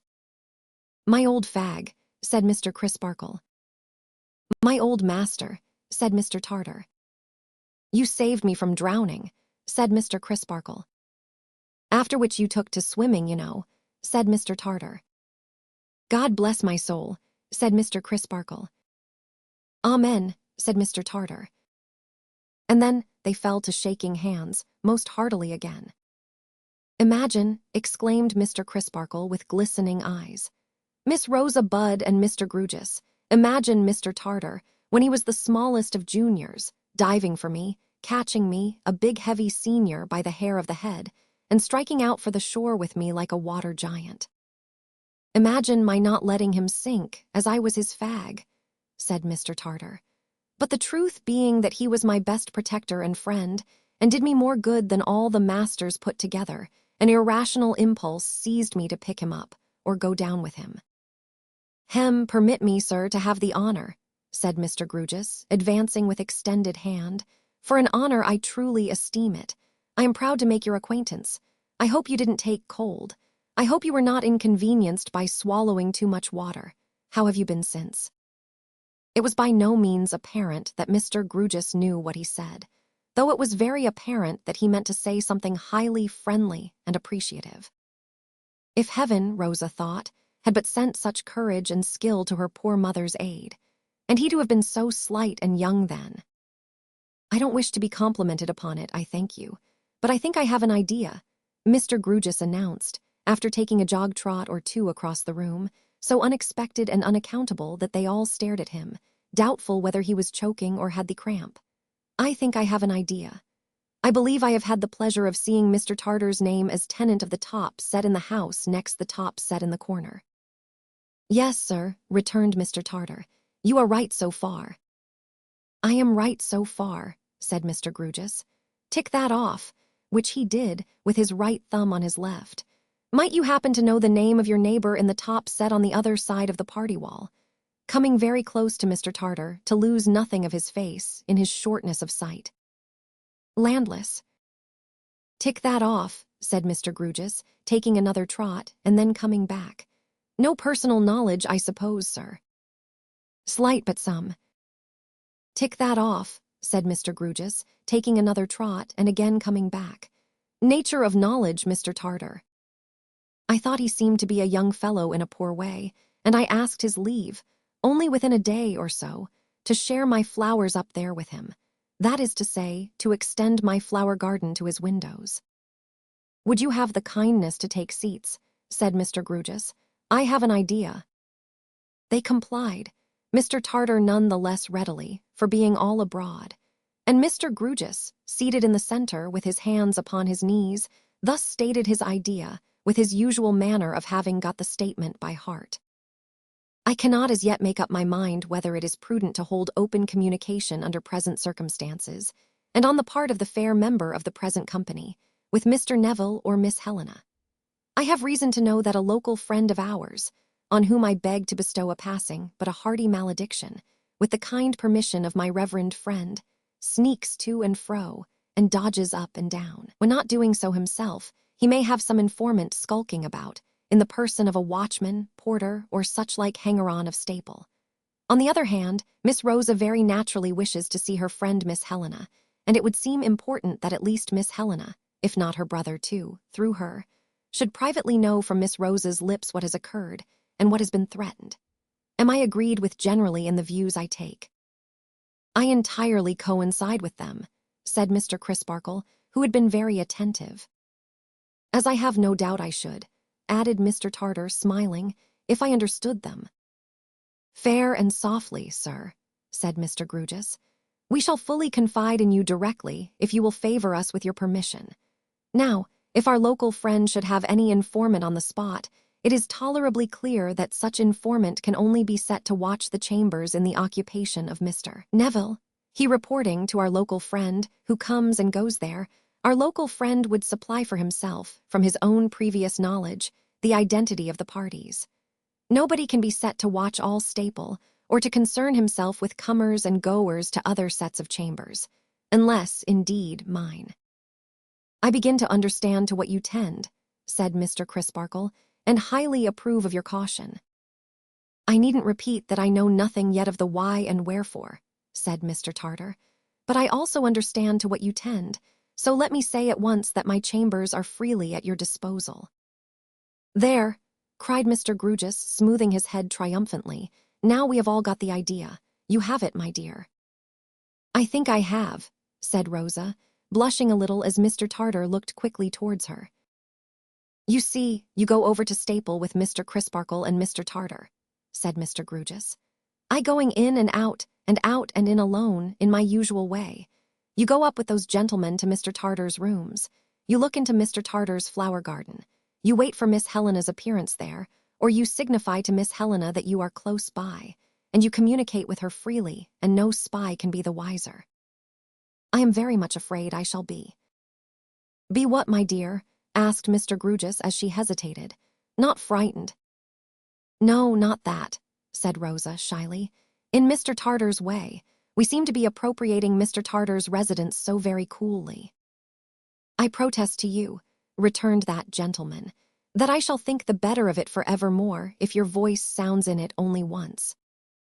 Rosa, not quite knowing what to say about that, cast down her eyes, and turning to Mr. Grewgious, dutifully asked if she should put her hat on. Mr. Grewgious being of opinion that she could not do better, she withdrew for the purpose. Mr. Crisparkle took the opportunity of giving Mr. Tartar a summary of the distresses of Neville and his sister. The opportunity was quite long enough, as the hat happened to require a little extra fitting on. Mr. Tartar gave his arm to Rosa, and Mr. Crisparkle walked, detached, in front. Poor Eddie," thought Rosa as they went along. Mr. Tartar waved his right hand as he bent his head down over Rosa, talking in an animated way. It was not so powerful or so sun-browned when it saved Mr. Crisparkle, thought Rosa, glancing at it, but it must have been very steady and determined even then. Mr. Tartar told her he had been a sailor, roving everywhere for years and years. "When are you going to sea again?" asked Rosa. "Never." Rosa wondered what the girls would say if they could see her crossing the wide street on the Sailor's Arm, and she fancied that the passers-by must think her very little and very helpless, contrasted with the strong figure that could have caught her up and carried her out of any danger, miles and miles without resting. She was thinking further that his far-seeing blue eyes looked as if they had been used to watch danger afar off, and to watch it without flinching, drawing nearer and nearer. When, happening to raise her own eyes, she found that he seemed to be thinking something about them. This a little confused Rosa Bud, and may account for her never afterwards quite knowing how she ascended, with his help, to his garden in the air, and seemed to get into a marvelous country that came into sudden bloom like the country on the summit of the magic beanstalk. May it flourish forever. Chapter 22. A gritty state of things comes on. Mr. Tartar's chambers were the neatest, the cleanest, and the best-ordered chambers ever seen under the sun, moon, and stars. The floors were scrubbed to that extent that you might have supposed the London blacks emancipated forever and gone out of the land for good. Every inch of brasswork in Mr. Tartar's possession was polished and burnished, till it shone like a brazen mirror. No speck, nor spot, nor spatter soiled the purity of any of Mr. Tartar's household gods, large, small, or middle-sized. His sitting room was like the admiral's cabin, his bathroom was like a dairy, his sleeping chamber, fitted all about with lockers and drawers, was like a seedsman's shop, and his nicely balanced cot just stirred in the midst, as if it breathed. Everything belonging to Mr. Tartar had quarters of its own assigned to it. His maps and charts had their quarters, his books had theirs, his brushes had theirs, his boots had theirs, his clothes had theirs, his case bottles had theirs, his telescopes and other instruments had theirs. Everything was readily accessible. Shelf, bracket, locker, hook, and drawer were equally within reach, and were equally contrived with a view to avoiding waste of room, and providing some snug inches of stowage for something that would have exactly fitted nowhere else. His gleaming little service of plate was so arranged upon his sideboard as that a slack salt spoon would have instantly betrayed itself. His toilet implements were so arranged upon his dressing table as that a toothpick of slovenly deportment could have been reported at a glance. So with the curiosities he had brought home from various voyages. Stuffed, dried, repolished, or otherwise preserved, according to their kind. Birds, fishes, reptiles, arms, articles of dress, shells, seaweeds, grasses, or memorials of coral reef. Each was displayed in its especial place, and each could have been displayed in no better place. Paint and varnish seemed to be kept somewhere out of sight, in constant readiness to obliterate stray finger marks wherever any might become perceptible in Mr. Tartar's chambers. No man-o'-war was ever kept more spick and span from careless touch. On this bright summer day, a neat awning was rigged over Mr. Tartar's flower garden as only a sailor can rig it, and there was a sea-going air upon the whole effect, so delightfully complete, that the flower garden might have appertained to stern windows afloat, and the whole concern might have bowled away gallantly with all on board, if Mr. Tartar had only clapped to his lips the speaking trumpet that was slung in a corner, and given hoarse orders to heave the anchor up. Look alive there, men, and get all sail upon her. Mr. Tartar, doing the honors of this gallant craft, was of a piece with the rest. When a man rides an amiable hobby that shies at nothing and kicks nobody, it is only agreeable to find him riding it with a humorous sense of the droll side of the creature. When the man is a cordial and an earnest man by nature, and withal is perfectly fresh and genuine, it may be doubted whether he is ever seen to greater advantage than at such a time. So Rosa would have naturally thought, even if she hadn't been conducted over the ship with all the homage due to the First Lady of the Admiralty, or First Fairy of the Sea, that it was charming to see and hear Mr. Tartar half laughing at, and half rejoicing in, his various contrivances. So Rosa would have naturally thought, anyhow, that the sunburnt sailor showed to great advantage when, the inspection finished, he delicately withdrew out of his admiral's cabin, beseeching her to consider herself its queen, and waving her free of his flower garden with the hand that had had Mr. Crisparkle's life in it. Helena, Helena Landless, are you there? Who speaks to me? Not Rosa. Then a second handsome face appearing. Yes, my darling. Why, how did you come here, dearest? I don't quite know, said Rosa with a blush, unless I am dreaming. Why with a blush? For their two faces were alone with the other flowers, are blushes among the fruits of the country of the magic beanstalk. I am not dreaming, said Helena, smiling. I should take more for granted if I were. How do we come together, or so near together, so very unexpectedly? Unexpectedly indeed, among the dingy gables and chimney-pots of P.J.T.'s connection, and the flowers that had sprung from the salt sea. But Rosa, waking, told in a hurry how they came to be together, and all the why and wherefore of that matter. And Mr. Crisparkle is here, said Rosa in rapid conclusion, and could you believe it, long ago he saved his life. I could believe any such thing of Mr. Crisparkle, returned Helena with a mantling face. More blushes in the beanstalk country. Yes, but it was Crisparkle, said Rosa, quickly putting in the correction. I don't understand, love. It was very nice of Mr. Crisparkle to be saved, said Rosa, and he couldn't have shown his high opinion of Mr. Tartar more expressively, but it was Mr. Tartar who saved him. Helena's dark eyes looked very earnestly at the bright face among the leaves, and she asked, in a slower and more thoughtful tone, Is Mr. Tartar with you now, dear?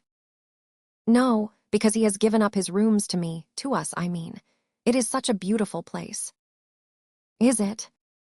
It is like the inside of the most exquisite ship that ever sailed. It is like. Like a dream, suggested Helena. Rosa answered with a little nod, and smelled the flowers. Helena resumed, after a short pause of silence, during which she seemed, or it was Rosa's fancy, to compassionate somebody. My poor Neville is reading in his own room, the sun being so very bright on this side just now.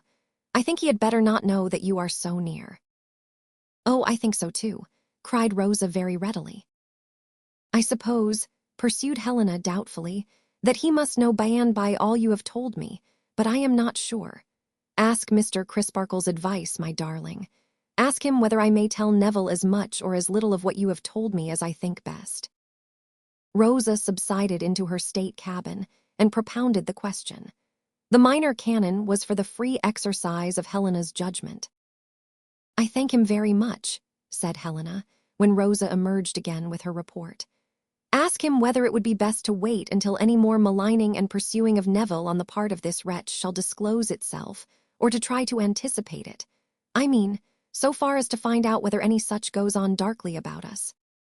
The minor canon found this point so difficult to give a confident opinion on, that, after 2 or 3 attempts and failures, he suggested a reference to Mr. Grewgious. Helena acquiescing, he betook himself, with a most unsuccessful assumption of lounging indifference, across the quadrangle to P.J. Teese, and stated it. Mr. Grewgious held decidedly to the general principle that if you could steal a march upon a brigand or a wild beast, you had better do it. And he also held decidedly to the special case that John Jasper was a brigand and a wild beast in combination. Thus advised, Mr. Crisparkle came back again and reported to Rosa, who in her turn reported to Helena. She, now steadily pursuing her train of thought at her window, considered thereupon. "We may count on Mr. Tartar's readiness to help us, Rosa?" she inquired. Oh yes, Rosa shyly thought so. Oh yes, Rosa shyly believed she could almost answer for it. But should she ask Mr. Crisparkle? "I think your authority on the point as good as his, my dear," said Helena sedately, "and you needn't disappear again for that." Odd of Helena. "You see, Neville," Helena pursued after more reflection, "knows no one else here. He has not so much as exchanged a word with anyone else here. If Mr. Tartar would call to see him openly and often, if he would spare a minute for the purpose, frequently, if he would even do so almost daily, something might come of it." "Something might come of it, dear," repeated Rosa, surveying her friend's beauty with a highly perplexed face. "Something might.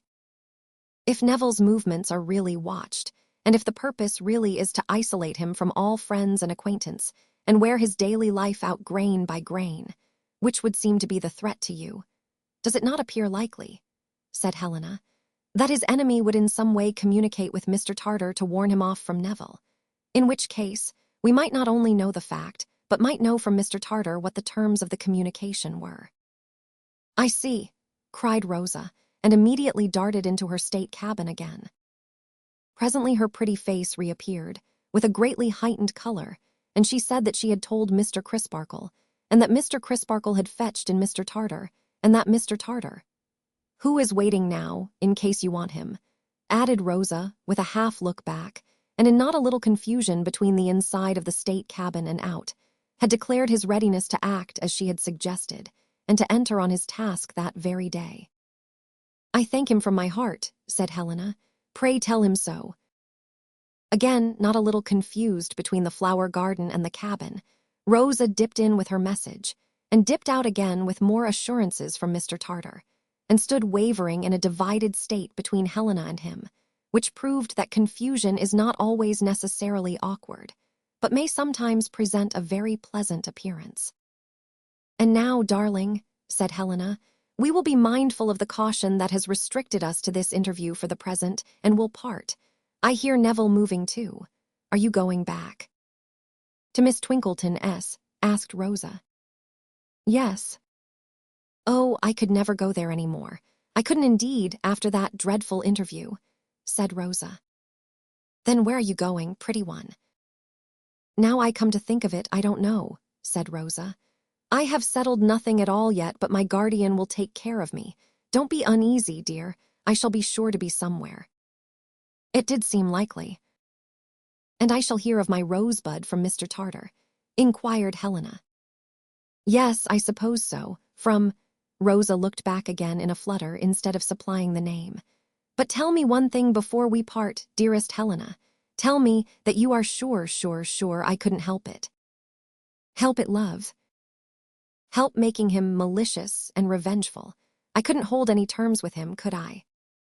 "You know how I love you, darling," answered Helena with indignation, "but I would sooner see you dead at his wicked feet." "That's a great comfort to me, and you will tell your poor brother so, won't you? And you will give him my remembrance and my sympathy, and you will ask him not to hate me."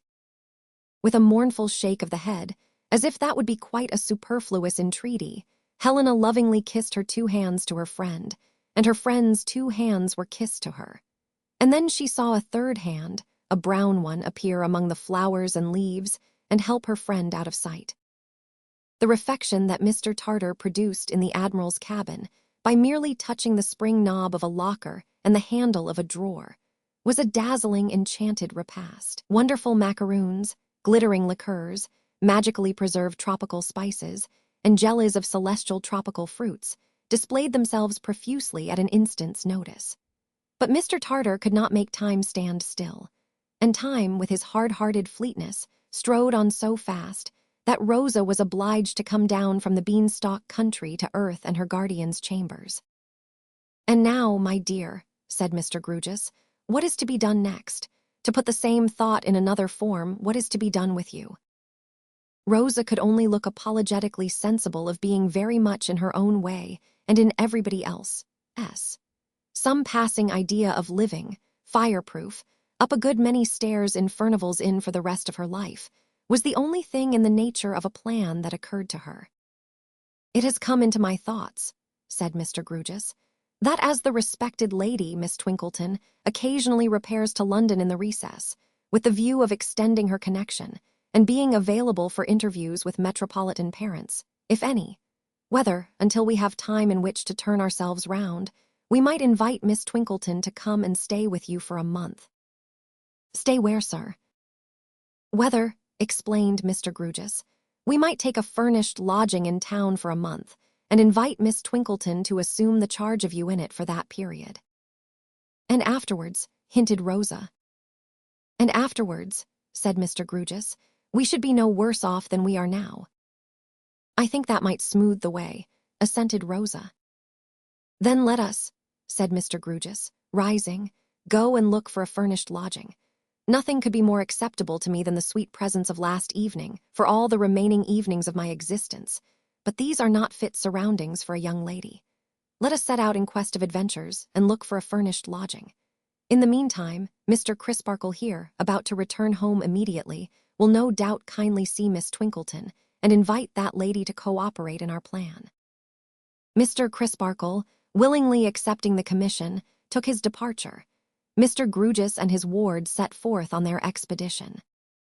As Mr. Grewgious's idea of looking at a furnished lodging was to get on the opposite side of the street to a house with a suitable bill in the window and stare at it, and then work his way tortuously to the back of the house and stare at that, and then not go in but make similar trials of another house with the same result, their progress was but slow. At length he bethought himself of a widowed cousin, divers times removed, of Mr. Bazzard, who had once solicited his influence in the lodger world, and who lived in Southampton Street, Bloomsbury Square. This lady's name, stated in uncompromising capitals of considerable size on a brass doorplate, and yet not lucidly as to sex or condition, was Billickin. Personal faintness and an overpowering personal candor were the distinguishing features of Mrs. Billickin's organization. She came languishing out of her own exclusive back parlor, with the air of having been expressly brought to for the purpose, from an accumulation of several swoons. "I hope I see you well, sir," said Mrs. Billickin, recognizing her visitor with a bend. "Thank you quite well, and you, ma'am," returned Mr. Grewgious. "I am as well," said Mrs. Billickin, becoming aspirational with excess of faintness, "as I ever ham." "My ward and an elderly lady," said Mr. Grewgious, "wish to find a genteel lodging for a month or so. Have you any apartments available, ma'am?" "Mr. Grewgious," returned Mrs. Billickin, "I will not deceive you, far from it. I have apartments available." This with the air of adding, "Convey me to the stake if you will, but while I live I will be candid." "And now, what apartments, ma'am?" asked Mr. Grewgious, cosily, to tame a certain severity apparent on the part of Mrs. Billickin. "There is this sitting-room, which, call it what you will, it is the front parlor, miss," said Mrs. Billickin, impressing Rosa into the conversation. "The back parlor being what I cling to and never part with, and there is 2 bedrooms at the top of the ooze with gas laid on. I do not tell you that your bedroom floors is firm, for firm they are not. The gas-fitter himself allowed that to make a firm job, he must go right under your gists, and it were not worth the outlay as a yearly tenant so to do. The piping is carried above your gists, and it is best that it should be made known to you." Mr. Grugis and Rosa exchanged looks of some dismay, though they had not the least idea what latent horrors this carriage of the piping might involve. Mrs. Billiken put her hand to her heart, as having eased it of a load. "Well, the roof is all right, no doubt," said Mr. Grugis, plucking up a little. "Mr. Grugis," returned Mrs. Billiken, "if I was to tell you, sir, that to have nothing above you is to have a floor above you, I should put a deception upon you which I will not do. No, sir, your slates will rattle loose at that elevation in windy weather, do your utmost, best or worst. I defy you, sir, be you what you may, to keep your slates tight, try how you can." Here Mrs. Billiken, having been warm with Mr. Grugis, cooled a little, not to abuse the moral power she held over him.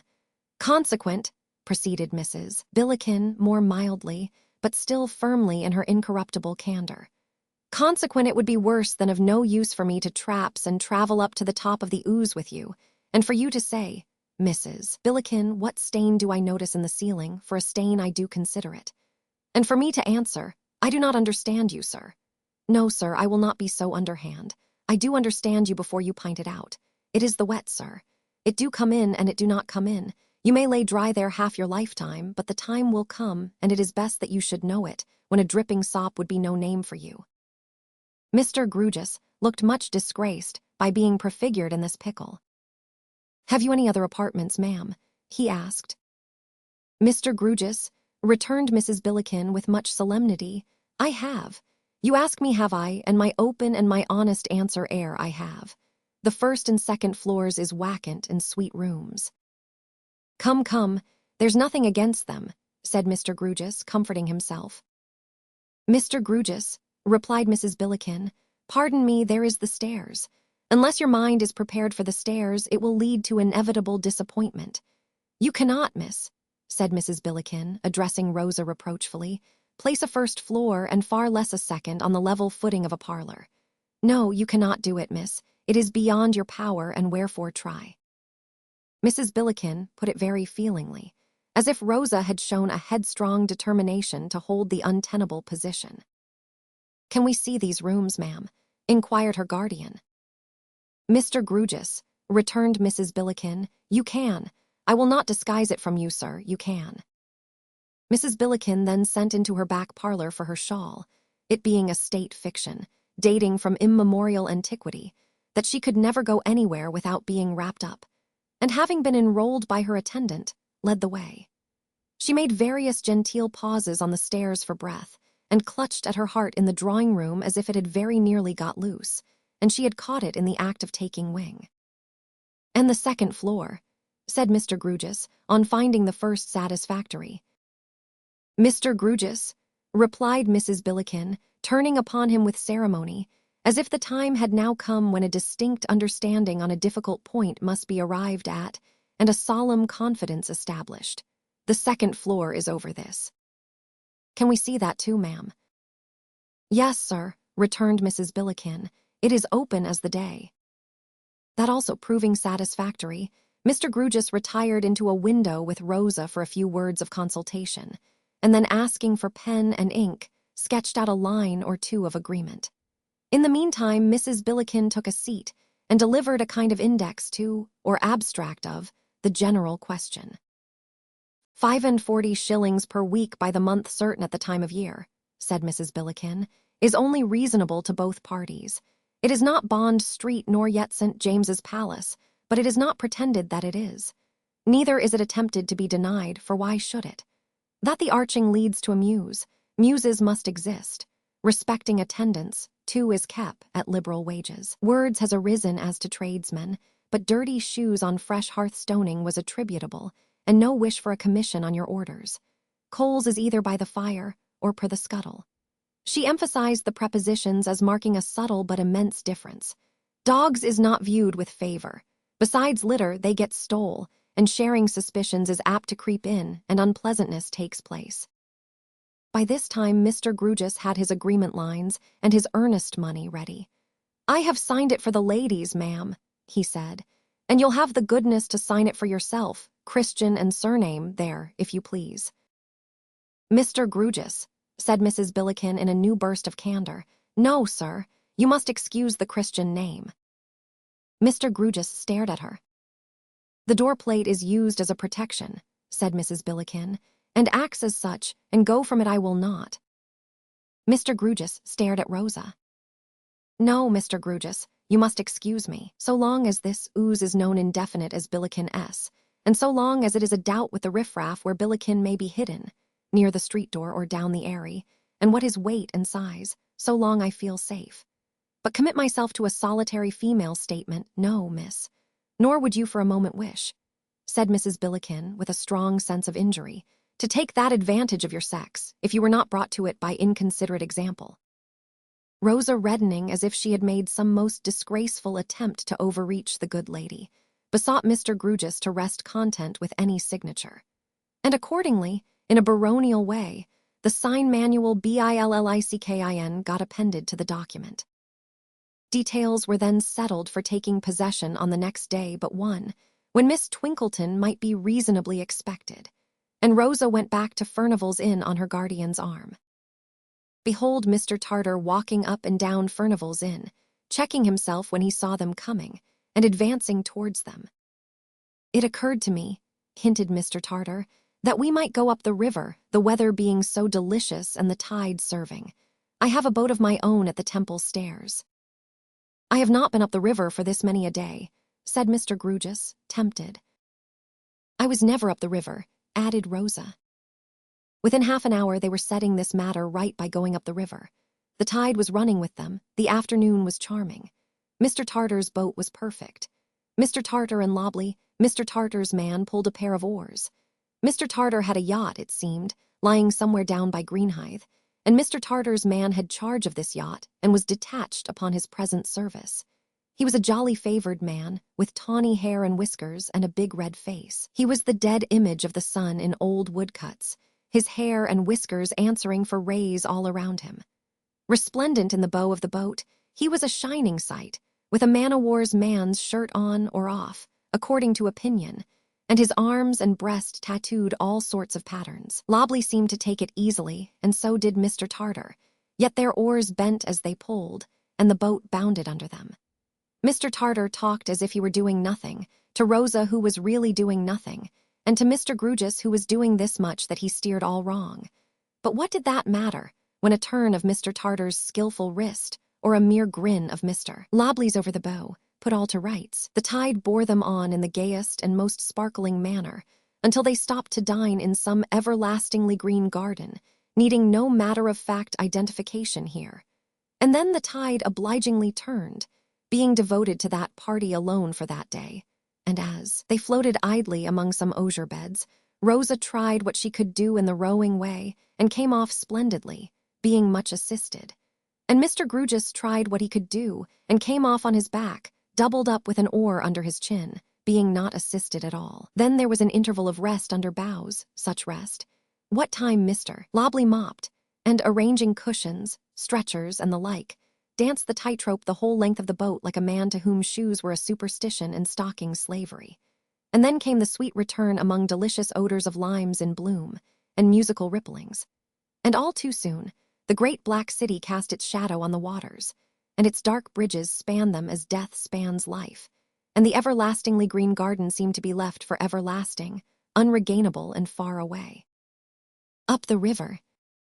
Cannot people get through life without gritty stages, I wonder? Rosa thought next day, when the town was very gritty again, and everything had a strange and an uncomfortable appearance of seeming to wait for something that wouldn't come. No. She began to think that, now the Cloisterham school days had glided past and gone, the gritty stages would begin to set in at intervals and make themselves wearily known. Yet what did Rosa expect? Did she expect Miss Twinkleton? Miss Twinkleton duly came. Forth from her back parlor issued the Billiken to receive Miss Twinkleton, and war was in the Billiken's eye from that fell moment. Miss Twinkleton brought a quantity of luggage with her, having all Rosa's as well as her own. The Billiken took it ill that Miss Twinkleton's mind, being sorely disturbed by this luggage, failed to take in her personal identity with that clearness of perception which was due to its demands. Stateliness mounted her gloomy throne upon the Billiken's brow in consequence. And when Miss Twinkleton, in agitation taking stock of her trunks and packages, of which she had 17, particularly counted in the Billiken herself as number 11, the bee found it necessary to repudiate. "Things cannot too soon be put upon the footing," said she, with a candor so demonstrative as to be almost obtrusive, "that the person of the ooze is not a box, nor yet a bundle, nor a carpet-bag. No, I am wily obliged to you, Miss Twinkleton, nor yet a beggar." This last disclaimer had reference to Miss Twinkleton's distractedly pressing 2 and 6pence on her, instead of the cabman. Thus cast off, Miss Twinkleton wildly inquired, which gentleman was to be paid? There being 2 gentlemen in that position, Miss Twinkleton having arrived with 2 cabs, each gentleman on being paid held forth his 2 and 6pence on the flat of his open hand, and with a speechless stare and a dropped jaw, displayed his wrong to heaven and earth. Terrified by this alarming spectacle, Miss Twinkleton placed another shilling in each hand, at the same time appealing to the law in flurried accents, and recounting her luggage this time with the 2 gentlemen in, who caused the total to come out complicated. Meanwhile the 2 gentlemen, each looking very hard at the last shilling grumblingly, as if it might become 18pence if he kept his eyes on it, descended the doorsteps, ascended their carriages, and drove away, leaving Miss Twinkleton on a bonnet-box in tears. The Billiken beheld this manifestation of weakness without sympathy, and gave directions for a young man to be got in to wrestle with the luggage.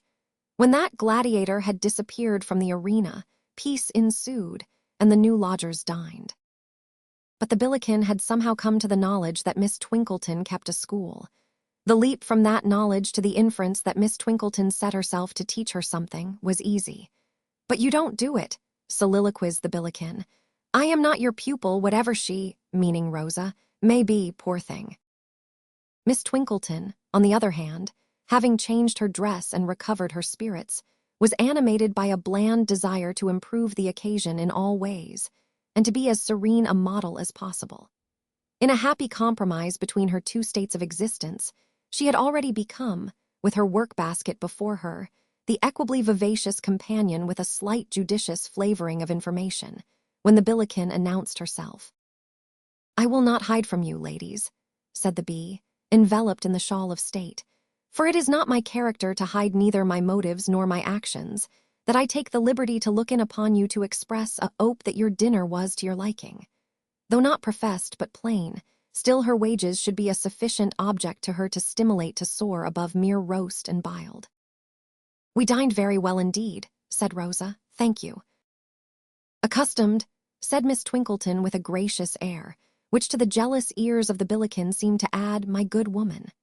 "Accustomed to a liberal and nutritious, yet plain and salutary diet, we have found no reason to bemoan our absence from the ancient city and the methodical household in which the quiet routine of our lot has been hitherto cast."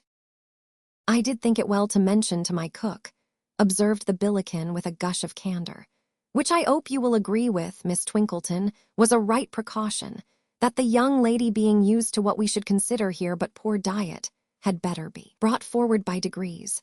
For a rush from scanty feeding to generous feeding, and from what you may call messing to what you may call method, do require a power of constitution which is not often found in youth, particular when undermined by boarding school."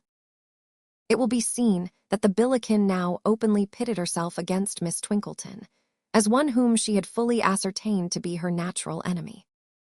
"Your remarks," returned Miss Twinkleton from a remote moral eminence, "are well meant, I have no doubt, but you will permit me to observe that they develop a mistaken view of the subject, which can only be imputed to your extreme want of accurate information."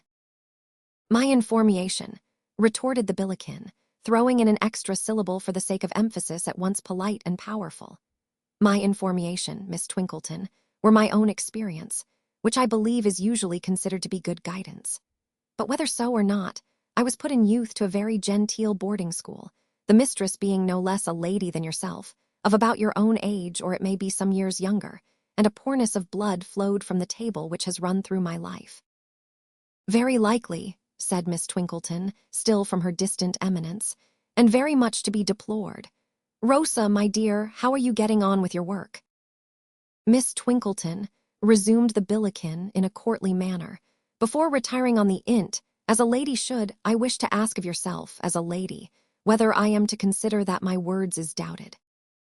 "I am not aware on what ground you cherish such a supposition," began Miss Twinkleton, when the Billiken neatly stopped her. "Do not, if you please, put suppositions betwixt my lips where none such have been imparted by myself. Your flow of words is great, Miss Twinkleton, and no doubt is expected from you by your pupils, and no doubt is considered worth the money. No doubt, I am sure, but not paying for flows of words, and not asking to be favored with them here, I wish to repeat my question." "If you refer to the poverty of your circulation," began Miss Twinkleton, when again the Billiken neatly stopped her. "I have used no such expressions." "If you refer, then, to the poorness of your blood."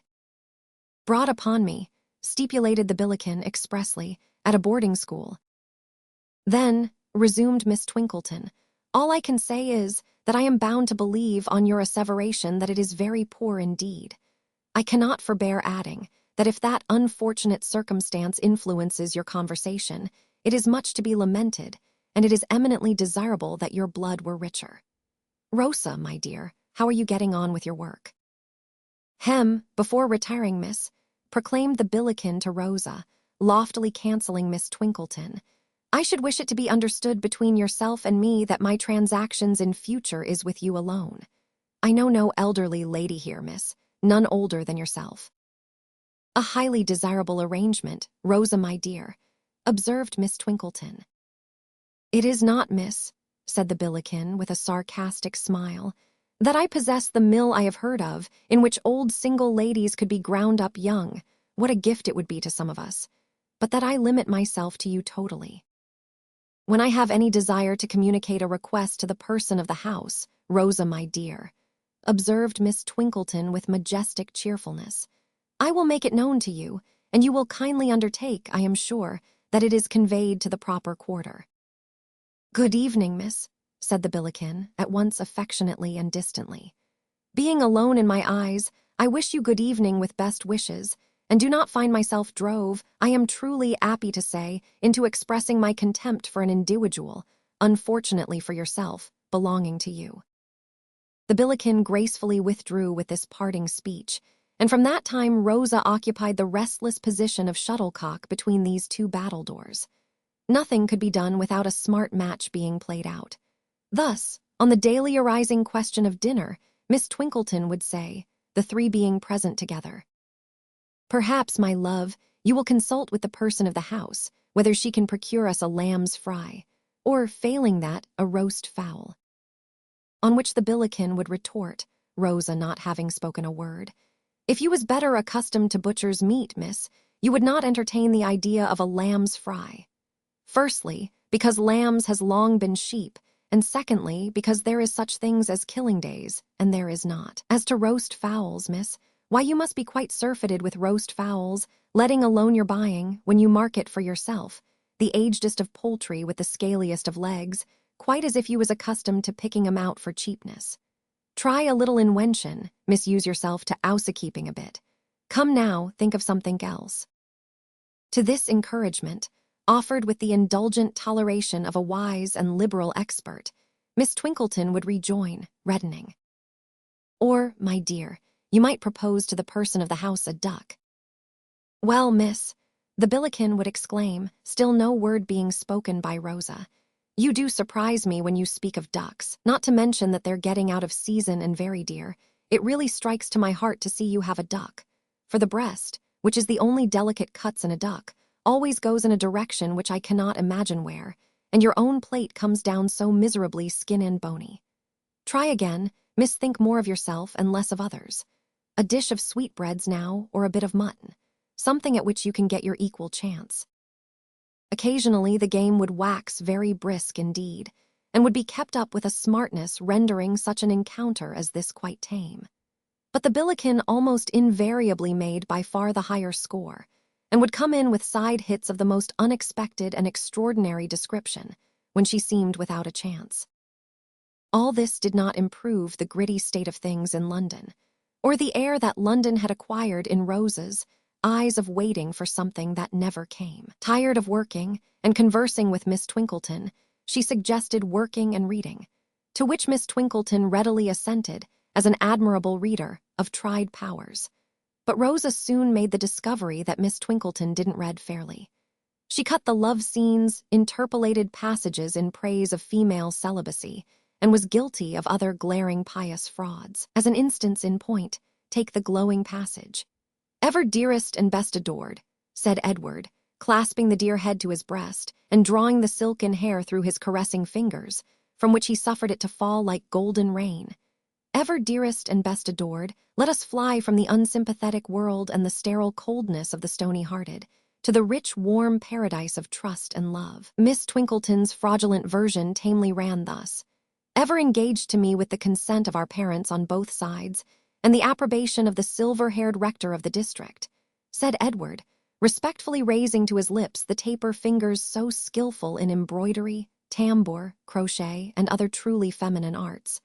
"Let me call on thy papa ere tomorrow's dawn has sunk into the west, and propose a suburban establishment, lowly it may be, but within our means, where he will be always welcome as an evening guest, and where every arrangement shall invest economy and constant interchange of scholastic acquirements with the attributes of the ministering angel to domestic bliss." As the days crept on and nothing happened, the neighbors began to say that the pretty girl at Billikens, who looked so wistfully and so much out of the gritty windows of the drawing-room, seemed to be losing her spirits. The pretty girl might have lost them, but for the accident of lighting on some books of voyages and sea adventure. As a compensation against their romance, Miss Twinkleton, reading aloud, made the most of all the latitudes and longitudes, bearings, winds, currents, offsets, and other statistics, which she felt to be none the less improving because they expressed nothing whatever to her, while Rosa, listening intently, made the most of what was nearest to her heart. So they both did better than before. Chapter 23. The dawn again. Although Mr. Crisparkle and John Jasper met daily under the cathedral roof, nothing at any time passed between them having reference to Edwin Drood. After the time, more than half a year gone by, when Jasper mutely showed the minor canon the conclusion and the resolution entered in his diary. It is not likely that they ever met, though so often, without the thoughts of each reverting to the subject. It is not likely that they ever met, though so often, without a sensation on the part of each that the other was a perplexing secret to him. Jasper as the denouncer and pursuer of Neville Landless, and Mr. Crisparkle as his consistent advocate and protector, must at least have stood sufficiently in opposition to have speculated with keen interest on the steadiness and next direction of the other's designs. But neither ever broached the theme. False pretense not being in the minor canon's nature, he doubtless displayed openly that he would at any time have revived the subject, and even desired to discuss it. The determined reticence of Jasper, however, was not to be so approached. Impassive, moody, solitary, resolute, so concentrated on one idea, and on its attendant fixed purpose, that he would share it with no fellow creature, he lived apart from human life, constantly exercising an art which brought him into mechanical harmony with others, and which could not have been pursued unless he and they had been in the nicest mechanical relations and unison. It is curious to consider that the spirit of the man was in moral accordance or interchange with nothing around him. This, indeed, he had confided to his lost nephew, before the occasion for his present inflexibility arose. That he must know of Rosa's abrupt departure, and that he must divine its cause, was not to be doubted. Did he suppose that he had terrified her into silence? Or did he suppose that she had imparted to anyone, to Mr. Crisparkle himself, for instance, the particulars of his last interview with her? Mr. Crisparkle could not determine this in his mind. He could not but admit, however, as a just man, that it was not, of itself, a crime to fall in love with Rosa, any more than it was a crime to offer to set love above revenge. The dreadful suspicion of Jasper, which Rosa was so shocked to have received into her imagination, appeared to have no harbor in Mr. Crisparkle's. If it ever haunted Helena's thoughts or Neville's, neither gave it one spoken word of utterance. Mr. Grugis took no pains to conceal his implacable dislike of Jasper. Yet he never referred it, however distantly, to such a source. But he was a reticent as well as an eccentric man, and he made no mention of a certain evening when he warmed his hands at the gatehouse fire and looked steadily down upon a certain heap of torn and miry clothes upon the floor.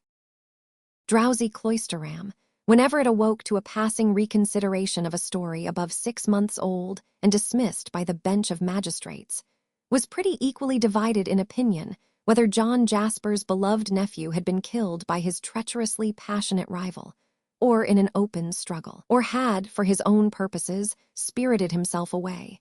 It then lifted up its head to notice that the bereaved Jasper was still ever devoted to discovery and revenge, and then dozed off again.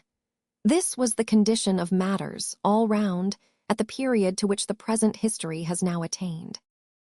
The cathedral doors have closed for the night, and the choir master, on a short leave of absence for 2 or 3 services, sets his face towards London. He travels thither by the means by which Rosa travelled, and arrives, as Rosa arrived, on a hot, dusty evening. His travelling baggage is easily carried in his hand, and he repairs with it on foot to a hybrid hotel in a little square behind Aldersgate Street, near the General Post Office. It is hotel, boarding house, or lodging house at its visitor's option. It announces itself in the new railway advertisers as a novel enterprise, timidly beginning to spring up. It bashfully, almost apologetically, gives the traveler to understand that it does not expect him, on the good old constitutional hotel plan, to order a pint of sweet blacking for his drinking and throw it away, but insinuates that he may have his boots blacked instead of his stomach, and maybe also have bed, breakfast, attendance, and a porter up all night, for a certain fixed charge. From these and similar premises, many true Britons in the lowest spirits deduce that the times are levelling times, except in the article of high roads, of which there will shortly be not one in England. He eats without appetite, and soon goes forth again. Eastward and still eastward through the stale streets he takes his way, until he reaches his destination, a miserable court, specially miserable among many such. He ascends a broken staircase, opens a door, looks into a dark, stifling room, and says, "Are you alone here?" "Alone, dearie, worse luck for me and better for you," replies a croaking voice.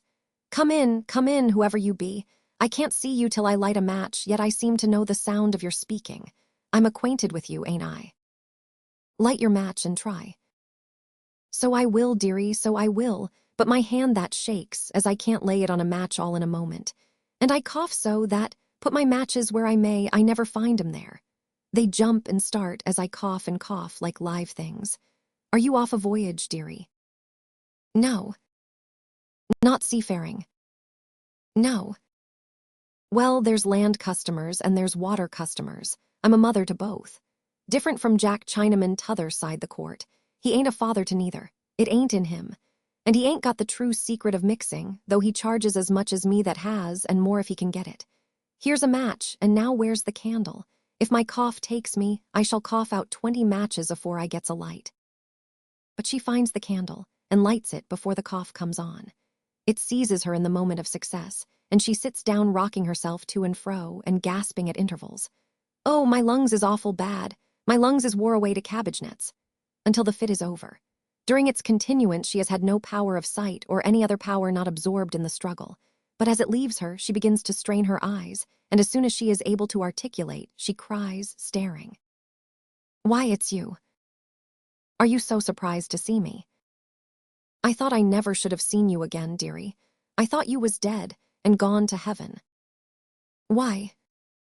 I didn't suppose you could have kept away alive so long from the poor old soul with the real receipt for mixing it. And you are in mourning too. Why didn't you come and have a pipe or two of comfort? Did they leave you money, perhaps, and so you didn't want comfort?" "No." "Who was they as died, dearie?" "A relative." "Died of what, lovey?" "Probably death." "We are short tonight," cries the woman with a propitiatory laugh. "Short and snappish we are, but we're out of sorts for want of a smoke. We've got the all-overs, haven't us, dearie? But this is the place to cure 'em in. This is the place where the all-overs is smoked off." "You may make ready then," replies the visitor, as soon as you like." He divests himself of his shoes, loosens his cravat, and lies across the foot of the squalid bed, with his head resting on his left hand. "Now you begin to look like yourself," says the woman approvingly. "Now I begin to know my old customer indeed. Been trying to mix for yourself this long time, Poppet. I have been taking it now, and then in my own way." "Never take it your own way. It ain't good for trade, and it ain't good for you. Where's my ink bottle, and where's my thimble, and where's my little spoon? He's going to take it in a artful form now, my dearie dear." Entering on her process, and beginning to bubble and blow at the faint spark enclosed in the hollow of her hands, she speaks from time to time, in a tone of snuffling satisfaction, without leaving off. When he speaks, he does so without looking at her, and as if his thoughts were already roaming away by anticipation. "I've got a pretty many smokes ready for you, first and last, haven't I, Chucky?" "A good many." "When you first come, you was quite new to it, warn't ye?" "Yes, I was easily disposed of then." "But you got on in the world, and was able by and by to take your pipe with the best of 'em, warn't ye?" "Ah, and the worst. It's just ready for you. What a sweet singer you was when you first come. Used to drop your head and sing yourself off like a bird. It's ready for you now, dearie." He takes it from her with great care and puts the mouthpiece to his lips. She seats herself beside him, ready to refill the pipe. After inhaling a few whiffs in silence, he doubtingly accosts her with, "Is it as potent as it used to be?" "What do you speak of, dearie?" "What should I speak of, but what I have in my mouth? It's just the same, always the identical same. It doesn't taste so, and it's slower. You've got more used to it, you see." "That may be the cause, certainly. Look here." He stops, becomes dreamy, and seems to forget that he has invited her attention. She bends over him and speaks in his ear. "I'm attending to you. Says you just now, look here. Says I now I'm attending to ye. We was talking just before of your being used to it." "I know all that. I was only thinking. Look here. Suppose you had something in your mind, something you were going to do." "Yes, dearie, something I was going to do, but had not quite determined to do." "Yes, dearie. Might or might not do, you understand." "Yes." With the point of a needle, she stirs the contents of the bowl. "Should you do it in your fancy, when you were lying here doing this?" She nods her head, over and over again. "Just like me, I did it over and over again. I have done it hundreds of thousands of times in this room." "It's to be hoped it was pleasant to do, dearie." "It was pleasant to do." He says this with a savage air and a spring or start at her. Quite unmoved, she retouches and replenishes the contents of the bowl with her little spatula. Seeing her intent upon the occupation, he sinks into his former attitude. "It was a journey, a difficult and dangerous journey. That was the subject in my mind. A hazardous and perilous journey over abysses where a slip would be destruction. Look down, you see what lies at the bottom there." He has darted forward to say it, and to point at the ground, as though at some imaginary object far beneath. The woman looks at him, as his spasmodic face approaches close to hers, and not at his pointing. She seems to know what the influence of her perfect quietude would be. If so, she has not miscalculated it, for he subsides again. "Well, I have told you I did it here hundreds of thousands of times. What do I say? I did it millions and billions of times. I did it so often, and through such vast expanses of time, that when it was really done, it seemed not worth the doing, it was done so soon." "That's the journey you have been away upon," she quietly remarks. He glares at her as he smokes, and then, his eyes becoming filmy, answers, "That's the journey." Silence ensues. His eyes are sometimes closed and sometimes open. The woman sits beside him, very attentive to the pipe, which is all the while at his lips. "I'll warrant," she observes, when he has been looking fixedly at her for some consecutive moments, with a singular appearance in his eyes of seeming to see her a long way off, instead of so near him. "I'll warrant you made the journey in a many ways, when you made it so often." "No, always in one way." "Always in the same way." "Aye." in the way in which it was really made at last. I, and always took the same pleasure in harping on it. I, for the time he appears unequal to any other reply than this lazy monosyllabic assent. Probably to assure herself that it is not the assent of a mere automaton, she reverses the form of her next sentence. Did you never get tired of it, dearie, and try to call up something else for a change? He struggles into a sitting posture and retorts upon her. What do you mean? What did I want? What did I come for? She gently lays him back again, and before returning him the instrument he has dropped, revives the fire in it with her own breath, then says to him, coaxingly, Sure, yes. Now I go along with you, you was too quick for me, I see now. You come o' purpose to take the journey. Why, I might have known it through its standing by you so. He answers first with a laugh, and then with a passionate setting of his teeth. Yes, I came on purpose. When I could not bear my life, I came to get the relief, and I got it. It was won. This repetition with extraordinary vehemence and the snarl of a wolf. She observes him very cautiously, as though mentally feeling her way to her next remark. It is. There was a fellow traveler, dearie. Ha. He breaks into a ringing laugh, or rather yell. To think, he cries, how often fellow traveler and yet not know it. To think how many times he went the journey and never saw the road. The woman kneels upon the floor with her arms crossed on the coverlet of the bed, close by him and her chin upon them. In this crouching attitude she watches him. The pipe is falling from his mouth. She puts it back and, laying her hand upon his chest, moves him slightly from side to side. Upon that he speaks as if she had spoken. Yes, I always made the journey first, before the changes of colors and the great landscapes and glittering processions began. They couldn't begin till it was off my mind. I had no room till then for anything else. Once more he lapses into silence. Once more she lays her hand upon his chest and moves him slightly to and fro, as a cat might stimulate a half-slain mouse.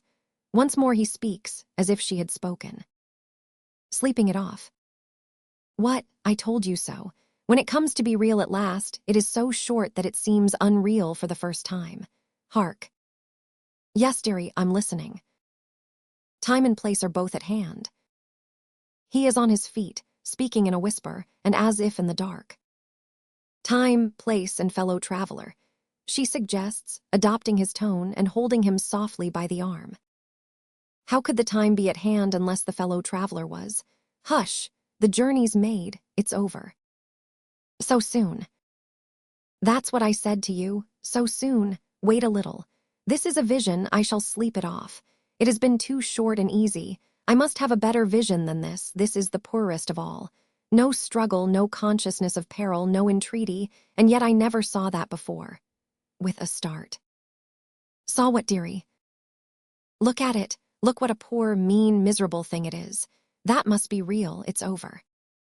He has accompanied this incoherence with some wild, unmeaning gestures, but they trail off into the progressive inaction of stupor, and he lies a log upon the bed. The woman, however, is still inquisitive. With a repetition of her cat-like action, she slightly stirs his body again and listens, stirs again and listens, whispers to it and listens. Finding it past all rousing for the time, she slowly gets upon her feet with an air of disappointment and flicks the face with the back of her hand in turning from it. But she goes no further away from it than the chair upon the hearth. She sits in it, with an elbow on one of its arms and her chin upon her hand, intent upon him. I heard ye say once, she croaks under her breath, I heard ye say once when I was lying where you're lying and you were making your speculations upon me, unintelligible. I heard you say so of two more than me. But don't ye be too sure always, don't be ye too sure, beauty. Unwinking, cat-like, and intent, she presently adds, not so potent as it once was. Ah, perhaps not at first. You may be more right there. Practice makes perfect. I may have learned the secret how to make ye talk, dearie. He talks no more, whether or no. Twitching in an ugly way from time to time, both as to his face and limbs, he lies heavy and silent. The wretched candle burns down. The woman takes its expiring end between her fingers, lights another at it, crams the guttering, frying morsel deep into the candlestick, and rams it home with the new candle, as if she were loading some ill-savored and unseemly weapon of witchcraft. The new candle in its turn burns down, and still he lies insensible. At length what remains of the last candle is blown out, and daylight looks into the room. It has not looked very long, when he sits up, chilled and shaking, slowly recovers consciousness of where he is, and makes himself ready to depart. The woman receives what he pays her with a grateful, bless ye, dearie," and seems, tired out, to begin making herself ready for sleep as he leaves the room. But seeming may be false or true. It is false in this case, for the moment the stairs have ceased to creak under his tread, she glides after him, muttering emphatically, "I'll not miss ye twice." There is no egress from the court but by its entrance. With a weird peep from the doorway, she watches for his looking back. He does not look back before disappearing, with a wavering step. She follows him, peeps from the court, sees him still faltering on without looking back, and holds him in view. He repairs to the back of Aldersgate Street, where a door immediately opens to his knocking. She crouches in another doorway, watching that one, and easily comprehending that he puts up temporarily at that house.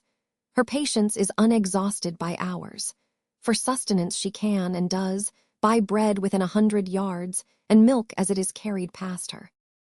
He comes forth again at noon, having changed his dress, but carrying nothing in his hand, and having nothing carried for him. He is not going back into the country, therefore, just yet.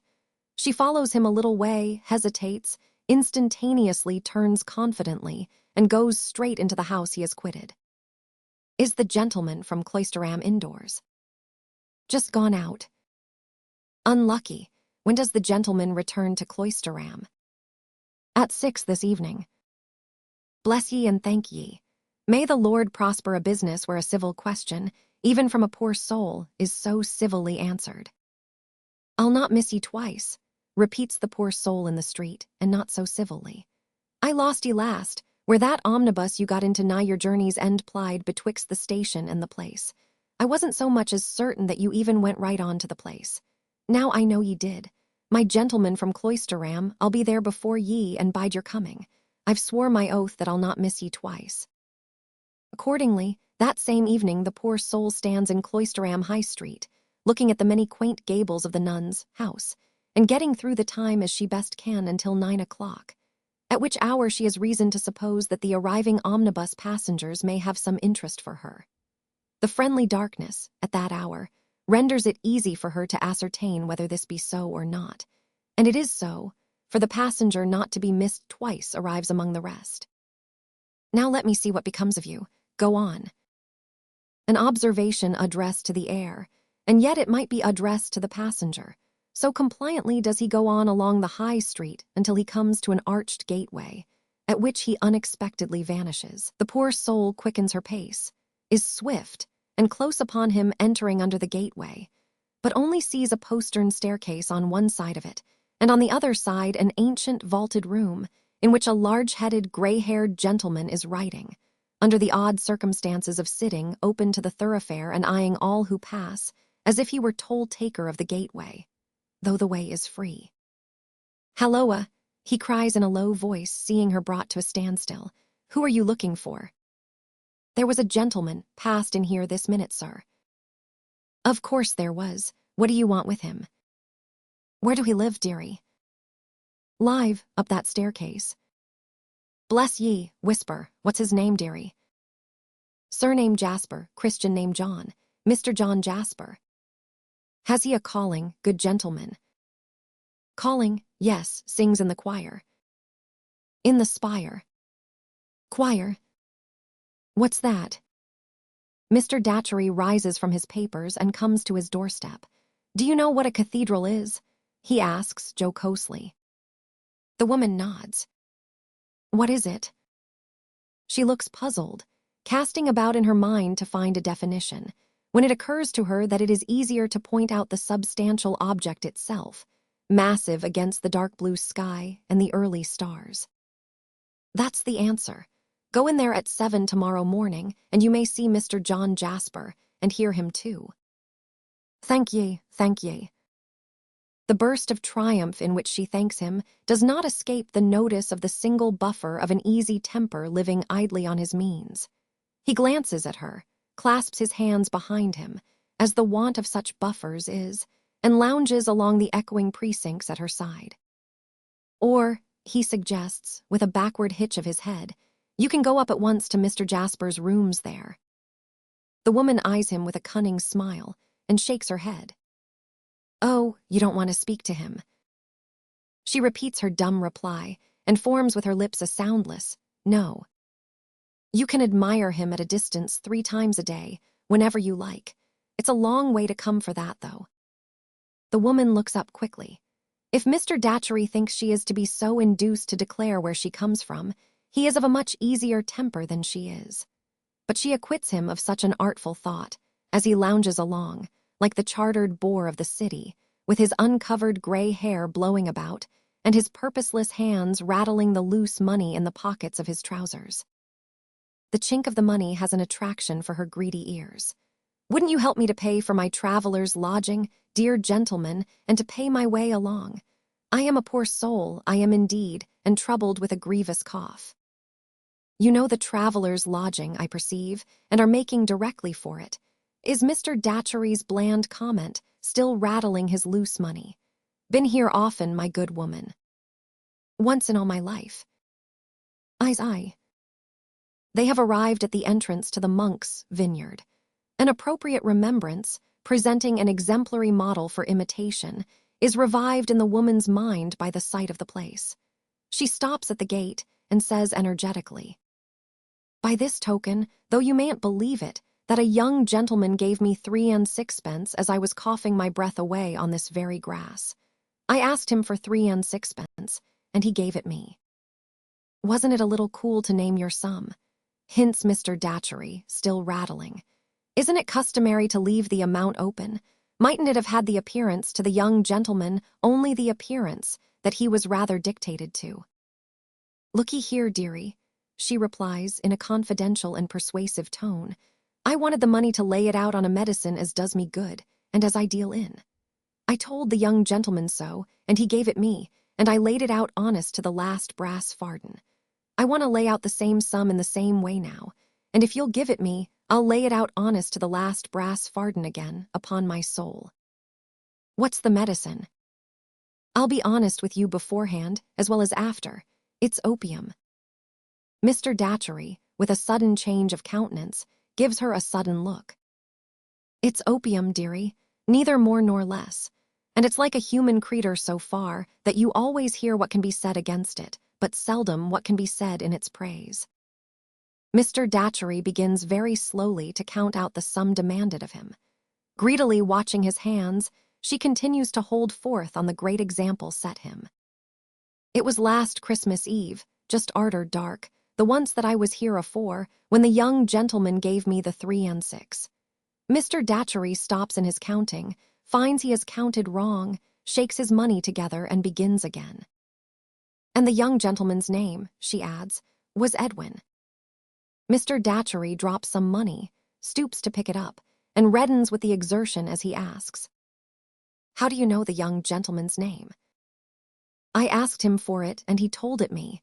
I only asked him the 2 questions, what was his christened name and whether he'd a sweetheart, and he answered Edwin and he hadn't. Mr. Datchery pauses with the selected coins in his hand, rather as if he were falling into a brown study of their value, and couldn't bear to part with them.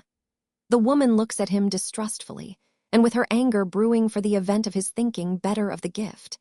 But he bestows it on her as if he were abstracting his mind from the sacrifice, and with many servile thanks she goes her way. John Jasper's lamp is kindled, and his lighthouse is shining when Mr. Datchery returns alone towards it. As mariners on a dangerous voyage, approaching an iron-bound coast, may look along the beams of the warning light to the haven lying beyond it that may never be reached, so Mr. Datchery's wistful gaze is directed to this beacon, and beyond. His object in now revisiting his lodging is merely to put on the hat which seems so superfluous an article in his wardrobe. It is 10:30 by the cathedral clock when he walks out into the precincts again. He lingers and looks about him, as though, the enchanted hour when Mr. Durdles may be stoned home having struck. He had some expectation of seeing the imp who is appointed to the mission of stoning him. In effect, that power of evil is abroad. Having nothing living to stone at the moment, he is discovered by Mr. Datchery in the unholy office of stoning the dead, through the railings of the churchyard. The imp finds this a relishing and piquing pursuit, firstly, because their resting place is announced to be sacred, and secondly, because the tall headstones are sufficiently like themselves, on their beat in the dark, to justify the delicious fancy that they are hurt when hit. Mr. Datchery hails with him, "Halloa, Winks." He acknowledges the hail with, "Halloa, Dick," their acquaintance seemingly having been established on a familiar footing. "But I say," he remonstrates, "don't yer go a-making my name public. I never means to plead to no name, mind yer. When they says to me in the lock-up, going to put me down in the book, 'What's your name?'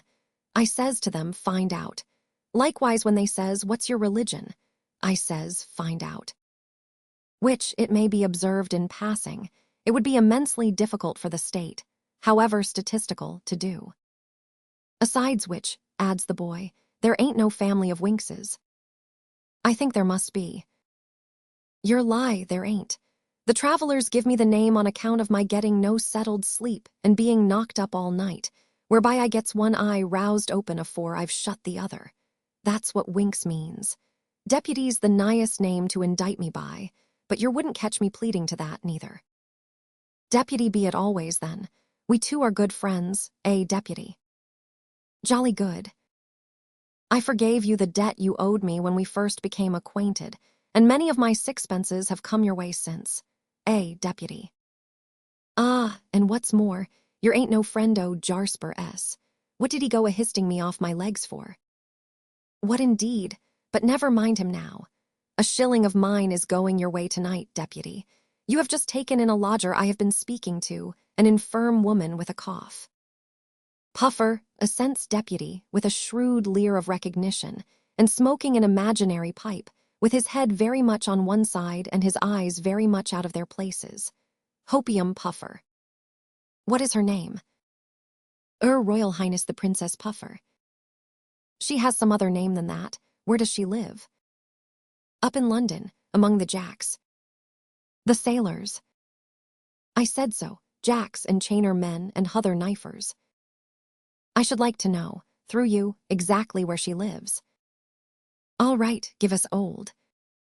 A shilling passes, and in that spirit of confidence which should pervade all business transactions between principles of honor, this piece of business is considered done.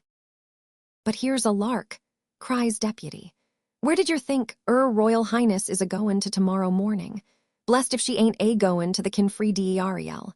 He greatly prolongs the word in his ecstasy and smites his leg and doubles himself up in a fit of shrill laughter. "How do you know that, Deputy?" "'Cause she told me so just now. She said she must be hup and hout o' purpose. She says, 'Deputy, I must ave a early wash and make myself as swell as I can, for I'm a-goin' to take a turn at the Confrediarial.'"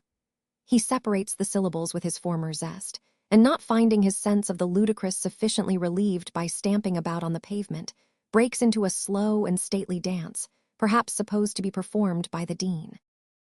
Mr. Datchery receives the communication with a well-satisfied though pondering face, and breaks up the conference.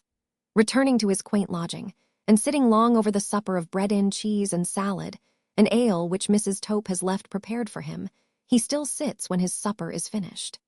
At length he rises, throws open the door of a corner cupboard, and refers to a few uncouth chalked strokes on its inner side. "I like," says Mr. Datchery, "the old tavern way of keeping scores, illegible except to the scorer. The scorer not committed, the score debited with what is against him. A very small score this, a very poor score." He sighs over the contemplation of its poverty, takes a bit of chalk from one of the cupboard shelves, and pauses with it in his hand, uncertain what addition to make to the account. "I think a moderate stroke," he concludes, "is all I am justified in scoring up." So, suits the action to the word, closes the cupboard and goes to bed. A brilliant morning shines on the old city.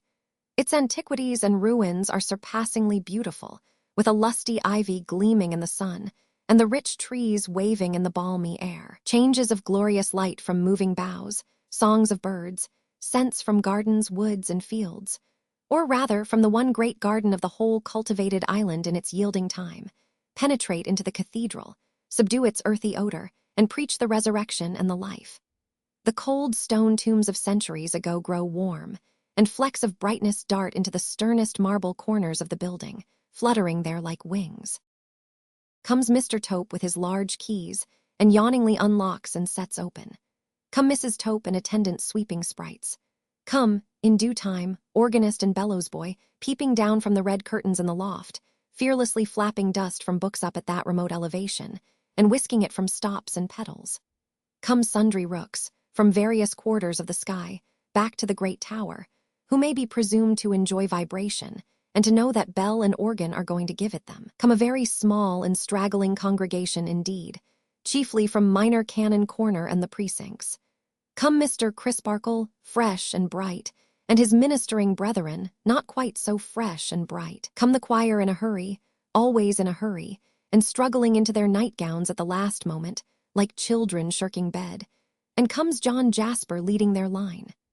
Last of all comes Mr. Datchery into a stall, one of a choice empty collection very much at his service, and glancing about him for Her Royal Highness the Princess Puffer.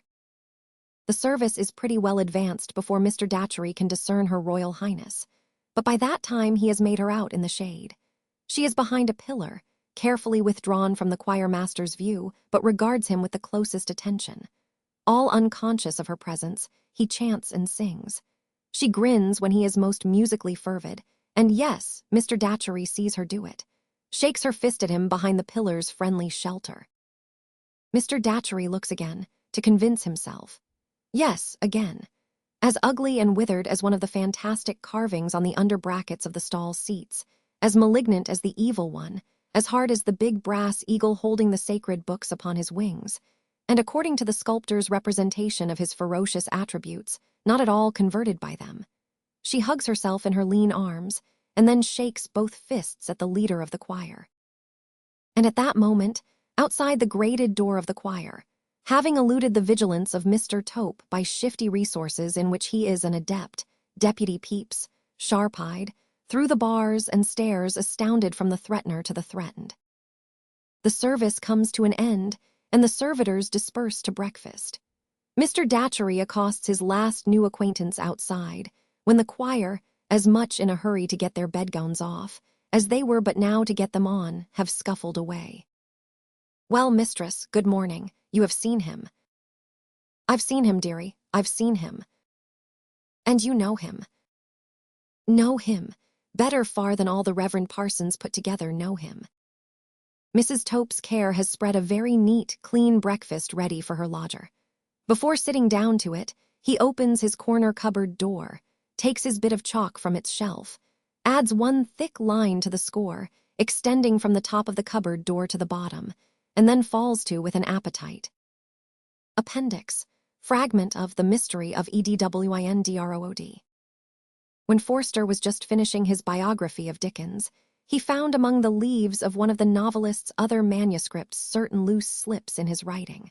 On paper only half the size of that used for the tale, so cramped, interlined, and blotted as to be nearly illegible. These proved, upon examination, to contain a suggested chapter for Edwin Drood, in which Sapsy, the auctioneer, appears as the principal figure, surrounded by a group of characters new to the story. That chapter, being among the last things Dickens wrote, seems to contain so much of interest that it may be well to reprint it here. Ed. How Mr. Sapsea ceased to be a member of the 8 Club. Told by himself. Wishing to take the air, I proceeded by a circuitous route to the club, it being our weekly night of meeting. I found that we mustered our full strength. We were enrolled under the denomination of the 8 Club. We were 8 in number. We met at 8 o'clock during 8 months of the year. We played 8 games of 4-handed cribbage at 8 pence the game. Our frugal supper was composed of 8 rolls, 8 mutton chops, 8 pork sausages, 8 baked potatoes, 8 marrow bones with 8 toasts, and 8 bottles of ale. There may or may not be a certain harmony of color in the ruling idea of this, to adopt a phrase of our lively neighbors, reunion. It was a little idea of mine. Facsimile of a page of the manuscript of The Mystery of Edwin Drood. A somewhat popular member of the 8 Club was a member by the name of Kimber.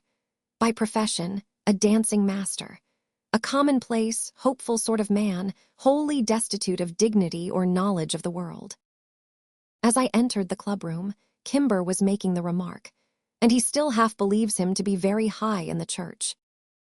In the act of hanging up my hat on the 8th peg by the door, I caught Kimber's visual ray. He lowered it and passed a remark on the next change of the moon.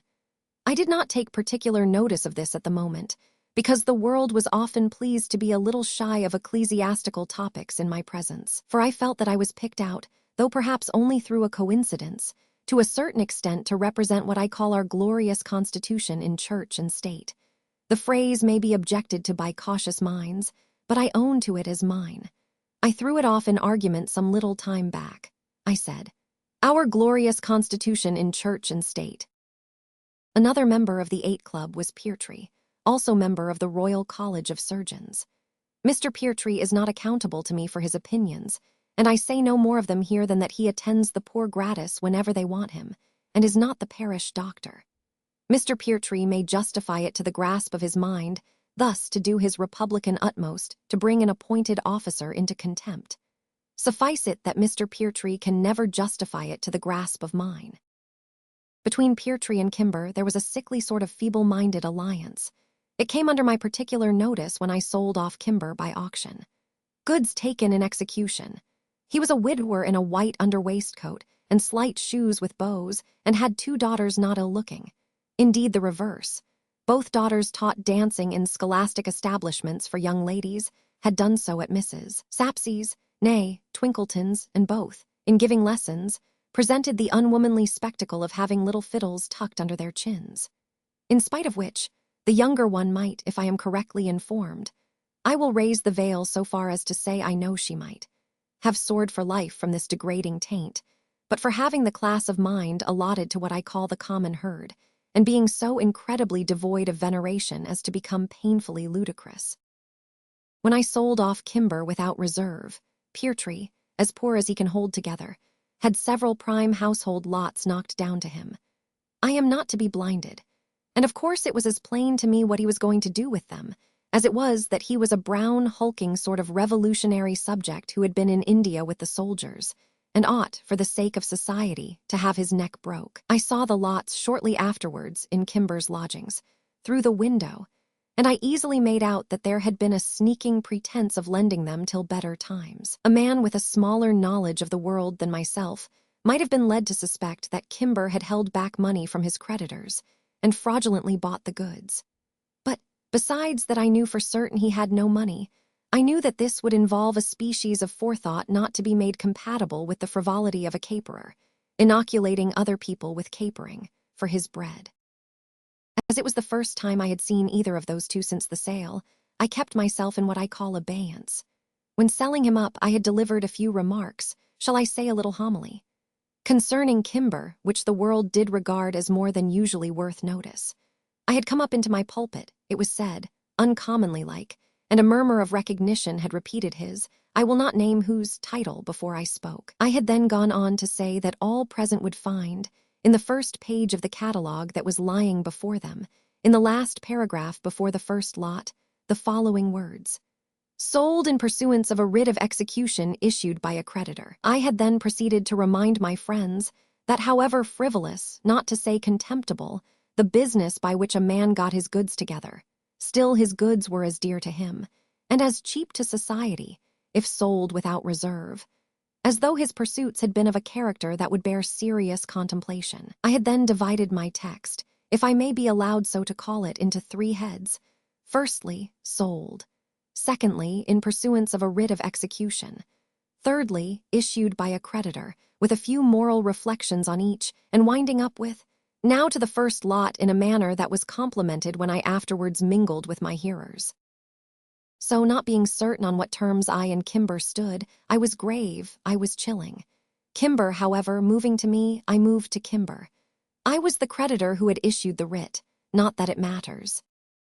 I was alluding, Mr. Sapsey, said Kimber, to a stranger who entered into conversation with me in the street as I came to the club.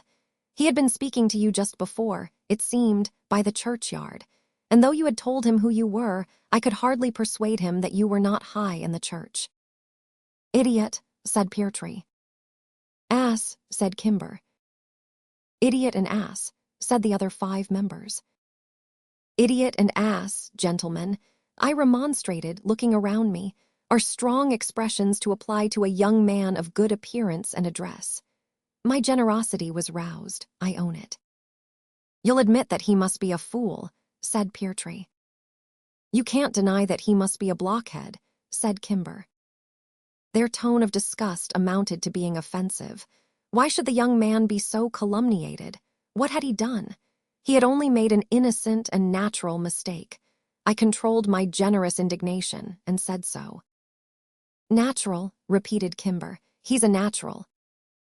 The remaining 6 members of the 8 Club laughed unanimously. It stung me. It was a scornful laugh. My anger was roused in behalf of an absent, friendless stranger. I rose, for I had been sitting down. Gentlemen, I said with dignity, I will not remain one of this club allowing opprobrium to be cast on an unoffending person in his absence. I will not so violate what I call the sacred rights of hospitality. Gentlemen, until you know how to behave yourselves better, I leave you. Gentlemen, until then I withdraw from this place of meeting, whatever personal qualifications I may have brought into it. Gentlemen, until then you cease to be the 8 Club and must make the best you can of becoming the 7. I put on my hat and retired. As I went downstairs, I distinctly heard them give a suppressed cheer. Such is the power of demeanor and knowledge of mankind. I had forced it out of them. Chapter 2. Whom should I meet in the street, within a few yards of the door of the inn where the club was held, but the self-same young man whose cause I had felt it my duty so warmly, and I will add so disinterestedly, to take up. Is it Mr. Sapsea? He said doubtfully, or is it? It is Mr. Sapsea, I replied. Pardon me, Mr. Sapsea, you appear warm, sir. I have been warm, I said, and on your account. Having stated the circumstances at some length, my generosity almost overpowered him. I asked him his name. Mr. Sapsea, he answered, looking down. Your penetration is so acute, your glance into the souls of your fellow men is so penetrating, that if I was hardly enough to deny that my name is Poker, what would it avail me? I don't know that I had quite exactly made out to a fraction that his name was Poker, but I dare say I had been pretty near doing it. Well, well, said I, trying to put him at his ease by nodding my head in a soothing way. Your name is Poker, and there is no harm in being named Poker. Oh, Mr. Sapsea, cried the young man in a very well-behaved manner. Bless you for those words. He then, as if ashamed of having given way to his feelings, looked down again. Come, Poker, said I, let me hear more about you. Tell me, where are you going to, Poker, and where do you come from? Ah, Mr. Sapsea, exclaimed the young man, disguise from you is impossible. You know already that I come from somewhere and am going somewhere else. If I was to deny it, what would it avail me? Then don't deny it, was my remark. Or, pursued Poker, in a kind of despondent rapture, or if I was to deny that I came to this town to see and hear you, sir, what would it avail me? Or if I was to deny